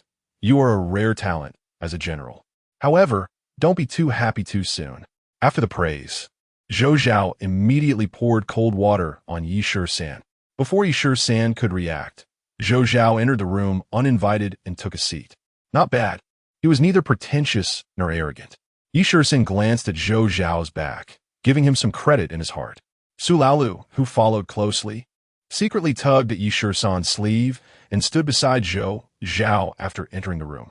Only then did Yi San enter, bowing slightly and clasping his fists, saying, I am Yi San. I have met General Zhou. No need. Zhou Zhao waved his hand generously and said, Those who achieve great things do not fuss over trivial matters, since we have already met. There is no need for further formalities. Zhou Zhao's attendants also entered the room, standing neatly on both sides. After all, this was the regular army of the Northern Defense Army. The movements of the soldiers were quite different from those of Su Laoyo's men. I have come this time with both good and bad news. Do you want to hear the bad news first, or the good news? Zhou Zhao teased, his gaze fixed on Yi San. Since there is both good and bad, let us hear the bad news first. I'd rather not be regretful later. Yi San was not coy and chose the former. Good. You are straightforward. Zhou Zhao's expression suddenly changed, and he sternly asked, as a border beacon soldier, do you know your crime for acting beyond your authority and crossing the border? Faced with Zhou Zhao's sudden question, Yi Shisan's heart sank. After a moment of calm, he slowly replied, General, please see clearly. I am a beacon soldier stationed at Huangjiangxian. Our rations have been cut off for days, and we have no warm clothing. Crossing the border to raid enemy camps for food is something we had to do. If I were to punish you for disregarding military discipline, ignoring military law, damaging diplomatic relations, and causing the court to be passive in foreign affairs, would you accept it? You can go to hell. Ye Shisan jursit inyardi. Don't think that just because you're a general, if you dare to kill me, I am not someone to be trifled with. I will make your blood splatter 5 paces. While cursing in his heart, Yi Shisan still maintained his composure and said lightly, the knife is in your hands. How can I talk about accepting or not accepting? What do you mean by that? Zhou Zhao frowned and asked sternly again. Yi Shisan looked outside for a moment, his expression solemn, and slowly said, our great Xia territory has repeatedly suffered invasions from the Tatars. The border towns have often been robbed and killed. I only wanted to secure a meal for my brothers on guard, and to snatch a few cattle and sheep for the poor border residents. If I lose my head, so be it. After speaking, Yi Shisan closed his eyes, but one hand quietly tightened around his knife. Suddenly, Zhou Zhao, who had a gloomy face just moments ago, burst into laughter. Good job. After laughing enough, Zhou Zhao surprisingly gave Yi Shisan a thumbs up. Su Laolu, who was sweating, secretly let out a sigh of relief. Zhou Zhao's face changed like the weather in June. It had been overcast, but now it was all smiles. Now that the bad news is out of the way, let us talk about the good news. As he spoke, Zhou Zhao stood up, took a couple of steps forward, and reached for a military document handed to him by a soldier. After glancing at it, he looked up and directly at Yi Shisan. A commendation order? Yi Shisan's heart suddenly jolted, and a long-awaited thought emerged. Chapter 50, Commendation. Indeed, Zhou Zhao opened the military document. His gaze swept over Yi Shisan's face again, raised his voice, and read aloud. The Northern Defense Army Border Command decree states that slave soldier Yi Shisan, during his duty at Huangjiangxian Beacon Tower, has diligently performed his duties and bravely defeated the enemy. In recognition of his military merit, he is promoted to the position of a lower 1,000 households. From today, he will lead the villages of Lahuan, Yalutan, Lianpo, Langhaling, Yaozi Ridge, Tuabao, and oversee 10 beacon towers and station troops on the eastern and western defense lines of Huangjiangxian. After reading the document, Zhou Zhao took a palm-sized copper medal from the soldier's hands and handed it to Yi Shisan, saying, this waist badge is unique to the position of a lower 1,000 households. With this badge, you can carry out military duties in your jurisdiction. Yi Shisan raised both hands to respectfully accept the copper waist badge, but for a moment, he was so stunned that he forgot to express his gratitude. Fortunately, Zhou Zhao did not seem to mind these formalities, glanced around, slightly frowned, and realized that there was no decent meal here, let alone any good wine and dishes to entertain him. Facing the impoverished and drafty barracks, Zhou Zhao ordered the soldiers to hand over what they had brought to Yi Shisan. Pointing to a box on the ground, Zhou Zhao smiled and said, originally, there was no silver reward. I fought hard for it, and only then did the higher-ups reluctantly approve a little to be distributed to the brothers on guard. As he was about to leave the barracks, Zhou Zhao seemed to remember something, turned his head, pondered for a moment, and said, the grain seized from he families is still being stored on site. The town government will handle it publicly, and you can keep 30 for your allocation. As for the land, I can only allocate 500 acres from he family's property to you, but you can choose the plots and report to the military headquarters for record. After Zhou Zhao left, the soldiers came forward to congratulate Yi Shisan. Su Laolu was even more delighted, shouting that he wanted to slaughter a sheep to celebrate. Damn! After being dazed for a while, Yi Shisan finally realized. This commendation, damn it, had been significantly discounted. If calculated strictly according to the court's commendation regulations for the Northern Defense Army, he could have received more than 2,000 acres of land. As for the silver reward, it would not be less than 5,000 taels. As for the military position, although it was a lower 1,000 household of the 6th rank, it was still acceptable. These birdmen, They are really not generous. So the military headquarters didn't give a dime and just pinched a bit from the seized family's property as a reward. Looking at the military position, being a lower thousand household was not small. He could manage 1,000 leaders and 30 armor chiefs. Even the stationed troops near the border village number less than 500, and only 2 villages were eligible for garrison troops. Besides these, the rest were the villagers of these 7 villages. Rather than leading them, it was more like tossing him a burden that was waiting to be fed. Celebrating? What the hell for? Thinking of this, Shisan couldn't wait to open the box, but only saw 500 taels of silver. 50 silver ingots, each worth 10 taels. At that moment, Shisan's face turned green. After killing so many Tatars, he only received this little reward. This was far too different from the amounts announced in the court's commendation order. Steady as a rock, Su Laolu stepped forward and stood in front of Shisan. Smiling wryly, this is already pretty good. Some people are still holding onto your border raid on the Tatar garrison's pasture, saying that if it provokes the Yuan and Mongol Tatars into a full-scale war against our great Xia, it will drag countless civilians into the flames of war and may lead to our great Xia being eaten away by the Yuan and Mongols. Several officials in the military headquarters argued passionately, which is why the merits and faults were balanced, but they still managed to secure some rewards. Although it's not as much as what was announced, having something is better than nothing. Seeing Shisan with a long face and not speaking, Su Laolu said again, in fact, it's the backing of the He family that's causing trouble behind the scenes. The officials of the local government dare not openly clear the He family's name, but they make a big fuss about your crossing the border. Your merits are all in the hearts of the generals. The current shortage of money and food for the Northern Defense Army was barely secured by General Zhou after much effort. If it weren't for the previous words from the cavalry officer, even these would likely not have been obtained by General Zhou's hard work. At this moment, the smoke and dust above the barracks had completely dissipated. Go, slaughter that sheep, and have a good meal first. Even so, Shisan still didn't want to embarrass Su Laolu. Those field soldiers had enough hardships as it was. For the current group of people, 1 sheep was enough to eat. There was no wine, but filling their stomachs was more rewarding than drinking. Yi Laba was different. When he and Yi Ju, who was hiding in the next room, heard that Shisan had been promoted to a lower 100 households, they even doubted if they had misheard. It wasn't until Zhou Zhao left with his attendants that the 2 dared to come out of the next room. Upon receiving the order for Shisan to slaughter the sheep, the 2 of them were immediately overjoyed and hurried off to fetch the sheep for slaughter. Fortunately, the field soldiers that Su Laolu brought were not reserved in front of Shisan. They all stepped forward to cook and brew tea, as happy as if it were the new year. At night, it was quiet and deep. Holding a box, Yi Laba came with Shisan to the beacon tower. Shisan roughly recounted the news that Zhou Zhao had brought. Pointing to the box, he said, "Just this, let us divide it among everyone." As soon as he said this, the other 4 were all taken aback. They knew in their hearts that all the military achievements were made by Shisan. They were merely riding his coattails.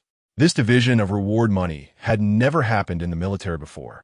"Sir, it's a shame for us to receive it. As long as we have something to eat, you can keep the silver." Ding Wei quickly waved his hand, taking the lead in expressing his stance. "Yes." Ma Cheng also shook his head repeatedly and said, "If that is the case, not pursuing our crossing the border and causing trouble is already a huge blessing. How dare we still share silver with you, sir? That makes sense." Ma Cheng's words were indeed reasonable. The remaining Zhang Fa and Li Fugui also nodded in agreement, indicating that they would follow Ma Cheng and Ding Wei's opinions.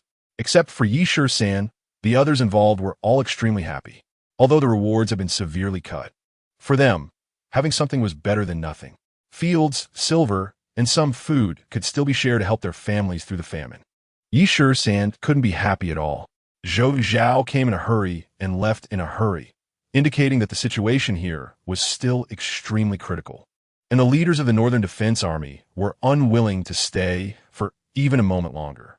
With just a dozen attendants, if they really encountered small groups of roaming Tatar soldiers, the seemingly impressive Northern Defense Army would be utterly vulnerable. For now, the food sent by Su Laolu, plus what we seize from the Tatar garrison, should be enough for a while. Shisan glanced at the other few people and said, How much of the He family stored grain that is sealed on-site can be left for us when the government transports it away? They said they would leave 30 of the confiscated grain for Shisan, but that was just talk. It shouldn't be fully trusted. If 1 or 2 tenths of the grain were left, it would be considered a great act of mercy by the government officials. The families of the Beacon soldiers were also lacking food for winter. Not being in charge, one wouldn't know the cost of firewood and rice. Right now, the burden on Shisan's shoulders was much heavier than being a squad leader. Not wanting to go back to the barracks to sleep, Shisan leaned against the fire pit and glanced at Ma Cheng, saying, "Do we still have any horse bones?"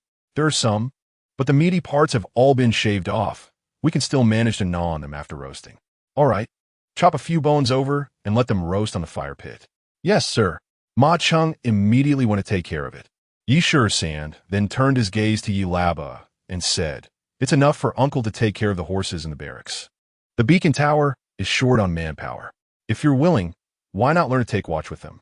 Upon hearing this, Laba was overjoyed. Being a Beacon soldier under his brother was much better than being punished with hard labor. "Thank you, Sir Yi." Laba no longer called Shisan Runner, but addressed him by his military title. He bowed deeply, clasped his fists in salute, and surprisingly did it quite well. "All right, go get busy." Shisan waved his hand, indicating for Laba to first go up to the top of the Beacon Tower and take the night watch with Zhang Fa. Looking at the horse bones roasting on the fire pit, Shisan thought he would deal with this meal first, while Su Laolu and the others were enjoying stewed lamb. He had no appetite at all and instead felt uncomfortable with an empty stomach. Filling his stomach was the highest courtesy. Who cares about rewards or military titles? Chapter 51. This damn thing is a pit. Early the next morning, the barracks were surrounded. Shisan took Ma Cheng and hurried down from the Beacon Tower. "Sir, it's the squad leaders from each Beacon Tower." As they got closer, Ma Cheng recognized the group of people blocking the barracks gate. Centered around the Huanjiangxian Beacon Tower, there were 9 other beacon towers distributed to the east and west, all under the same jurisdiction. These guys arrived rather early. It seems they set out before dawn. Ma Cheng muttered, then said, "They might have come to report and seek an audience with you, sir."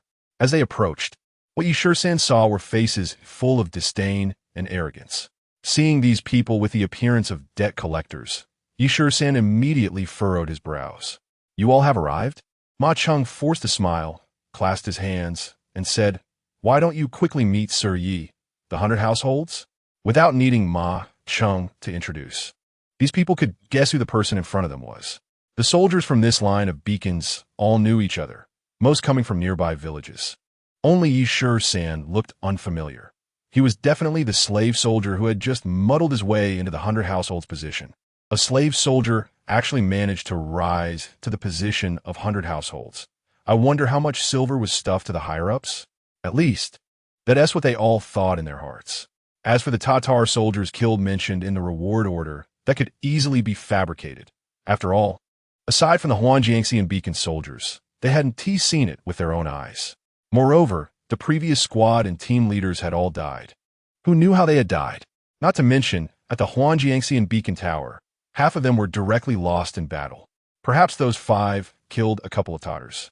But the military achievements were taken by this slave soldier. Those demoted to slave soldiers and sent here were mostly from prominent families in the interior, and it was most likely that they had used silver to curry favor with the higher-ups. Since Ma Cheng had made things clear, these people bowed and clasped their hands. Shaowalyang Beacon Tower, Woolly Camp, Beacon Tower, Jehidu, Beacon Tower, Wolf, Howl, Ridge, Beacon Tower, Yowzy Ridge, Beacon Tower, Rabbit, Nest Fort, Beacon Tower, Falling Goose Slope, Beacon Tower, Tongu Post, Beacon Tower. The squad leaders from the 9 Beacon Towers reported their names in succession. But Shisan didn't remember a single one. Shisan straightened his chest, stood tall, and said, "You all have worked hard. Go rest in the barracks first. It's too cold outside." It was midwinter, and it was cold indeed. "Thank you, Sir Yi." The crowd bowed again, and all entered the barracks to sit. These beacon towers were relatively scattered. Some were close to villages, while others were built in the wilderness. They could tell that Ma Cheng was currently a close aide to this Yi Hunter households. However, from their earlier scrutiny of Shisan, they found nothing remarkable about this newly appointed lower 100 households. With that lazy demeanor, One could slap him to the ground 3 times with just a mouthful. Killing totters? Nonsense. Go fool someone else. They cursed in their hearts, but since Shisan had been promoted to lower 100 households, he was a figure at least 5 ranks above them. Despite feeling 100 grievances in their hearts, they didn't dare to voice them openly. Regardless of how useless he was still 100 households. He is the highest military commander in charge of the garrison at this beacon tower. Currently, including the soldiers stationed at the Huangjiangxi beacon tower and the guerrilla troops in the 2 large villages, the number of station troops is said to be 500. But in reality, it is less than 80% of that. It is not uncommon in the military to falsely report troop numbers and claim empty pay. If we filter out some sickly and elderly soldiers, the number of combat-capable troops might be reduced by another 20 to 30%. Despite this falsification, the pay received is still pitifully low. The layers of exploitation have reached a shocking level. Sir, they might have heard some news and come to demand pay. Taking advantage of Shisan's trip to the restroom, Ma Cheng hurried out to remind him. He could tell that these people were not just here to meet the new commander. They were here to ask for money and food. It is common for the food and pay of the soldiers at the beacon towers and along the lines to be withheld or delayed. Shisan felt that the troops under his command resembled a modern security company that operates at a profit and loss. Everything they needed, including food and supplies, had to be resolved by him as the private company owner. Damn, what promotion? This is just a pit. After stabilizing his emotions, Shisan straightened his back and re-entered the room. As soon as he walked in, a squad leader stood up. Reporting to the Sir, the squad leader bowed and said, "The Tuoka beacon tower has been in disrepair for many years. The beacon path has collapsed, and the horse-blocking ditch has been washed away by heavy rain for half a year. Of the 5 soldiers assigned, we have not seen pay for 2 months. Furthermore, at the Yaozi Ridge beacon tower, there are 2 pension payments that have yet to be issued, and the vacancies from the 2 combat losses have not been filled." Another squad leader seized the opportunity to stand up, bowed deeply, and reported the current situation. Following that, the remaining squad leaders from Shao Liang, Wuling, and Jiahubu beacon towers all stood up to voice their grievances. All were asking for money, food, and personnel. Damn, these are the squad leaders from 9 beacon towers. If the 2 captains of the station troops brought 6 sergeants to him, demanding this and that from him, who has no money, it wouldn't be enough to distribute, even if they took all the confiscated funds and food from the He family. Go, call Dingwei over, while everyone is here. Let us hold a meeting. Shisan, with a furrowed brow, instructed Ma Cheng to fetch Dingwei from the beacon tower to the barracks. Currently, Dingwei is still a squad leader at the Huangjiangxi beacon tower. A moment later, Dingwei arrived. Shisan scanned the room, looking at the faces that resembled debt collectors, and knew what to do. 30 ingots of silver were placed on the table. Each ingot weighed 10 taels, totaling 100 taels. Everyone, the military department has not distributed any additional pay. This amount of silver is not much, so everyone can take 10 taels to alleviate the urgent situation. When the military funds are allocated in the future, I will distribute them again. After speaking, Shisan picked up a half bowl of cold tea that had been left overnight and drank it. Sir, no. Seeing Shisan's actions, Dingwei exclaimed in shock. This 100 taels of silver is your reward, sir. This reward is already not much. If you give it all to them, what will you do? Dingwei understood that this 100 taels of silver was the share they had divided last night, earned through Shisan's hard work and military merit. Hee. Unexpectedly, Shisan smiled and said lightly, "No need to be surprised. I thought you were saying that this tea couldn't be drunk." After saying that, Shisan placed the empty tea bowl on the table. At this moment, the 9 people present became unsettled. The newly appointed Yi Qianhu was dividing his own share of reward among them. Squad leader Ding, you also take 10 taels and buy some winter clothing for the brothers. Dingwei had already divided the 100 taels of silver with others last night, which was meant to be a substantial amount for his family. But now Shisan treated him equally, redistributing his share to these squad leaders. Sir, you can't. Dingwei's eyes turned red, and he knelt down in front of Shisan. Please, sir, take back your order. You also have a mother and sister to support. If we all take this 100 taels of reward, what will your family do? Dingwei's words also shocked the other 9.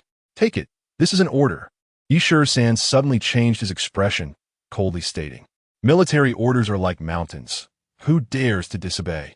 Besides, this is distributing silver, not going to die. As you command." Ding Wei stood up and moved to grab an ingot of silver, putting it in his pocket. The other 9, seeing this, rushed forward to grab the silver tightly, fearing that if they were a moment too late, San would change his mind. Seeing everyone take the silver, San added, "From now on, squad leaders will be promoted to team leaders, and the current team leaders will remain, but each month as pay will increase by 2 taels of silver." "Thank you, sir."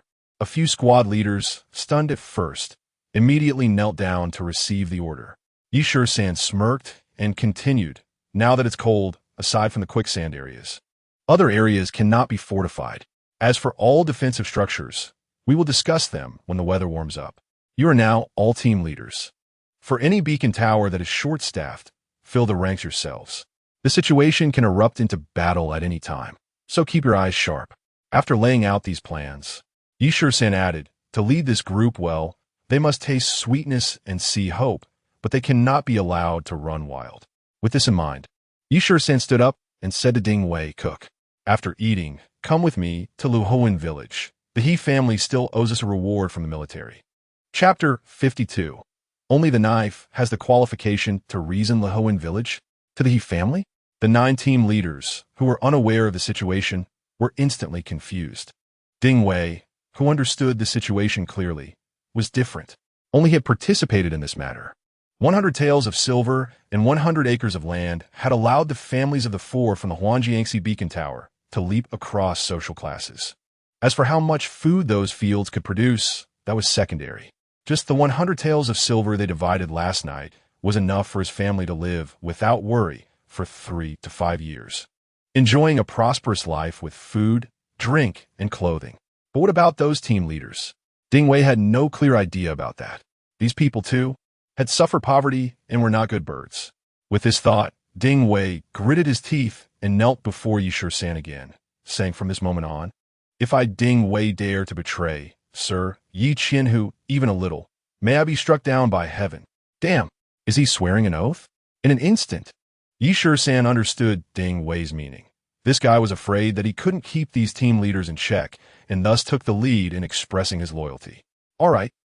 San waved his hand and spoke in a deep voice, "We are all brothers defending the border. There is no need for formalities. If something can be done with a knife, there is no need for idle talk. Anyone who goes against me will not have a good end. If anyone dares to go against Sir Qianhu, my knife in Ding Wei's hand will not agree." Since he had expressed his loyalty, Ding Wei took it a step further, using San's words to issue a series of threats. Clearly, these words were meant for those present. This was reassuring to hear. San remained expressionless, but coldly said, "Instruct Yi Ju to prepare meals. Everyone has come a long way. Fill your stomachs first, and then you can go to Tunshan village to borrow 20 field soldiers and 10 large carts. After the meal, we will set off for Luhoan village." Upon hearing that there was food to eat and that there would be action afterward, the 9 team leaders instantly perked up. They also wanted to see just how capable this newly appointed commander from a lowly background really was. San's words were understood by Ding Wei. He knew that San wanted to establish his authority, but also wanted to curb the arrogance of these team leaders. These team leaders had once been skilled archers and crossbowmen in the Northern Defense Army. The spear and bowmen were tough characters among the infantry. If he couldn't keep these people in check, there would definitely be many troubles in the future. Although San did not show it on his face. Wasn't he thinking the same thing in his heart? Thanks to the supplies sent by Su Kai, the cooked rice had filled the 9 squad leaders to the brim. When San asked Yi Ju to take breakfast to the beacon tower, he told him to pass a message to Ma Cheng, urging him to eat quickly and then head to Luhoan village. The Tartarian war horses in the barracks immediately attracted the attention of the squad leaders. These horses were better than the ones they were riding. Could it be that these slave soldiers really had killed Tartarian cavalry? Not necessarily, with money or grain. They could secretly make exchanges with the Tartars. In the border areas, nothing was impossible. Some merchants were not much different from spies. As long as there was a profit to be made, what couldn't they do? The 9 squad leaders, along with San, Ma Cheng, and Ding Wei, plus 20 field soldiers, mounted their horses, and drove their carts towards Lahoan village. This time, there was no need for Su Laolu to intervene. Upon arriving at Hie's home, they found that the people from the town had already arrived. The sealed door of the side courtyard had been opened, and the local officials were busy loading grain onto the carts. The old and young members of the He family who had been detained were being dealt with. The women were turned into official prostitutes, and the men were sentenced to hard labor. They had already been registered by the local officials and sent elsewhere. The officials checked Yi Shisan's badge before allowing him to enter the He family courtyard. Listen up, the higher-ups said you can only take away 20 stone of grain. The speaker was a Jiajing, who glanced at the 10 horse-drawn carts Yi Shisan brought and immediately set a limit on the quantity. Yi Shisan's mouth twitched in irritation as he coldly said, General Zhao promised me that 30% of the store grain would be under my control. Why has it changed when it comes to you? 20 stone? That was just a corner of the grain storage at ES. Roughly 5 or 6% of the total quantity. Even if Su Laolu arranged for someone to secretly transport some to the Tun Tian village, that still only accounted for a portion of the total. The remaining 30% of grain would still be far greater than the 20 stone the Jiajing mentioned. Facing Yi Shisan's questioning, the Jiajing smirked, Be content, Yi Qianhu. If General Zhou hadn't already promised you, the officials wouldn't even have left you anything. The officials? Again, it was the officials. It seemed that the He family, though dead, had powers behind the scenes working against him. Based on the 30% calculation, Yi Shisan should take away 120 stone of grain. Yi Shisan was unyielding and very firm, stating, I've prepared the carts. Today, I must load enough. Upon hearing this, the Jiajing's expression changed slightly, and he raised one hand, immediately summoning over 100 soldiers. Qinhu, we're all on the same side here. Don't make it difficult for your brothers. Although the Jiajing's words were soft, his tone was hard. The Qinhu had already gained enough benefits. He should at least let the higher-ups have some crumbs. If things got tense, it would look good for anyone. Relying on their numbers, the Jiajing's tone already hinted at a threat. A Jiajing dared to act recklessly in front of Yi Shisan, indicating that someone behind him had made arrangements. Lord Lu, are you talking to Lord Yi Qianhu? Ma Cheng, the crossbowman, walked slowly in front of the Jiajing with a darkened face. Get lost. The Jiajing, referred to as Lu, shot a sideways glance at Ma Cheng and immediately shouted angrily, You, a mere soldier, dare to challenge me, Lu Jingyao? You're not even qualified. Unexpectedly, Ma Cheng was not intimidated by this Jiajing. We're old acquaintances. It's better to recognize each other. Ma Cheng sneered and continued, When we first joined the army, we were both subordinates of the guerrilla commander. I admire your ability to flatter and get ahead, but I'm still just a crossbowman today, and you, as a Jiajing, think you have the right to challenge Lord Yi Qianhu? This question made Lu Jingyao's face twitch. He never expected Ma Cheng to confront him, and even more so, to staunchly support Yi Shisan. At this moment, Ding Wei also squeezed the front and clasped his hands to the Jiajing, saying, Lord Lu, this 30% of grain, along with 500 acres of land, has already been rewarded to Lord Yi by the military. The local officials should not go against the military, right? Nonsense. Seeing someone else speaking up for Yi Shisan, the Jiajing became furious and shouted, Promoting a slave soldier has already been rewarded for his achievements in killing enemies. But the distribution of all resources is the authority of the officials, which is not for you to discuss. It seemed that reasoning was futile. Then it would have to be resolved with a knife. Only the knife had the right to speak. A cold glint flashed in Yi Shisan's eyes.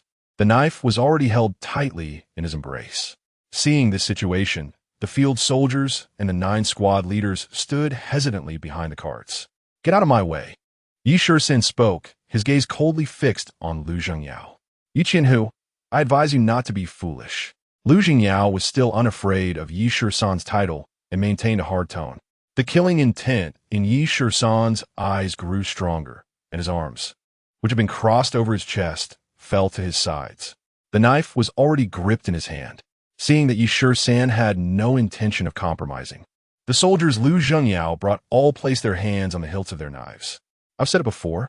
Today, I will take away every single grain of that 30%, and I want 500 acres of land from his previous holdings. That is my rightful reward. Yi Qianhu stopped dreaming. No one to quit. Some people are not someone you can offend as a mere Qianhu. You should be a sensible person. Lu Zhengyao retorted dismissively, looking down on Yi Shisan. Yi Shisan simidet. Ah somehat eidi simidet. After staring at Lu Zhengyao's face for a moment, he slowly said, "Who can I offend? That is a matter for the future. But you, a mere Jiajing, have already offended me." Clang! As soon as Yi Shisan's words fell, the knife in his hand was already drawn. The cold light flashed past Lu Zhengyao's cheek and one of his ears, after tracing an arc in the air, fell to the ground with a loud thud, a distance of 10 feet away. Lu Zhengyao was stunned, only seeing a dry leaf blown down by the wind 5 steps in front of him. Blood! A soldier standing not far from Lu Zhengyao exclaimed, pointing at his face. "It's bleeding my lord's ear." At this moment, Lu Zhengyao was still oblivious. The dry leaf that fell to the ground was actually his ear. Chapter 53. Then you can taste whether it's a knife or not. This scene stunned everyone present, including the squad leaders Yi Shisan brought with him, who never expected that Yi Shisan would draw a knife on the officials. You dare to commit murder?" Lu Zhengyao, who had just reacted to the pain, covered his bleeding ear and retreated in terror, shouting, "Even if it's the Border Defense Army, you can't act recklessly." "I'll act recklessly. What can you do?" Yi Shisan said with a smile that was not quite a smile, slowly taking 2 steps forward. Seeing that Yi Shisan had no intention of backing down, a terrified Lu Zhengyao shouted to the soldiers behind him, "Stop him! Capture this thug, and take him back to the town to be punished by the military." Still being stubborn, Yi Shisan slowly drew his knife again, raising it at an angle as he said, "The local officials should support the Border Defense Army, not unscrupulously exploit military resources. The one who should be punished is you, this greedy parasite." This was true. The Border Defense Army safeguarded the territory and the peace of the border towns, and local officials must empathize with and support the military. Luhuan village was inhabited by natives, not military families from the reclamation area, and was under the jurisdiction of local officials. The military should not interfere in such matters. Lu Zhengyao, whose fingers were bleeding, continued to glare and argue through gritted teeth. Confiscated property should be distributed by local officials. Such a major matter is not for you to decide. Bah! Yi Shisan had no patience to argue with the Jiajing from the local officials about these matters. He spat a face full at Lu Zhengyao and said, "The He family runs a casino, oppressing the good people of the border town, cunningly seizing the fields of the common folk. Such acts of tyrants harming the locals. Where is your local government?" Yi Shisan stepped forward and continued, "Moreover, the He family has colluded with the Yuan and Mongols. Such treasonous acts. Do you think the station troops can ignore it? Colluding with the Yuan and Mongols? Treasonous acts? This hat was too big. I fear that even a local official like him could not wear it." The suspicion of sheltering was such that even his superiors would not dare to show favoritism openly.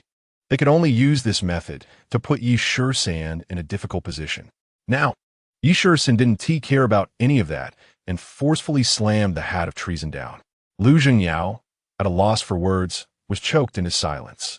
After weighing the matter, he resentfully said, "Fine, I, as the local official, will give you this face. Take 3/10 of the grain, and you can take it away."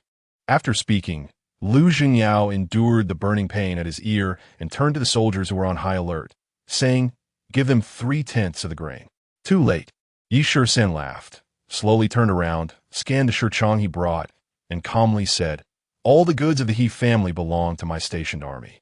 Anyone daring to covet even a grain of grain or half an acre of land will be dealt with on the spot." As soon as these words were spoken, it was like thunder exploding overhead. The 9 shurchong felt a sudden chill in their hearts. Even the 20 borrowed soldiers drew their weapons, ready to defend their hard-won gains. Grain? Wasn't that why they had come to pressure Yi Shisan? Now the grain was right before their eyes, and it was 100 times more than they had expected. The 9 shurchong exchanged glances, and suddenly, Yang Qingming, the shurchong of the Sha Liang Beacon Tower, drew his sword and roared, "Who dares to steal the grain of the stationed army? I'll cut off their head." With this roar, Niu Laosi, the shurchong of the Jiaohebu Beacon Tower, rushed to the side courtyard's entrance, brandishing his sword, his leopard-like eyes fixed on the government soldiers loading the grain, shouting, All you get back. Dare to defy the orders of the 1,000 households? First, ask if my knife agrees. Crack. Duty, who had just been promoted from a Wu Chang to a Shi Chong at the Woolly Camp Beacon Tower, turned back to the soldiers by the cart and shouted, "Why aren't you loading the grain? What are you all dawdling for?"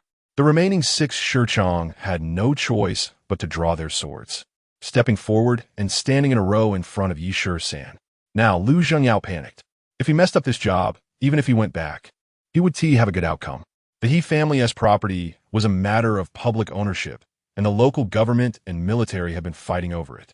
If Yi San and the others snatched it away, the local government would have to concede, but his superiors would not let him, the local official, off the hook. After all, the He family often sent money to the officials of the government. The banks and grain shops opened by the higher-ups were all funded by the He family. Seizing the He family's properties would be equivalent to cutting off these people's financial lifelines. No, Yi San must not succeed. Thinking of this, Lu Zhengyao steeled his heart, using the hand that covered his bleeding ear to draw his sword, and shouted at Yi San, "Sir 1,000 households, I ask you once more, do not push too hard. Let us each take a step back. How about you take 50% of the grain? I want all the grain. You should get lost." Yi San laughed, a somewhat eerie smile, not taking Lu Zhengyao's words seriously at all. Ma Cheng and Ding Wei had already directed the soldiers to drive the carts to the entrance of the He family's courtyard, blocking the way of the government soldiers. "Good. You forced my hand." Seeing that negotiation was hopeless, a cold glint appeared in Lu Zhengyao's eyes, and he raised his sword to his subordinates, shouting, "Take them down. There are only 32 people. There is nothing to be afraid of."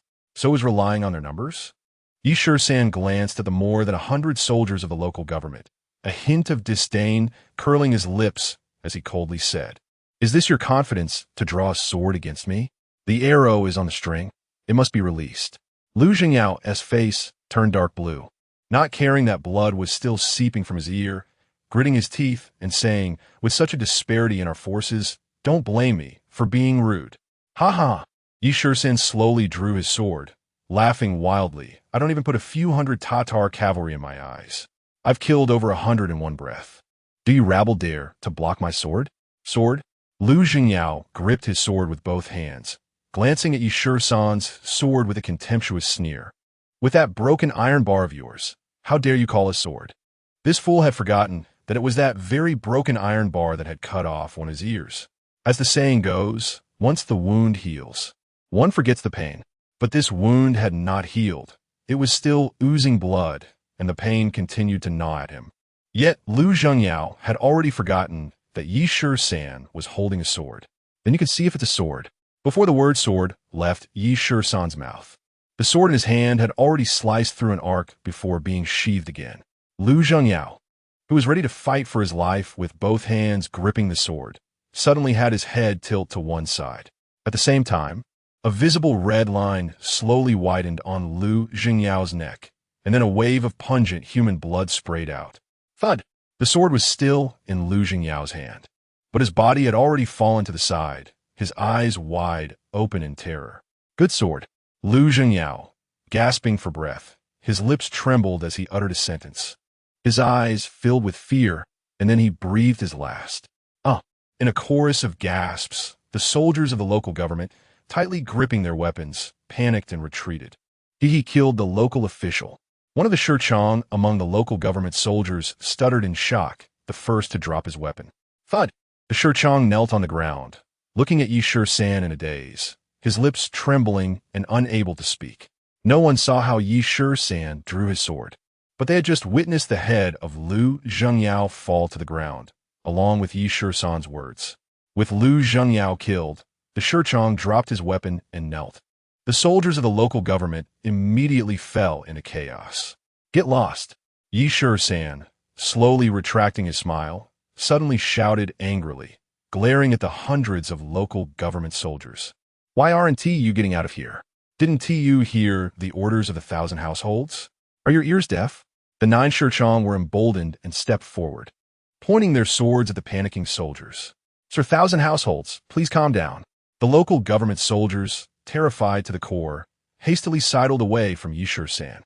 Yi San slowly turned around, casting a disdainful glance at the soldiers sneaking out of the He family courtyard, and said loudly, "Those who violate authority will die without mercy.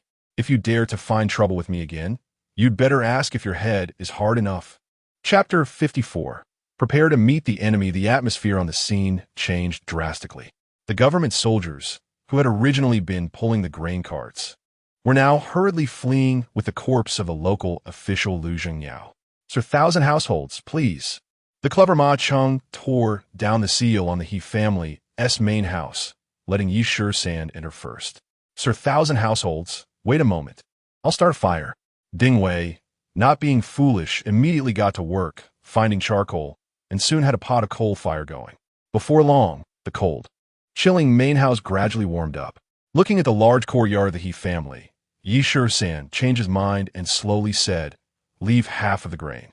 Give 2/10 of the other half to each beacon tower, and distribute the remaining 8/10 to the station troops of the 2 villages." "Sir, why not distribute all?" Yang Qingming, the Shichong of the Shawoliang beacon tower, awkwardly stepped forward and said, "If we leave half here, those people in town might get ideas, which could lead to a lot of trouble." "Ideas?" Yi Shisan's gaze turned cold, and he said sternly, "Perhaps you are the one with ideas?" "And no, I wouldn't dare." When Yi Shisan asked this, Yang Qingming was startled and waved his hands in a panic, saying, "I absolutely didn't mean that. What I meant was to distribute the grain all at once to avoid having to divide it later." "Nonsense." Yi Shisan rolled his eyes and angrily replied, "The grain from He family comes from the land of villagers who won it by gambling. Right now, the common people in various villages are seriously short of grain, and the town's government is not providing adequate assistance.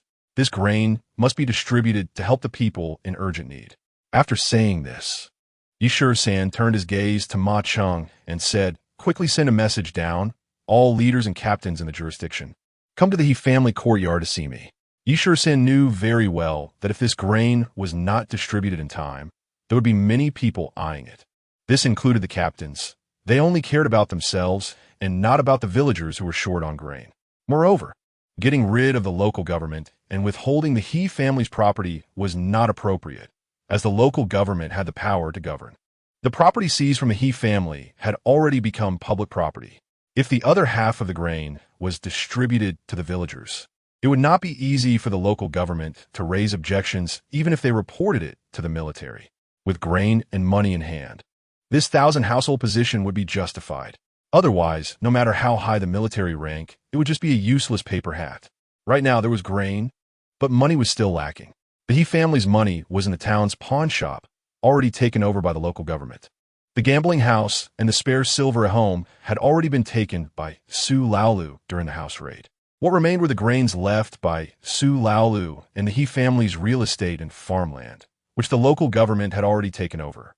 If the town's government were to transport the stored grain away, all that would be left for Yi Shisan would be this courtyard and some farmland. He still needed to distribute some of that farmland to villagers with no land to cultivate. If the town got involved and rented it out, wouldn't all his previous arrangements come to nothing? Thinking of this, Yi Shisan said fiercely, "Whoever dares to covet the grain and land, I'll have their head." This harsh remark was, of course, directed at the captains. Otherwise, he would indeed be working hard for nothing. Su Laolu, who had quietly profited, was another matter. But in any case, he could not let those scoundrels in the local government take such a huge advantage. Yi Shisan's firmness made the captain smile with joy.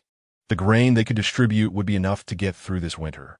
Even the signal soldiers under them mostly came from various villages, and Yi Shisan distributing grain to the villagers also eased the concerns of the signal soldiers. Great insight, 1,000 household lord. Whether it was genuine or feigned, the captains all expressed their agreement. Before long, the grain for each signal tower was loaded onto carts. The captains expressed their thanks profusely and happily left the He family courtyard with the soldiers escorting the grain. After these people left, Yi Shisan ordered a few soldiers who had been stationed at the He family courtyard to slaughter the few chickens left in the backyard, stew them into a big pot, and then wolf down the food with the cooked rice. 1,000 household lord. Ma Cheng looked at the solid houses in the courtyard and said to Yi Shisan earnestly, "From now on, you can handle official business here. No need to suffer in the barracks." The old lady and the young lady should also come to live here together. Shisan had not thought of this. His mind had been on the stored grain and farmland. He hadn't really figured out how to settle Yi Lu and Kai. Lord, Ma Cheng is right. Ding Wei also seized the opportunity to speak to Shisan. Lihuan village is relatively safer. The old lady and the young lady living in Shao are too close to Shinko. Besides, the houses in this courtyard of the He family are much better than the barracks. This was true, but Shisan still shook his head, focusing on shoveling food into his mouth. At that moment, 2 captains and 6 leaders arrived. In the jurisdictions, several villages. Only Luyampo village and Yaoziling village, which were closest in horizontal distance to the Huanjiangxian signal tower, had troop station led by 2 captains. Captain Chi Hu of the Yaoziling station troops, greeting the 1,000 household lord. Captain Kai Yun of the Luyampo station troops, greeting the 1,000 household lord. Leader Chu Sange and Leader Tian Guzi, greeting the 1,000 household lord. Sitting in the position of 1,000 household, the perspective on things naturally changed. Looking at the bowing leaders and captains in front of him, Shisan felt that he was indeed an officer. If he were in a modern world of his past life, what kind of military rank would he have?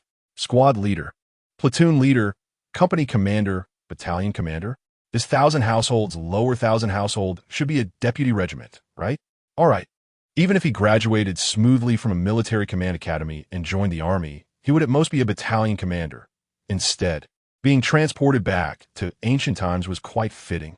Everyone had arrived. Shisan glanced at the stewed chicken in the big pot and nodded. Sit down, eat first. When it came to eating, the leaders and captains immediately perked up at the smell of meat. In this era, being full was the highest courtesy. And what else more? There was meat to eat. Thank you, Lord. The 8 men in front bowed their hands in thanks and sat down without hesitation to start eating. How long has it been since these guys had meat? The way they ate made Shisan frown. These people with such poor table manners were his current subordinates. So, how many combat-ready soldiers do you have under your command? Shisan suddenly asked, startling the 2 captains to nearly knock over their bowls.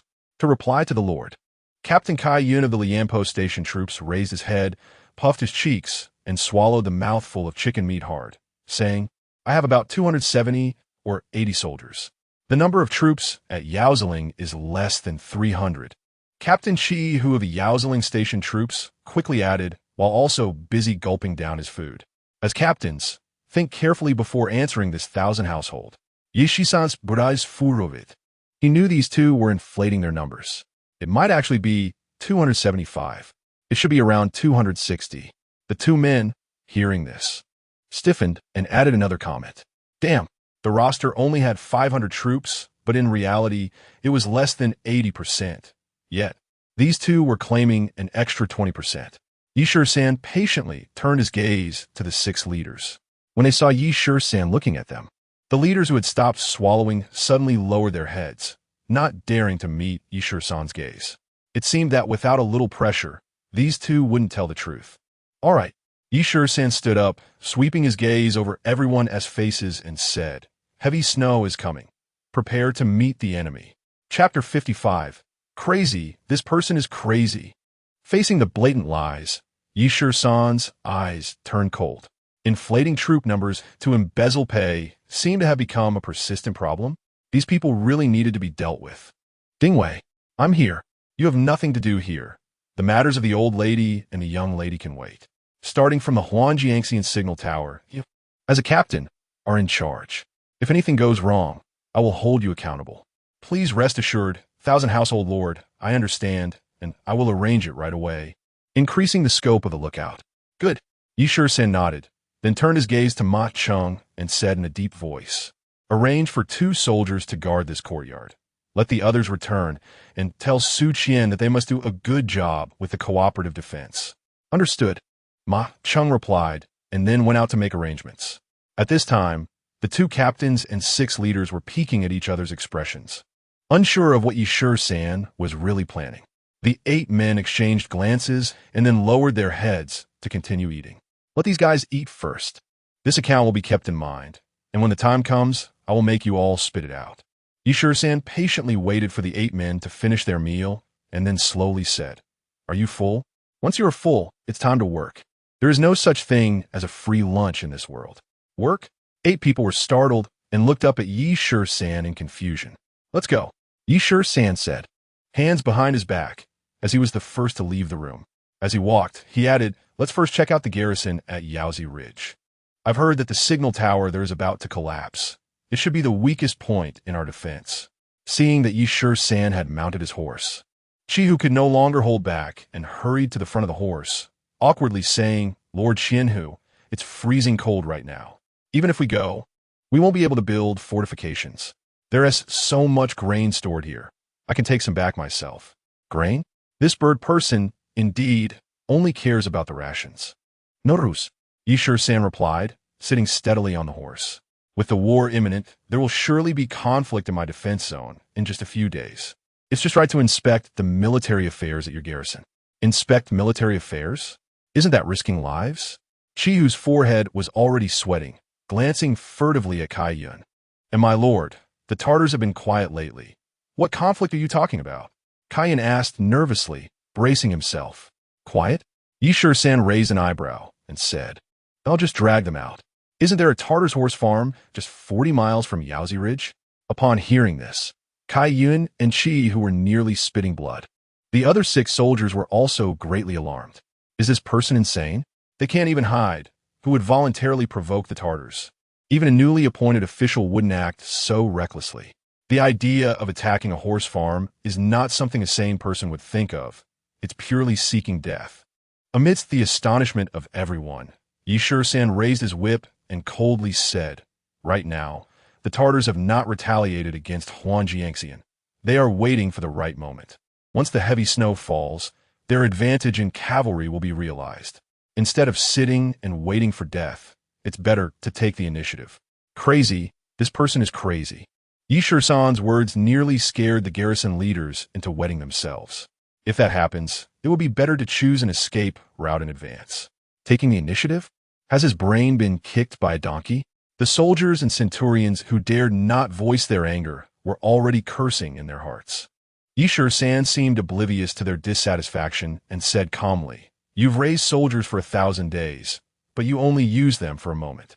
Since you're stationed here, how can you just eat military rations without considering the border civilians? 2 centurions hesitated to mount their horses, and the 6 soldiers also held onto their reins, either grooming their horses or scratching them. In short, no one took the lead to mount their horses and prepare to depart. Very well. Yi San glanced at them and suddenly changed his expression, saying to Ma Cheng, since they don't want to ride, then I'll lead the way, and you bring up the rear. Whoever falls behind will be shot in the back to teach them how to march, and save a few horses for the soldiers guarding the courtyard. Understood. Ma Cheng gritted his teeth, drew a crossbow from his back, loaded a bolt, and then turned his horse around to walk back. In Ma Cheng's eyes, Yi San was the boss, and those centurions and soldiers were nothing. My lord, don't misunderstand. Seeing Ma Cheng's posture, Chi became anxious, stepping onto the stirrup and exclaimed, We will mount and depart immediately. I was just thinking of letting the horses rest. We rushed here too quickly, and I was worried they couldn't take it. Just as Chi mounted his horse, the others followed suit, with Chi getting on first. Having Ma Cheng, a signal tower marksman, aiming at them with a crossbow was not a reassuring matter. Seeing the situation turn unfavorable, the garrison leaders all mounted their horses and followed behind Yi San. Leading 9 riders, Yi San galloped forward, and after 2 hours, they finally arrived at the Yaozi Ridge defense area. Before them was a place with lush grass and deep woods, but the village was dilapidated. Looking up at the sky, it was already getting late. The garrison camp was 5 miles from the Yaozi Ridge signal tower. Though it was called a garrison camp, it was actually just a fenced yard with 3 rows of thatched huts. A few dilapidated carts were parked in front, and around the wooden stakes were tied a dozen scrawny old horses. Damn it, is this the garrison camp at Yaozi Ridge? Yi San couldn't help but curse. With these conditions, it was even worse than the farmers in the reclamation area. Kai Yun had a sly smile, looking at the garrison's soldier Chi and teased. Lord Qianhu must be planning to host a banquet for us since you've come to inspect. Let us bask in the glory of Lord Qianhu. Host a banquet? Go to hell. Chi cursed inwardly, his face turning red as he awkwardly replied, "You're just greedy. Didn't Lord Qianhu just treat everyone to a meal of chicken and rice? Why are you starving faster than others?" After cursing, he shot a fierce glance at Kai Yun.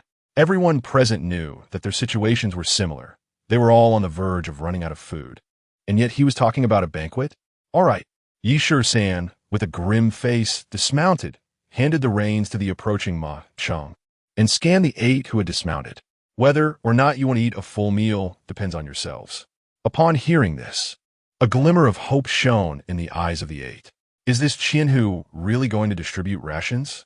Especially Qi who personally grabbed a stool, wiped it with his sleeve, and excitedly said, "My lord, please come inside. The hot water is ready for you to drink." Enough. Yi San waved his hand as he walked into the house, saying, "Don't play tricks on me." For the garrison at Yaozi Ridge, among those over 18 and under 35, pick some who are good at running and bring them over for me to see. My lord, are you planning to take some people to He's courtyard for transporting grain? Qi, who was stunned, looking at Yi San with a forced smile. Why aren't you going quickly? Ma Cheng whispered to Qi Hu, urging him. Before long, 64 soldiers were brought to the front of the house. By the light of the lantern, Yi San's gaze swept over the faces of these soldiers. Is this it? In response to Lord Qianhu, these are the only strong ones. The others, looking at the pale-faced soldiers in tattered leather armor, Yi San felt a pang of discomfort. It seems that the troops transferred from the Northern Defense Army are not much better than the Signal Tower soldiers. Listen well. Yi San's gaze was sharp as he fixed it on Qi Hu's face, speaking in a deep voice. Take what you have that can be eaten. Prepare enough food for a total of 74 people, including us, to ensure everyone can eat their fill. Understood. Qi Hu was taken aback, then quickly arranged for a centurion to handle it. Yi San then turned his gaze to the soldiers lined up at the door, saying, "Go bring your best weapons. The marksmen are even better. Select good arrows and check the bowstrings. Make sure everything is ready before we eat." Then, Yi San turned to a soldier and said, "Their shoes are not suitable for long-distance travel. Coordinate with others to swap shoes. In any case, all shoes with rotten soles and broken seams must be replaced." My lord, what are you planning? Kai Yun, confused, felt that Yi San was preparing for a big action and couldn't help but glance down at his own cowhide boots. Sure enough, Yi San turned around, staring at Kai Yun's face, and said sternly, "If you don't want to sit and wait for death, prepare for battle immediately." Battle? Who are we fighting in the dead of night? Chapter 56. The notorious chicken thief of Yaozi Ridge. At this moment, Yi San's words carried enough deterrence. This deterrence came not only from his lower rank as Qianhu, but also from that broken iron-like knife. In the eyes of others, that broken iron piece was hardly considered a knife. Even if it could barely be called a knife, it was still a broken blade. But they had witnessed with their own eyes how that broken blade not only severed an ear from the local officer Lu Zhengyao, but also took off Lu Zhengyao's head. All of this is due to Lu Zhengyao clashing with his superior and showing disdain for the weapon in his superior's hand. After finishing their meal, Yi San looked at the soldiers who were all set to go and took out a map from his pocket, spreading it out on the table. To the northeast of Yaozi Ridge, there is a pass, and if you continue north for another 40 miles, there is a Tatar horse farm. After pointing at the map, Yi San glanced at the armorers and centurions present. Since it was a horse farm, there was no food stored, so the Tatar forces were weak. But there was plenty of feed for the horses, and the Tatars, who were skilled horse riders and archers, treated their war horses well.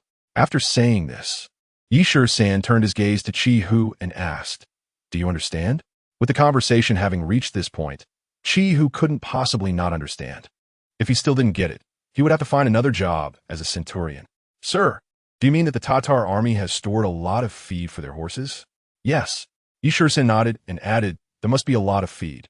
It's midwinter, and the military horses are all kept in pens, so feeding them with beans is a must." Qi Hu's eyes lit up with excitement as he exclaimed, "Few soldiers and plenty of feed. The Tatars can ride into battle, and we can ride horses too." Yi San added a note before leading the way out of the room. The armorers and centurions present all understood. They would kill, steal feed, and also seize the war horses. "Follow me." Seeing Yi San take the lead, Qi Hu waved his hand, growling for the selected soldiers to follow closely. A group of 80 men descended Yaozi Ridge under the cover of night, crossed a pine forest, and marched quickly toward the designated Tatar horse farm. An hour later, the moon rose. San, who was at the front, stopped and looked at the faintly visible corral, whispering, "There are dogs." This reminder made the others faintly hear a bark or two. The Tatar dogs were large mastiffs capable of fighting off wolf packs, and they were numerous, making them an essential species for the ranch. How to lure the dogs away to shoot them.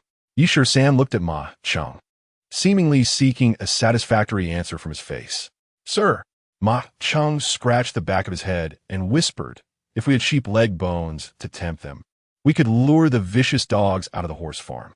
It's too late to poison them, so the only option is for the younger ones to shoot them." Nonsense. That was no solution at all. If they had enough military rations to cook something, they wouldn't be taking such risks to rob the horse farm. San shot Ma Cheng a fierce glare and angrily said, "Then we might as well set up a sheep feast and invite these dogs to stop barking." At that moment, a small-sized soldier stepped forward and said to San, "Reporting to you, sir, I have a way to lure those dogs out at least 2 miles. "You have a way?" San looked at the small but clever soldier and said, "If you can successfully lure and kill them, I will promote you to an armorer." An armorer? That meant leading a group of 20 or 30 men, a rank higher than a squad leader. At this, the soldier's eyes brightened, and he quickly cupped his hands in thanks, saying, "Just a bag of grain would be enough. I don't dare to think of anything more." "Good." San patted the soldier's thin shoulder and turned to Ma Cheng, saying, "Take a few foot archers and follow him." Next, San assigned tasks to the others. Kai Yun was ordered to bring 2 armorers and 30 soldiers to sneak into the warehouse to load beans, taking as much food as they could carry.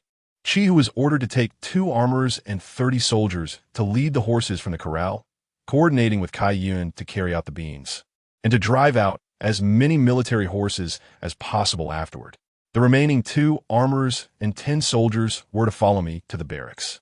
Just as the arrangements were completed, they heard a series of howling wolf sounds from the direction where Ma Cheng and the others had gone. As soon as the wolf howls stopped, they heard barking from the dogs.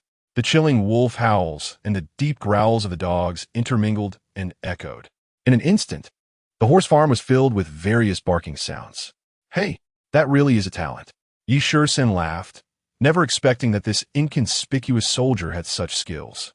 At this moment, an older soldier smiled and said to San, "That Wu Liuzi, the kid, is not only good at this.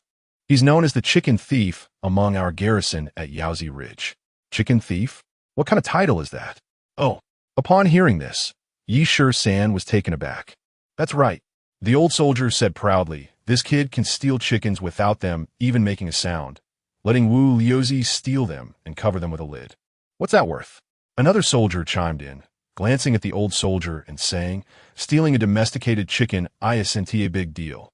What's impressive is that Wu Liuzi can catch wild chickens in the woods at night, as if it were child's play. Those wild chickens and pigeons willingly land on the stick he holds and are easily caught." Wu Liuzi? All right, I'll remember that name. "Anyway, this kid can catch anything. He always hits the mark." Another soldier added, just as San was enjoying the conversation. The barking from the corral gradually moved toward Ma Cheng and the others. "It's done. The timing is right." San stood up and said in a low voice to the soldiers squatting on the ground, "Act. Proceed according to the original plan. Move quickly, but don't panic, and return the same way after achieving the objective." "Yes." The 2 centurions responded in unison and then waved their hands, leading their assigned soldiers to quickly move toward their respective targets. San looked at the 2 armorers following him and quietly said, "You 2 take 5 soldiers each and follow behind me. When I engage the Tatars, immediately shoot or slash any enemies in sight. No one is to be spared. We must annihilate them all. It's best to make a bit of noise and try to draw all the Tatars from the horse farm over to us." San added and then drew his knife, leading the way toward the barracks. When they were about 2 zhang away from the barracks gate, a Tatar wearing a felt cloak suddenly emerged, holding a long-handled sickle, looking around the tent. "Strange."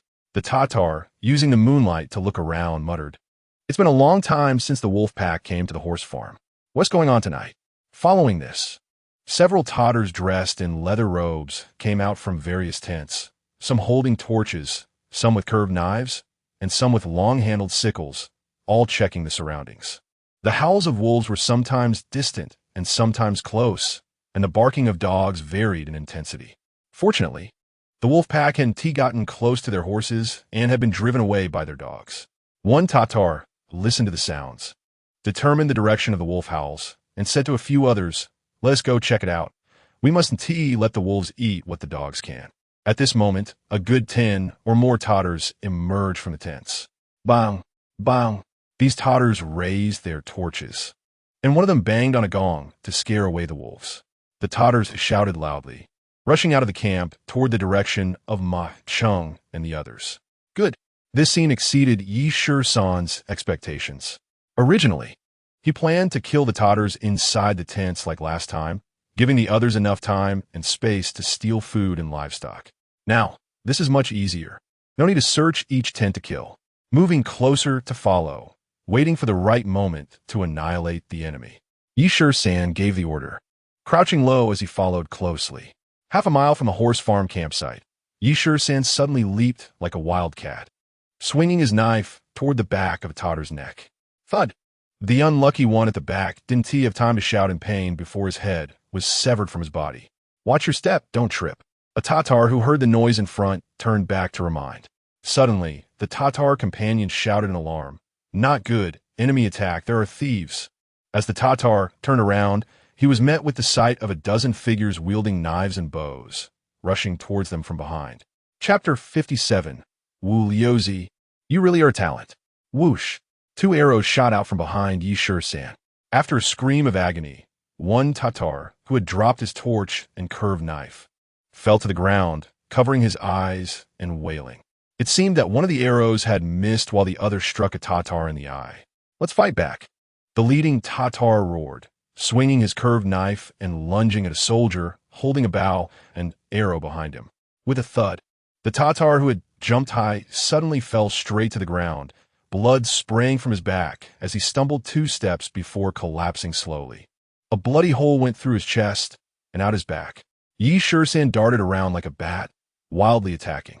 Screams, groans, and the sharp sound of clashing weapons intermingled instantly. One after another, Tatars fell, screaming and dying in Shisan's ghostly movements. 2 sergeants and 10 soldiers formed a semicircle, staring dumbfounded at Shisan as he wielded his knife. They were shocked by Shisan's figure and technique under the moonlight. This was not swordsmanship. It looked more like a group of people playing hide and seek right in front of them. What are you all standing there for? Shisan sheathed his knife and shouted at his stunned companions. Strip them of their boots, leather armor, and fur cloaks, and don't leave any weapons behind. At his command, the companions snapped back to their senses and immediately began to take action. The Tatar's boots, leather armor, fur cloaks, and various weapons scattered on the ground were all collected and bundled together. A cacophony of wild duck sounds and the calls of spring cats echoed closer and closer. Captain, Wu Liuzi and the others have succeeded, a soldier said with a smile as he quickly picked up a still-burning torch from the ground and waved it a few times. Damn, this kid is really something.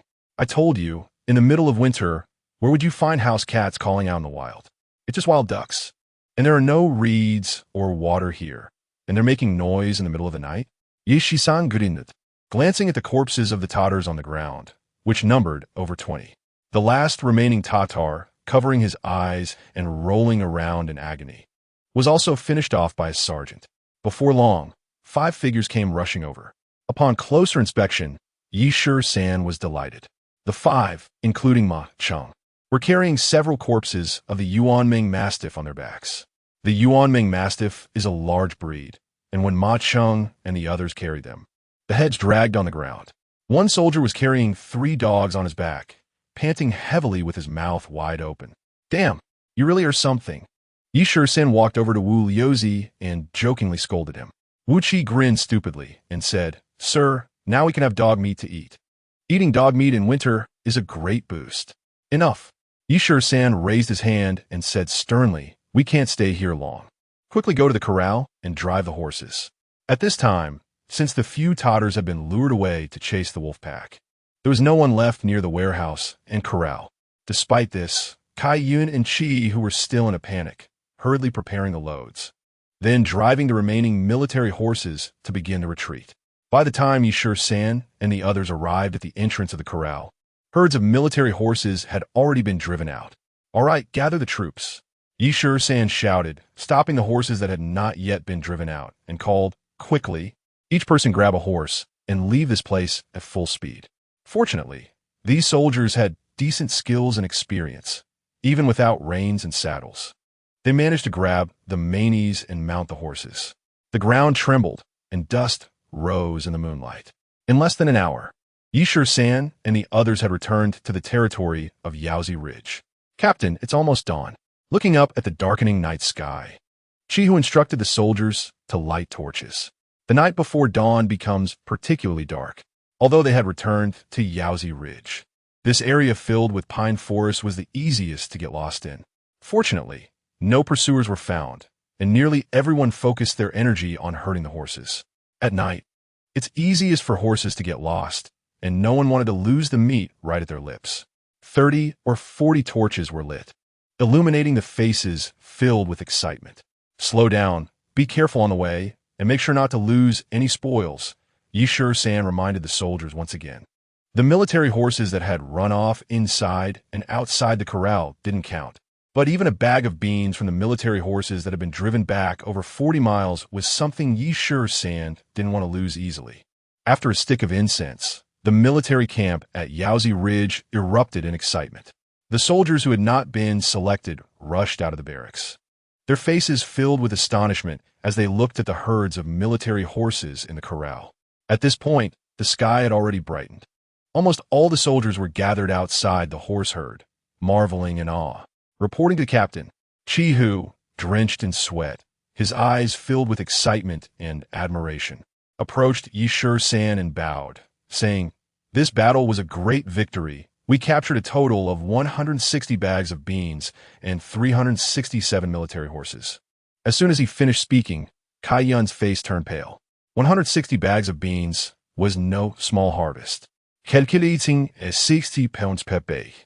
That's a total of 9,600 pounds. This over 10,000 pounds of beans could solve the food supply for many people. "Good." Shisan nodded, leaning back in a chair by the fire pit, and said, "Sift through them.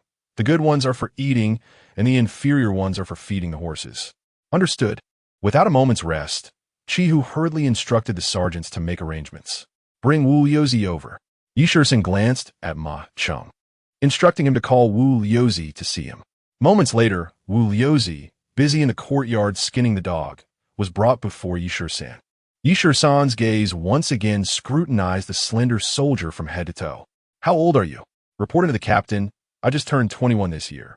"What is your military rank in the garrison at Yaozi Ridge?" Reporting to the captain, "I am a foot soldier." "Damn, just like me," starting from the bottom. Shisan shifted his gaze from Wu Yozi's face to Chi, beside him, and said, "From now on, the foot soldier is promoted to cavalry scout sergeant." Before Chi could respond, Wu Yozi was stunned into speechlessness. The difference between a lowly foot soldier and a cavalry scout sergeant was at least 3 ranks. "Idiot, why aren't you quickly thanking the captain?" Chi kicked Wu Yozi in the butt, causing the slender Wu Yozi to kneel on the spot. "Thank you, captain. Thank you, Sergeant." Wu Yozi, his face beaming with joy, hurriedly began to bow his head repeatedly. This scene drew envious looks from the soldiers watching outside the building. Gai Dun, beside them, was so flustered that he could barely find his voice. After a moment of hesitation, he mustered the courage to approach Shisan and deeply bowed, saying, "Captain, our garrison at Liampo is also seriously short on food." "Short on food?" Shisan was taken aback, as if he had heard an unbelievable topic, and squinted his eyes, saying, "That's easy, you participated and saw it. So, isn't there food now?" This remark nearly made Kai Yun spit blood on the spot. His face twitched, and after a moment of awkwardness, he smiled and said, "The environment over at Liampo is different from here at Yaozi Ridge. There are no horse pastures near the border with Yuanming." "Enough." Shisan waved his hand impatiently and said, "Living people can't die from holding their urine, Think a little. After speaking, Shisan smiled and added, however, you few have some merit. After we finish eating dog meat, I'll give you 1,000 pounds of bean ration and 100 war horses. But Shisan paused for a moment, his expression turning serious as he continued. As for the matter of falsely reporting troop numbers, I won't pursue it any further. Since I've given you 100 good horses, you need to pick out at least 100 cavalrymen for me, or else I'll skin you alive. Hearing this, Kai Yun's heart suddenly tightened, and he hurriedly clasped his hands in thanks, saying, Thank you, Lord Qianhu, thank you. Chapter 58. No food. Who will be the soldier? A single Yuan Ming dog can provide enough stew for 10 people. Dried radishes, yam, and chopped dog meat were stewed together. The dog skin is also a treasure, useful for making bedding, with warmth not inferior to wolf skin. Such a harvest brings unspoken joy. Soon, the air in the military camp at Yaozi Ridge was filled with the unique aroma of dog meat. 9 large Yuanming mastiffs were enough for the troops stationed at Yaozi Ridge to have a hearty meal. Dog meat is here, please enjoy, my lord. A bowl of stewed dog meat, falling off the bone and free of yam and dried radish, was served on the table by the soldiers. It smells good. Shisan sinifit. Chi, who stood nervously in front of the table, his old face turning red, and awkwardly said, Please forgive me, Lord Qianhu, for my deception. You have merit in the battle. What crime is there? Shisan grabbed a piece of tender dog meat and started chewing, not even looking up as he retorted at Chi Hu. My lord. Chi Hu's old face flushed again, and he said anxiously, The number of troops stationed at Yaozi Ridge is a total of 219, not as many as I previously stated. At least you have some sense of remorse. Let's eat first. This dog meat tastes good. Shisan replied lightly, but to Chi Hu's ears, it felt as heavy as a mountain pressing down. Thank you for not pursuing the matter, my lord. Chi Hu deeply bowed.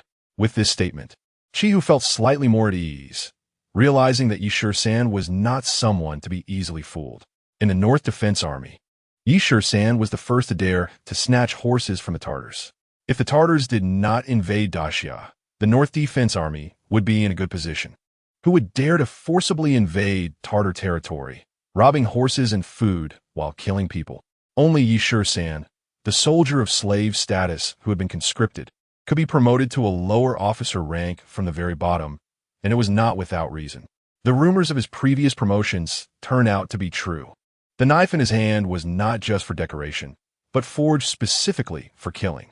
After the meal, Shisan instructed Ma Cheng, allocate 100 horses, 2,000 pounds of bean ration, and select 10 soldiers. Bring Wu Yozi here. Shisan then turned his gaze to Chi Hu.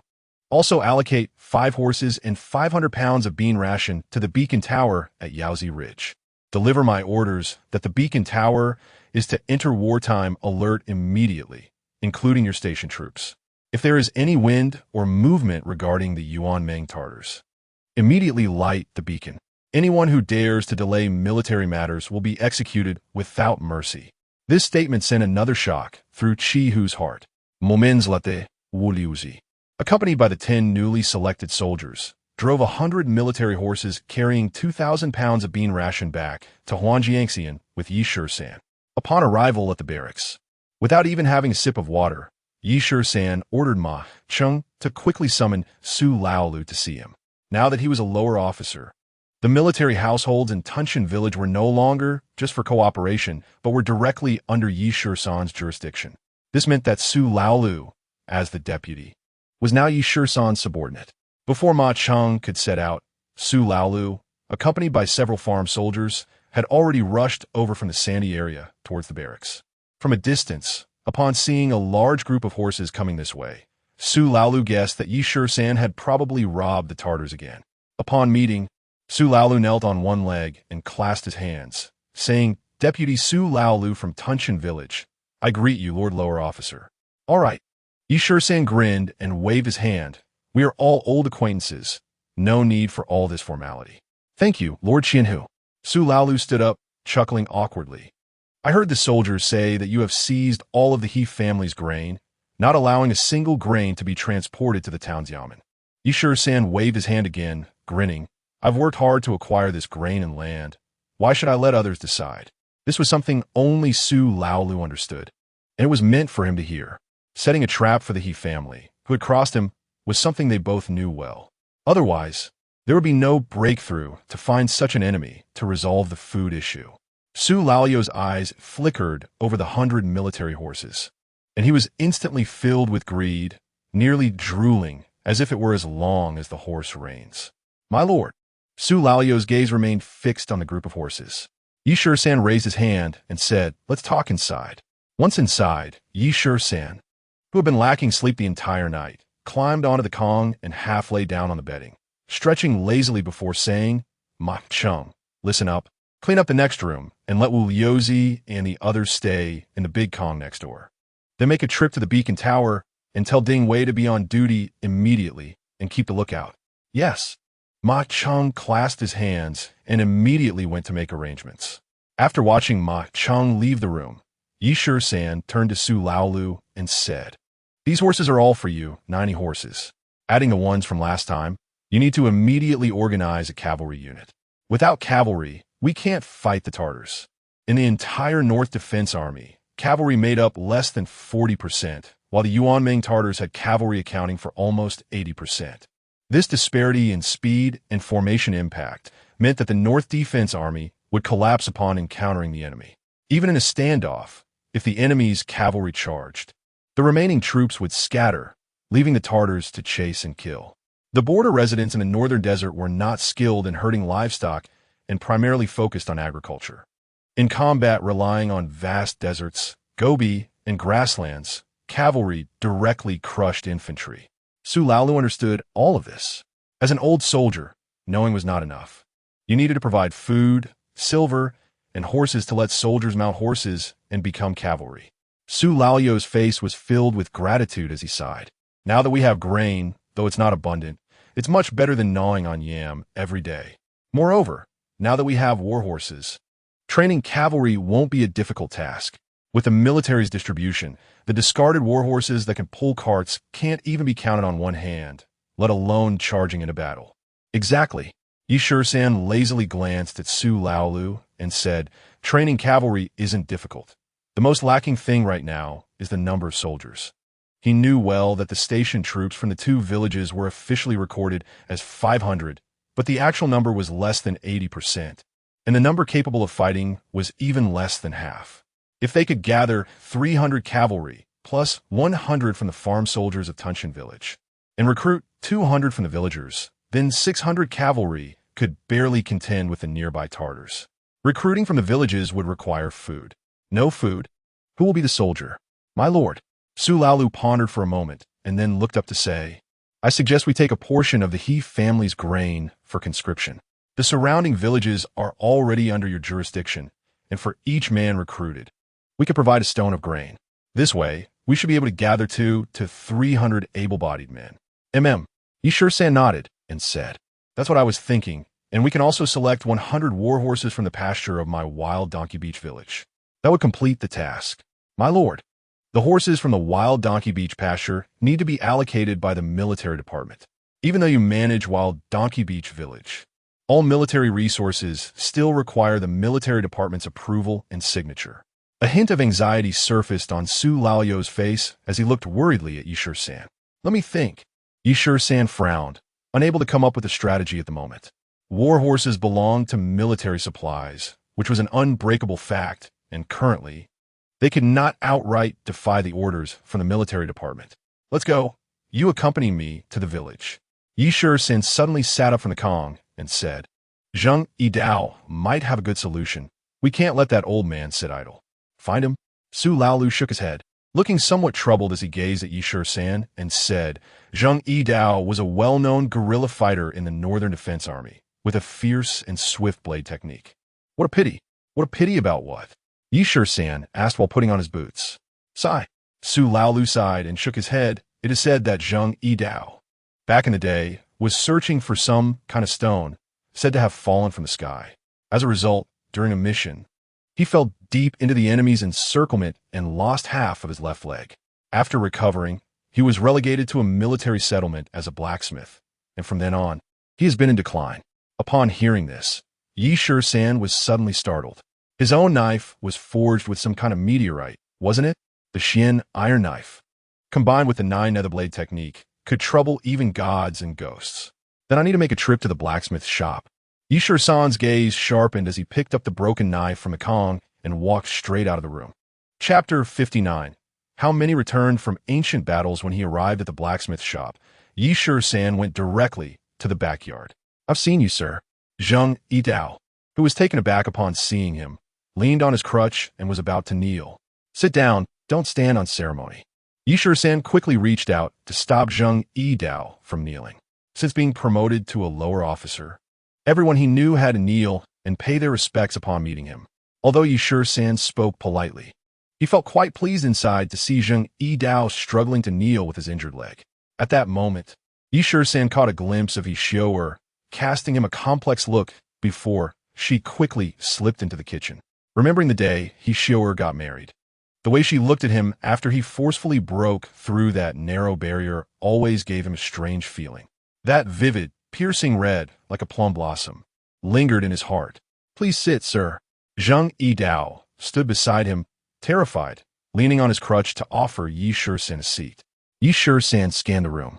It was small but tidy, especially Zhang Yidao, who had transformed from a disheveled appearance with unkempt hair and beard to someone in clean, neat old clothes.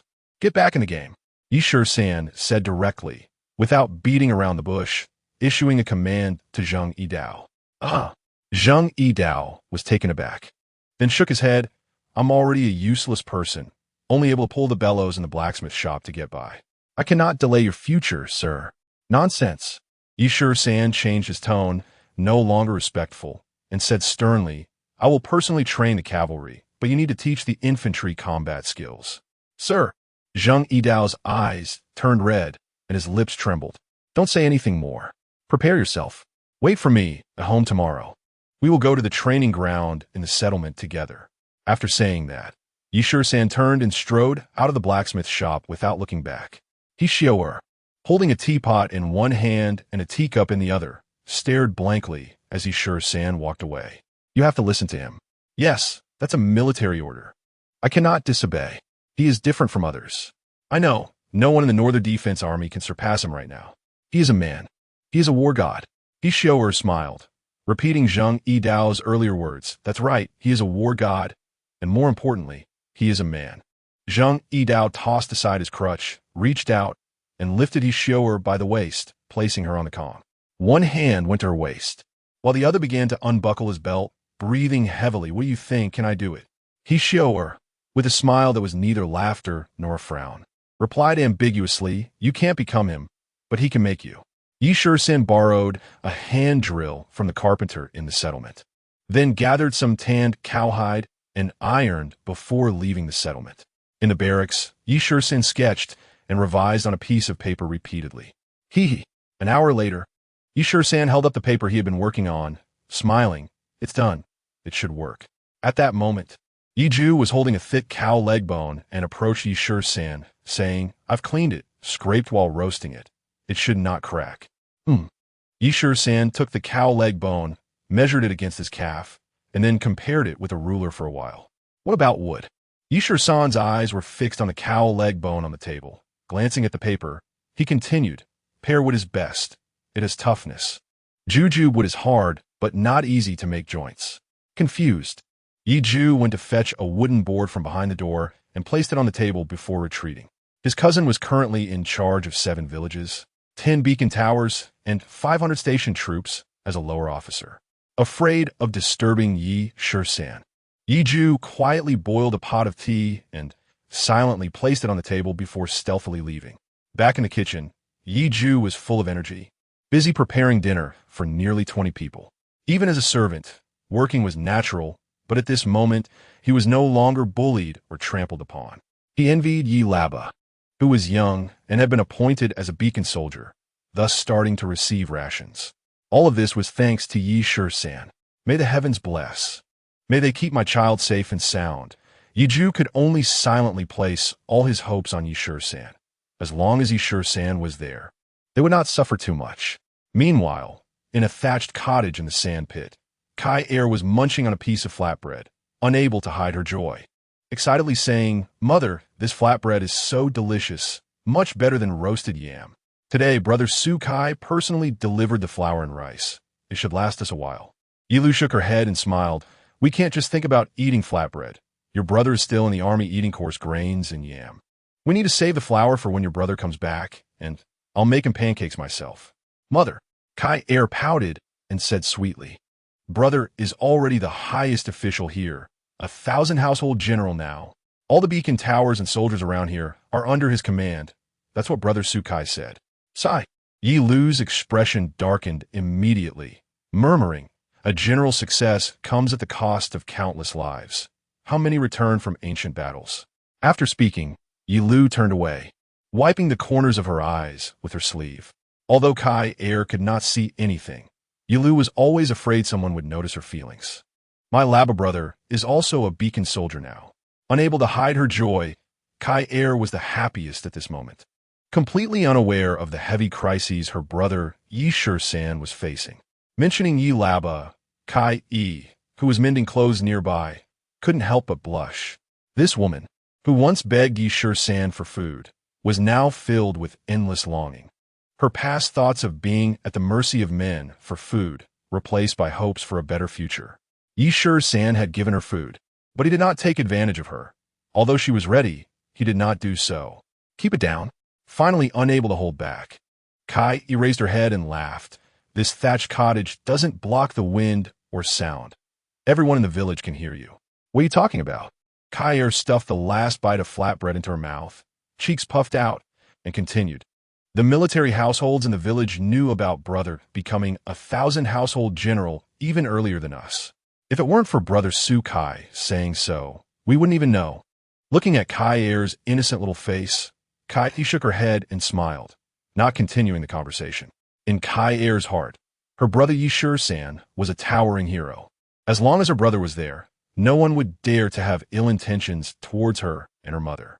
As long as her brother was an officer, she and her mother would not go hungry or cold, and someone would often send them some necessities. The derogatory terms like lame old woman and blind girl are no longer dare to be used. Instead, they've been replaced with more comforting titles like Madam and Miss. Sister Kai E, if you were to marry my Labago, would you also have to move to the military camp? This question truly stumped Kai E. Her duty was to serve Kai Er and the blind Yi Lu family. Even if she married Yi Laba, Kai Er and the blind Yi Lu family would still need someone to take care of them. The military camp does not allow family members. It is a military restricted area. Kai had never really thought about this question deeply. You can't keep your mouth shut even with a flatbread in it. Noticing Kai Yi's awkwardness, Yi Lu couldn't help but scold Kai Er. Instead of feeling wronged like before, Kai Er laughed heartily. With this laughter, Kai Yi also began to smile, and Yi Lu couldn't help but join in the laughter. Since their spontaneous assignment to the border town, the mother and daughter had never laughed so joyfully. All they had experienced were endless long nights and unceasing tears. Chapter 60. Zheng Yidao's third leg, Yi Shisan stretched lazily from behind the table. Is it dawn? In Ma Cheng's room, he was shocked, my lord. You didn't sleep all night? Why is the night so short? Yi Shisan rubbed his eyes and saw light streaming in through the window, smiling. This day truly wears out quickly. Ma Cheng picked up a prosthetic leg from the table, examining it for a long time, astonished. This looks like a human foot. What kind of mechanism are you making, my lord?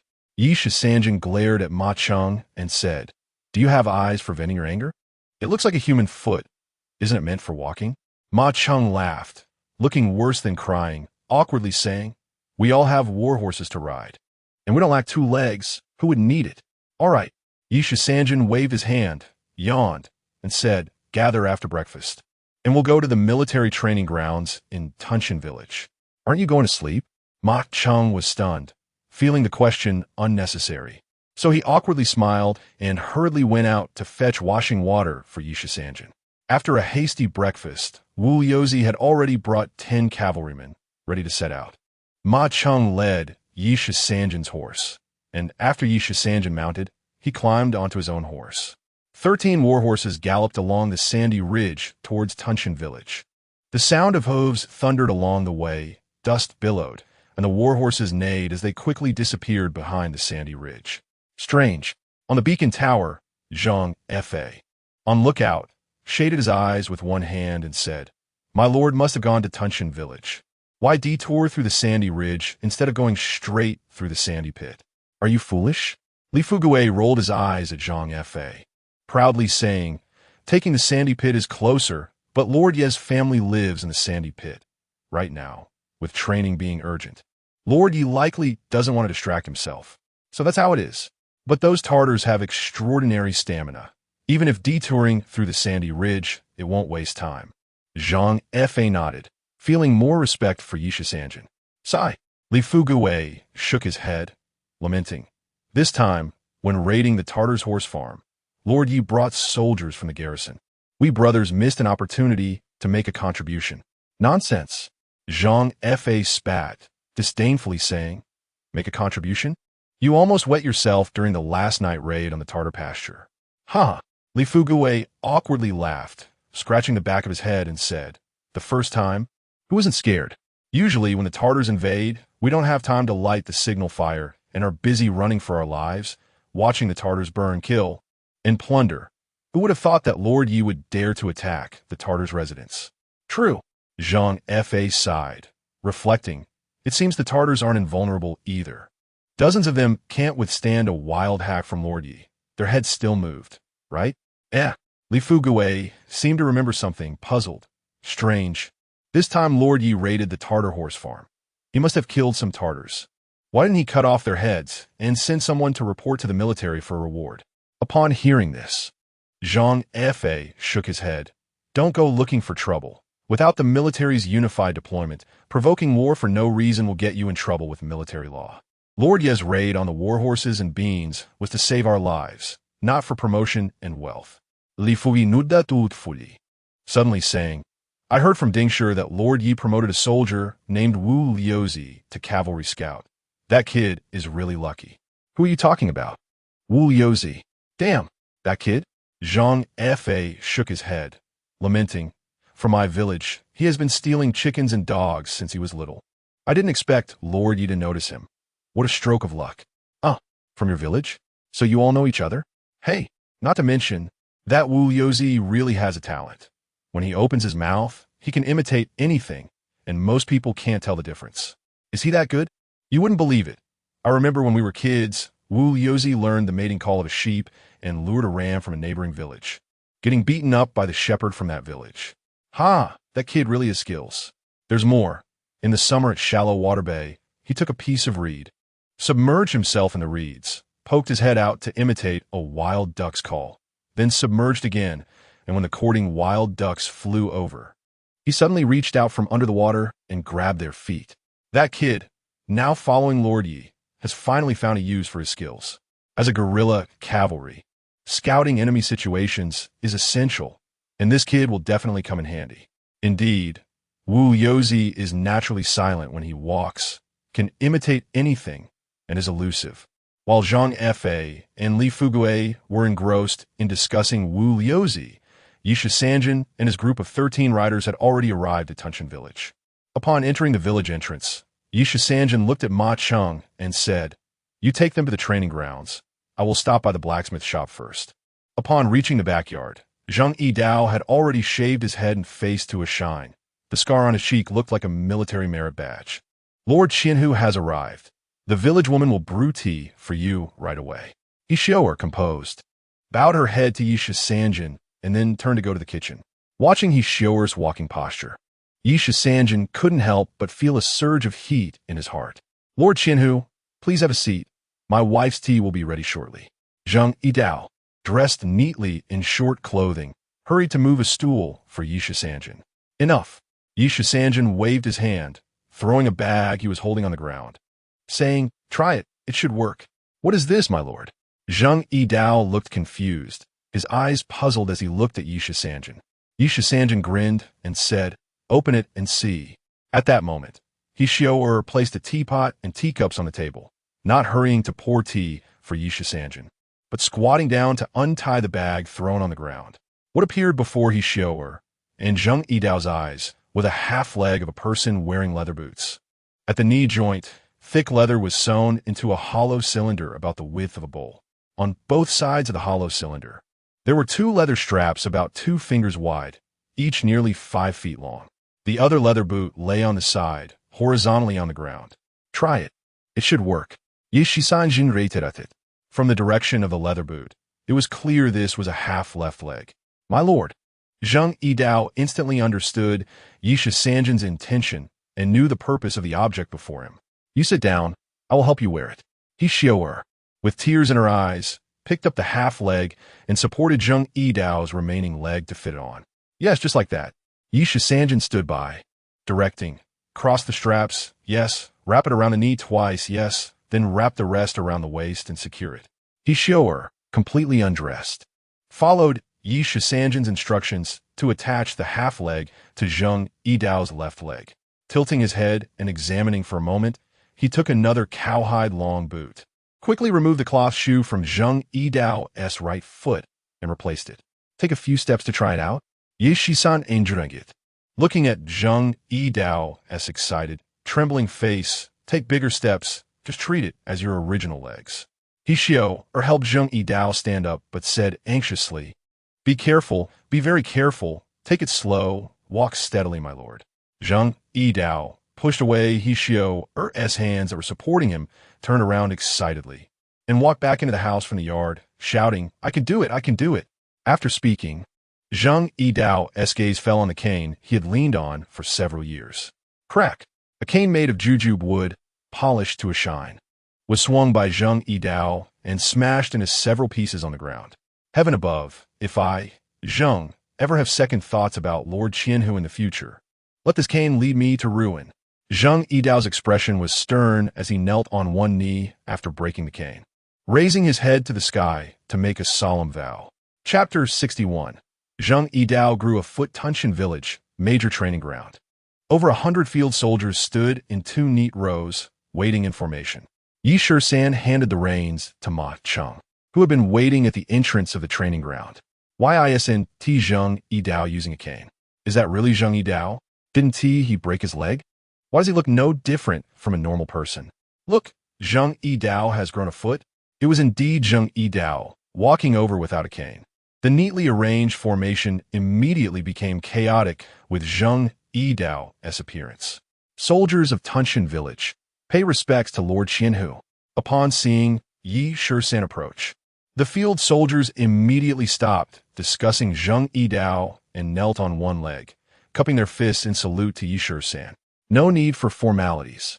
Shisan, with his hands behind his back, raised one hand into the air and said, Report. The soldiers were taken aback, and then a soldier at the front stood up proudly and reported, 1, 2, 3, 109, reporting to Lord Qianhu. There are 109 soldiers present in Tunshan village. A centurion stepped forward to report to Shisan. You, step forward. Shisan pointed at a soldier at the end of the line wearing a white sheepskin coat and continued, Who told you to stand in?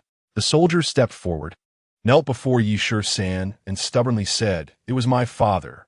He said if I don't listen to you, he will break my legs. This kid, not yet 16. Isan Laosan's eldest son, Han King. Damn, Han Laosan is forcing his barely grown son to train. This isn't play.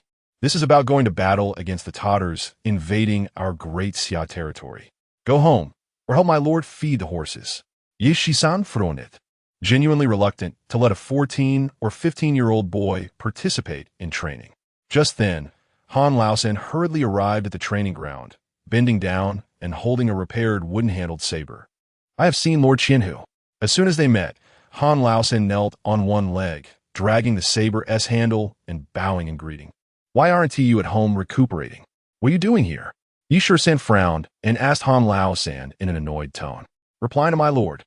Han Laosan said with an awkward smile, looking at the saber with a new wooden handle in his hand. This saber has accompanied me for 20 years. Its handle has broken several times. I fixed it up for my son to use. Saying this, Han Laosan handed the saber to Han Qing and said sternly, Train well. If you slack off, I want to wait for Lord Yi's military law to take action. I'll break your legs first. All right. Shisan waved his hand and sighed, then let him stay. Don't you hurry and thank Lord Yi. Han Laosan stepped forward and raised his hand. slapping the back of Han Qing's neck with a stern voice. If you don't train well, don't expect to eat. This statement was more effective than breaking legs. Han Qing shivered all over. Yi Shisan accepted Han Qing and turned to Zheng Yidao, nodding. When Zheng Yidao approached, he scanned the field soldiers and raised his voice, saying, Military Household Zheng Yidao is hereby promoted to the position of instructor, receiving armor and salary. Responsible for training the infantry in battle. Although you are chosen as cavalry, you will first train in infantry battle. Those who qualify will then practice mounted combat techniques. During training, those who contradict the instructor will be punished with 20 strikes.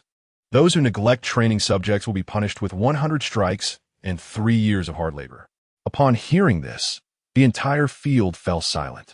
Yi Shisan's eyes were like torches, sweeping across each soldier's face again.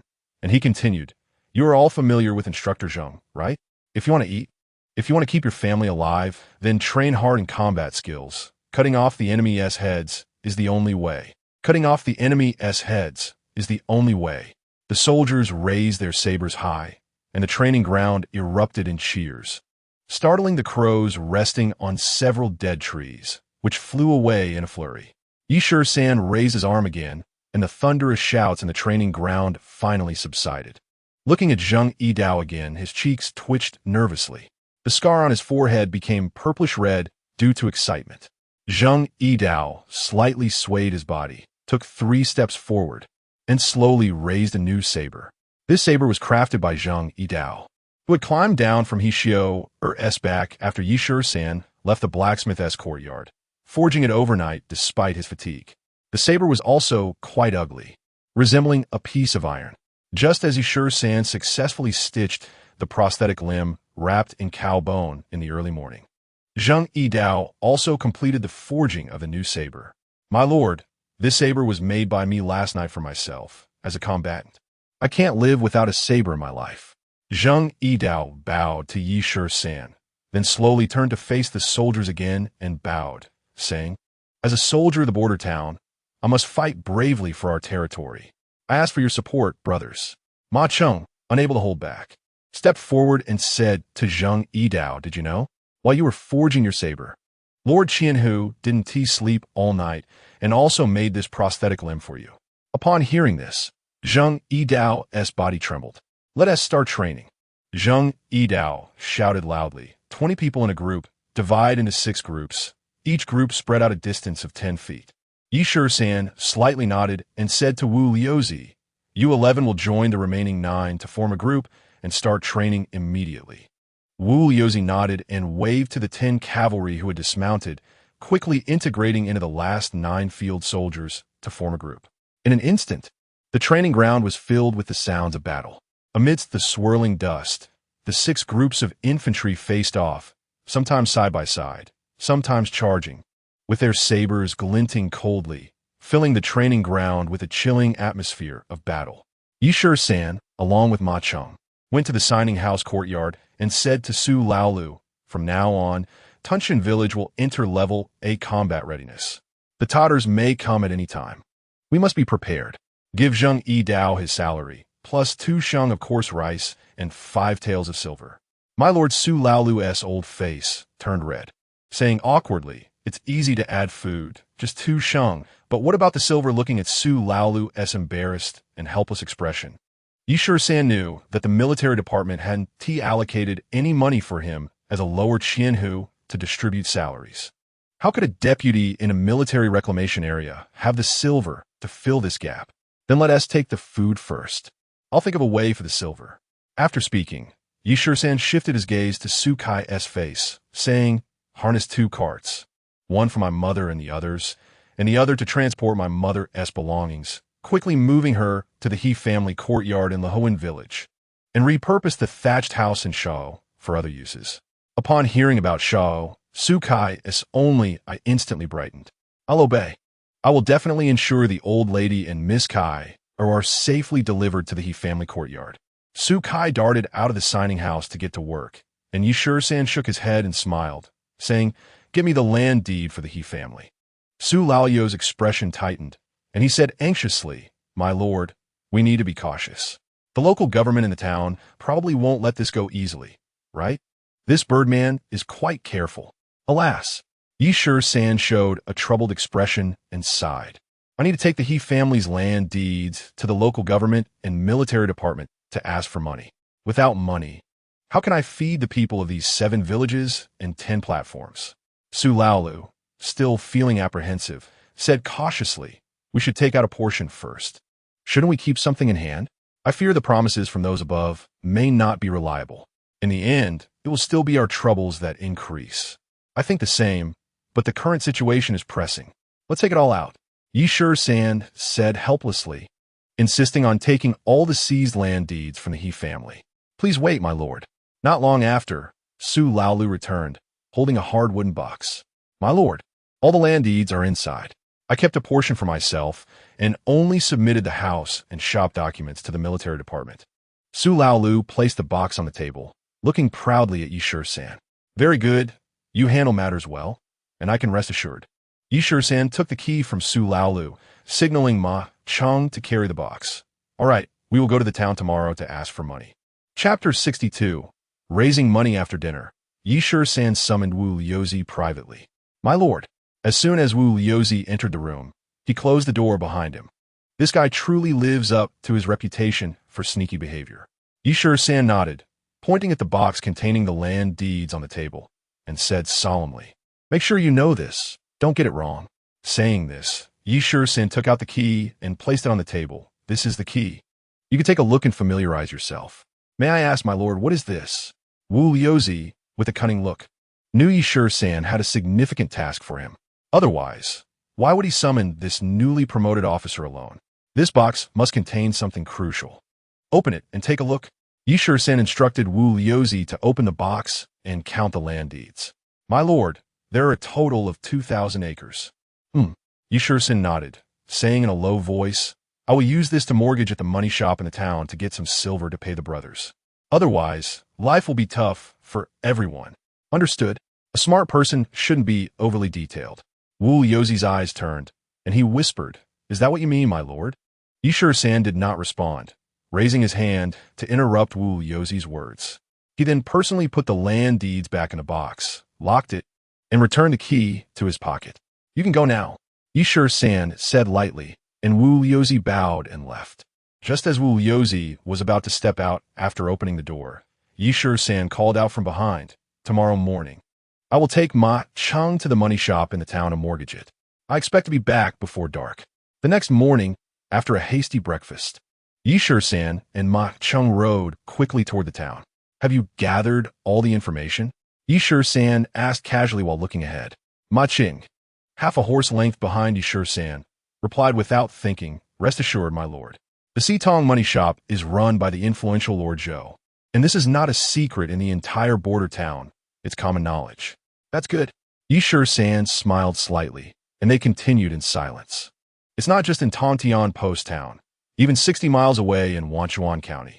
All merchants with a name conduct transactions at the Sitong money shop in Tontian Post Town. Everyone knows that only transactions through the Sitong money shop are less likely to be scrutinized by the authorities along the way. What you may not know, my lord, is that the silver notes issued by the Sitong money shop are special passes in areas with government checkpoints. Although Wanchuan County manages Tontian Post Town, the commerce in Tontian Post Town is unmatched by several surrounding counties. The He family monopolizes Lehoan village by holding onto Zhou Jingtong's coattails. And that old man, He Zheng, looks down on the military households in the surrounding villages, exploiting and deceiving them as he pleases. The shopkeeper of the money shop, Jia Inkai, was previously an accountant for the Zhou family, and after Zhou Jingtang opened the money shop, he became the visible shopkeeper. Ma Cheng spoke endlessly, explaining the situation of the Sitong money shop in the town to San. San hurried the horse along, seemingly not listening to a word. An hour later, they arrived at Tontian Post Town, 40 miles from Huangjiangxian. Although it is a border town, such a large-scale construction is rare even in the inland areas. My lord, look. Ma Cheng pointed the horsewhip ahead at a 3-story wooden structure not far away, saying, that shop on the right side of the intersection, facing south, is the Sitong money shop. San was not unfamiliar with Tontian Post Town. He had been detained for 7 days at the military station in the town when he was exiled to the army, and he had often observed this important border town through the fence in the station's courtyard. However, he did not know there was a money shop in town until he was exiled to Huanjiangxian. Yi Shisan's eyes brightened. Dismount at the door and then go directly to talk to someone who can make decisions. Understood. Ma Cheng nodded, dismounting ahead of Yi Shisan, then took the reins from Yi Shisan's horse, assisting him down. Seeing someone dismounting in front of the money shop, a clerk wearing a white sheepskin coat came out to greet them. Gentlemen, are you here to deposit or withdraw money? The clerk took the reins but glanced at the bundle on Ma Cheng's back. Get your shopkeeper to come here, Ma Cheng said confidently, looking like a rough soldier. Please come inside, gentlemen. As soon as Ma Cheng finished speaking, another clerk came out and ushered Yi Shisan and Ma Cheng into the money shop. What can I do for you, gentlemen? The clerk asked directly as he followed them inside. What are you in such a hurry for? Ma Cheng glared, angrily saying, Don't you have tea to serve? Get someone who can make decisions to see Lord Yi, the 1,000 households. Lord Yi, the 1,000 households? The clerk's face twitched. Then he smiled broadly. So it's Lord Yi. My apologies. Saying this, the clerk cupped his hands and gave Yi Shisan a hasty bow. The shopkeeper is busy. Whatever business you have, I can handle it completely. The clerk casually replied, then slowly went to fetch the teapot.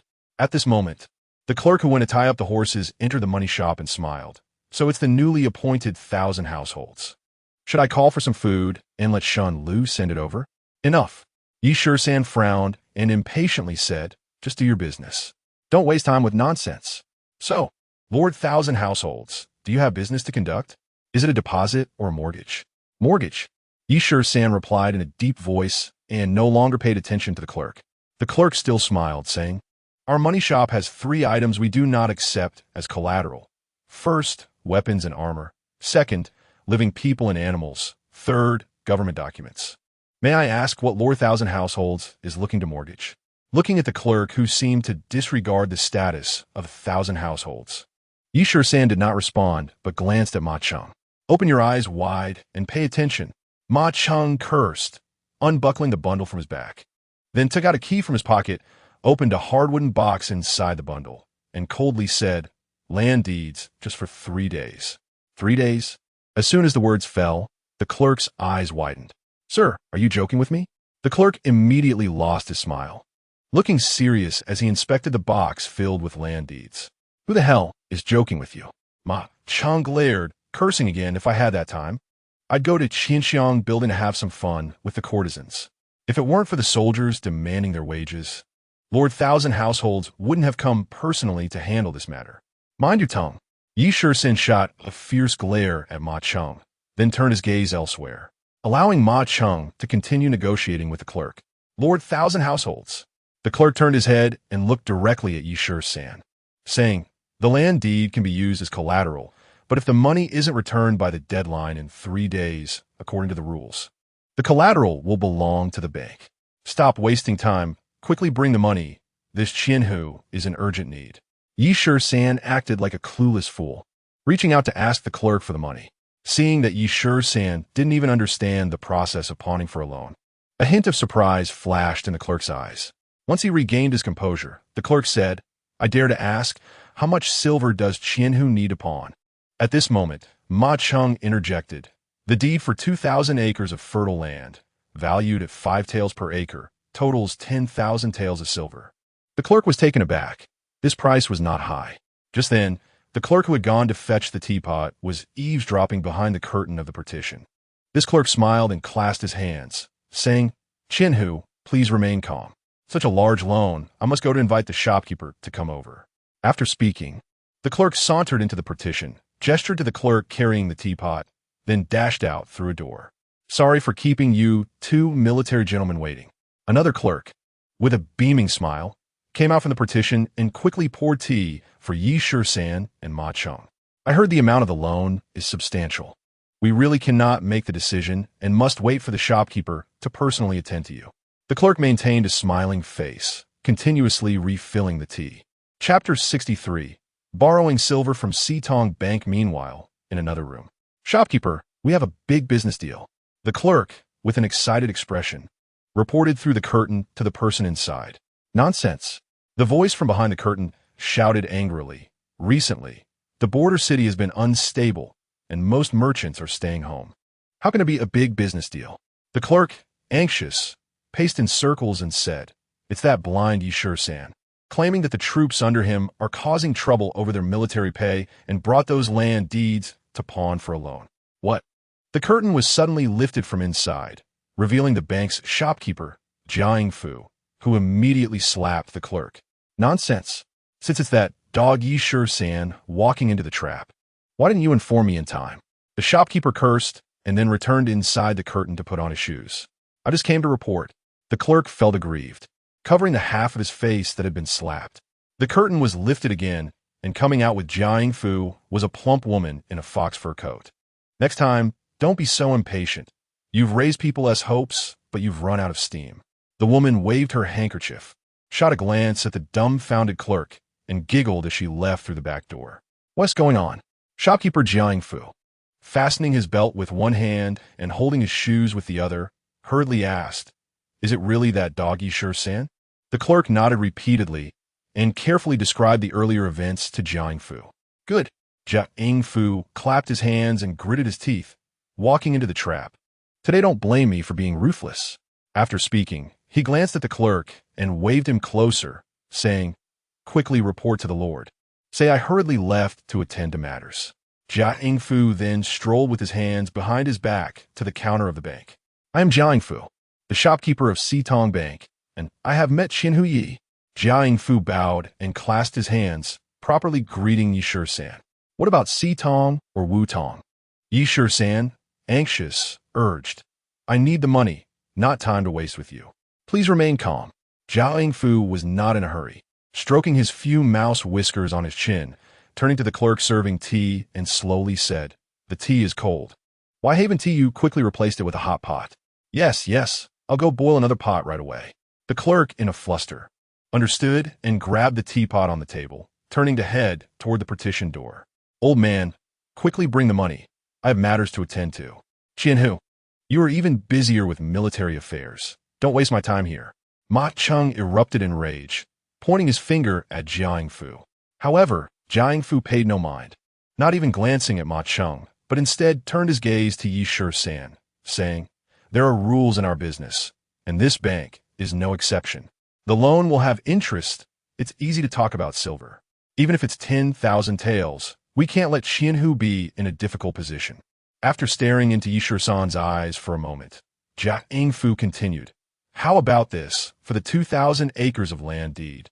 Pawning for 10,000 taels of silver isn't too much. Since Qian isn't financially comfortable today, I'll be generous this time. Delaying military pay is not a good thing. With the current instability in the border city, if the troops revolt, the consequences would be unimaginable. But Qian, you must redeem the pawn within 3 days. I have to inform you in advance. If you miss the deadline, it will be a dead pawn." Jiang Fu's eyes fixed on Yishi-san, watching for his reaction.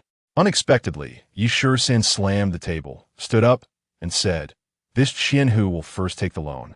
Once I get the silver note, I will rush to the military department to demand the military pay. In 3 days, the military department will prepare my request, and at that time, I will personally come to redeem the pawn. Are you sure about this?" Jiang Fu asked again. "Stop the nonsense. Hurry up and sign the loan document." Ma Cheng became impatient again, glaring fiercely at Jiang Fu. "All right."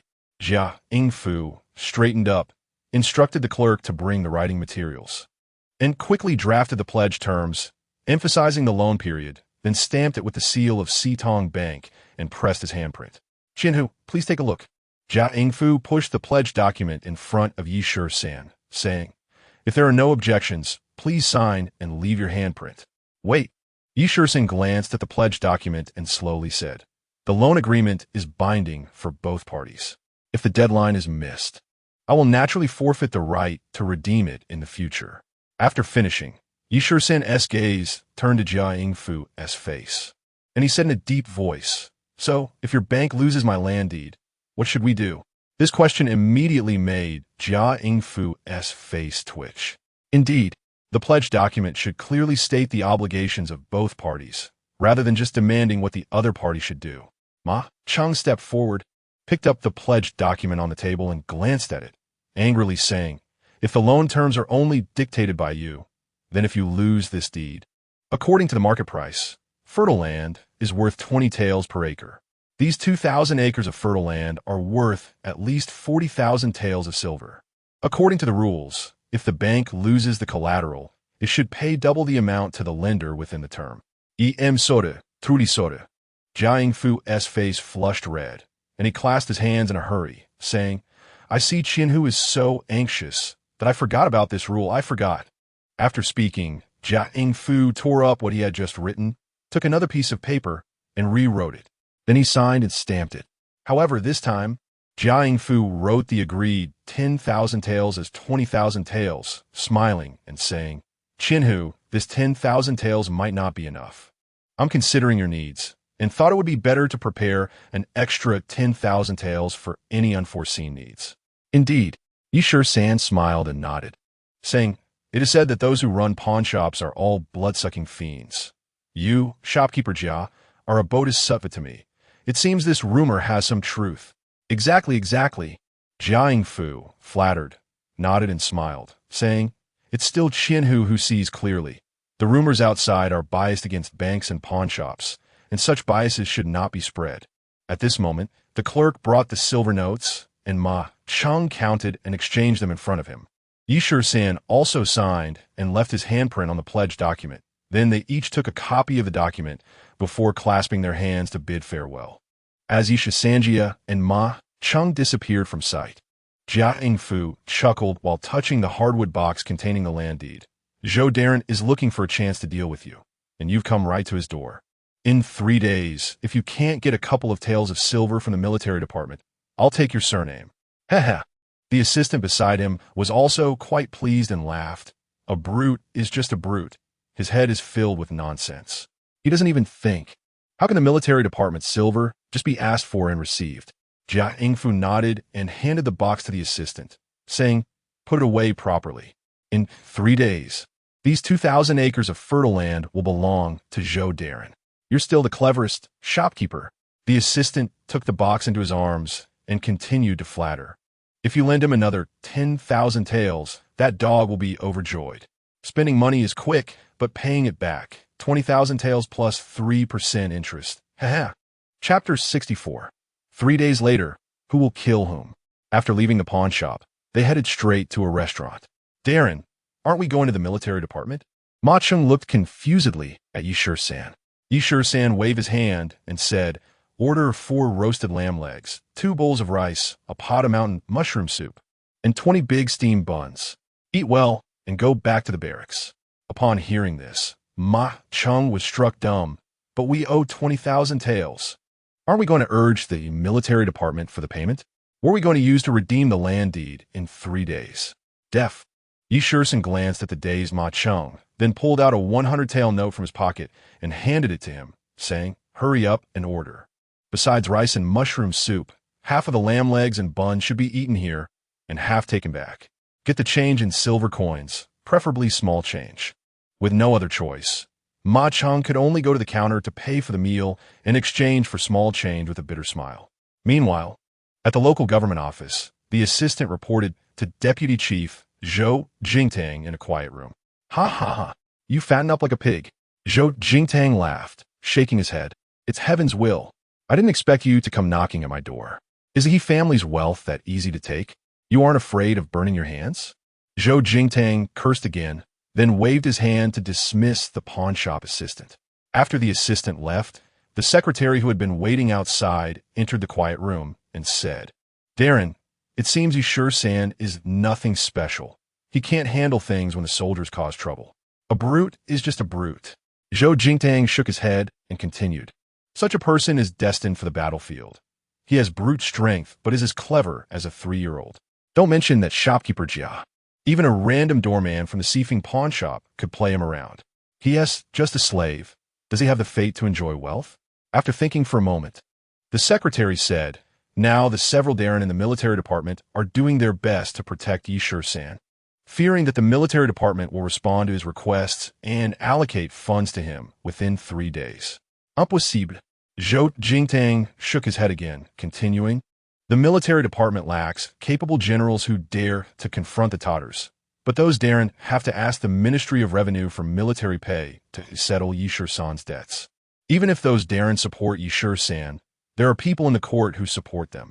But with all this back and forth, it will take at least a month to allocate the silver. That's absolutely impossible. The secretary, still uneasy, added, what if after 3 days? Yishur-san cannot redeem the land and wants it back, and the military department intervenes and negotiates with you? Humph. Zhou Jingtang snorted coldly, gritting his teeth. A deal is a deal. Everything is in black and white, with stamps and signatures. Besides, Yishur-san killed Lu Zhengyao and seized the grain. The military department is in the wrong. Even now, the Darren in the military department are still pretending to be confused in front of me. When the 3 days are up, even if those Darren support Yishur-san, they won't have the face to negotiate this matter. If he wants to redeem it, he must bring out 20,000 taels plus interest. Otherwise, it's no discussion. This time, I, Zhou Jingtang, have in my grasp. After saying this, Zhou Jingtang waved his hand. Today, I'm in a good mood. Go, have someone slaughter a deer. I want to drink a bowl of fresh deer blood to please my new concubine. Yes. The secretary replied and then bowed and withdrew. Before dark, Yishur-san had returned to his jurisdiction.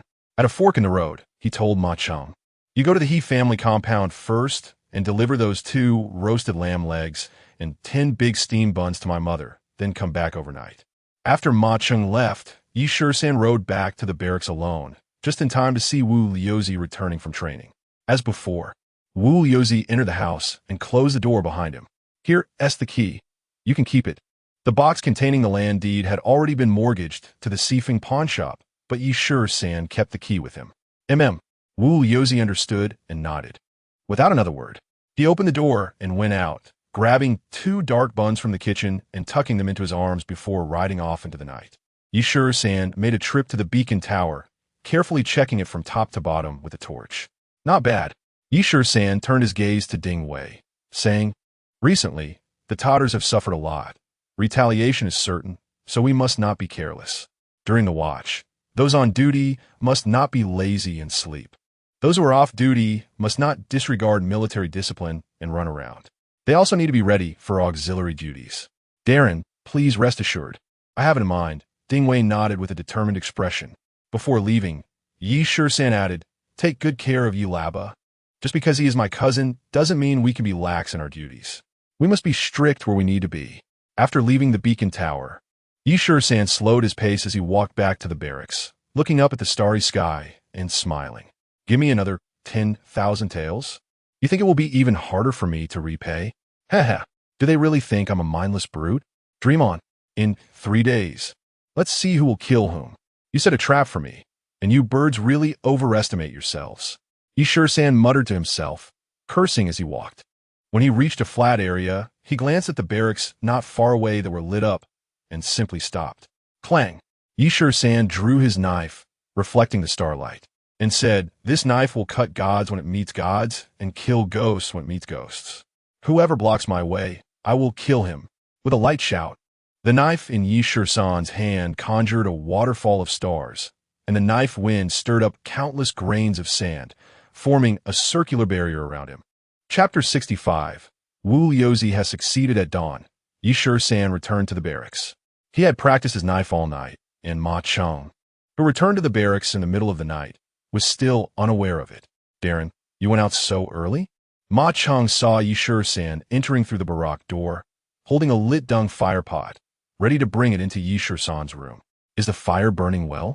Yishur-san asked, looking at the bright dung fire in the pot, and added, get a few yam eggs. Roasted is better than boiled. After practicing the knife all night, he was tired and hungry. If he hadn't practiced to pass the time, he would have been unable to sleep all night, worried about the uncertainty of that matter. Darren, the kitchen has made you special pancakes and is making tea for you. Ma Cheng set down the fire pot and looked up at Yishur-san. It's tight on rations, but that doesn't mean we should skimp on food for a dignified 1,000-household leader. All right, whatever. Yishur-san waved his hand and reclined on a chair next to the fire pot. As soon as Ma Cheng left the room to fetch the pancakes, He saw Wu Yozi dashing on horseback, looking hurried.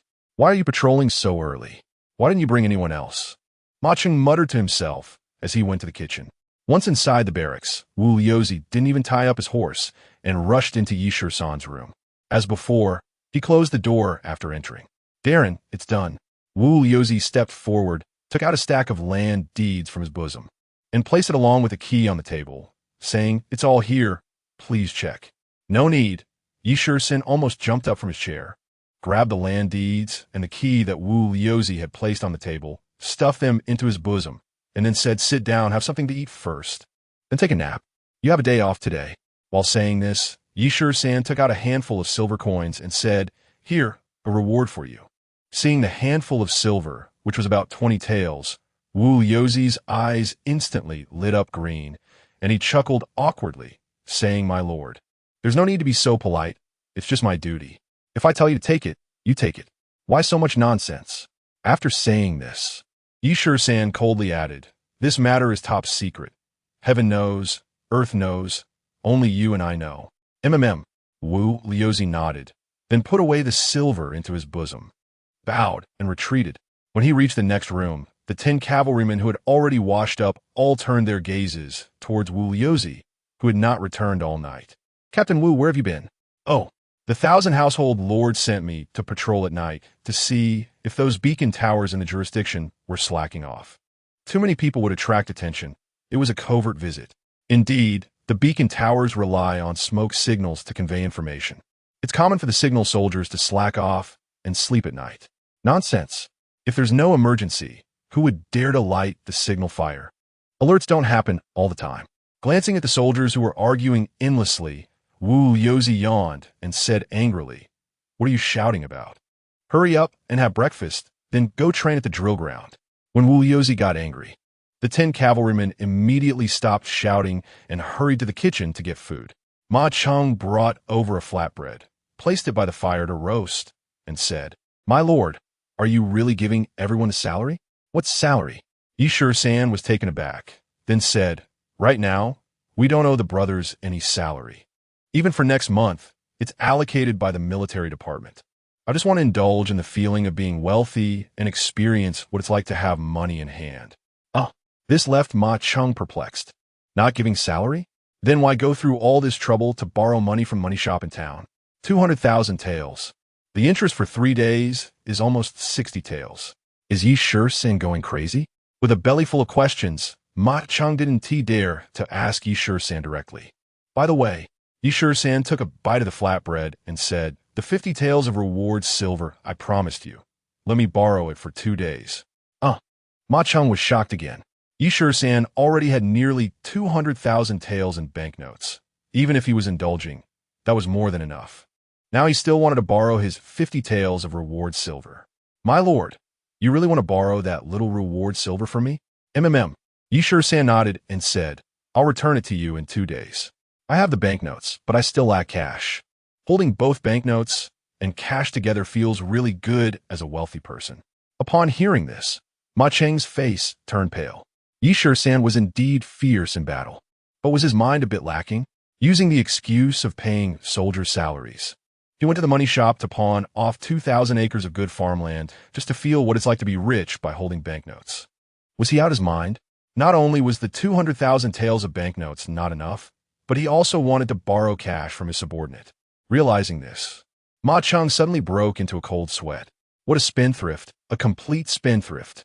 After going through so much trouble to calculate the He family's assets and bringing in so much food and property, what if it went wrong and he couldn't help but spend lavishly within 3 days?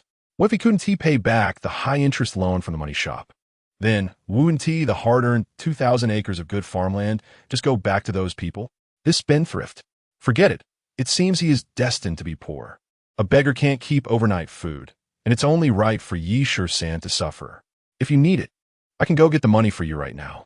Ma Cheng had already cursed a storm in his heart, but he still agreed to Yi Shisan's request to borrow money. With a pained expression, he exited the room to get the money.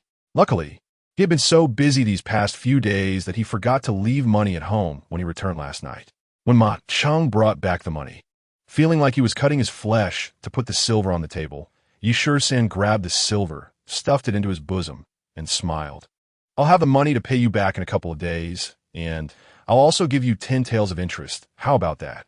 Are you out of your mind? It seemed that Shisan really had gone crazy. The high-interest loan from the money shop was 60 taels for 3 days on 200,000 taels of silver. Lending Shisan 50 taels would mean he could get 10 taels of interest in 2 days. This interest, it was hundreds of times harsher than the money shop's high interest. My lord, forget about the interest. Just don't forget to pay me back the principal later. Ma Cheng was both amused and helpless, looking at Shisan's inscrutable face. What if Shisan defaulted on the debt? Besides, that reward silver was originally earned by Shisan. It was just reported as a collective achievement. Ma Cheng could only silently pray to the Buddha for protection, hoping Shisan wouldn't default on the debt later on. All right. Shisan glanced at Ma Cheng's uncertain face and waved his hand, saying, Aren't you going to eat breakfast quickly? If you don't hurry, there will be nothing left in the pot tonight. Eating is the most important thing. Isn't living just about eating? Joining the army is also for the sake of getting a meal allowance, right? Thinking of this, Ma Cheng didn't bother to think about the money anymore and dashed towards the kitchen. If he was slow, those men with Wu Liuzi wouldn't leave food for others. In these times, women can be let go, but food absolutely cannot be given to others. When it comes to life and death, a woman's virtue is nothing. Ma Cheng hurriedly ran out of the room and dashed straight to the kitchen. Shisan sat alone by the dung fire basin, pressing the bulging land deeds in his bosom. A strange smile crept up on his lips. The 3-day deadline would be here in the blink of an eye. According to the agreement, it was time to go to the money shop in town to redeem the pawn. Chapter 66. This doesn't look like paying back money. It looks like collecting a debt. As dawn broke, the kitchen had already prepared breakfast. Coarse rice and mixed grain buns. Unlimited soup made from dried wild vegetables. Eat your fill. Make sure you don't hold back later. Wu Liuzi was giving a pep talk to the 10 cavalrymen in the barracks, completely in a posture as if facing a great enemy. In another room of the barracks, Ma Cheng had already served Shisan his breakfast. It's time to go. Shisan stood up, casually took the horsewhip, and pointed at a package on the table, saying, Tie it securely. Don't lose it on the way. Rest assured, my lord, I'd rather risk my life than let this banknote get lost. Ma Cheng's heart tightened, and he checked the package again. The banknotes were easy to handle, but the 10 ingots of silver had to be packed in the package. Otherwise, just the banknotes would go directly into his bosom. Once outside, Yiju had already fed the war horses. Wu Liuzi was the first to mount his horse, and the 10 cavalrymen lined up in a fearsome manner, exuding an air of murderous intent. Shisan glanced at the 10 cavalrymen and couldn't help but nod slightly. The spirits of these 10 men now were completely different from what he had seen a few days ago at the military camp in Yaozi Ridge. A few days ago, they only looked pale. Now, they appeared like gods of slaughter. All of this was thanks to Zhang Yidao. Their eyes were filled with unwavering determination. A few days of ample food, coupled with aspirations for the future, had transformed them into fierce warriors under the training of the infantry instructor Zhang Yidao. The target was Tongtian Post Town's Si-Tong money shop, and they were ready to set off. Shisan smiled, let out a loud shout, and spurred his horse, charging out of the barracks gate. This didn't look like going to redeem a pawn. This posture looked more like going to the Si-Tong money shop to collect a debt. Ma Cheng carried a package on his back, flicked the whip, and with a squeeze of his legs, urged the horse to catch up, trailing behind Shisan by half a horse's length. A horse's distance behind Ma Cheng was Wu Liuzi, leading 10 cavalry scouts. The group of 13 wore neat leather armor and had their swords drawn high. Even the war horses beneath them moved in unison. The deafening sound of hooves raised a cloud of dust in the air. Amidst the tremors of the earth, the horsemen swiftly turned onto the official road leading to the town. At this time, the sky had not yet fully brightened. My lord, we will reach Tongtian Post Town in less than an hour, Ma Cheng said, somewhat nervously, trying to make conversation. That's good. We can have the first pot of mutton from the town's restaurant. Shisan replied with a somewhat strange smile. Ma Cheng was taken aback, then continued the conversation. The first pot of mutton is great. The soup is rich and well seasoned, not watered down at all. Today, I'll treat you all to a feast so those restaurant owners can see how much meat you can eat. They had yet to see the appetite for meat. But Shisan's tone suggested he was ready to devour a live sheep. My lord, I can eat 3 pounds of fatty mutton in one sitting. 3 pounds? And you're not ashamed to brag in front of my lord. I can eat 5 pounds and also drink 2 big bowls of greasy soup. My lord, I don't like lean meat. It gets stuck in my teeth. Fatty meat is refreshing. Just one bite, that flavor, my lord, I must say. The mutton should be just the right mix of fat and lean. 1 bite of mutton, 1 bite of garlic, I would trade it for anything. Even if it's for the county magistrate. Ha! This guy probably doesn't know that the county magistrate doesn't lack mutton. Ha ha, look at you. You probably never had mutton before. The scouts began to boast, each displaying their capacity for eating and their methods. Like a bow, Wu Yozi, whose body was parallel to the horse's neck, straightened up and scolded. Shut up. You all look like gluttons, making such a ruckus in front of the Lord. With Wu Yozi's shout, the scouts focused on riding and closed their mouths, their eyes fixed ahead. As long as you can eat, I'll make sure you have a good feast today. Shisan didn't mind the scouts' joking remarks and promised to satisfy their cravings for meat today. Not only the soldiers, but even Shisan himself felt a pang of hunger. Soon, they arrived at Tontian Post Town. Upon entering the town street and nearing the intersection, Wu Yozi turned to the 10 cavalry scouts behind him and said in a low voice, "We've arrived. If anyone causes trouble for the Lord, what should we do? Kill." The 10 cavalry scouts immediately flashed cold glints in their eyes and responded in unison. Good, just stay sharp. After speaking, Wu Yozi urged his horse forward a few steps, trailing half a horse's length behind Shisan. Shisan glanced at Wu Yozi, who nodded in understanding. We've arrived. Dismount. Ma Cheng was the first to dismount. Then he took hold of Shisan's reins and helped him down from the horse. 13 war horses lined up at the entrance of the Chiantong Bank, drawing the attention of early risers who quickly gathered to watch. At this moment, the bank's manager, Jiang Fu, rushed out accompanied by 2 attendants, greeting them. So early, my lord? Jiang Fu smiled broadly, releasing the 2 hands that had been holding up his robe, bowing at his chest, and added, I knew that you would keep your word, my lord. Is everything ready? Shisan replied with a half-smile, his gaze fixed on the smiling but treacherous Jiang Fu.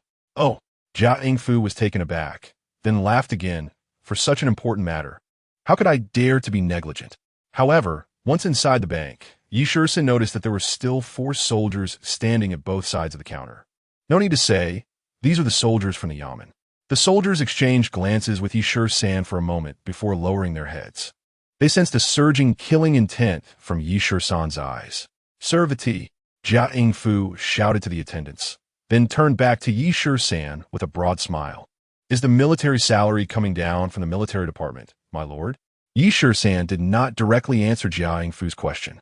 Leaning back in his chair, he glanced at Ma Cheng and slowly said, 3 days ago, I came here to handle the loan, and it was almost noon. I was afraid you were getting anxious.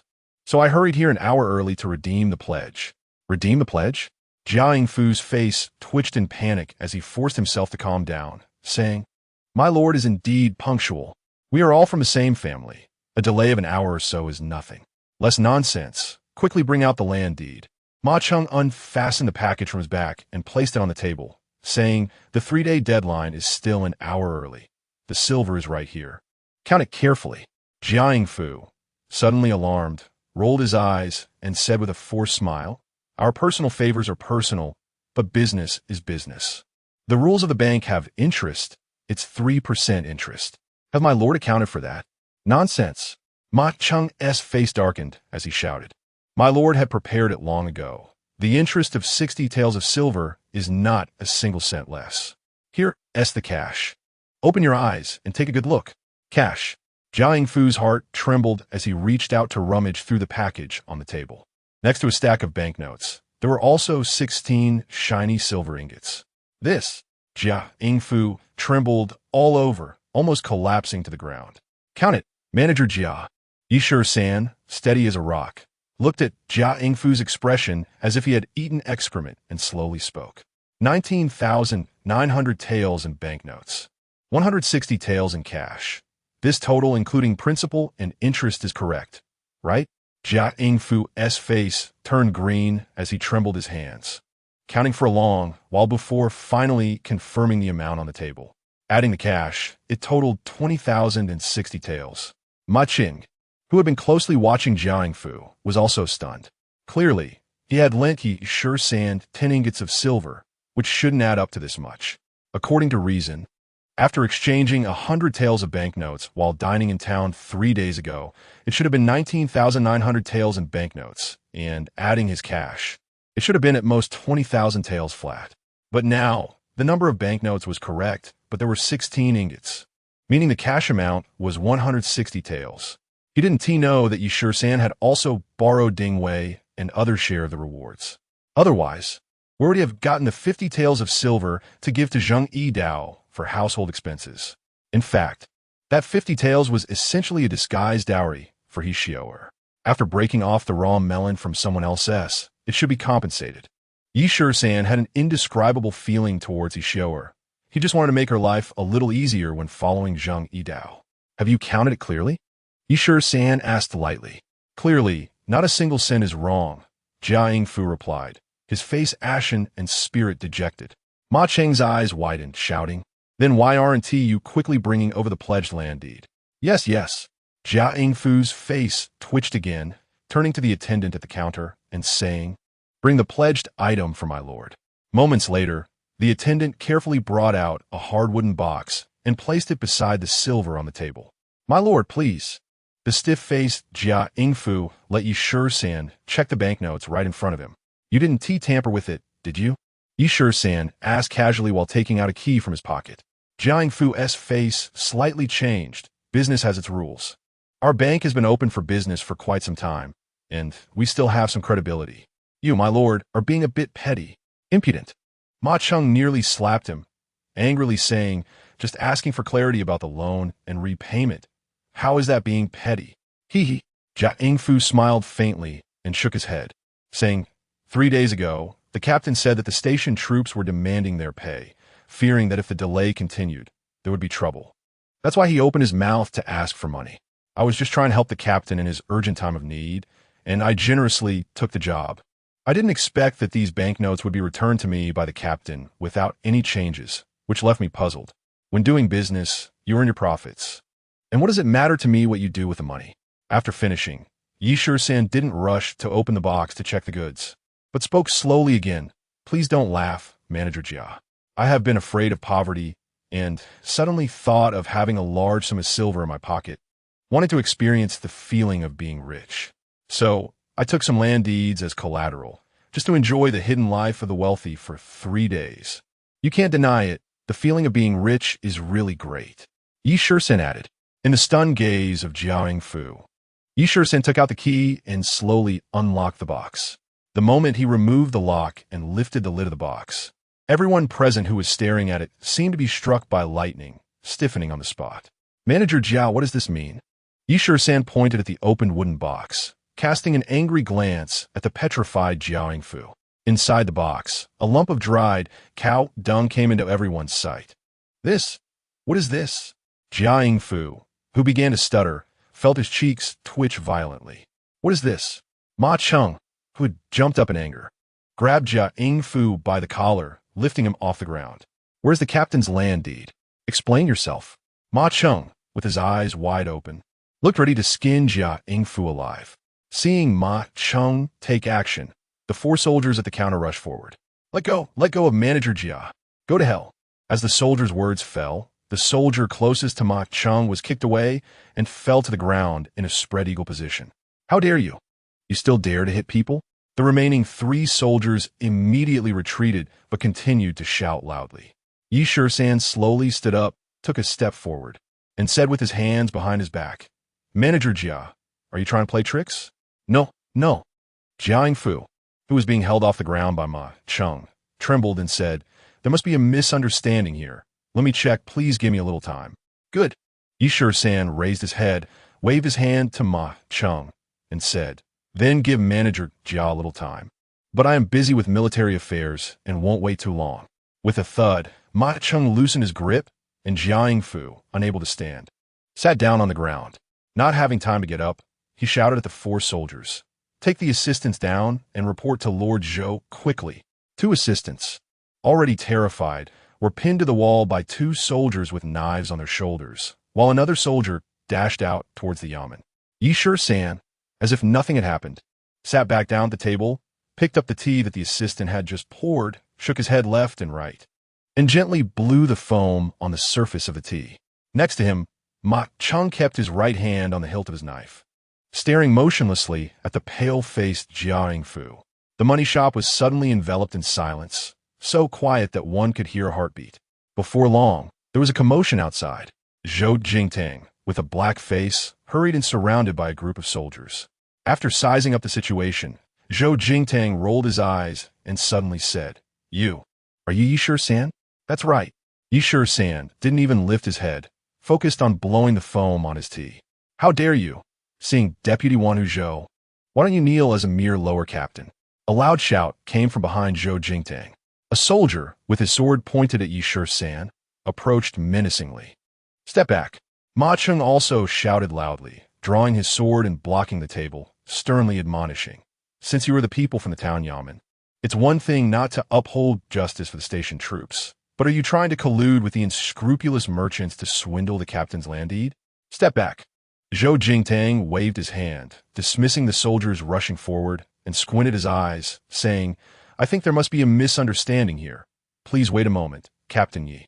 After speaking, Zhou Jingtang sat down at the table and waved his hand at the 2 assistants squatting in the corner. They were immediately brought forward and made to kneel at the table. Speak. Don't wait for me to take action. Zhou Jingtang said coldly without even raising his eyelids. Lord, please see clearly, I am wronged. One assistant raised his head and shouted. The land deed was counted by Manager Jia himself. I just stored the collateral according to the rules. Nonsense. Jiang Fu, who was standing with his head down, jumped up angrily, pointing at the assistant's nose and shouting. I counted it myself, locked the box myself, and then handed the key to the client according to the rules. How could the collateral land deed disappear in just 3 days? At this moment, Shisan took a sip of tea and said, Did you hear that? Lord Zhou, you must stand up for me. Zhou Jingtang did not respond to Shisan, but looked up at Jiang Fu and said coldly, Since this money shop opened, such audacious acts have never occurred. How could such a switching of collateral happen at the Sitong money shop? What is Sitong? It means to connect heaven, earth gods, and officials. Jiang Fu trembled all over and suddenly knelt down. Lord, please see clearly. Even with 100 of my courage, I wouldn't dare to commit such fraud. It must have been them. It must have been them. Perhaps terrified, Jiang Fu pointed randomly at the people in front of him. All right, not saying anything? Zhou Jingtang's face suddenly changed, and he shouted, Come, beat them. In an instant, the soldiers, fierce as wolves, surged forward. Bang, bang, bang. Jiang Fu, along with the 2 assistants, was pinned to the ground and beaten severely on their backs and buttocks with the soldiers' clubs. Ah, spare me, my lord. My lord, I am wronged. The cries for mercy rang out in unison. Shisan kept his head down and continued to drink tea, as if the scene before him had nothing to do with him. Zhou Jingtang stole a glance at Shisan, raised his hand, and the beating stopped. My lord, I don't know anything. Jiang Fu, with tears and snot flowing, shouted in defense. The other 2 assistants were also lying on the ground, crying out in agony. My lord, I am wronged. The box was locked by me personally, and no one entered the storage of the collateral. My lord, I really don't know anything. Amidst the 3's defenses and cries, Zhou Jingtang's forehead was slowly beading with sweat. Captain Yi. Zhou Jingtang slowly turned around, bowed his hands to Shisan, and said awkwardly, In any case, it is the fault of our money shop. It's just some land deeds. The fields are right there, no one can move them, and they naturally still belong to Captain Yi to dispose of. As for the interest, in my opinion, it should be waived, just collect the principal. Oh. Shisan put down the tea bowl, slowly raised his head, and said, You lost my 2,000 acres of land deeds. And Lord Zhou thinks that waiving the interest is enough? No. Zhou Jingtang's face twitched, and then he smiled insincerely. Anyway, isn't that the case? You didn't lose a single tael of silver. After speaking, Zhou Jingtang stared at Yi Shisan's face and added, "How about this? Double the interest as compensation to Captain Yi. 60 taels of interest. Let the money shop give Captain Yi 5 times the compensation. That is 300 taels of silver, which is quite a lot." This statement is not wrong.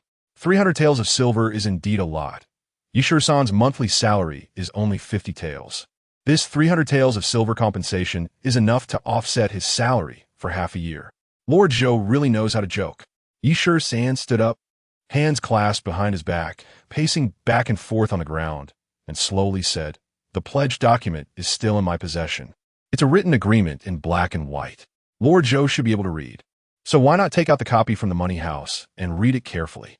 As soon as these words were spoken, Zhou Jingtang's face twitched, followed by a wave of suffocation. According to the terms of the document, the 2,000 acres of farmland pledged for the 20,000 taels of silver would require quadruple compensation for the client. In other words, if he couldn't produce the 2,000 acres of land deed as collateral, the money house would have to pay Yi Shisan 80,000 taels of silver. 80,000 taels? That amount would need to be transported by cart. Yi Qianhu, let us each take a step back and discuss this in another place. Zhou Jingtang steadied his mind, suppressing his anger, and forced a smile again. Yi Shisan squinted slightly, glanced at the trembling Jia Yingfu on the ground, and casually said, "Are we really going to discuss the money house's business at the yamen?" "That's exactly what I intend." Zhou Jingtang puffed out his chest, but his expression soon turned cold.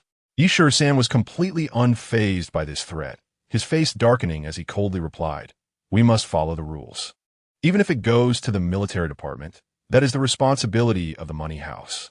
If Lord Zhou continues to favor Sidong Money House, I won't be afraid, even if I have to go to the ends of the earth." It seemed that this matter was non-negotiable.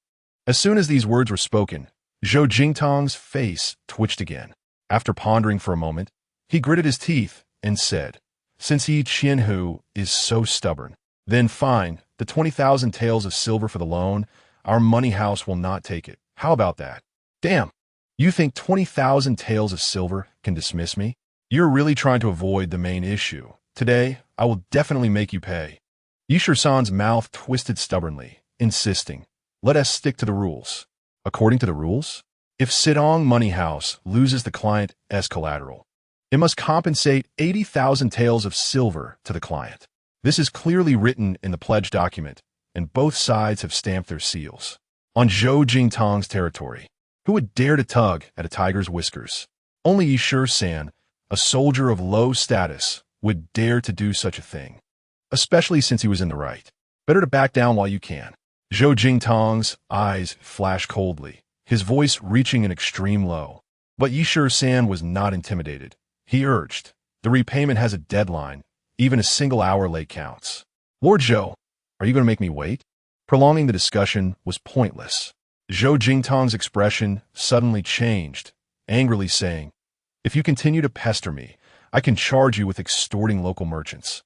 And the town yamen can punish you without needing to transfer the case to the military department. You son of a bitch, you want to punish me? Today, I have my eyes set on this fat piece of meat from Sidong Money House." Yi Shisan simile fadit koldi. With Zhou Jingtang's sudden change in attitude, a dozen yamen soldiers quickly surrounded him. "Yi, I advise you to be sensible. 20,000 taels of silver is already a lot." "Lord Zhou, you're joking." Yi Shisan turned around and said lightly, "Lehuan village is far from the border defense point, and it's the safest area among nearby villages. The price of good farmland is 20 taels of silver per acre. Sidong Money House lost the land deed for the loan, and even at market price, they should pay 40,000 taels of silver. Moreover, Sidong Money House's breach of contract means double compensation, so they owe me 80,000 taels. Don't you know this rule, Lord Zhou?" Yi Shisan added another stab, making it clear that he would not settle for less than 80,000 taels. Upon hearing this, Zhou Jingtang's expression changed drastically, angrily shouting, "Someone, take this madman down." Yes, a dozen yamen soldiers drew their swords, surrounding Yi Shisan. It seems Sidong Money House wants to play dirty. Yi Shisan laughed and continued, "And Lord Zhou, are you determined to pocket this money?" As soon as he finished speaking, 11 soldiers rushed in from outside the money house, their swords directly aimed at Zhou Jingtang's throat. Bold! Zhou Jingtang never expected that the soldiers Shisan brought would dare to point blades at him, the deputy Wan Hu. Enraged, Zhou Jingtang immediately yelled at the leader. Wu Liuzi, do you know who I am? I don't care who you are. Wu Liuzi retorted. Anyone who tries to harm Qianhu, I'll kill him first. Facing a dignified deputy Wan Hu, Wu Liuzi, a mere squad leader, showed no fear on his face and continued. I only take orders from Qianhu. Anyone who dares to move will be cut down. 10 cavalry soldiers also glared with cold eyes, exuding a completely ruthless demeanor. In the standoff between both sides, Zhou Jingtang began to sweat. Given the situation, if he didn't produce the silver, he feared he wouldn't be able to leave Sitong Money House. At that moment, he regretted it. He regretted not bringing enough men with him. People like Shisan, who were desperate, acted without regard for consequences. Lu Jingyao's death was a clear example. All right, you've got guts. The flames of anger in Zhou Jingtang's eyes slowly diminished in the face of the murderous standoff, saying, Yi, remember today's matter. After saying that, he turned his head and shouted angrily at the prostrate Jia Yingfu on the ground. You useless thing, hurry up and fetch the silver notes. Shisan smiled and lowered his voice, saying, it would have been better if it had been like this from the start. It wouldn't hurt our relationship. That farmland is one of the sources of supplies for the garrison of the Northern Defense Army. Without supplies, who will fight for the court at the border? After that, Shisan waved his hand and solemnly added, Lord Zhou, it's not that I'm against you. It's that you're going against the court and the Northern Defense Army. Shisan received 80,000 taels of silver while also placing a huge burden on Zhou Jingtang. Chapter 69. Drag him away and execute him with the rod. Let us go.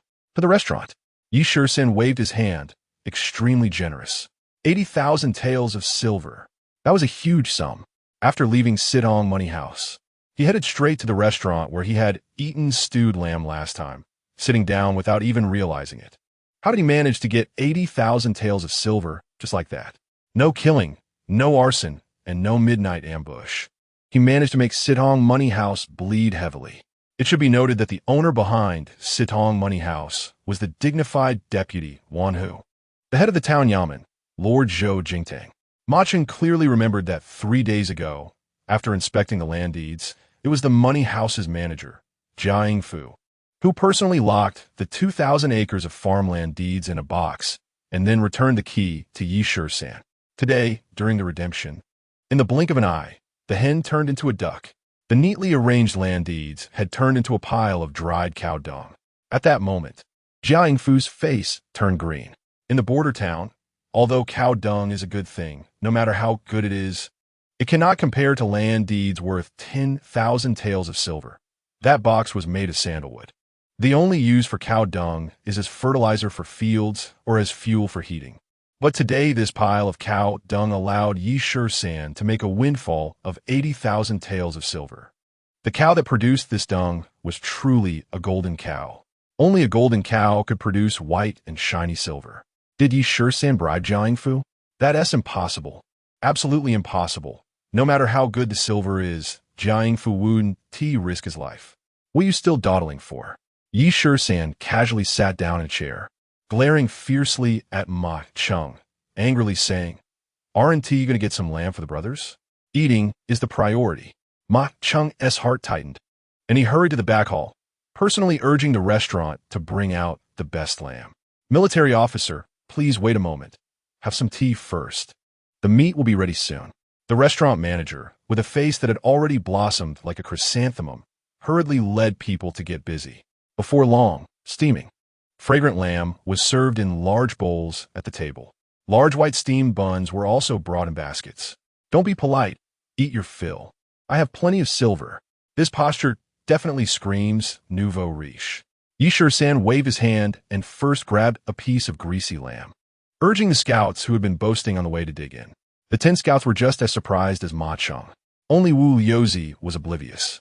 With his head down, burying his face in the bowl in front of him, stuffing the fattiest lamb into his mouth. Sir, this lamb is really fragrant. I never thought lamb could taste this good. Ha ha! You little rascal. Are you being honest now? You boasted on the way that you could eat 3 pounds. But it seems you've never eaten lamb before. Stop laughing at him. You're not exactly a veteran either. Sigh. To be honest, I've never really had the chance to eat lamb like this. I've only tasted it a couple of times. If it weren't for following Sir Chinhu, I would have forgotten what stewed lamb tastes like. A bunch of boasting fools. I thought you all had eaten lamb before? The cavalry scouts, with greasy mouths, started to speak the truth in a flurry. In fact, they hadn't had lamb to eat in the past either. For the poor, eating meat is always a distant dream. Even when they had the chance to eat meat, it was never like now, where they could eat as much as they wanted. It was tea until everyone had belched and rubbed their bellies that Shisan realized that just this group of 13 had nearly consumed a whole fat sheep. Eating lamb, especially the fatty parts, requires a lot of strong tea to cut through the greasiness. During a break, while drinking tea, Shisan took out a 100-tael silver note and said, "Old rules, after paying the bill, let the shopkeeper give you the change in cash." When Ma Chung returned to the table after paying the bill, Shisan shuffled the silver coins on the table and looked at the 10 cavalry scouts, saying, "Today, I'm feeling generous. Each of you gets 5 taels as a reward. Buy whatever you want after you go out. You're giving out rewards? This ISNT salary, right?" It was clear to everyone that Shisan was giving each of them 5 taels, not just advancing a month's salary. "Ma Ching, take them out, and I'll give you half an hour. Also, buy some salt and tea for the barracks. Make sure the tea is of good quality." Ma Chung had a big smile on his face, leading the 10 cavalry scouts, who were equally gleeful, to go spend freely in town. Remember, don't cause trouble. But if trouble finds you, don't be afraid of it. As soon as those words were spoken, everyone understood. Shisan wanted them to be tough, like wolves, so they wouldn't be bullied. "Understood, sir."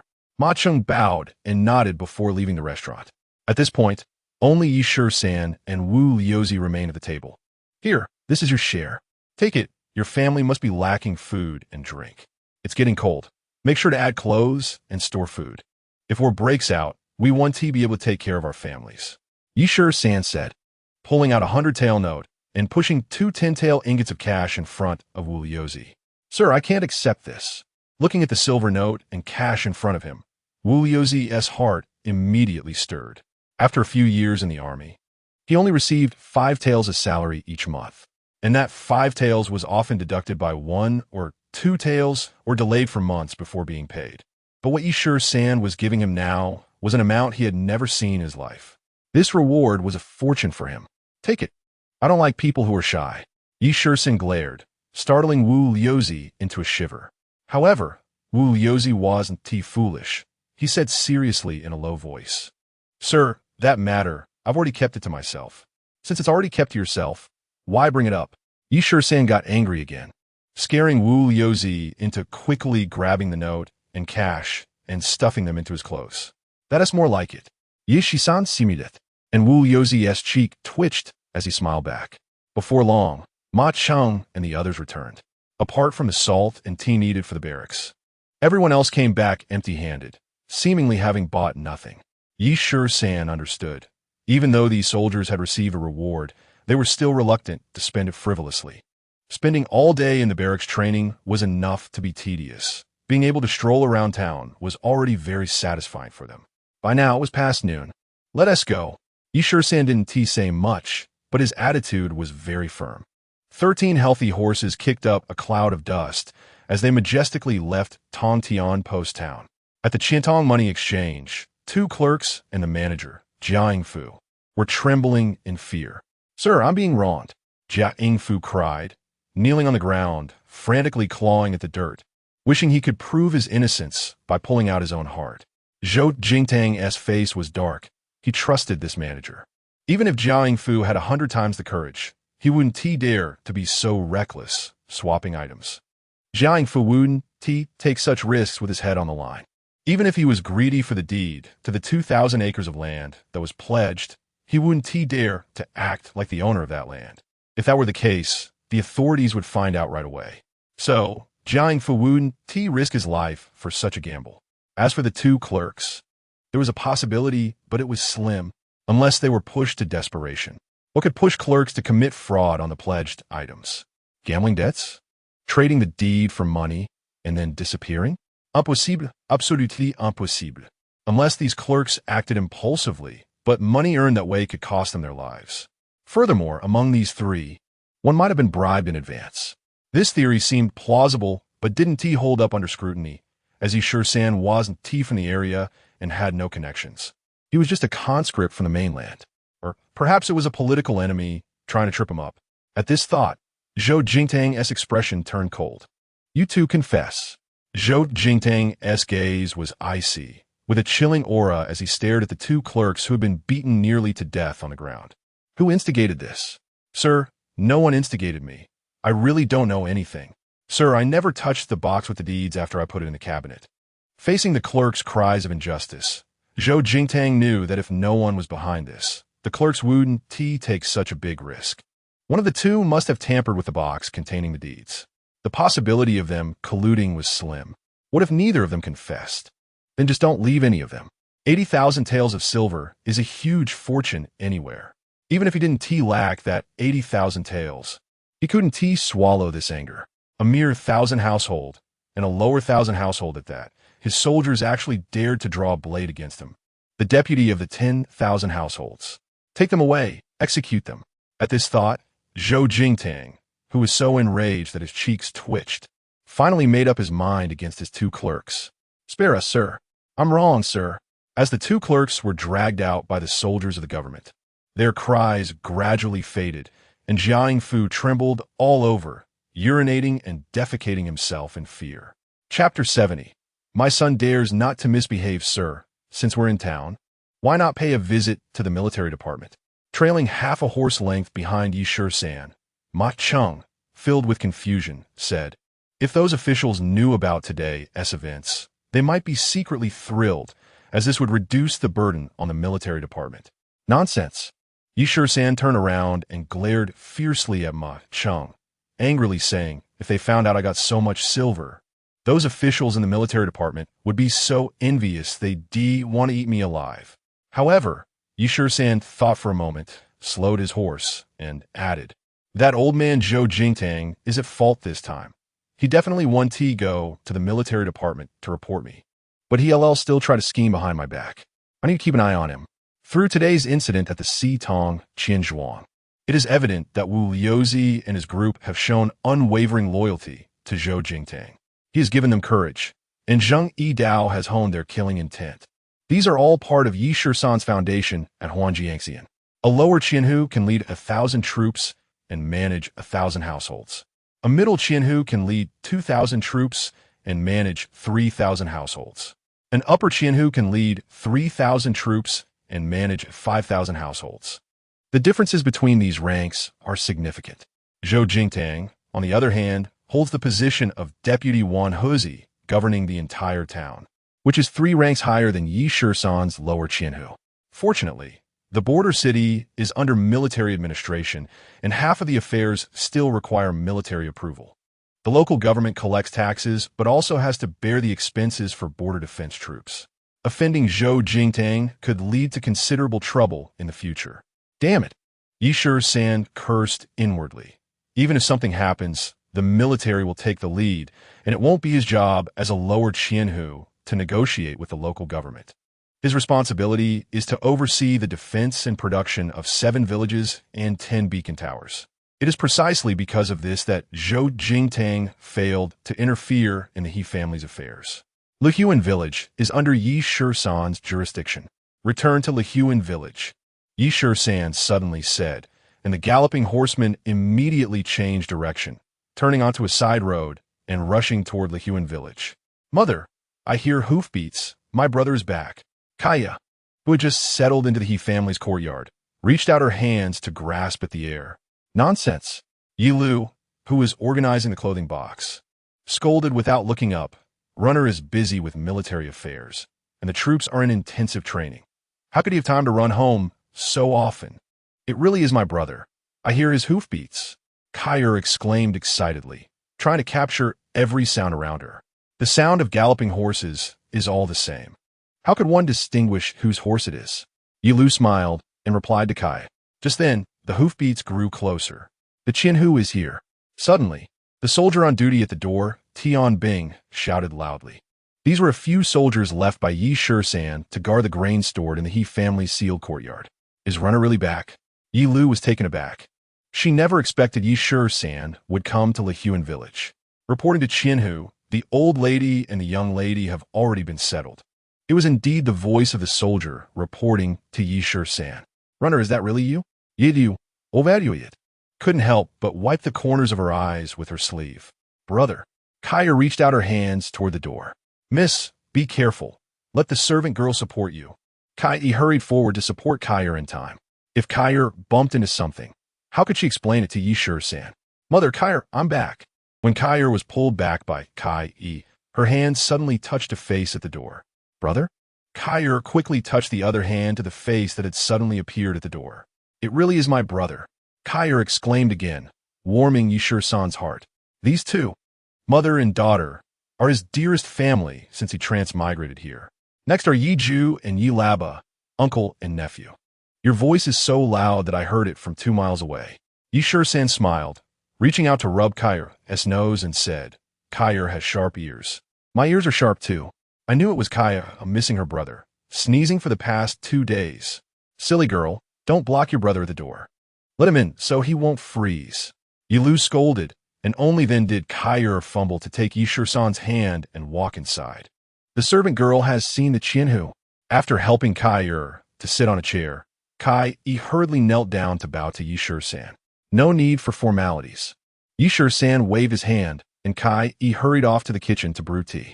Mother, Lihuan village is over 30 miles from Huangjiangxian. It's relatively safer here. You and Kaya living here puts me at ease. Yi Shisan smiled, noticing that the room had already been warmed with charcoal fire. Yi Lu nodded and said, I heard that the He family was colluding with foreign enemies and violated the law, resulting in their house being raided.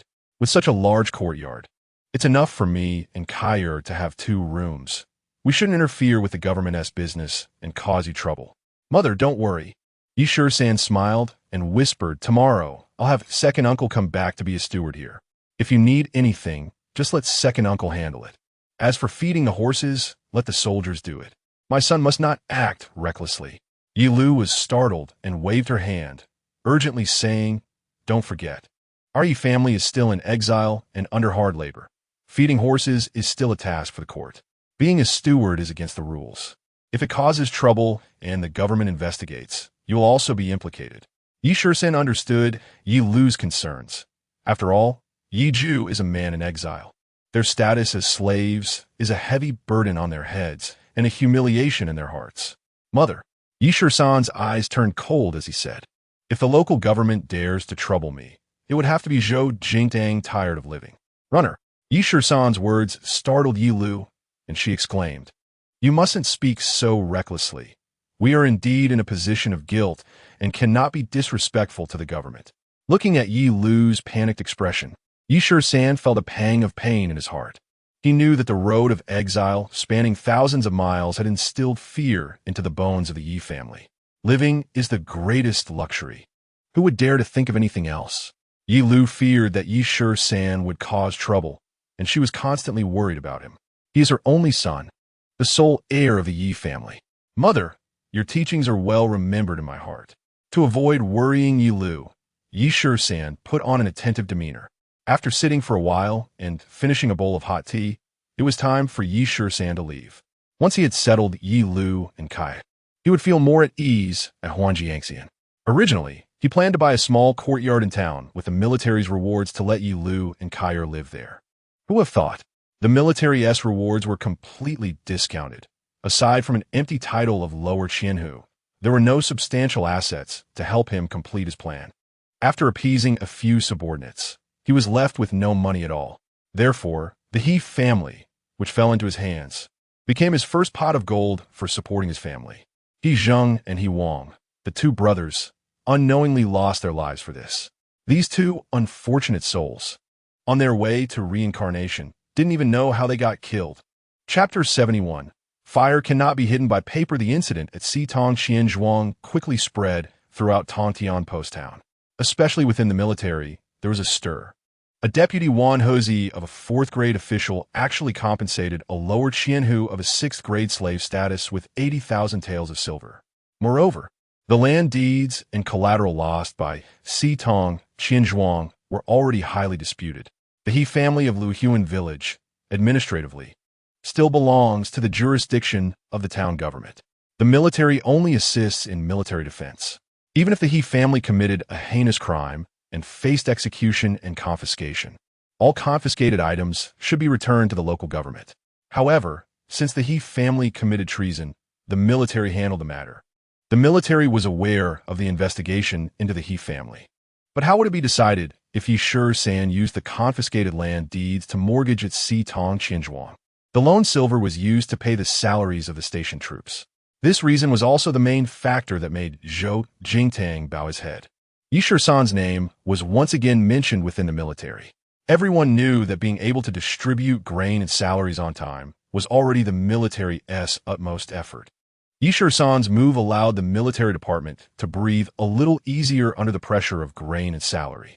In any case, the grain and salary for the Huangjiangxian defense zone would not trouble the military department in the short term.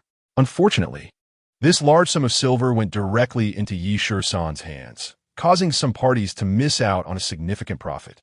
Though they were envious, it also spared them the trouble of allocating grain and salary.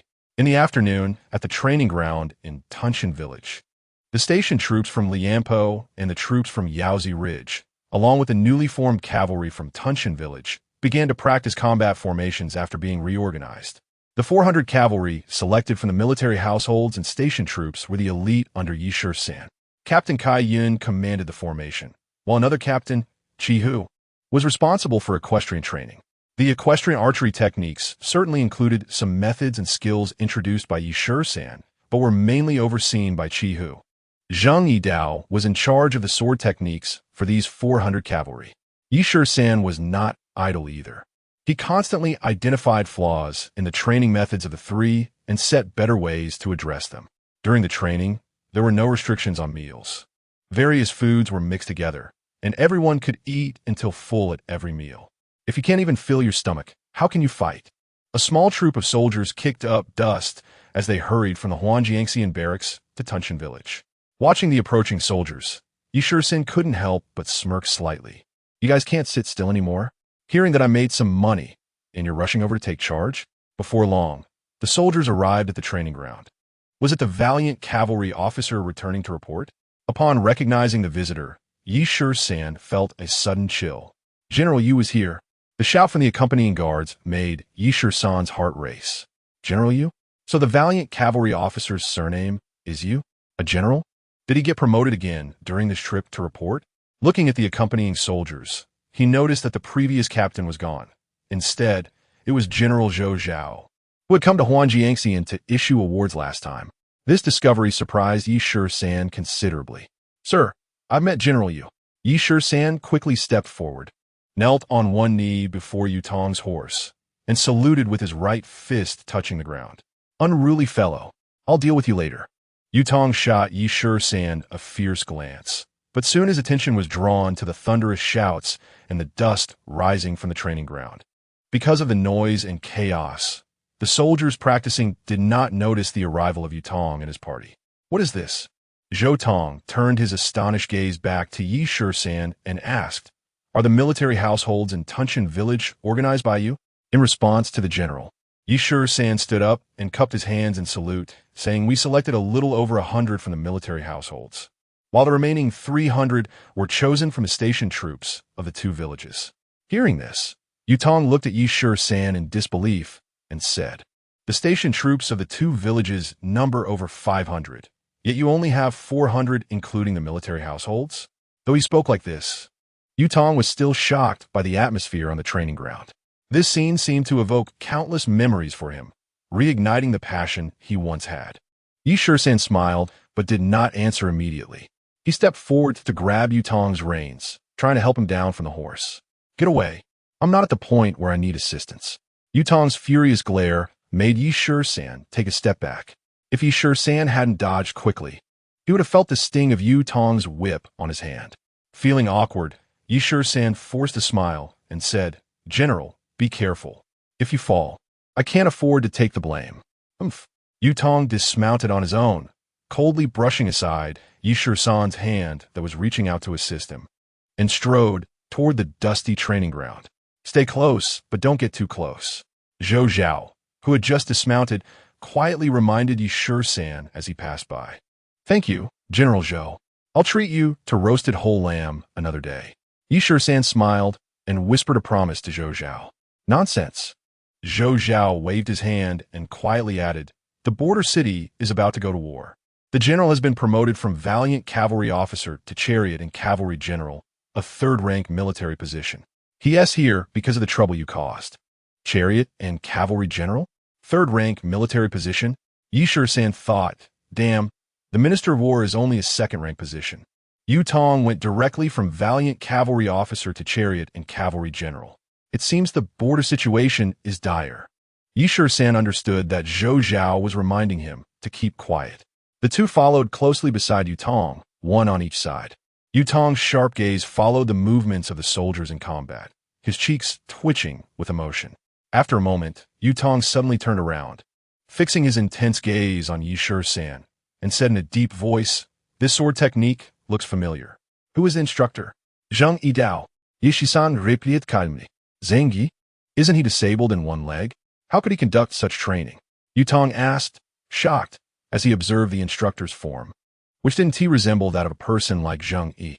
Taken aback, Shisan quickly replied, he is a blacksmith from the military households in Tunshan village. His sword skills are formidable, and I've had him lead the training for some time. Really him? Surprised, Yutong nodded and said in a calmer tone, Zhang Yidao is his nickname. His real name is Zhang Yi. He was once the fiercest infantryman under my command. Damn, so it was a nickname. I always found it strange how someone could be named with a sword character from birth. Shisan finally understood that Zhang Yidao had indeed forgotten his real name. In fact, Zhang Yidao himself had also forgotten he was called Zhang Yi. When others called him Zhang Yidao, he accepted it gladly and never expressed any dissent. As Yutong's tone softened, Shisan's anxious heart gradually calmed down. This old fellow's visit to Huangjiangxian must be for significant military affairs, not to find trouble with him. Sure enough, Yutong waved away the choking dust and turned to leave the training ground. Sumon su lao li, gai zun, and Chihu to the signing room to meet me. With that, Yutong strode toward the signing room courtyard in Tunshan village. Is it really a big deal? Shisan felt a jolt in his heart. Summoning the highest-ranking military officials in the Huangjiangxian defense zone was no small matter. Why are you still standing there? Don't forget to call Zhang Yi. Zhou Zhao glanced at Yutong's retreating figure and reminded him again. Thank you, General Zhou. Shisan understood and quickly turned to give a few instructions to Ma Cheng. As the highest commander of the border garrison, Yutong's sudden visit to the Huangjiangxian defense zone was undoubtedly a bad omen. Shisan thought to himself as he hurried toward the signing room courtyard. Chapter 72. Do you think I'm a fool? Sir, I pay my respects to the general. Su Laolu, Kai Yun, Chi Hu, and Zhang Yidao entered the signing room hall, kneeling on one leg with their right fists touching the ground, saluting Yutong. Get up. Yutong waved his hand, but his eyes were fixed on Zhang Yidao's legs. He noticed that although Zhang Yidao could walk without issue, his left leg was still somewhat stiff. Zhang Yi, how is your leg injury? Yutong searched his memory and clearly recalled that Zhang Yidao's left leg had been amputated below the knee by the army's physician. At this question, Zhang Yidao's eyes reddened again, and he hurriedly cupped his hands, saying, my left leg was fitted with a prosthetic handcrafted by the captain, which allows me to move without much difficulty, enabling me to still wield a sword in battle. You've suffered. Yutong sighed, nodding slightly. As he mentioned Shisan, Yutong shifted his gaze back to Shisan's face, angrily saying, the border area is in an emergency. Do you understand? I don't know. Shisan shook his head and then said, but I can foresee that if heavy snow falls, the Yuan Meng Tatars will definitely invade our Great Xia territory. It's surprising that you can think of that. Yutong shot Shisan a fierce glance, then swept his gaze over the faces of the four men in front of him again, and said in a deep voice, the Yuan Ming envoys have already issued a notice to the court in the capital.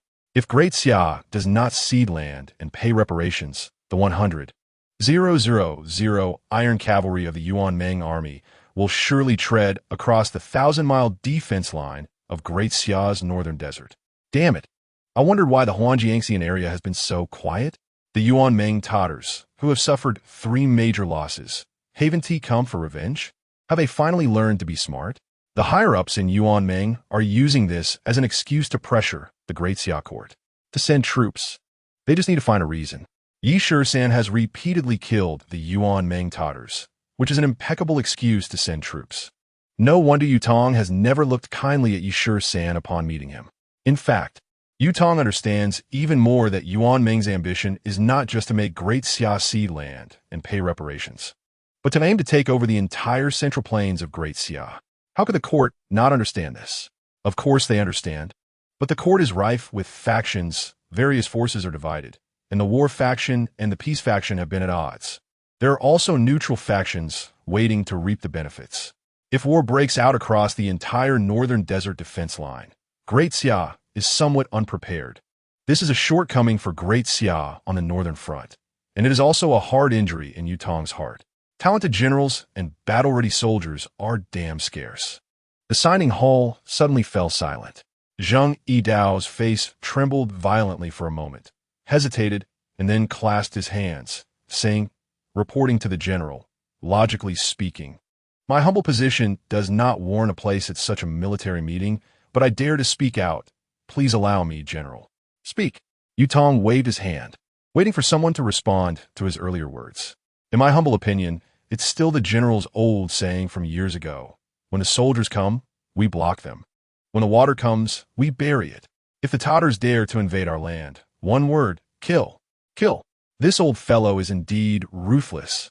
Putting aside Su Laolu, the commissioner of the reclamation area, just Kai Yun and Chi Hu, who were centurion stationed here, wouldn't he dare to casually speak of war. This limping man, who holds no military rank, is at most a military household and not even an ordinary field soldier. Yet he dares to directly advise for war in front of the general of chariots and cavalry. How do you see this? Regarding Zhang Yidao's words, Yutong did not express his opinion, but turned his gaze to Yi Shisan's face. "Damn, why are you looking at me? This shows that you are still inclined towards war in your heart. Otherwise, Zhang Yidao would have been kicked out by you long ago. Knowing generals is as important as knowing soldiers, and this is indeed true. What kind of virtue do you possess?" "I just don't know. Does Zhang Yidao not know? Look at your expression." Thinking of this, Yi Shisan bowed and clasped his hands, slowly saying, in response to the general, "I have long wanted to fight. If it weren't for military discipline, I might have already cleaned up the Tatars within 100 miles outside Huangjiangxian." You still know about military discipline? When military discipline was mentioned, Yutong became furious and shouted, "Killing invading Tatars is our army's duty to defend the territory. But you, without the military's permission, rashly entered Yuan Ming territory. Do you know what a huge diplomatic problem this causes for the court? Finally, it has come. This question could not be avoided sooner or later." Yutong's inquiry instead made the stone in Yi Shisan's heart drop. For these days, he had been weighed down by this question like a stone. In response to the general, Yi Shisan said slowly and calmly, "From the 10 beacon towers to the 2 village garrisons, we're facing a crisis of running out of food. Without food supplies, let alone the Tatars invading, our men will either starve to death or run away. How can we talk about defense? Is this your reason for crossing the border to rob?" Yutong's forehead bulged with veins as he angrily asked. Yi Shisan slowly raised his head, still calm, and retorted, "Am I supposed to rob the military department? Smash the official granaries? Kill the local commanders for food?" As soon as these words were spoken, Kai Yun and Chi, who were almost scared to the point of urinating on the spot. A mere subordinate can only be their direct superior. But to confront a general of chariots and cavalry like this is courting death. Ha ha ha! To the surprise of everyone present, Yutong suddenly threw his head back and laughed uncontrollably, pointing at Yi Shisan and scolding, "You really are a fearless fellow. The things I wouldn't dare to do. You little brat have done them all." Once this was said, the 4 people who had been tightly clutching their hands let out a breath of relief. "All right." Yutong waved his hand, shot Yi Shisan another glare, and scolded, "Go, slaughter a few fat sheep. The soldiers have trained so hard. They should be rewarded. Damn, this old fellow changes his face so quickly. You're not here for military matters, are you? I see that you're craving lamb meat. Knowing that I robbed the Tatars of their cattle and sheep and didn't eat, do you think you'd be at a loss? Slaughter a few fat sheep to reward the trained soldiers? Before Shisan could respond, Su Laolu bowed and clasped his hands, saying, "First, this matter, I will arrange it. Let Yi Qianhu accompany the general for a chat." The sly Su Laolu, like a man escaping for his life, hurried out of the signing hall to arrange for the slaughter of sheep. Yu Tong then turned his gaze to Zhou Zhao, coldly saying, "The actual number of soldiers stationed in the 2 villages of Huanjiangxian defense area is less than 500, and the combat-ready soldiers are less than 60%. How did you inspect this?" Zhou Zhao's face twitched, and he steeled himself to say, "General, please calm down. The number of soldiers in the lower defense area has always been reported step by step. After the military department compiles the list, they uniformly distribute rations." This question was purely nonsense. As the former valiant cavalry officer, Yu Tong knew the pitfalls here the best. The phenomenon of eating empty rations is common in any army. Raising this question now was merely to let him, the general of chariots and cavalry, regain some face in front of Shisan. This troop strength is indeed a bit lacking. Yu Tong sighed, shaking his head. The urgent priority is to ensure that the stationed troops in the Huanjiangxian defense area are supplemented to at least 1,000 soldiers. Otherwise, if war breaks out, how can we talk about defense? Do you think I'm a fool? Shisan scolded inwardly, bowed, and clasped his hands, saying, "The general may not know, but right now in the 7 villages, all the able-bodied young men have already been mobilized. Otherwise, how could I have the current 500? Yi Qianhu speaks the truth." Kaiyan said, also clasping his hands, "The age for new recruits has been relaxed to 14 or 15, which barely makes up the 500 soldiers. Since Yi Qianhu took over the garrison in our village, the brothers have finally had enough to eat." Qihu also took the opportunity to say a word. Along the border area, many common people have been displaced, massacred by the Tatars, with entire families fleeing inland to seek refuge with relatives. Large tracts of farmland lie fallow, and villages rarely see smoke rising from cooking fires. Yu Tong is not unaware of these situations. Rather, he is at a loss for words in the face of these circumstances, and he has no power to change them. During this awkward tea talk, boiled lamb was served on the table. As usual, there was meat, but no wine. Alcohol is strictly prohibited in the army. Yu Tong naturally had the ability to obtain wine, but he set an example on this trip and only brought a team of guards. "I will use tea instead of wine to thank everyone for their hard work." Yu Tong lifted his teacup, raised it to the eyes of everyone, and said, "We bear the responsibility of guarding the territory, and, as soldiers, we should be willing to sacrifice ourselves for the thousands of common people of Great Xia." After saying this, Yu Tong's expression became serious as he drank the cup of tea in one go. "Damn, does that tea not burn too much? As border soldiers, we have the responsibility to guard the territory, and I am willing to die on the battlefield." Shisan took the lead, shouting loudly, and followed Yu Tong's example, tilting his cup of tea, which was no longer too hot, and pouring it into his stomach. The others also responded one after another, taking tea as wine to swear an oath. Once the table was filled with tender lamb, and they had drunk a few sips of tea, Yu Tong scanned the commanders in front of him. Hearing the alarming news about the Yuan Mongolian high-ranking officials showing their true colors, the old prince was so enraged that he couldn't sleep at night and prepared to lead an expedition to the northern desert. Fortunately, with everyone's persuasion, he decided to present a petition to the court to promote this general's position. After saying this, Yu Tong thought for a moment and continued, "We bear the responsibility of defending our territory. We cannot disappoint the court, nor can we betray the old prince's high expectations." Chapter 73. Is this a declaration of war? The old prince? Based on the fragments of memory left from his previous life, Shisan pieced together the information and finally understood. Many years ago, during the southern and northern campaigns of the Great Xia, El Nanning was conferred the title of King of the North and was now over 70 years old. Yu Tong was once a corporal under King El Nanting. Due to his bravery in battle, Yu Tong was promoted step by step from a foot soldier to a cavalry officer. It could be said that King El Nanning was the support behind Yu Tong. With a sigh, Yu Tong turned his gaze to Yi San, looked at him for a moment, and said earnestly, "The old prince knows you, and I mentioned your achievements to him during my trip back to the capital. Thank you for the general's favor." Yi San was taken aback and quickly stood up from the table to bow to Yu Tong. "That's enough."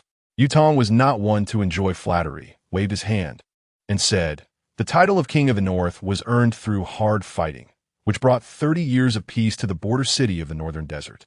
Now the Yuan Mongolian barbarians have forgotten the pain after healing their wounds and have been stirring up trouble in recent years, disrupting the lives of countless citizens and putting tens of thousands of people in peril. King of the North?" These 3 words made Yi San's heart tremble heavily. A military general being conferred the title of a foreign king was the result of immense effort and countless military achievements. It's important to note that only the royal family had the right to be titled as a prince. The name El Nanting also ignited Yi San's blood. Not to mention ancient times, even in his past modern life, he was a fervent fan of such figures. Hearing about the crisis at the border city, the over 7-year-old El Nanting actually intended to lead an expedition. Just for this point, Yi San felt respect for him. It seemed that King El Nanting was indeed in favor of going to war, firmly refusing to concede land and pay reparations to the Yuan Mongolians. "I am willing to fight to the death against the Yuan Mongolians." Yi San stood resolutely, his gaze fixed on Yu Tong. "If our great Xia goes to war with the Yuan Mongolians, I will never retreat and will fight the barbarians to the bitter end."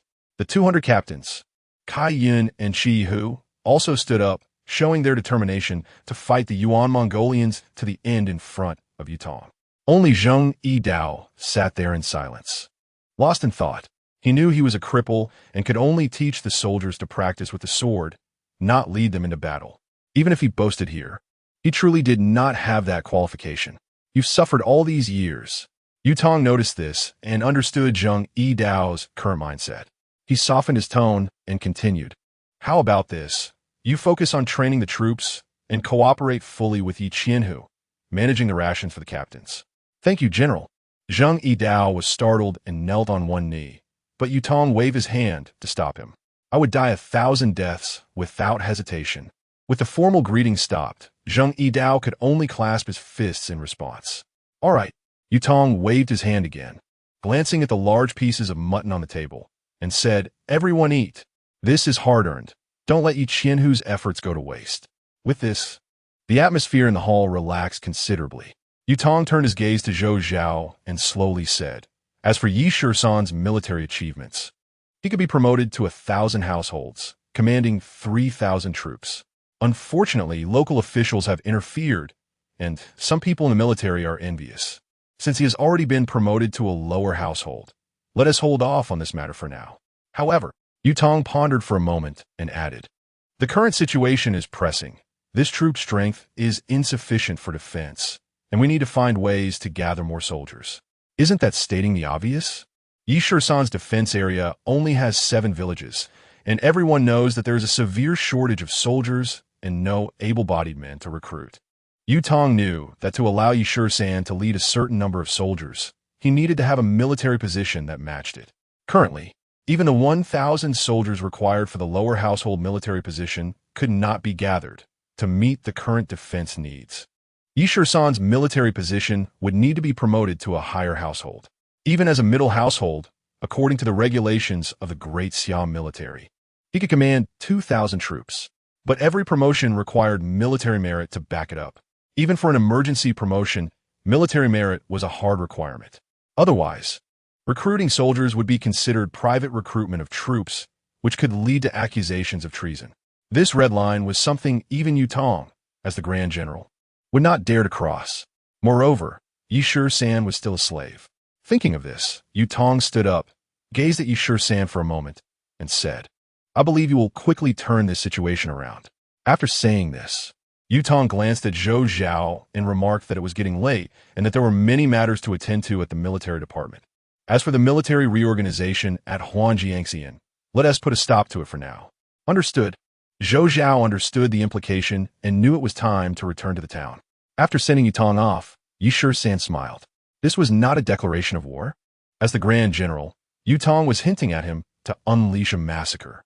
Perhaps, behind this, there was also the old prince's suggestion. The foreign king El Nanning did not want to see the peace he fought for his entire life crumble before his eyes within his lifetime. That was his lifelong effort, his honor, and the blessing for his descendants. Shisan couldn't help but cast his gaze to the broken sword hanging at his waist. Kill Buddhas when you see them. Kill ghosts when you meet them. Dare to provoke me? I'll chop him down. After muttering to himself, Shisan instructed a few things and then went to the backyard of the blacksmith shop alone. After a period of not seeing each other, Shisan seemed even more vibrant than before. Perhaps it was because she had enough food to eat. Her previously thin figure now showed signs of development with a fuller chest. Lord Qianhu, please have a seat. Shisan, who had been keeping her head down, placed a pot of freshly brewed tea on the table and then anxiously stood by.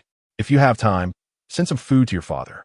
Not knowing what to say, Shisan finally spoke a considerate word. In the neighboring village, Shisan's father was still struggling with a life of hardship and scarcity. With her head lowered, Shisan's lips moved a few times before she finally said, "Yesterday, I carried a bag of brown rice back home." "A bag of brown rice?" Shisan waved his hand and replied, "That's not enough. You need to prepare more coarse grains to get through the winter." However, Shisan seemed to have mustered her courage and slowly raised her head, blushing as she said, "Old Zheng has a large appetite. It's thanks to the rations provided by Lord Qianhu that we can manage." After finishing, Shisan lowered her head again, standing with her hands clasped in front of her. Shisan understood. On Zheng Yidao's side, although he allocated some rations, it wasn't abundant. They were merely not starving anymore. "Don't worry about this." Shisan waved his hand again and said, "From today onwards, Zheng Yidao will start receiving captain's rations. It shouldn't be difficult to allocate a share of food for your father." "Captain's rations?" Shisan suddenly looked up, staring at Shisan in disbelief. "Yes." Shisan nodded and said, "A captain's ration should be enough to support 3 to 5 people." Shisan never dreamed that the cripple she married would actually be promoted to captain. As far as she knew, Zheng Yidao had only ever been a squad leader when he was young. The distance between captain and squad leader was no small gap. She understood. All of this came from the man who took her first time. That time, it almost hurt her to death. As a woman, facing such kindness, what should she do? After a moment of confusion, Shisan, her face flushed, walked to the edge of the Kong, loosened her belt, and lay back on the Kong with her eyes closed. Chapter 74. Suspicious circumstances at this moment. Shisan was still lost in thought. It was just decided by the Grand General of Cavalry that Zheng Yidao would be promoted to lead the 100 men in charge of rations. After speaking, Shisan slowly raised his head and suddenly noticed Shisan lying on the Kong, her legs spread apart, both hands gripping her open clothing, gazing up at the ceiling, with her small legs dangling off the edge of the Kong. "I have to go. There are still many military affairs to attend to." Shisan jumped up from his chair as if scalded by fire, fleeing like he was running for his life from the backyard of the blacksmith shop. The pot of tea that Shisan had just brewed had not yet been poured into the teacup, and the person who was supposed to drink tea had already vanished like a rabbit. Woo-woo. Moments later, Shisan, who suddenly opened her eyes, looked at the empty table beside her, turned over, and began to sob on the Kong. Back in the barracks, Shisan grabbed half a pot of cold leftover tea and gulped it down in one go. "You can't do this, my lord." Seeing this, Ma Chung shouted anxiously. "On such a cold day, after eating a lot of fatty lamb, drinking something cold will give you a stomach cramp. It doesn't matter." Shisan wiped the tea leaves stuck to the corner of his mouth with the back of his hand and said, "I have a fire burning in my belly. I'm afraid these cold teas won't extinguish it." Just then, a warhorse burst into the courtyard of the barracks. "Lord Qianhu, there's a situation." A cavalry scout, dressed in tattered clothes, dismounted and rushed directly to Shisan. "My lord, there's something suspicious." Gasping for breath, the scout continued, "Since we left the town, the Sitong money exchange has closed for business. Early this morning, the manager Jiang Fu went to a fodder yard and then followed 10 carts of fodder towards Liampo village." "Jiang Fu? Fodder? Liampo? Isn't that quite normal?" Shisan's eyes brightened, but his tone remained calm and unhurried.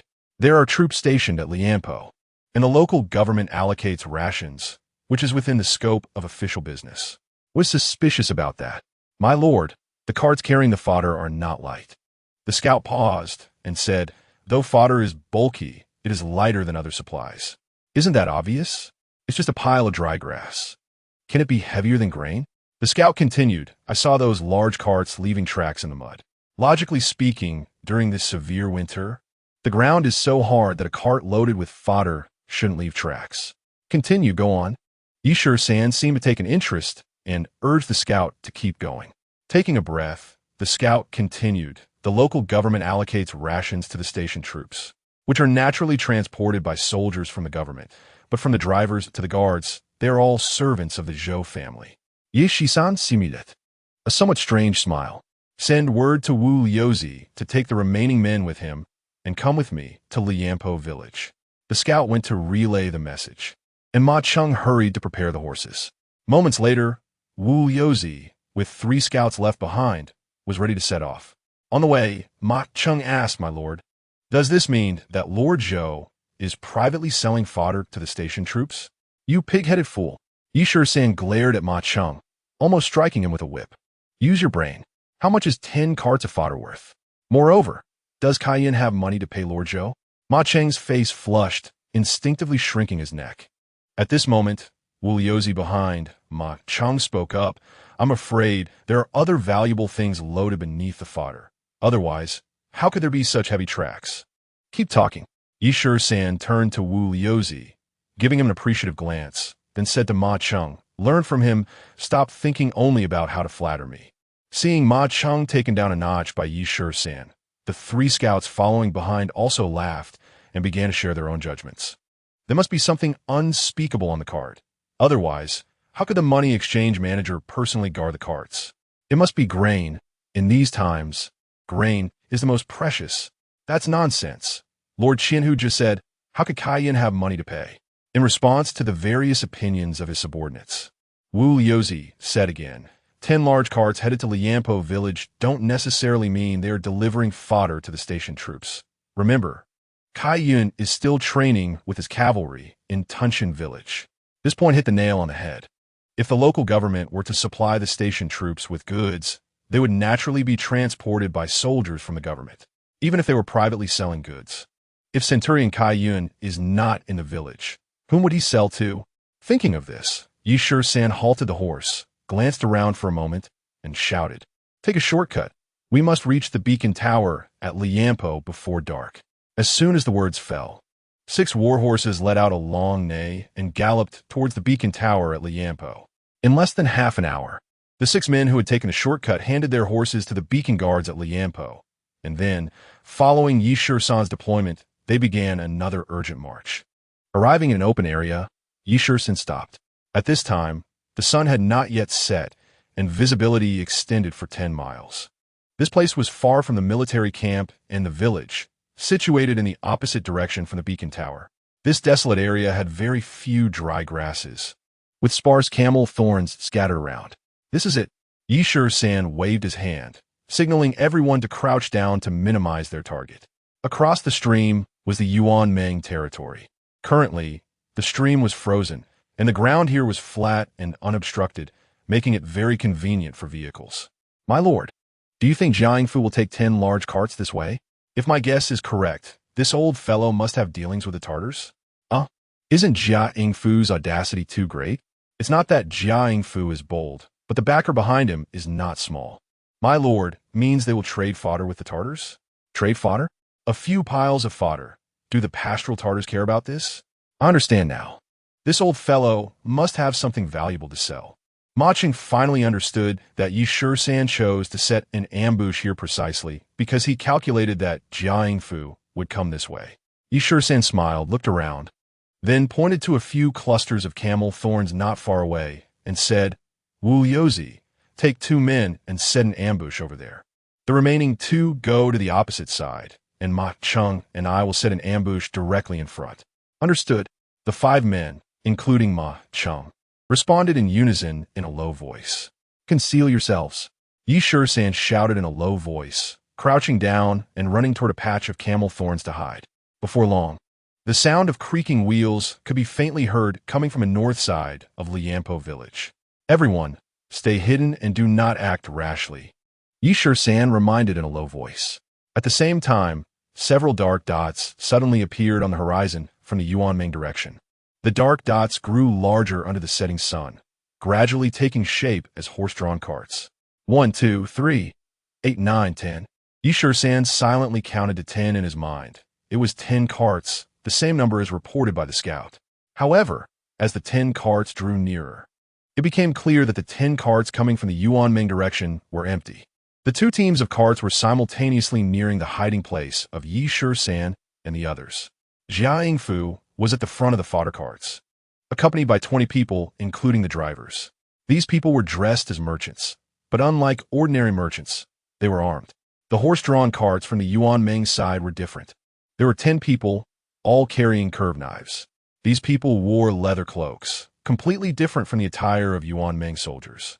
However, the curved knives hanging at their waists were identical. In a moment, the two teams of carts met not far from where Shisan and the others were hiding. They whispered a few words and quickly switched to the front of each other's carts, preparing to return. As a result, the people coming from the Yuanming direction continued to drive the carts loaded with fodder back. Jia Yingfu and the others turned around and hurried back with the empty carts driven by the Tatars. Get rid of the leading Tatar.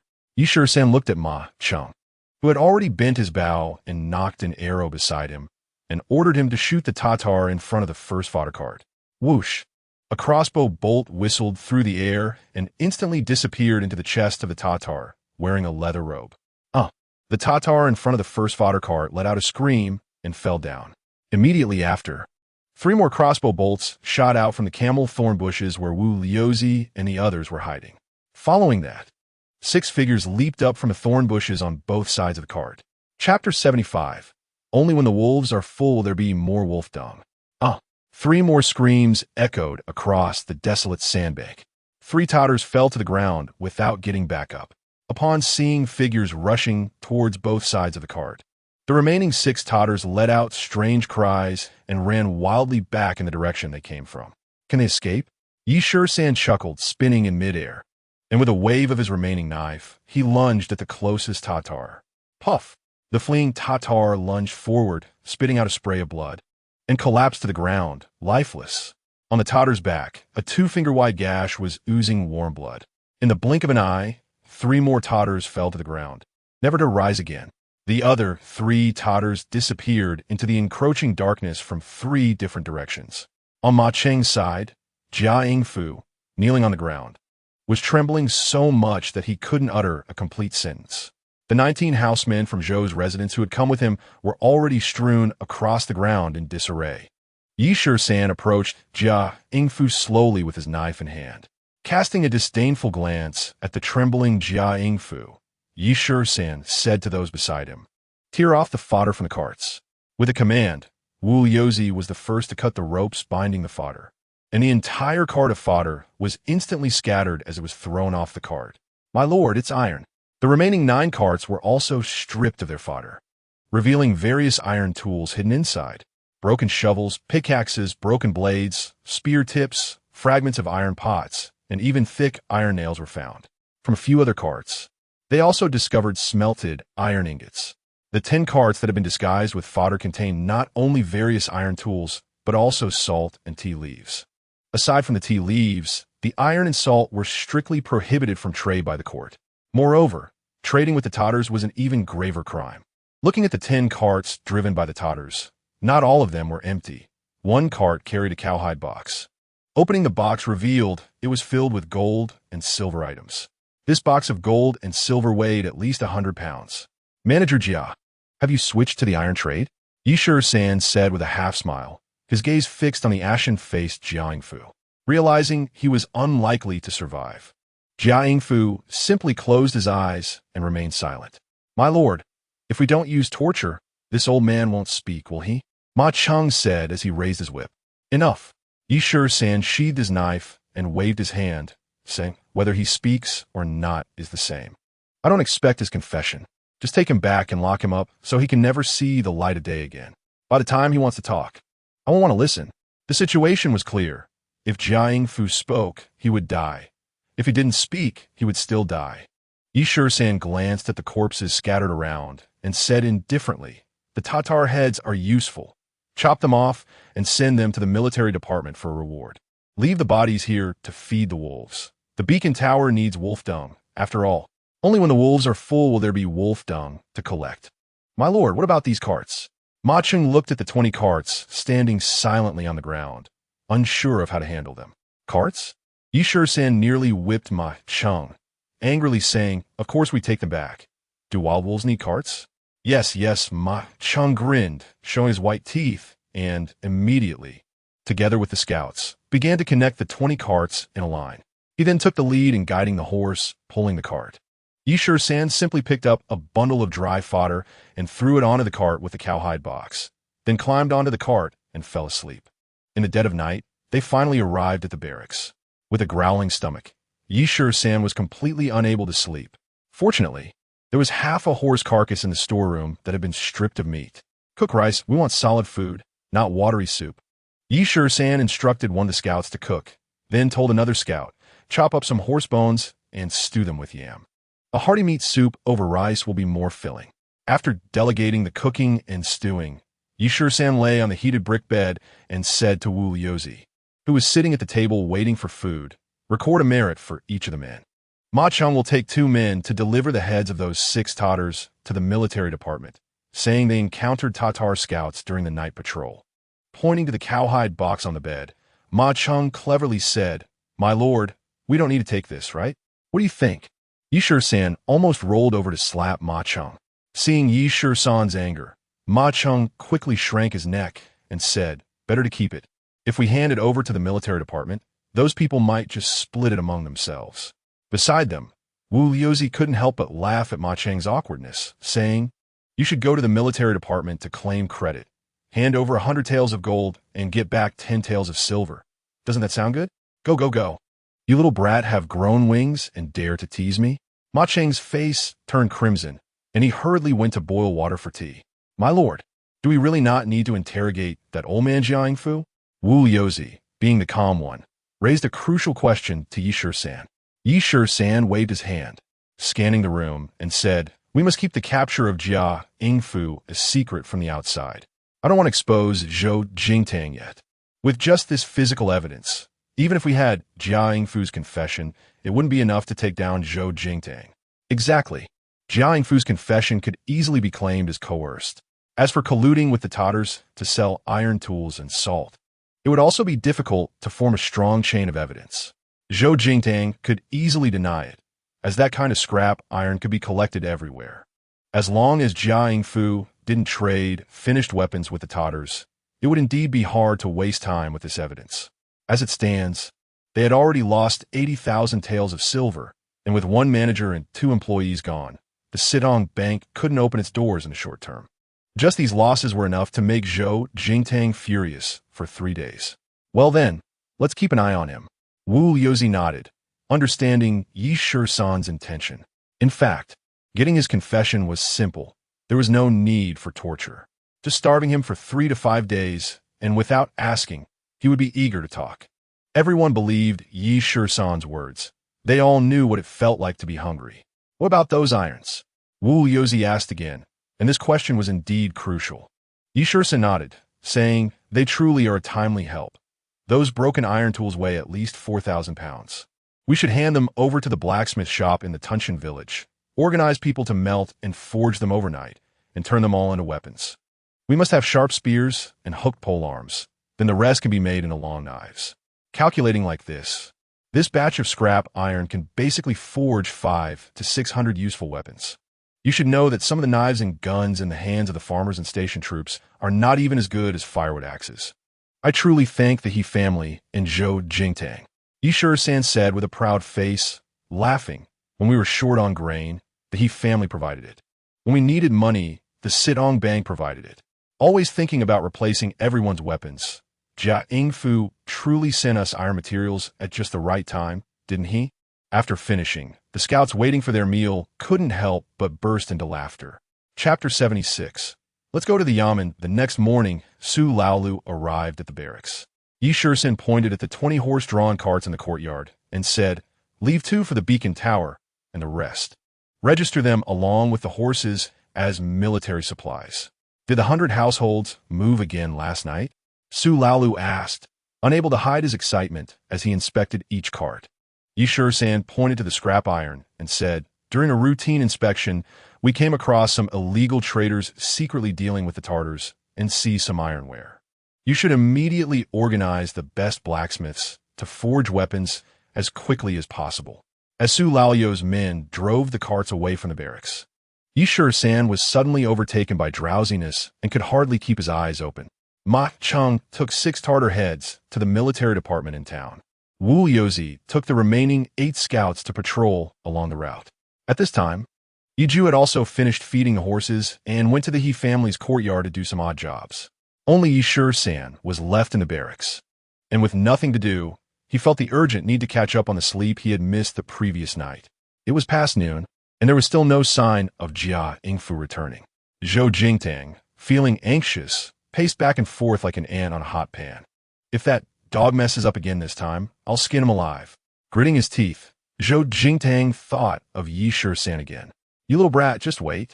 With those ragtag bunch you have, you'll end up dead under the Tartar sword sooner or later.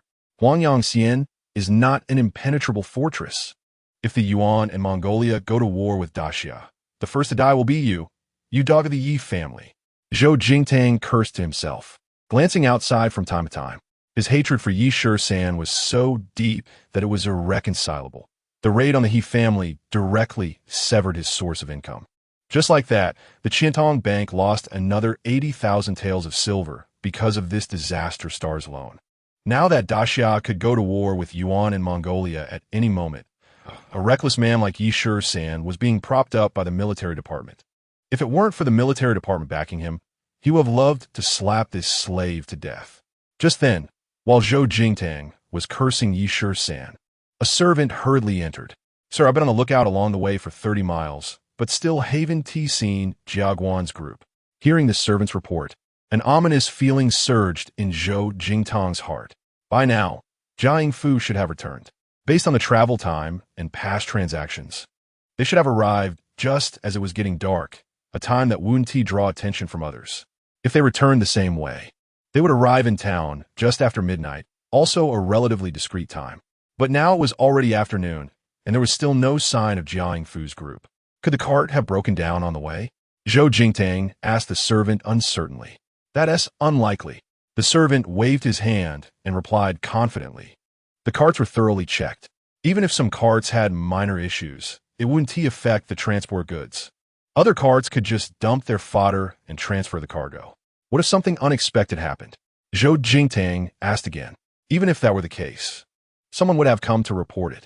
20 people are unaccounted for, and the carts are missing too. The servant wiped the sweat off his face, and his expression began to grow anxious. Hurry, ride fast, and investigate. Zhou Jingtang felt a pang of fear and solemnly urged again. Wait. The servant, about to leave, was called back by Zhou Jingtang. Go to the Yamen barracks, take about 10 soldiers with you, and search along the way, but don't let any word slip. Rest assured, my lord. Watching the servant leave, Zhou Jingtang sat back down, feeling increasingly anxious. Before he could settle in, another soldier from the Yamen arrived. My lord, I've been searching all the way to Luoyin Slope, but still haven't found Jiaguan's group. It turned out that the people Zhou Jingtang sent were not just the servant from earlier. Could they have taken a wrong path? Zhou Jingtang furrowed his brow, unable to come up with a reason. They shouldn't have. The soldier pondered for a moment and said, there were scraps of fodder along the road leading to Luoyin Slope. I didn't follow them further, fearing that encountering station troops for inspection would cause unnecessary trouble. Soldiers who leave the camp will be scrutinized. Then there's only one possibility. They either encountered inspection troops and were detained, or they took too many detours to avoid inspection and got lost. Zhou Jingtang speculated, his face growing darker, nearly dripping with gloom. Let us go to the Yamen. Suddenly remembering something, Zhou Jingtang quickly put on his official robes and hurried to the Yamen. When he arrived at the Yamen, he found no one there conducting village business. If something had happened to Jia Yingfu, someone would have come to report at the Yamen. Zhou Jingtang brewed 2 pots of tea by the brazier and ran to the latrine to relieve himself 8 times, but by the time the sun was setting, There was still no news. Not good. Jiang Fu had an accident. He run away. Just a day after the bank closed. Jiang Fu sent his family back to their hometown, claiming that the border town was about to fall into chaos, instructing them to return and wait until spring next year to come back. At the time, he hadn't thought much of it, believing that Jiang Fu, feeling guilty for his mistakes, would work even harder in the business of making money for him after sending his wife and children away. Now it seemed he had fallen for Jiang Fu's trick. If that's the case, then the collateral must have been swapped out, and it was definitely Jiang Fu's doing. Right now, Jiang Fu might have absconded with the gold and silver from the transaction with the Tartars. That dog. Thinking of this, Zhou Jingtang almost jumped up. He never expected that Jiang Fu would be a traitor, sending soldiers to retrieve Jiang Fu's family. It was already unlikely. In 2 days, the cards could cover a lot of ground. Furthermore, if Jiang Fu had made arrangements in advance, it was possible that his family hadn't even returned to their hometown. That was still a question. Jiang Fu's family in the border town was only a concubine, and his son was not even 10 years old. Even if they went back to capture Jiang Fu's original wife, she might not know the whereabouts of these assets. Wait a minute. If Jiang Fu really ran off with the gold and silver, then what about the 19 servants who were traveling with him? Half of them were locals from nearby villages. Wouldn't they also run away together? No, absolutely not. These people lived in nearby villages. Even if they had the guts, they wouldn't dare do such a thing.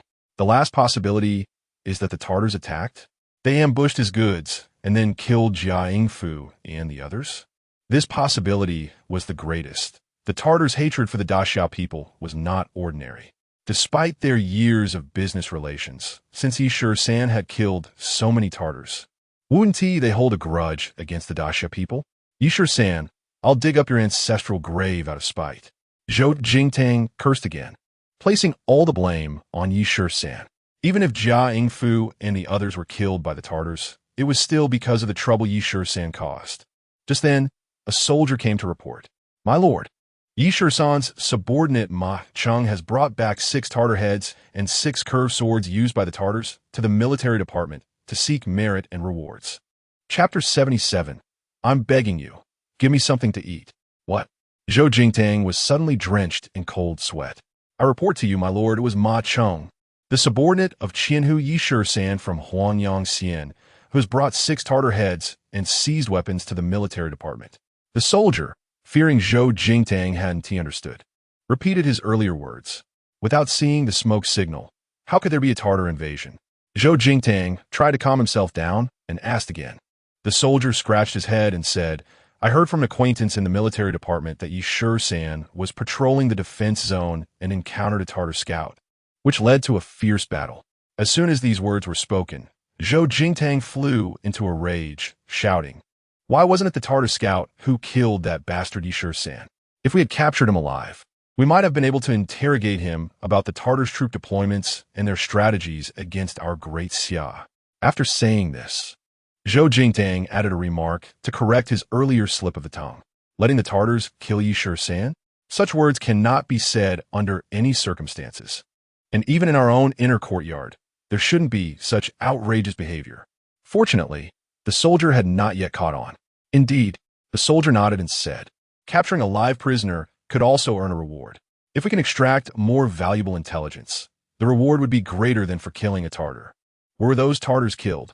A glimmer of light flashed in Zhou Jingtang's eyes. It seems to be in the Huangyang Gorge Defense Zone. Nonsense. The Huangyang Gorge Defense Zone covers 7 villages and 10 beacon towers. Could 6 Tartars have come from all 7 directions? Zhou Jingtang immediately became furious again, almost kicking the soldier. The soldier shook his head uncertainly and said, it should be at the pass or get lost. At this point, Zhou Jingtang finally erupted, roaring as he drove the soldier out. Meanwhile, Shisan woke up. He had slept so soundly that he had even forgotten to eat lunch. My lord, would you like to eat something? Ma Cheng stood in front of the Kong, looking at Shisan with a big smile. Before Shisan could reply, Ma Cheng added, Deputy Su sent 2 sheep to reward you. Damn, the sheep I seized last time, I gave most of them to that Su Lao Lu. This old fellow knows how to use my sheep to curry favor with me. Yishur-san grinned widely and said, I thought that Su Lao Lu had already consumed all those sheep. I didn't expect he still had some stock. That's right, my lord. Su Lao Lu yes noto diosins thingi. And he only splurged this one time for you. Ma Cheng beamed, as if the delicious roasted lamb was already his to distribute. That's good. Yishur-san nodded and glanced out the window, realizing it was already dark. Is it already dark? Yishur-san asked. Ma Cheng scratched his head and laughed, isn't it? My lord, you slept from midnight last night until now. We didn't dare to disturb your sweet dreams. Sweet dreams? Did I dream? Yishur-san tried to think hard but couldn't remember what he had dreamed about. Not to mention sweet dreams, he hadn't even dreamed about Hishio's half-naked body. Suddenly, Yishur-san seemed to remember something. Has that old fellow Jiang Fu been honest? Reporting to my lord, that old man is locked up in the vegetable cellar, without food or water, literally starving to death. Good. Yishur-san nodded and said, that vegetable cellar is empty, just right for holding that old fellow. Tonight, a bit later, I want to interrogate him personally. Considering this, Jiang Fu had already gone a day and a night without food. If Jiang Fu, who was busy traveling after breakfast yesterday, hadn't eaten anything on the road, he would have gone 2 days and nights without food or water. Thinking of this, Yishur-san smiled again. My lord, if that old fellow doesn't speak, should we? Ma Cheng said, making a gesture as if to hit someone. Enough. Yishur-san grinned and added, first go slaughter a sheep, half for clear soup, half for roasting, and steam a pot of white buns with some flour. I want Jiang Fu to see how I feast. That's brilliant, my lord. Ma Cheng, always quick-witted, gave Yishur-san a thumbs up. Anyway, I'm not hungry yet. You take your time to knead the dough and stew the meat. The buns need to rise, and the meat needs to be tender to taste good. After giving instructions to Ma Cheng, Yishur-san turned over and went back to sleep. In the middle of the night, Yishur-san was awakened by Ma Cheng. My lord, the lamb is tender and stewed to perfection, and the charcoal is ready. What do you think? Good, then bring everything out. You guys can also have a taste. Yishur-san rolled off the Kong and sat down at the low table by the charcoal fire. The tea was brewed, garlic was peeled, and the buns with sauce were all brought out. Ma Cheng called out and then placed a large wooden platter in the center of the table. 10 scouts, including Wu Yozi, set up 2 tables on either side of the main table, with 5 people at each table. Ma Cheng and Wu Yozi sat on either side of the main table to accompany Yishur-san. The aroma of the stewed lamb made the scouts drool. They had been saving their appetites for a big midnight feast. The lamb they had eaten at the inn in town left a lasting impression on them. The scouts stared eagerly at the mountain of lamb in the wooden platter on the main table, waiting for Yishur-san to give the command to eat. Little did they know, Yishur-san stared at the lamb for a moment, then raised his head and said, Come, please welcome Jiang Fu, manager of the Sitong Bank. What? Are we really going to invite that old fellow at midnight to eat meat? The scouts were quite surprised. While only Wu Yozi laughed and turned to give orders. Light all the lamps and prepare paper, ink, brushes, and red ink paste. The scouts, filled with questions, dare not ask further and could only go their separate ways to find the required items. For scouts went to the vegetable cellar and dragged the limp Jia Ingfu over. Yishur-san glanced at Jia Ingfu, who was being supported by 2 scouts, and slowly said, Is the vegetable cellar cold, or is it warmer in here? Let Manager Jia take a seat. Take a seat? Did he ensure he hadn't misheard? To give this utterly wicked, morally deficient old man a seat? The 2 scouts following behind felt a headache coming on, not knowing what Yishur-san was up to. Could it be that midnight meat and steamed buns were to treat this old fellow to lamb? Are you all deaf? Wu Yozi glared and scolded. The Lord has asked you to let Manager Jia take a seat. Are your ears all deaf? At this moment, Ma Cheng, who had left the table, brought a chair to the center of the room. Manager Jia, please take a seat. Ma Cheng placed the chair down and then stood by with his hands clasped. The 2 scouts supporting Jia Ingfu immediately turned around and placed him onto the chair. Thud! As soon as Jia Ingfu was set on the chair, his toes touched his forehead and his body folded like a carpenter's square, getting stuck in the chair without a seat. In the dim light of the oil lamp, the scouts finally realized that this chair had been taken apart. Jia Ingfu was facing down, his 2 feet and forehead pressed tightly against each other, stuck in the chair ring without being able to move. Jia Ingfu let out a weak cry, his two arms hanging limply outside the chair. "I beg you, give me something to eat." Smelling the aroma of the meat, Jia Yingfu, despite the pain of his body nearly breaking, begged Yi Shisan for food, opening his mouth for something to eat. Chapter 78. I'll squeeze another bit of silver from him. What fragrant meat! Eat it while it's hot. Yi Shisan grabbed a large piece of lamb and kept shoving it into his mouth. In an instant, the sounds of chewing, swallowing, and slurping the soup intertwined. "Give me a bite to eat." Jia Yingfu, stuck in the chair, weakly begged again. Yi Shisan was too busy enjoying the meat to pay attention to Jia Yingfu's desperate pleas, and everyone else was also savoring their meal, ignoring Jia Yingfu's miserable cries. "Here come the steamed buns." After being gone for a while, Ma Cheng returned with a basket of steaming hot steamed buns. "Eat. The buns with sauce are incredibly delicious." Ma Cheng shouted as he distributed the white buns to everyone. The last time he returned from town, he not only bought salt and tea, but also a lot of garlic and a whole jar of sauce. The aroma of stewed lamb and the unique taste of hot steamed buns with fermented soybean paste made the appetites of the hungry scouts expand once again. "Lord Yi, please give me something to eat." With vacant eyes and a sallow complexion, the weak and pleading Jia Yingfu's intense hunger instantly destroyed the will he had been desperately clinging to. "Hungry?" Yi Shisan raised his head and smiled at Jia Yingfu, who was stuck in a chair and unable to move, looking so miserable it was indescribable. He weakly pleaded again, "Please give me something to eat. I'll tell you everything." Yi Shisan swallowed a mouthful of tender stewed lamb, twisted his mouth, and said with a smile, "I didn't force you to confess. Whether you speak or not, it doesn't matter much to me." After saying this, Yi Shisan picked up a bowl of greasy meat soup and drank it with a white steamed bun dipped in fermented soybean paste. "Please, Lord, give me something to eat." Jia Yingfu, bent like a cornered worm, weakly pleaded again. "This is cruel." Yi Shisan is sitting there enjoying his feast, while Jia Yingfu is on the verge of breaking his back, begging pitifully like a worm. "Bring the roasted meat and get the wine." After finishing a bowl of lamb soup, Yi Shisan wiped his mouth with the back of his hand and ordered his men to roast meat and bring wine. The scouts were excited at the mention of wine. Last time, when he Shoer got married, Sukai had sent a jar of wine, and there should still be a bowl or two left at the bottom of the jar. Before long, Ma Cheng came over, holding the wine jar, shaking it with joy and saying, "My lord, there is still wine at the bottom of the jar. We should be able to pour out another bowl." Meanwhile, some scouts had already placed the other half of the lamb on the charcoal fire, sprinkling salt as it sizzled and oozed oil. The aroma of wine and roasted meat surged into Jia Yingfu's nose. Not to mention food, he hadn't even been given a sip of water, and with cracked lips, he squirmed, mustering all his strength to weakly plead again, "Please, my lord, give me something to eat, and I'll tell you everything." As soon as he finished speaking, Yi Shisan impatiently turned his gaze from the jar that was being poured into and said, shouting and shouting, "Why not just swallow it and bury it in the ground? Why say it out loud?" After scolding for a while, Yi Shisan waved his hand impatiently and said to Ma Cheng, "It seems that Manager Jia doesn't like sitting in a chair, so let us take the chair apart." Ma Cheng grinned ominously, took an axe, and chopped a few times at the backrest of the chair, breaking the chair down to just the seat ring. This operation startled Jia Yingfu, who fainted again. If Ma Cheng had been slightly careless, the axe would have hit Jia Yingfu's spine.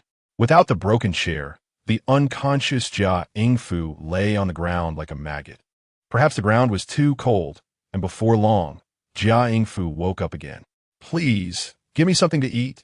He struggled to lift his head, looking at Yi Shisan with murky eyes and weakly pleading again. "Enough."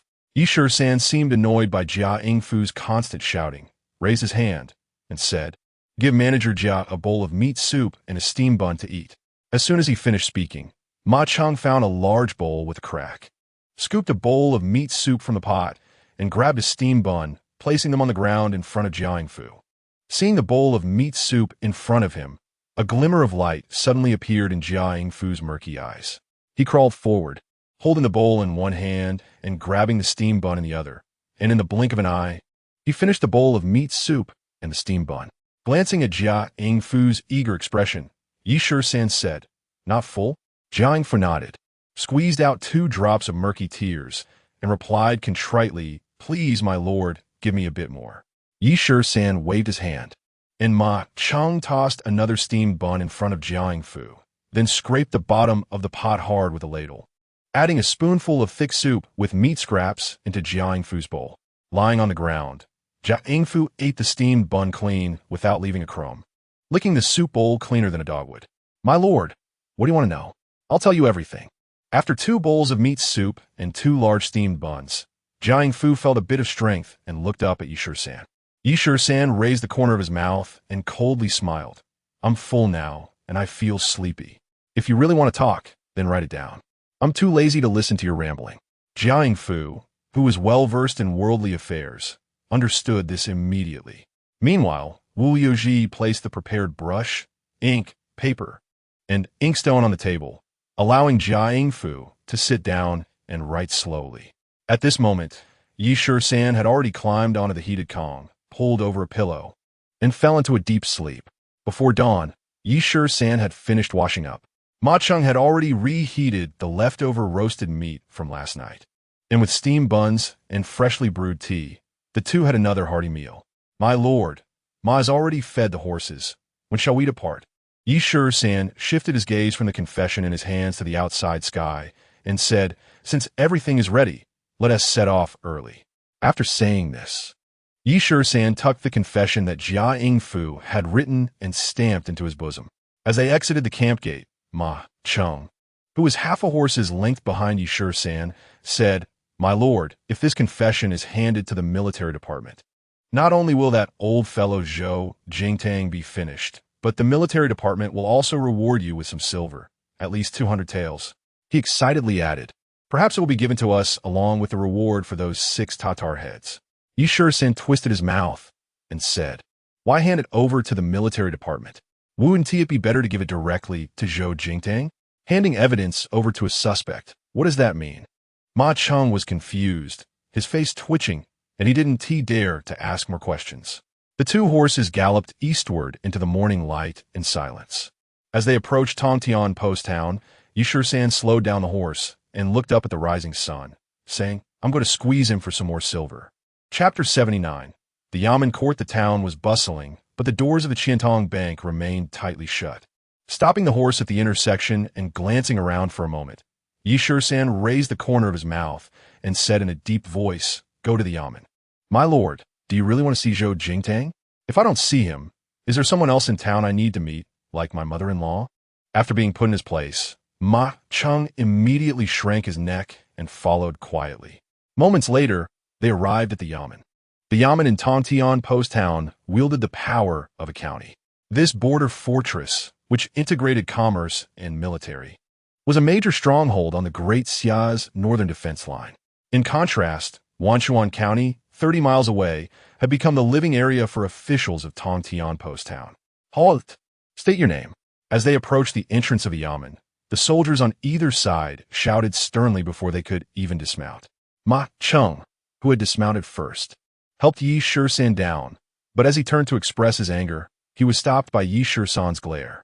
I trouble you too to report, saying that Yi Shi-san from Huangyangxian Defense Zone seeks an audience with Vice Wan Huzhou. Yi Shi-san. The 2 soldiers' faces twitched, and one hurriedly went inside to report. The other, feeling tense, instinctively placed a hand on his sword. Yi Shi-san ignored this and looked around, surveying the environment around the Yamen. Just then, the soldier who had gone in to report came out and expressionlessly said, Lord Zhou said to let Yi Qianhu wait in the main hall. Damn, this old bird is still putting on airs with me? In terms of official rank, Zhou Jingtang was at least 3 levels higher than Yi Shi-san. It was extremely difficult to be promoted even 1 level for any position above Shilang. Only those below the rank of Bai Hufeng could be promoted with slight achievements. Civil officials relied on examinations, while military officers earned promotions through battle achievements. According to the system of Great Xia, a Qianhu would have to kneel in respect before a Vice Wanhu. Official rank can crush a person, but Zhou Jingtang has 3 ranks above Yi Shi-san. Whether he can suppress Yi Shi-san is still uncertain. After dismounting, Yi Shi-san clasped his hands behind his back, raised his head, and stepped up the steps to the Yamen. Hold on. Just as Yi Shi-san was about to enter the main hall of the Yamen, he was stopped by the guarding soldier. "Lord Yi, please remove your weapons. No one is allowed to bring weapons into the court." The soldier raised his hand to block Yi Shisan and demanded that he hand over his sword. "Go to hell." Yi Shisan was taken aback and, without thinking, slapped the soldier across the face. "Even if the general of the chariots and cavalry summons me, he never asked me to remove my armor and discard my sword. Don't you know that military personnel keep their swords on them? The soldiers stationed at the border even sleep with their swords, let alone now when we are in a state of emergency. Don't you know that military personnel keep their swords on them?" Ma Cheng repeated what Yi Shisan had just said. The soldier, who had just received a slap, instinctively took a step back, staring wide-eyed as Ma Cheng swaggered in behind Yi Shisan into the main hall. Upon reaching the hall, they found a group of soldiers glaring at them from both sides. However, Zhou Jingtang was not seen sitting behind the desk. A scribe with a goatee came down from one side of the desk and cupped his hands toward Yi Shisan, saying, "May I ask, Lord Qianhu, why you have come to the Yamen so early? Public business?" Yi Shisan turned to Ma Cheng, who was closely following behind, and asked, "What business do I have here?" Taken aback, Ma Cheng gaped, not knowing how to answer. Weren't we supposed to extort some silver? Did Yi Shisan forget? Seeing Ma Cheng at a loss for words, Yi Shisan seemed to remember something. "Oh, I have no public business, but I do have some private matters to trouble Lord Zhou with." "Private matters?" The scribe was momentarily taken aback, his heart racing. It could be said that although there was no blood feud between Lord Zhou and Yi Shisan, they had accumulated quite a bit of resentment. What private matters could they possibly discuss so early? Glancing at the flustered scribe, Yi Shisan waved his hand and said, "The court is for public business. Since it's a private matter, please lead the way to Lord Zhou's residence." Upon hearing this, the scribe was shocked. "Lord Yi, please wait. Lord Zhou hasn't gotten up yet." "Damn, it's already past the sun's zenith, and that old thing Zhou Jingtang is still in bed. Making me stand here waiting for him? Then there's no need to trouble you. I'll find him myself." Saying this, Yi Shisan stood with his hands behind his back and lifted his leg to walk toward the rear courtyard. "You can't." The scribe's face twitched as he was about to step forward to stop him, but was blocked by Ma Cheng. "Stop. The two lords have private matters to discuss. What are we lowly servants meddling for?" Ma Cheng wore a half-smile, keeping the anxious scribe at bay. The soldiers in the hall exchanged glances, unsure of what to do. "What are you all dawdling for?" After blocking the scribe, Ma Cheng turned his gaze to the soldiers and said, "Since the two lords have private matters to discuss, and there's no public business at the moment, quickly go brew a good pot of tea, so my brothers can have a few sips to warm up. Yi Shisan is not someone to be trifled with. This is well known. Those who can assist Yi Shisan are probably not easy to deal with either." The soldiers at the Yamen seemed a bit inexperienced in front of a veteran like Ma Cheng. After Ma Cheng's intimidation, one of the soldiers ran off to make tea. "Please wait a moment, I'll be right back." The scribe, feeling uneasy, sought an excuse to slip away to the rear courtyard to check. "What's the rush?" Ma Cheng stretched out his arm again, blocking the eager scribe. "In such a hurry. Did your father-in-law just want to top on her?" Upon hearing Ma Cheng's question, the scribe's face twitched, and he forced a smile, saying, "My father-in-law has been deceased for over 3 years." "What?" Ma Cheng's eyes widened, asking again, "Did your mother-in-law give birth to a son?" This question nearly caused the scribe to spit blood. His father-in-law had been dead for more than 3 years. Who could his mother-in-law have a child with? Furthermore, judging by the age of the scribe, who was nearly 50, how could his mother-in-law still give birth? This was clearly nonsense. "No, that's not it." Finally catching his breath, the scribe, frustrated, said, "I have urgent matters to attend to, and it's not as you say." "Oh, I see." Ma Cheng suddenly realized, nodding his head, "Is your wife cheating on you? And you're in a hurry to catch her in the act?" Upon hearing this, even the soldiers who were glaring at them couldn't help but burst into laughter. A few timid ones turned their heads away, covering their mouths, laughing until they cried. Some soldiers laughed so hard they held their stomachs and squatted on the ground, coughing nonstop. Even the soldier who had just received a slap outside, upon seeing this scene in the hall, forgot the pain and grinned despite having blood on his lips. It seemed that the scribe was not well liked in general. Chapter 80. Freeze you two, male and female in the rear courtyard, Zhou Jingtang's bedroom. It was quite annoying to be disturbed so early. A plump concubine pushed the panting Zhou Jingtang away forcefully. Don't mind him. Let that dog freeze outside. Zhou Jingtang, pushed aside by the concubine, lay flat while gasping for breath, wiped the sweat from his forehead with the back of his hand, and said, "If someone comes to the yamen to find me, they must have something to ask of me. Let us see if I don't drag him to death." The concubine tied her bodice, shoved a bunch of cotton clothes between her white legs, and muttered, "Why are you always so impatient? You haven't even entered the door before you're throwing up outside." Hey. Once Zhou Jingtang caught his breath, he awkwardly said, "I am angry. It's all that dog Shisan's fault." The concubine, having rolled off the bed, gave Zhou Jingtang an eye roll, and then sat on a bronze basin behind the door, saying, "Logically, a man should be more vigorous when angry. I was waiting for you to vent your anger on me. I was expecting you to be in a killing mood. Yet you're even more pathetic than usual."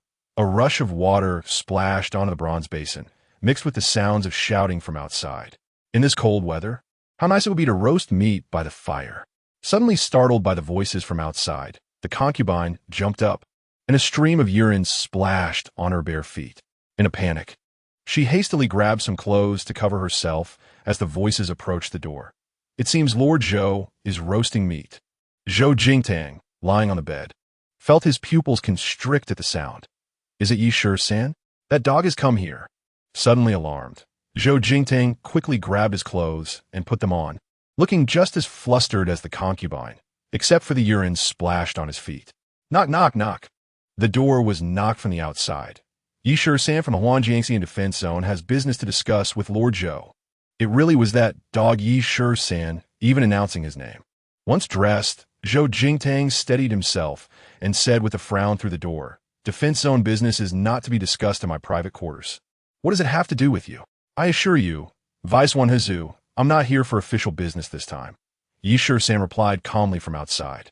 After a moment's delay, Zhou Jingtang and the concubine finally dressed properly, and he instructed the concubine to open the door for Shisan. "I have seen Lord Zhou." Upon meeting, Shisan offered a hasty salute, wrinkled his nose, and frowned as he stood by the not fully closed door. "Let some air in.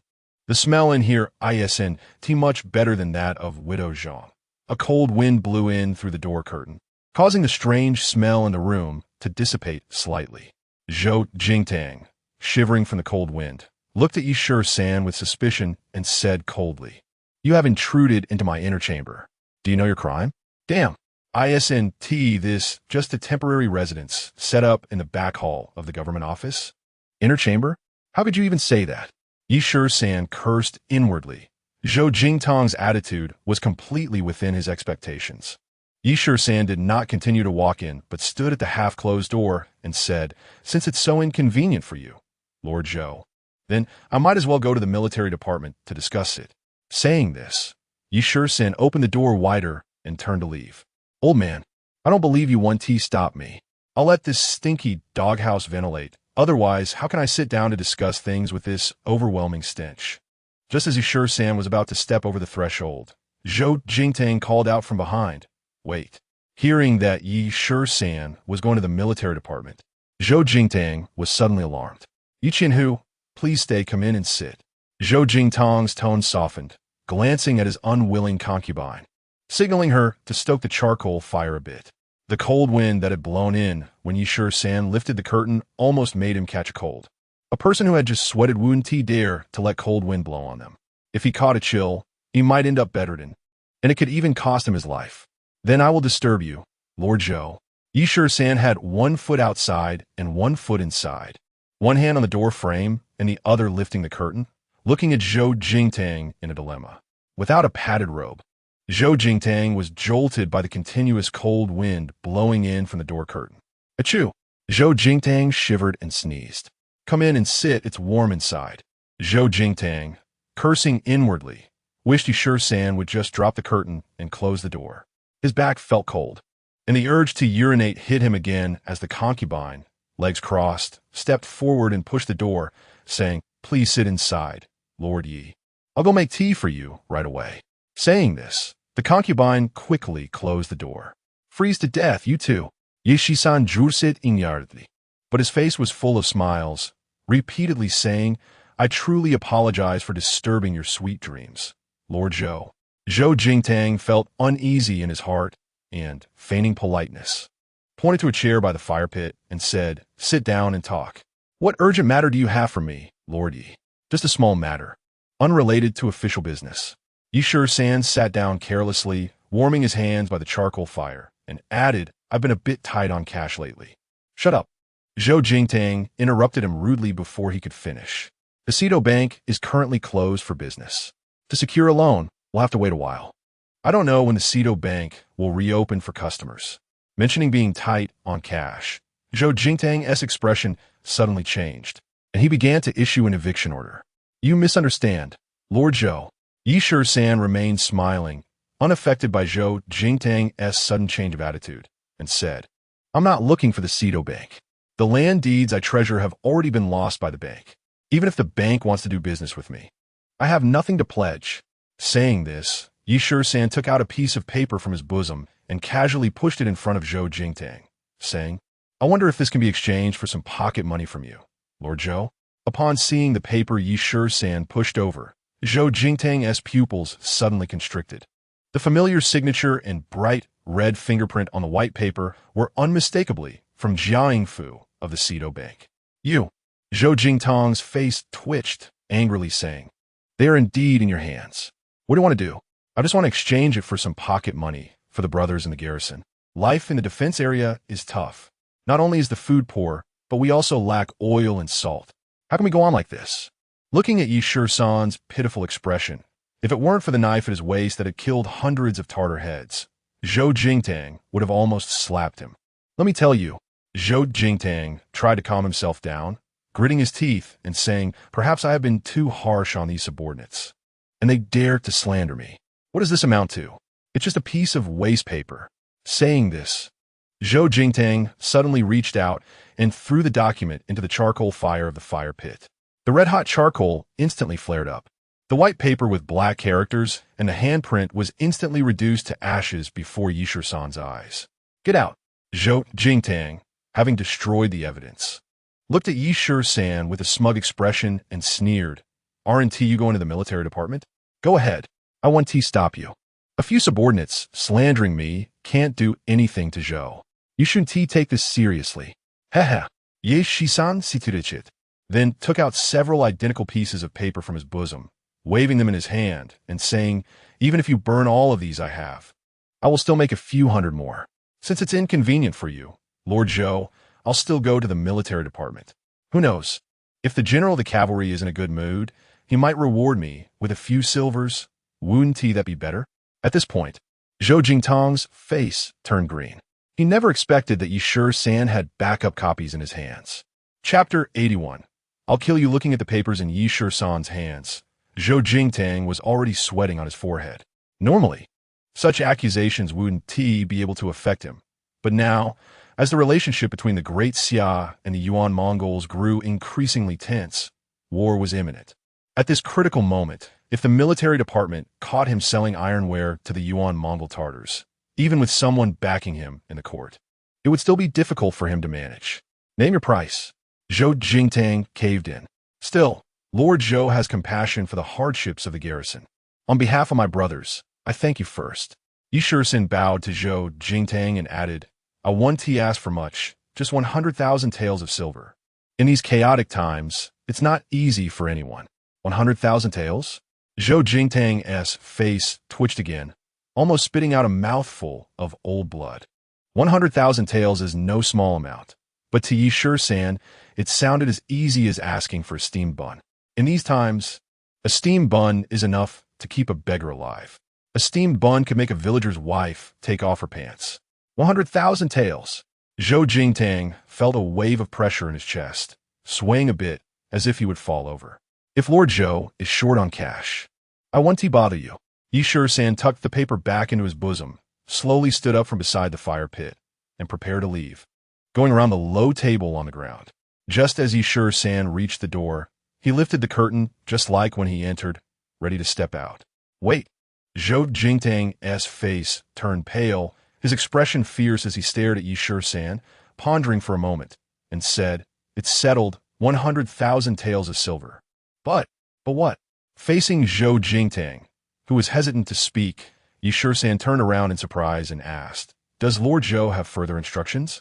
Zhou Jingtang glared at Yishur-san like a wolf, a sinister smile creeping on his lips as he said in a low voice, "I'll give you the silver, but you must take care of those people."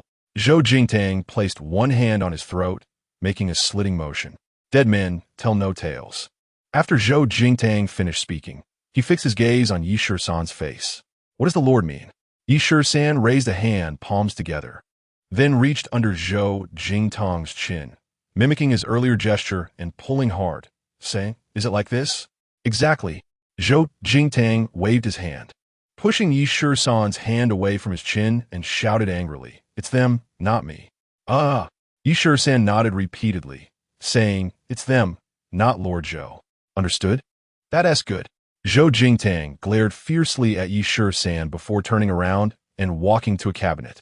He took a key from his pocket and, with his back turned, counted a stack of banknotes.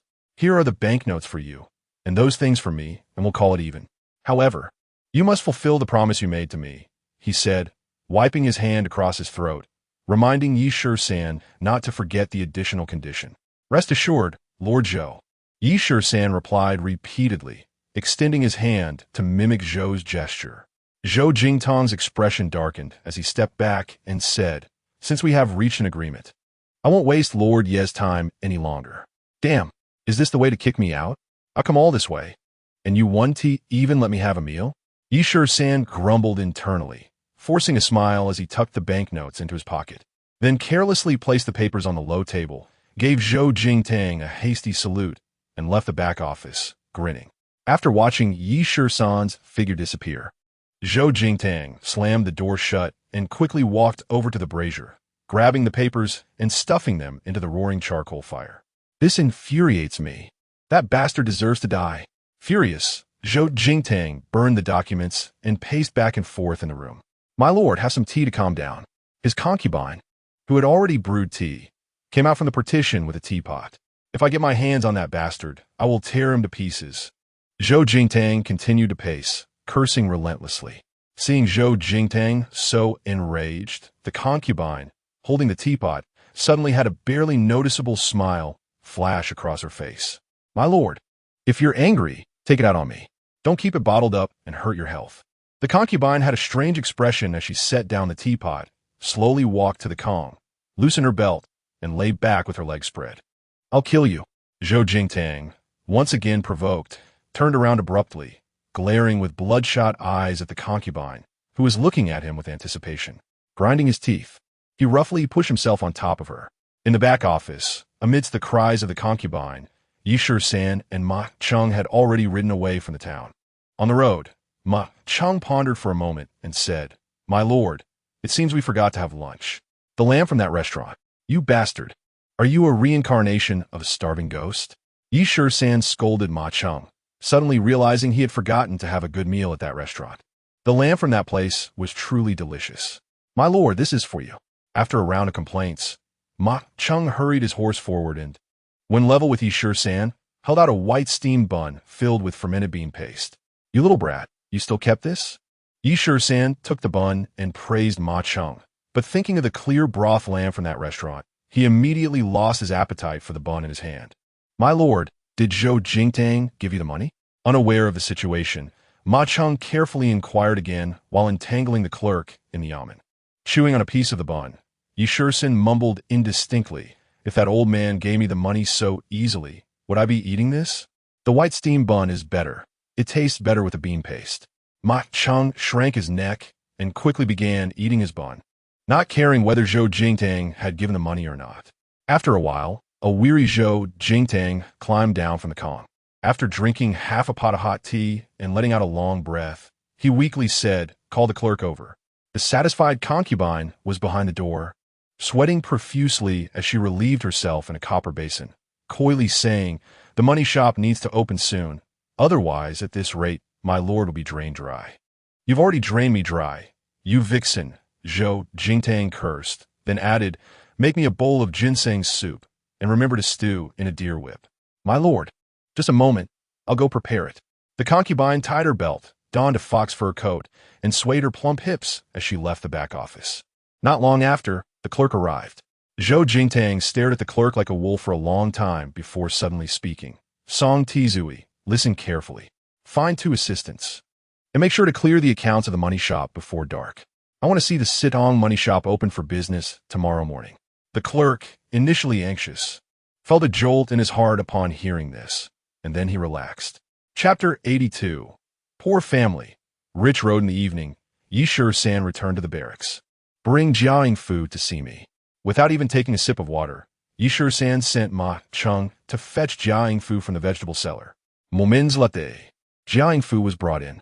Having eaten a hearty meal last night, and likely having been fed again at noon today, Jiangfu appeared much better than he did the previous night. I've decided to give you a way out. Yishi-san glanced at Jiangfu nonchalantly. My lord, are you not sending me to the authorities? Ha! You're an insignificant nobody. What use is it to send you to the authorities? I've committed a heinous crime. And even if I confess, I can't redeem myself from all my sins. Perhaps due to being terrified of hunger. Or perhaps Jiangfu had awakened to the reality that if those iron tools were forged into weapons, countless soldiers and civilians of the Great Xia would die at the hands of the barbarians. Yishi-san shook his head and smiled, with your boss behind you. I haven't even reported his crimes to the military. You're just his dog. My lord, that is even more reason not to hand me over to Lord Zhou. Fear filled Jiangfu's eyes as he trembled on the ground. Who said I would hand you over to him? Yishi-san glared at Jiangfu and sneered. When I left the yamen, he said only the dead wouldn't speak. Unexpectedly, Jiangfu showed no surprise upon hearing this. He forced a bitter smile and said sadly, I anticipated this day long ago. I just didn't expect it to come so soon. As long as you understand. What does my lord mean? Killing you is meaningless to me. Thank you, my lord, for sparing my life. After dinner, I'll have them prepare some food for you for the road and give you a horse. As for where you want to go, that is none of my business. I don't want to know. Upon hearing that Yishi-san was going to let him go, Jiangfu was stunned like he had been struck by lightning. My lord, why are you letting me go? I said, you're just an insignificant nobody. Your life or death doesn't concern me. Having just received 100,000 taels of silver, Yishi-san certainly wouldn't go out of his way to make things difficult for a servant. Killing a servant is not the act of a man. My lord, Jiangfu, stunned, fell to the ground, tears streaming down his face uncontrollably. Enough. Seeing Jiangfu like this, Yishi-san waved his hand impatiently, saying, there will be moonlight tonight. How will you leave? You must have some idea. This point, even if Yishi-san didn't say it, Jiangfu understood in his heart. The official road was definitely out of the question. He had to take advantage of the night to bypass Tongtian Post Town. Fortunately, when Zhou Jingtang decided to close the Sitong money shop for a while, he had sent his family back to their hometown to stay. This way, he wouldn't have to risk returning to the town again. Soon, Ma Chung returned carrying a bundle filled with black steam buns and a sheepskin water bag. Yishi-san pointed at the bundle and said solemnly, take these and leave the border town. The farther you go, the better. My lord, Jiangfu, lying on the ground, was sobbing uncontrollably. Yishi-san looked at Ma Chung and said, give him that old horse for the cart. Let him fend for himself. The old horse. Yishi-san was generous enough. Even a dying horse could provide better rations for the soldiers if slaughtered. Even the worst meat is much better than coarse grains and yam. As for the war horses, Yishi-san certainly wouldn't want to give them to someone like Jiangfu. Taking advantage of Ma Chung going to lead the horses, Jiangfu got up from the ground and whispered, my lord, Zhou Jingtang has a grain shop and a cargo station in Xia Town. Especially the cargo station. He has secretly done a lot of business with the Tartars over the years and has made quite a bit of money. This made Yishi-san's eyes light up again. Grains and cloth. Aren't those the most scarce resources for the Tartars? It seems he had underestimated Zhou Jingtang's strength. Being able to extend his reach so far is not something ordinary people can do. Yishi-san was familiar with the place called Xia Town. He had passed through that town on the way to exile. The population of Xia Town is much denser than that of Tongtian Post Town, and compared to the commercial routes, It is just slightly farther from Tongtian Post Town. This news greatly excited Yi Shisan. Here, take it. Poor families have rich routes. Yi Shisan pulled out 2 silver ingots and tossed them onto the table, telling Jiang Fu to take them and run. My lord, Jiang Fu never expected that Yi Shisan would not only let him go, but also give him 20 taels of silver. Although he had saved some money under Zhou Jingtang over the years, it was in banknotes and couldn't be exchanged for silver nearby for use on the road. If I can survive and return, I will definitely offer a longevity tablet for you, my lord, to thank you for your grace of rebirth. Jiang Fu knelt down again, respectfully bowing to Yi Shisan 3 times. At this moment, Ma Cheng had already brought the horses. Yi Shisan waved his hand, and Jiang Fu took the package and silver from the table, gratefully glanced at Yi Shisan, then bowed and retreated. The next morning, a team of soldiers and horses rushed in. It was Zhou Zhao again. Zhou Zhao had just accompanied the cavalry general to inspect the Huangjiangxian defense area a few days ago. What urgent matter could there be now? Looking at Zhou Zhao's serious expression as he hurried into the camp, Yi Shisan knew that something big had happened again. Yi Shisan stepped out of the barracks, just about to pay his respects when Zhou Zhao waved his hand and said while walking into the barracks, "Immediately set up defenses, and all signal towers must remain vigilant day and night." General Zhou, have the Tartars made any unusual movements? Yi Shisan's heart trembled, but his face remained calm. He had anticipated correctly. The Tartars would temporarily abandon the Huangjiangxian defense area and look for a weaker point to strike. Sure enough, Zhou Zhao fixed his gaze on Yi Shisan and said, "It's not just unusual movements. The Tartars attacked Shaoyuan village in Shihe town last night, slaughtering 123 of our Daxia garrison troops and 86 civilians, with countless injured. All the grain and livestock in Shaoyuan village were taken." So serious? Yi Shisan frowned and interrupted. Alas, Zhou Zhao sighed deeply and shook his head. The garrison of 500 in Shaoyuan village suffered such great losses. And the garrison in Shihe town, led by Luo Yuanxiao, was shot dead by the Tartars. Damn, this Luo Yuanxiao now, it's over. Just hearing that name isn't auspicious. Yuanxiao? The bridge to report to the king of hell for reincarnation is definitely not a good thing. Still Yuanxiao? Damn it, your father should have named you Luo Rathole back then. Maybe you could have avoided this catastrophe. Yi Shisan couldn't help but laugh silently, cursing the unfortunate garrison commander Luo Yuanxiao in his heart. Seeing Yi Shisan lost in thought, Zhou Zhao said seriously, "Deliver the orders of the cavalry general. Garrison commander Yi Shisan of Huangjiangxian defense area will take over all military affairs in Shihe town effective immediately." What does this mean? Damn, after the Tartars caused such a massacre, now they remember me?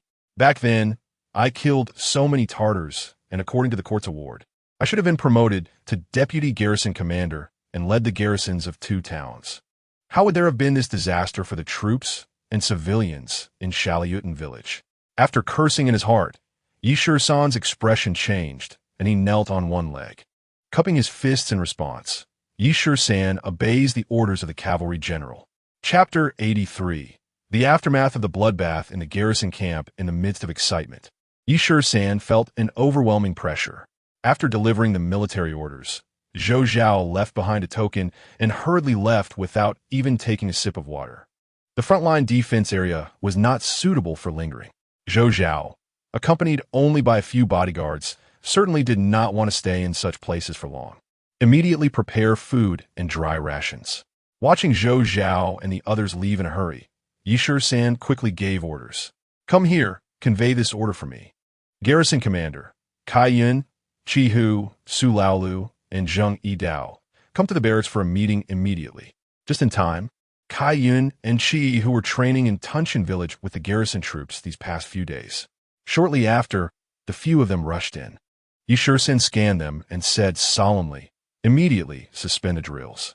Kai Yun, take your troops back to Lianpo village for defense. Chi Hu, you do the same. Take your troops back to Yaoziling. You too must ensure that your subordinates are properly assigned defensive tasks, and the signal towers must not be neglected. Su Qianxi, your defense area remains unchanged. Station troops at the pass to hold the line and create an imposing presence to prevent a Tartar surprise attack. Zheng Yidao, stay in Tunshan village to guard the signing house and organize the various military households for emergencies. After giving all the orders, Yi San waited for the few to take his military commands and leave in a hurry before sending Ma Shi to the signal tower to instruct Ding Wei to strengthen the guard. After hastily eating breakfast, Yi San decided to leave Ma Cheng to guard the barracks and prepare to run messages back and forth promptly.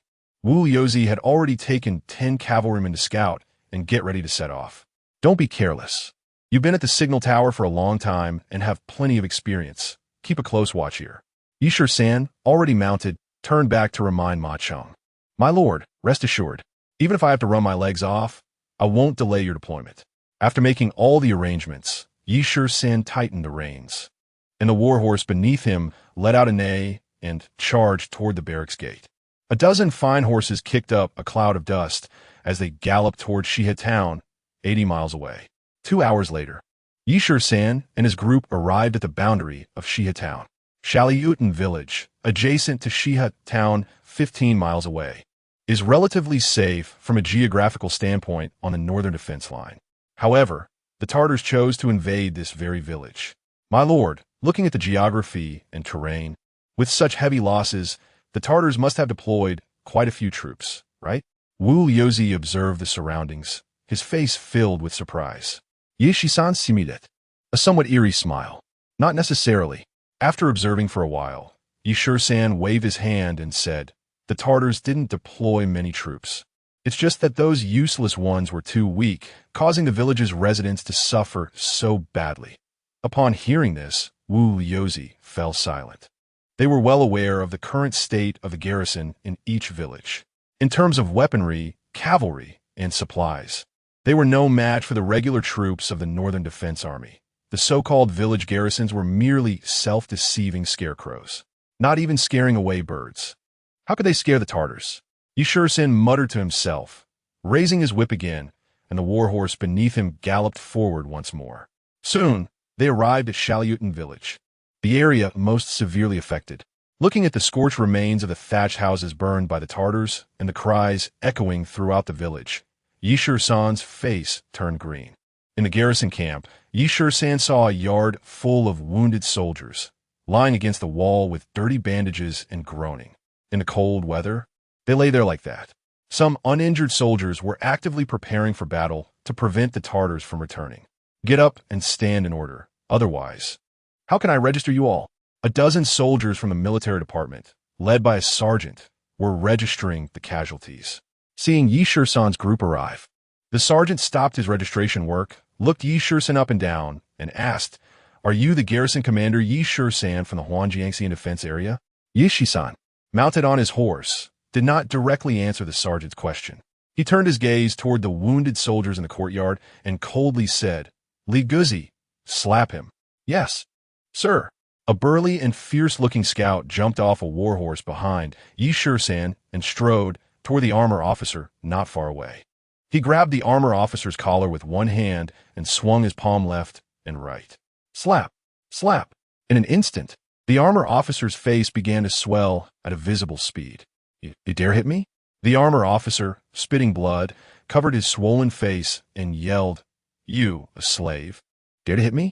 I'm sent by the military department. Military department? Is the military department so great? Did the military department send you to show off your power? Yi San asked 3 questions in a row, then stepped forward and pointed at the armor officer's eye socket, saying, The soldiers are fighting bravely here, suffering countless casualties. Since you were sent by the military department, you should be more considerate of them, not shout at them. After finishing, Yi San glanced at the dozen soldiers from the military department and asked, Since you are from the military, let me ask you, did you bring food? Are there any doctors to treat the wounds? The military department has its own arrangements, and it's not for a slave like you to question. The armor officer, having stepped back 2 steps, still didn't realize the danger was approaching, and stubbornly retorted to Yi San. Since there isn't, then fine, keeping you is redundant. We don't need trash like you here. A cold glint flashed in Yi San's eyes, and he was already filled with killing intent. Clang! The broken knife was slowly drawn out by Yi San. Seeing Yi San's hand on the knife handle, the armor officer stepped back in terror. When he saw the knife Yi-Shur-san had drawn, the armor officer sneered. Is that even a knife? Before Yi-Shur-san could speak, the armor officer's tone became arrogant. Looking down at the knife in Yi-Shur-san's hand and mocking, I thought the 1,000 households in the Huanyang Gorge defense zone were so powerful. Can this broken iron kill? I don't know what the military officials are thinking, actually letting a slave like you be 1,000 households. I am 1,000 households promoted by the military. And you, a mere armor officer, are so arrogant? Ha ha ha, 1,000 households? Just a scapegoat, a slave. If there were no Tartars invading, would you have the qualification to lead troops? With you and that broken iron in your hand, can you kill? Can you kill? Facing the armor officer's ridicule, Yi-Shur-san looked down at the broken knife in his hand and said coldly, doubting is useless. You'll know if you try. Suddenly, Yi-Shur-san raised his head sharply, and the broken knife drew a gray-black arc before being sheathed. Gurgle. At the same time, a strange sound came from the armor officer's throat, and then a red line gradually appeared on his neck. In an instant, the red line widened, and bright red blood spurted out from the widening line. Thud! The armor officer's eyes widened in terror, and as a column of blood gushed from his neck, he fell backward. The barracks immediately fell into chaos. But Yi-Shur-san remained calm, sweeping his gaze over the chaotic scene, and sternly said, the wounded soldiers have no medicine to treat them, and the civilians have no food to eat. You still shamelessly show off your power here. Who gave you the courage? And who gave you the face? Under his roar, the soldiers from the military department never expected this slave would kill someone in public, and moreover, it was an armor officer from the military department. Thud! The soldiers from the military department all knelt down and hurriedly shouted, Lord 1,000 households, the military sent us to register battle losses. And indeed, no food has been sent down. As for the relief supplies, that is the matter of the local government. Local government? These damn birds. Right now, the civilians don't have a grain of food to fill their stomachs, and they're still shirking responsibility. If this continues, even if the Tartars don't kill the civilians, they will still find it hard to survive. At this moment, the wounded soldiers in the courtyard struggled to gather around, all speaking at once to Yi-Shur-san. Sir, please save us. Soon, the scattered villagers, supporting the elderly and carrying the young, also surged toward the military camp. Sir, everything was taken away by the Tartars. How are we supposed to live? Chapter 84. Brother, I have a word. Faced with such a tragic situation, Yi-Shur-san felt his scalp go numb. Yi-Shur-san looked at the corpse of the local armor officer and coldly said to the military personnel, throw this heartless trash out, then bandage and change the medicine for all the wounded. Anyone who dares to slack off will meet the same fate as him. Yes, sir. We'll take care of it right away. The remaining dozen soldiers from the military department dared not disobey Yi-Shur-san's orders and hurriedly went to change the medicine and bandage the wounded soldiers in the military camp. The food has been taken by the Tartars. How are we supposed to live? The villagers cried out again, kneeling on the ground and refusing to get up. Grain shop? Warehouse? Faced with the devastated villagers, Yi-Shur-san suddenly recalled what Jia Yingfu had said when he left last night. How many grain shops are there in Xia Town? Yi-Shur-san looked at an elderly villager and immediately asked. The elderly villager met Yi-Shur-san's gaze and hurriedly replying to the Lord. There is only one grain shop in Xia Town, 30 miles away from Honlu Beach Village. Good. Yi-Shur-san nodded, scanning the villagers before saying, everyone try to gather the scattered villagers together. There will be food. During this difficult time, let's look out for each other. Organize the available carts in the village to go to the grain shop in the town. I will go ahead. After speaking, Yi-Shur-san leaped onto his horse, and due to using too much force, he almost fell off the other side. Let's go to the town. With a command, Wu Liuzi waved his hand, and 10 cavalry scouts mounted their horses, following closely behind Yi-Shur-san toward Xia Town. Sir, these people from the military department are too ruthless. Wu Liuzi, half a horse length behind Yi-Shur-san, said indignantly. Yi-Shur-san gritted his teeth. The orders from above are passed down layer by layer, and once they reach the local level, they change shape. I don't believe the military department hasn't allocated food. That's right. Since the military department knows about the situation in Honlu Beach, they should have allocated food for relief at the first opportunity. With such heavy casualties, The military department cannot turn a blind eye. With the death of the 1,000 households in Shiha town, the 100 captains may be covering up everything. And the food might have already been sold off by these people. Wu Yozi was already well aware of these situations. Such rotten matters were not uncommon in the military. If we don't kill a few parasites, do they really think the knife in my hand is a piece of scrap iron? Shisan said darkly. Once these words were spoken, Wu Yozi understood that someone's head would roll on this trip to the town. Thinking of this, Wu Yozi turned to the 10 scouts behind him and shouted, "On our way to Shiha town, act according to the Lord's demeanor, and you guys don't hold back." Yes, the 10 scouts understood the meaning behind Wu Yozi's words. After a period of training with Zhang Yidao, these scouts not only improved their sword skills, but also obviously carried a certain killing intent. Coming from a background of a scout, Zhang Yidao naturally exuded this professional killing aura that ordinary foot archers could not compare to. In no time, the group of 12 riders arrived at Shiha town within an hour. "Sir, look, Typhoon Grain Shop," following the direction pointed by one of the scouts. Shisan saw a shop at the street corner ahead with a signboard reading Typhoon Grain Shop. The shop had an excellent location, with a grand entrance and a spacious backyard, clearly visible grain warehouses. "That's it." Shisan nodded, waving his hand and shouting, "Let's go take a look." After a cloud of dust stirred up, the 12 warhorses neighed as they rushed directly to the entrance of the grain shop. Hey. You can't tie the horses here. Take them to the backyard." A clerk from Typhoon Grain Shop rushed out, anxious as he saw Shisan and the others dismounting at the entrance. Slap! The attendant hadn't arrived at the horse front, yet when Wu Yozi's whip had already struck the attendant's face, drawing a splash of bright red blood. After a scream, the dazed attendant began to shout like a pig being slaughtered. The grain eaters are lawless, beating up innocent civilians. "Everyone, judge this." This shout immediately drew a crowd. Was this to create a scene? To take the initiative by using the public's voice? It was clear that this attendant was not an easy character. Normally, if an ordinary civilian was beaten by soldiers taking their grain, they would have to swallow their anger and endure it. Who would dare to shout like this to create a scene? "You're the one getting beaten, you blind fool." Wu Yozi jumped off his horse and raised his whip again. It hurts." This whip directly severed half of the attendant's ear. Suddenly, a group of armored soldiers rushed out from the Typhoon Grain Shop. "Who dares to cause trouble here?" A man resembling a commanding officer scolded as he approached. "Presumptuous." The officer was momentarily taken aback upon seeing Wu Yozi's armor and shouted, "Which unit are you from? And what unit are you from?" Shisan, who stood behind Wu Yozi, spoke up. The officer was stunned, then directed his gaze at Shisan, sizing him up, and arrogantly said, "Now you know I'm from the military department." "Oh." Shisan dismounted, handed the reins to a nearby scout, and slowly walked in front of the officer, saying, "When did the military department's people become attendants of the Typhoon Grain Shop?" "You blind fool. I'm here to sell grain, not an attendant." The officer raised his eyebrows, puffed out his chest, and boldly stood on the steps in front of the grain shop. "Selling grain? In this cold winter, the military department is planting crops?" Shisan asked coldly. "You're the one planting crops."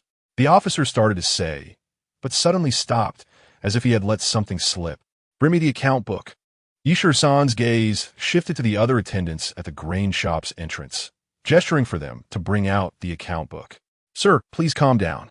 A man who seemed to be the grain shop's accountant hurriedly emerged from the store, smiling broadly as he cupped his fists in greeting to Shisan. "I want you to bring the account book out." Shisan's gaze was icy as he fixed his stare on the accountant. At that moment, a scout who had sneaked into the backyard ran over and whispered to Shisan, "Sir, there are government grain stores in the backyard." "Government grain stores? Shouldn't they be in the town's official granary? How did they end up in the backyard of this private grain shop?" Upon hearing this, the accountant and the officers' faces suddenly changed. Shisan, however, not only did not get angry, but instead smiled. "Let's go check the backyard." Saying this, Shisan strode towards the Typhoon Grain Shop's backyard. At that moment, the backyard not only had a few military horses tied up, but also 10 horse-drawn carts parked there. Several attendants and soldiers were moving bags of grain into a granary. Indeed, it was military grain. Shisan's gaze fell on a bag of grain on the ground. The sealing of the bag bore the military department's unique seal. This meant that the grain was undoubtedly from the military granary. Bro, let's talk.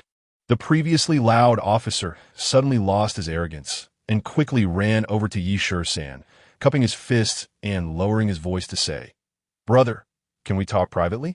Just then, a middle-aged fat man who seemed to be the grain shop's manager hurried over with the accountant leading the way. "Who is this, brother?" The seemingly manager-like fat man bowed his fists towards Shisan from a distance.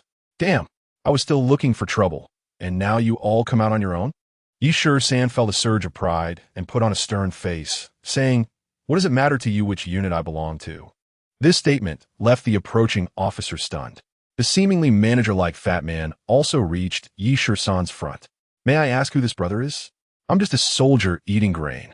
Otherwise, why would I come to your grain shop?" Shisan blurted out a glitch that left them puzzled. "With that armor, who doesn't he know you're a soldier eating grain? Is that even worth mentioning?" They were asking about your status in the army. Shisan was wearing an old leather armor typical of ordinary soldiers, and his boots were taken from a dead Tatar cavalryman. Such attire was common in the lower ranks of the barracks. Others certainly could not discern his identity. "Brother, can we talk privately?" The officer cupped his fists again, making a gesture to lead Shisan to a room in the courtyard. "This, consider it as my treat to you for tea." As soon as they entered the room, the officer stuffed a 10-tael silver ingot into Shisan's hand. "There, I'm hungry and need grain to eat. Can tea fill my stomach?" Upon hearing this, the officer's cheek twitched, and he quickly stuffed another ingot into Shisan's other hand. Just then, the seemingly manager-like fat man also entered the room. "I'm Song Gue, the manager of this grain shop. May I ask where this brother works?" Song Gue smiled broadly, eagerly awaiting Shisan to reveal his identity. "Trying to probe my background?" Shisan smirked, rolling his eyes and saying defiantly, "I eat grain in the barracks. There's no need to mention my humble name." Song Gue was taken aback and then awkwardly chuckled twice, pulling out a 50-tael silver note from his pocket and handing it to Shisan, saying meaningfully, "These are tough times for everyone. Since you don't want to be straightforward, I can understand. After all, it's better to keep some things hidden." Just then, the attendants and soldiers in the courtyard moved more rice bags out from a granary, dumping the rice on the ground. The rice poured out was yellowed with sand. Mouse droppings and dead rice bugs scattered everywhere. The military grain that had just been moved into the granary had already been emptied, and the attendants and soldiers were preparing to pack the spoiled rice into the military grain bags. Through a hole in the window, Shisan saw everything clearly. Song Gue and the officer exchanged glances, then both looked at Shisan. Seeing Shisan's attire, which unmistakably indicated he was a soldier eating grain, they thought as long as he didn't make a fuss, there was nothing to worry about. "Brother, be content. This is already quite a lot." The officer frowned slightly, his words hinting at dissatisfaction. Song Gue also narrowed his eyes, closely watching Shisan's expression, and said, "Seeing you have a share, brother, you've received a silver ingot for free. Your luck today is indeed quite good." Shisan simidit. Ah somehat eri simide. "Were you planning to send those spoiled rice?" This question suddenly changed the officer's expression, and he said in a lowered voice, "Brother, since you've taken the silver, just take your people somewhere to drink tea. Knowing too much won't do you any good. Lord Liu is right. You've already taken the silver, so don't meddle in these matters. It's better to have less trouble than more. You should understand this principle in these tough times, right?" Song Gue chimed in, supporting the officer while also reminding Shisan to be smart. "Hey." Shisan weighed the 2 silver ingots in his hands and smiled. "I have a habit of meddling in other people's business. If I don't clarify this matter of switching the bags today, I would have come for nothing." "Switching the bags?" Shisan's words directly exposed the situation. "You came from Shisan, didn't you?" Shisan's actions raised the officer's suspicions. These people looked rustic. Apart from having just experienced a fierce battle at Shisan, where else would there be soldiers dressed like this? "You guessed right. I indeed came from Shisan." Shisan replied firmly, showing no signs of concealment. "Now it's good." Jia Zheng's face turned green, regretting his earlier rudeness, having already sent out 20 taels of silver. Song Gue was also extremely annoyed, having lost 50 taels of silver notes for his guilty conscience. If he had known they were from Shalyutin, why would he be afraid of them? Upon learning that Yi San was from Shalyutin, Jia Zhang's face instantly showed a fierce expression. And he said viciously, "If you know each other, get the hell out of here quickly, pretend nothing happened, or else." Or else what? Yi San refused to be intimidated, straightened his neck, and pushed back. Jia Zhang smiled sinisterly and said, "Kid, listen carefully, take the silver and get lost. Just think of it as a windfall for you. If you don't open your eyes, I'll charge you with desertion." Desertion? Military law enforcement? That term was overused. Really just a glitch. Yi San seemed to be very stubborn, clutching the silver in his hands. He simply sat down on a chair and said, "I really don't believe in this evil. The battle has just begun. How can you call it desertion?" "Ha ha." Jia Zhang threw his head back in laughter, pointing at Yi San's nose, and said, "The situation in Shalyutin village is unclear, and you, as the station soldiers, are actually running around disturbing the common people. I represent the military department. It wouldn't be impossible to take you down and question you directly. Brother, take my advice." The manager of Typhoon Granary, not wanting to escalate the matter, hurriedly stepped forward to mediate. "Lord Liu is also a military person, sympathizing with you frontline soldiers. But you also need to know when to stop and obediently return to Shalyutin village to hold your position. Don't let the new Qianhu catch you with something." The new Qianhu? These guys are well informed. Yi San couldn't help but laugh inwardly, but maintained a straight face and asked, "You know the Qianhu?" This question caused Song Gue to cast a glance at Jia Zhang. Jia Zhang smirked and looked at Yi San disdainfully, saying, "The military department has already issued an order. Qianhu Yi San of Huangjiangxi district will take over all defenses of Xia town.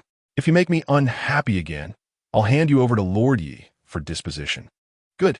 Yi San not only wasn't afraid, but instead exclaimed a good and continued, "Your shameless actions of switching the grain will surely not be tolerated by Lord Yi. When you meet Lord Yi, don't be cowardly."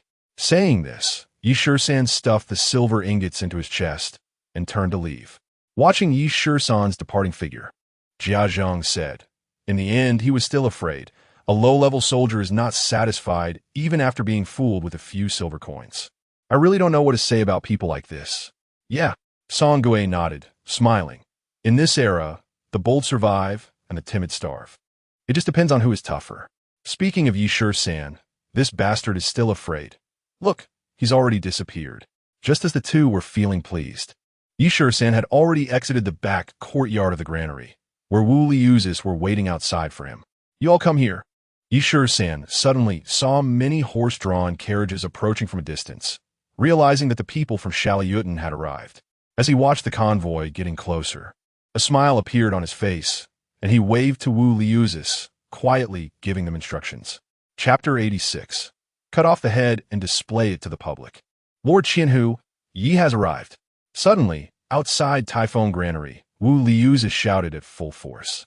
The shout startled both Liu Jiajing and Song Gue in the back courtyard. At the same time, a clerk hurried in and said, "Manager, many soldiers and carriages have arrived outside. Hurry up and load the grain." Song Gue looked tense, instructed the clerk, and then turned his gaze to Jia Zhang.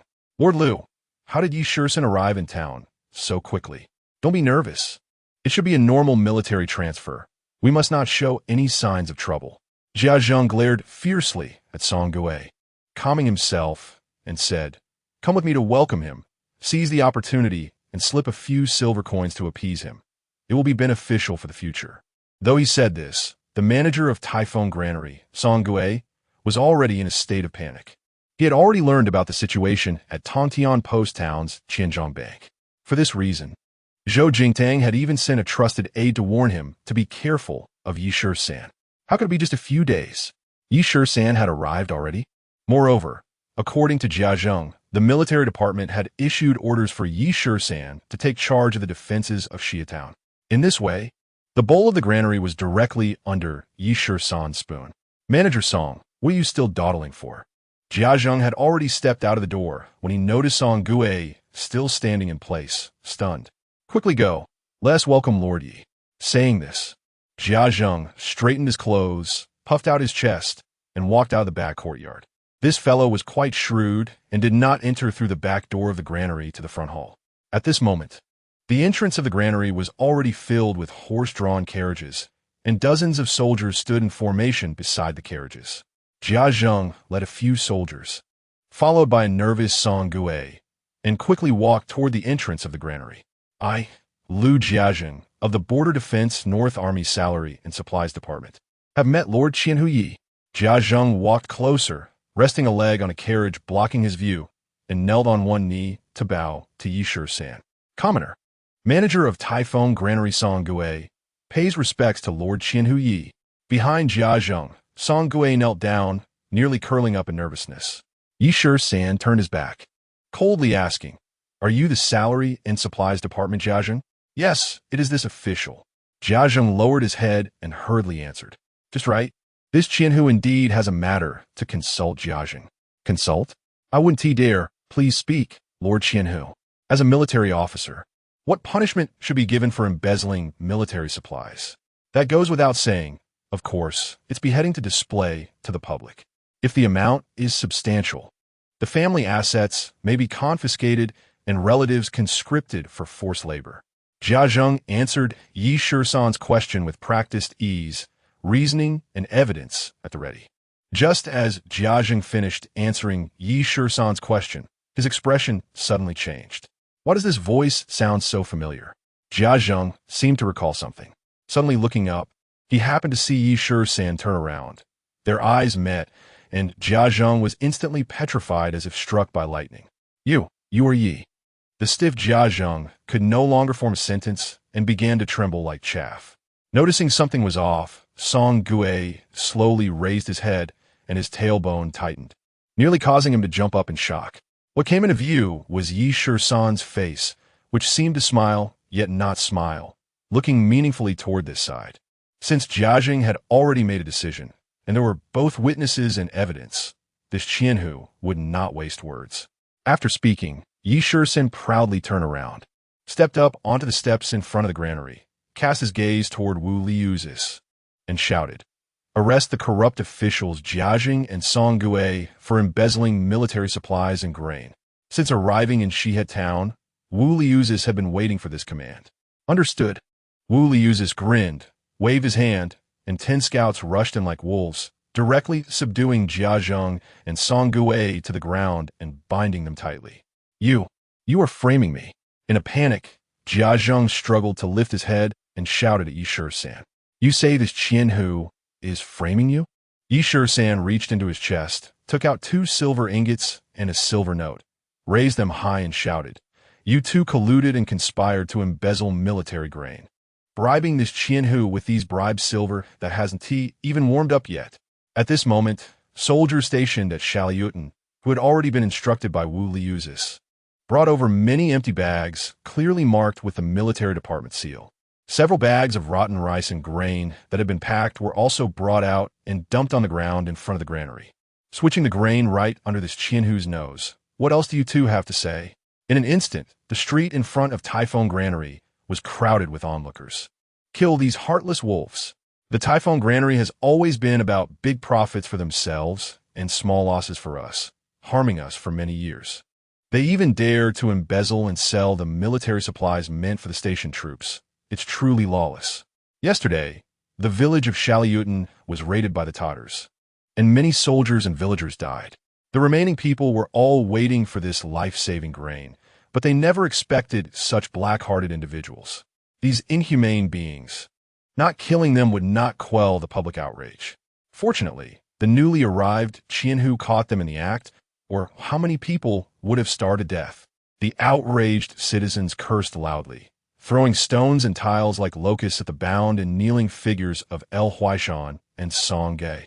The grain soldiers brought by El Huaishan were all controlled by the furious station soldiers in the granary's backyard. The bookkeeper of the granary, blinded by rage, punched out a tooth, and his mouth, like a blood hole, was still shouting for mercy. Next, of course, everyone involved was made to confess and sign. The anger of the onlookers surged higher and higher. If it weren't for military discipline, El Huaishan and his soldiers would have been minced into meat paste by the enraged station soldiers. When a large sheet of paper listing the charges was filled with names and fingerprints and brought before El Huaishan and Song Gui for them to sign, it was discovered that the two had already been beaten to death by the furious citizens. This time, Shisan did not wield the knife himself, but it cost the life of the granary's manager. As for the unfortunate Huaishan, he was merely collateral damage, allowing Shisan to gain a reputation for being upright and just. Looking at the bloodied and beaten Huaishan and Song Gui, Shisan frowned and coldly ordered, "Chop off their heads and display them on a stake." The station soldiers, who could no longer contain their anger, were already holding their sabers, standing beside the two, waiting for Shisan's command. Crack! Crack! With the splatter of blood, the two heads were swiftly severed and rolled to the ground. Shisan personally issued a sealing order, emptied all the grain in the Typhoon granary's backyard, and sealed all the buildings of the granary. The silver notes, cash, account books, and grain were all confiscated by Shisan under the pretext of seizing contraband. He left only the sealed houses for the yamen of Shiha town. Even the granary's own carts were filled with grain and sent along with the cart convoy from Shihan village to the station troops camp. The news of the Typhoon granary being raided spread like wildfire throughout Wanchuan County. Chapter 87. Never retreat at the station troops camp in Shihan village. The villagers were both happy and worried as they looked at the piles of grain. They were happy that they had food and wouldn't starve to death, but they were worried that such an abundance of grain would attract even more frenzied plundering by the Tatars. The station troops in Shihan village, excluding the injured, had fewer than 100 combat-ready soldiers. Qianhu, the centurion Guo Wei, stepped forward and saluted Shisan, saying, "The number of dead and injured has been recorded, and the soldiers' compensation has been reported to the military headquarters. But there is still a lot of grain left after distributing it to the villagers. What should we do about that?"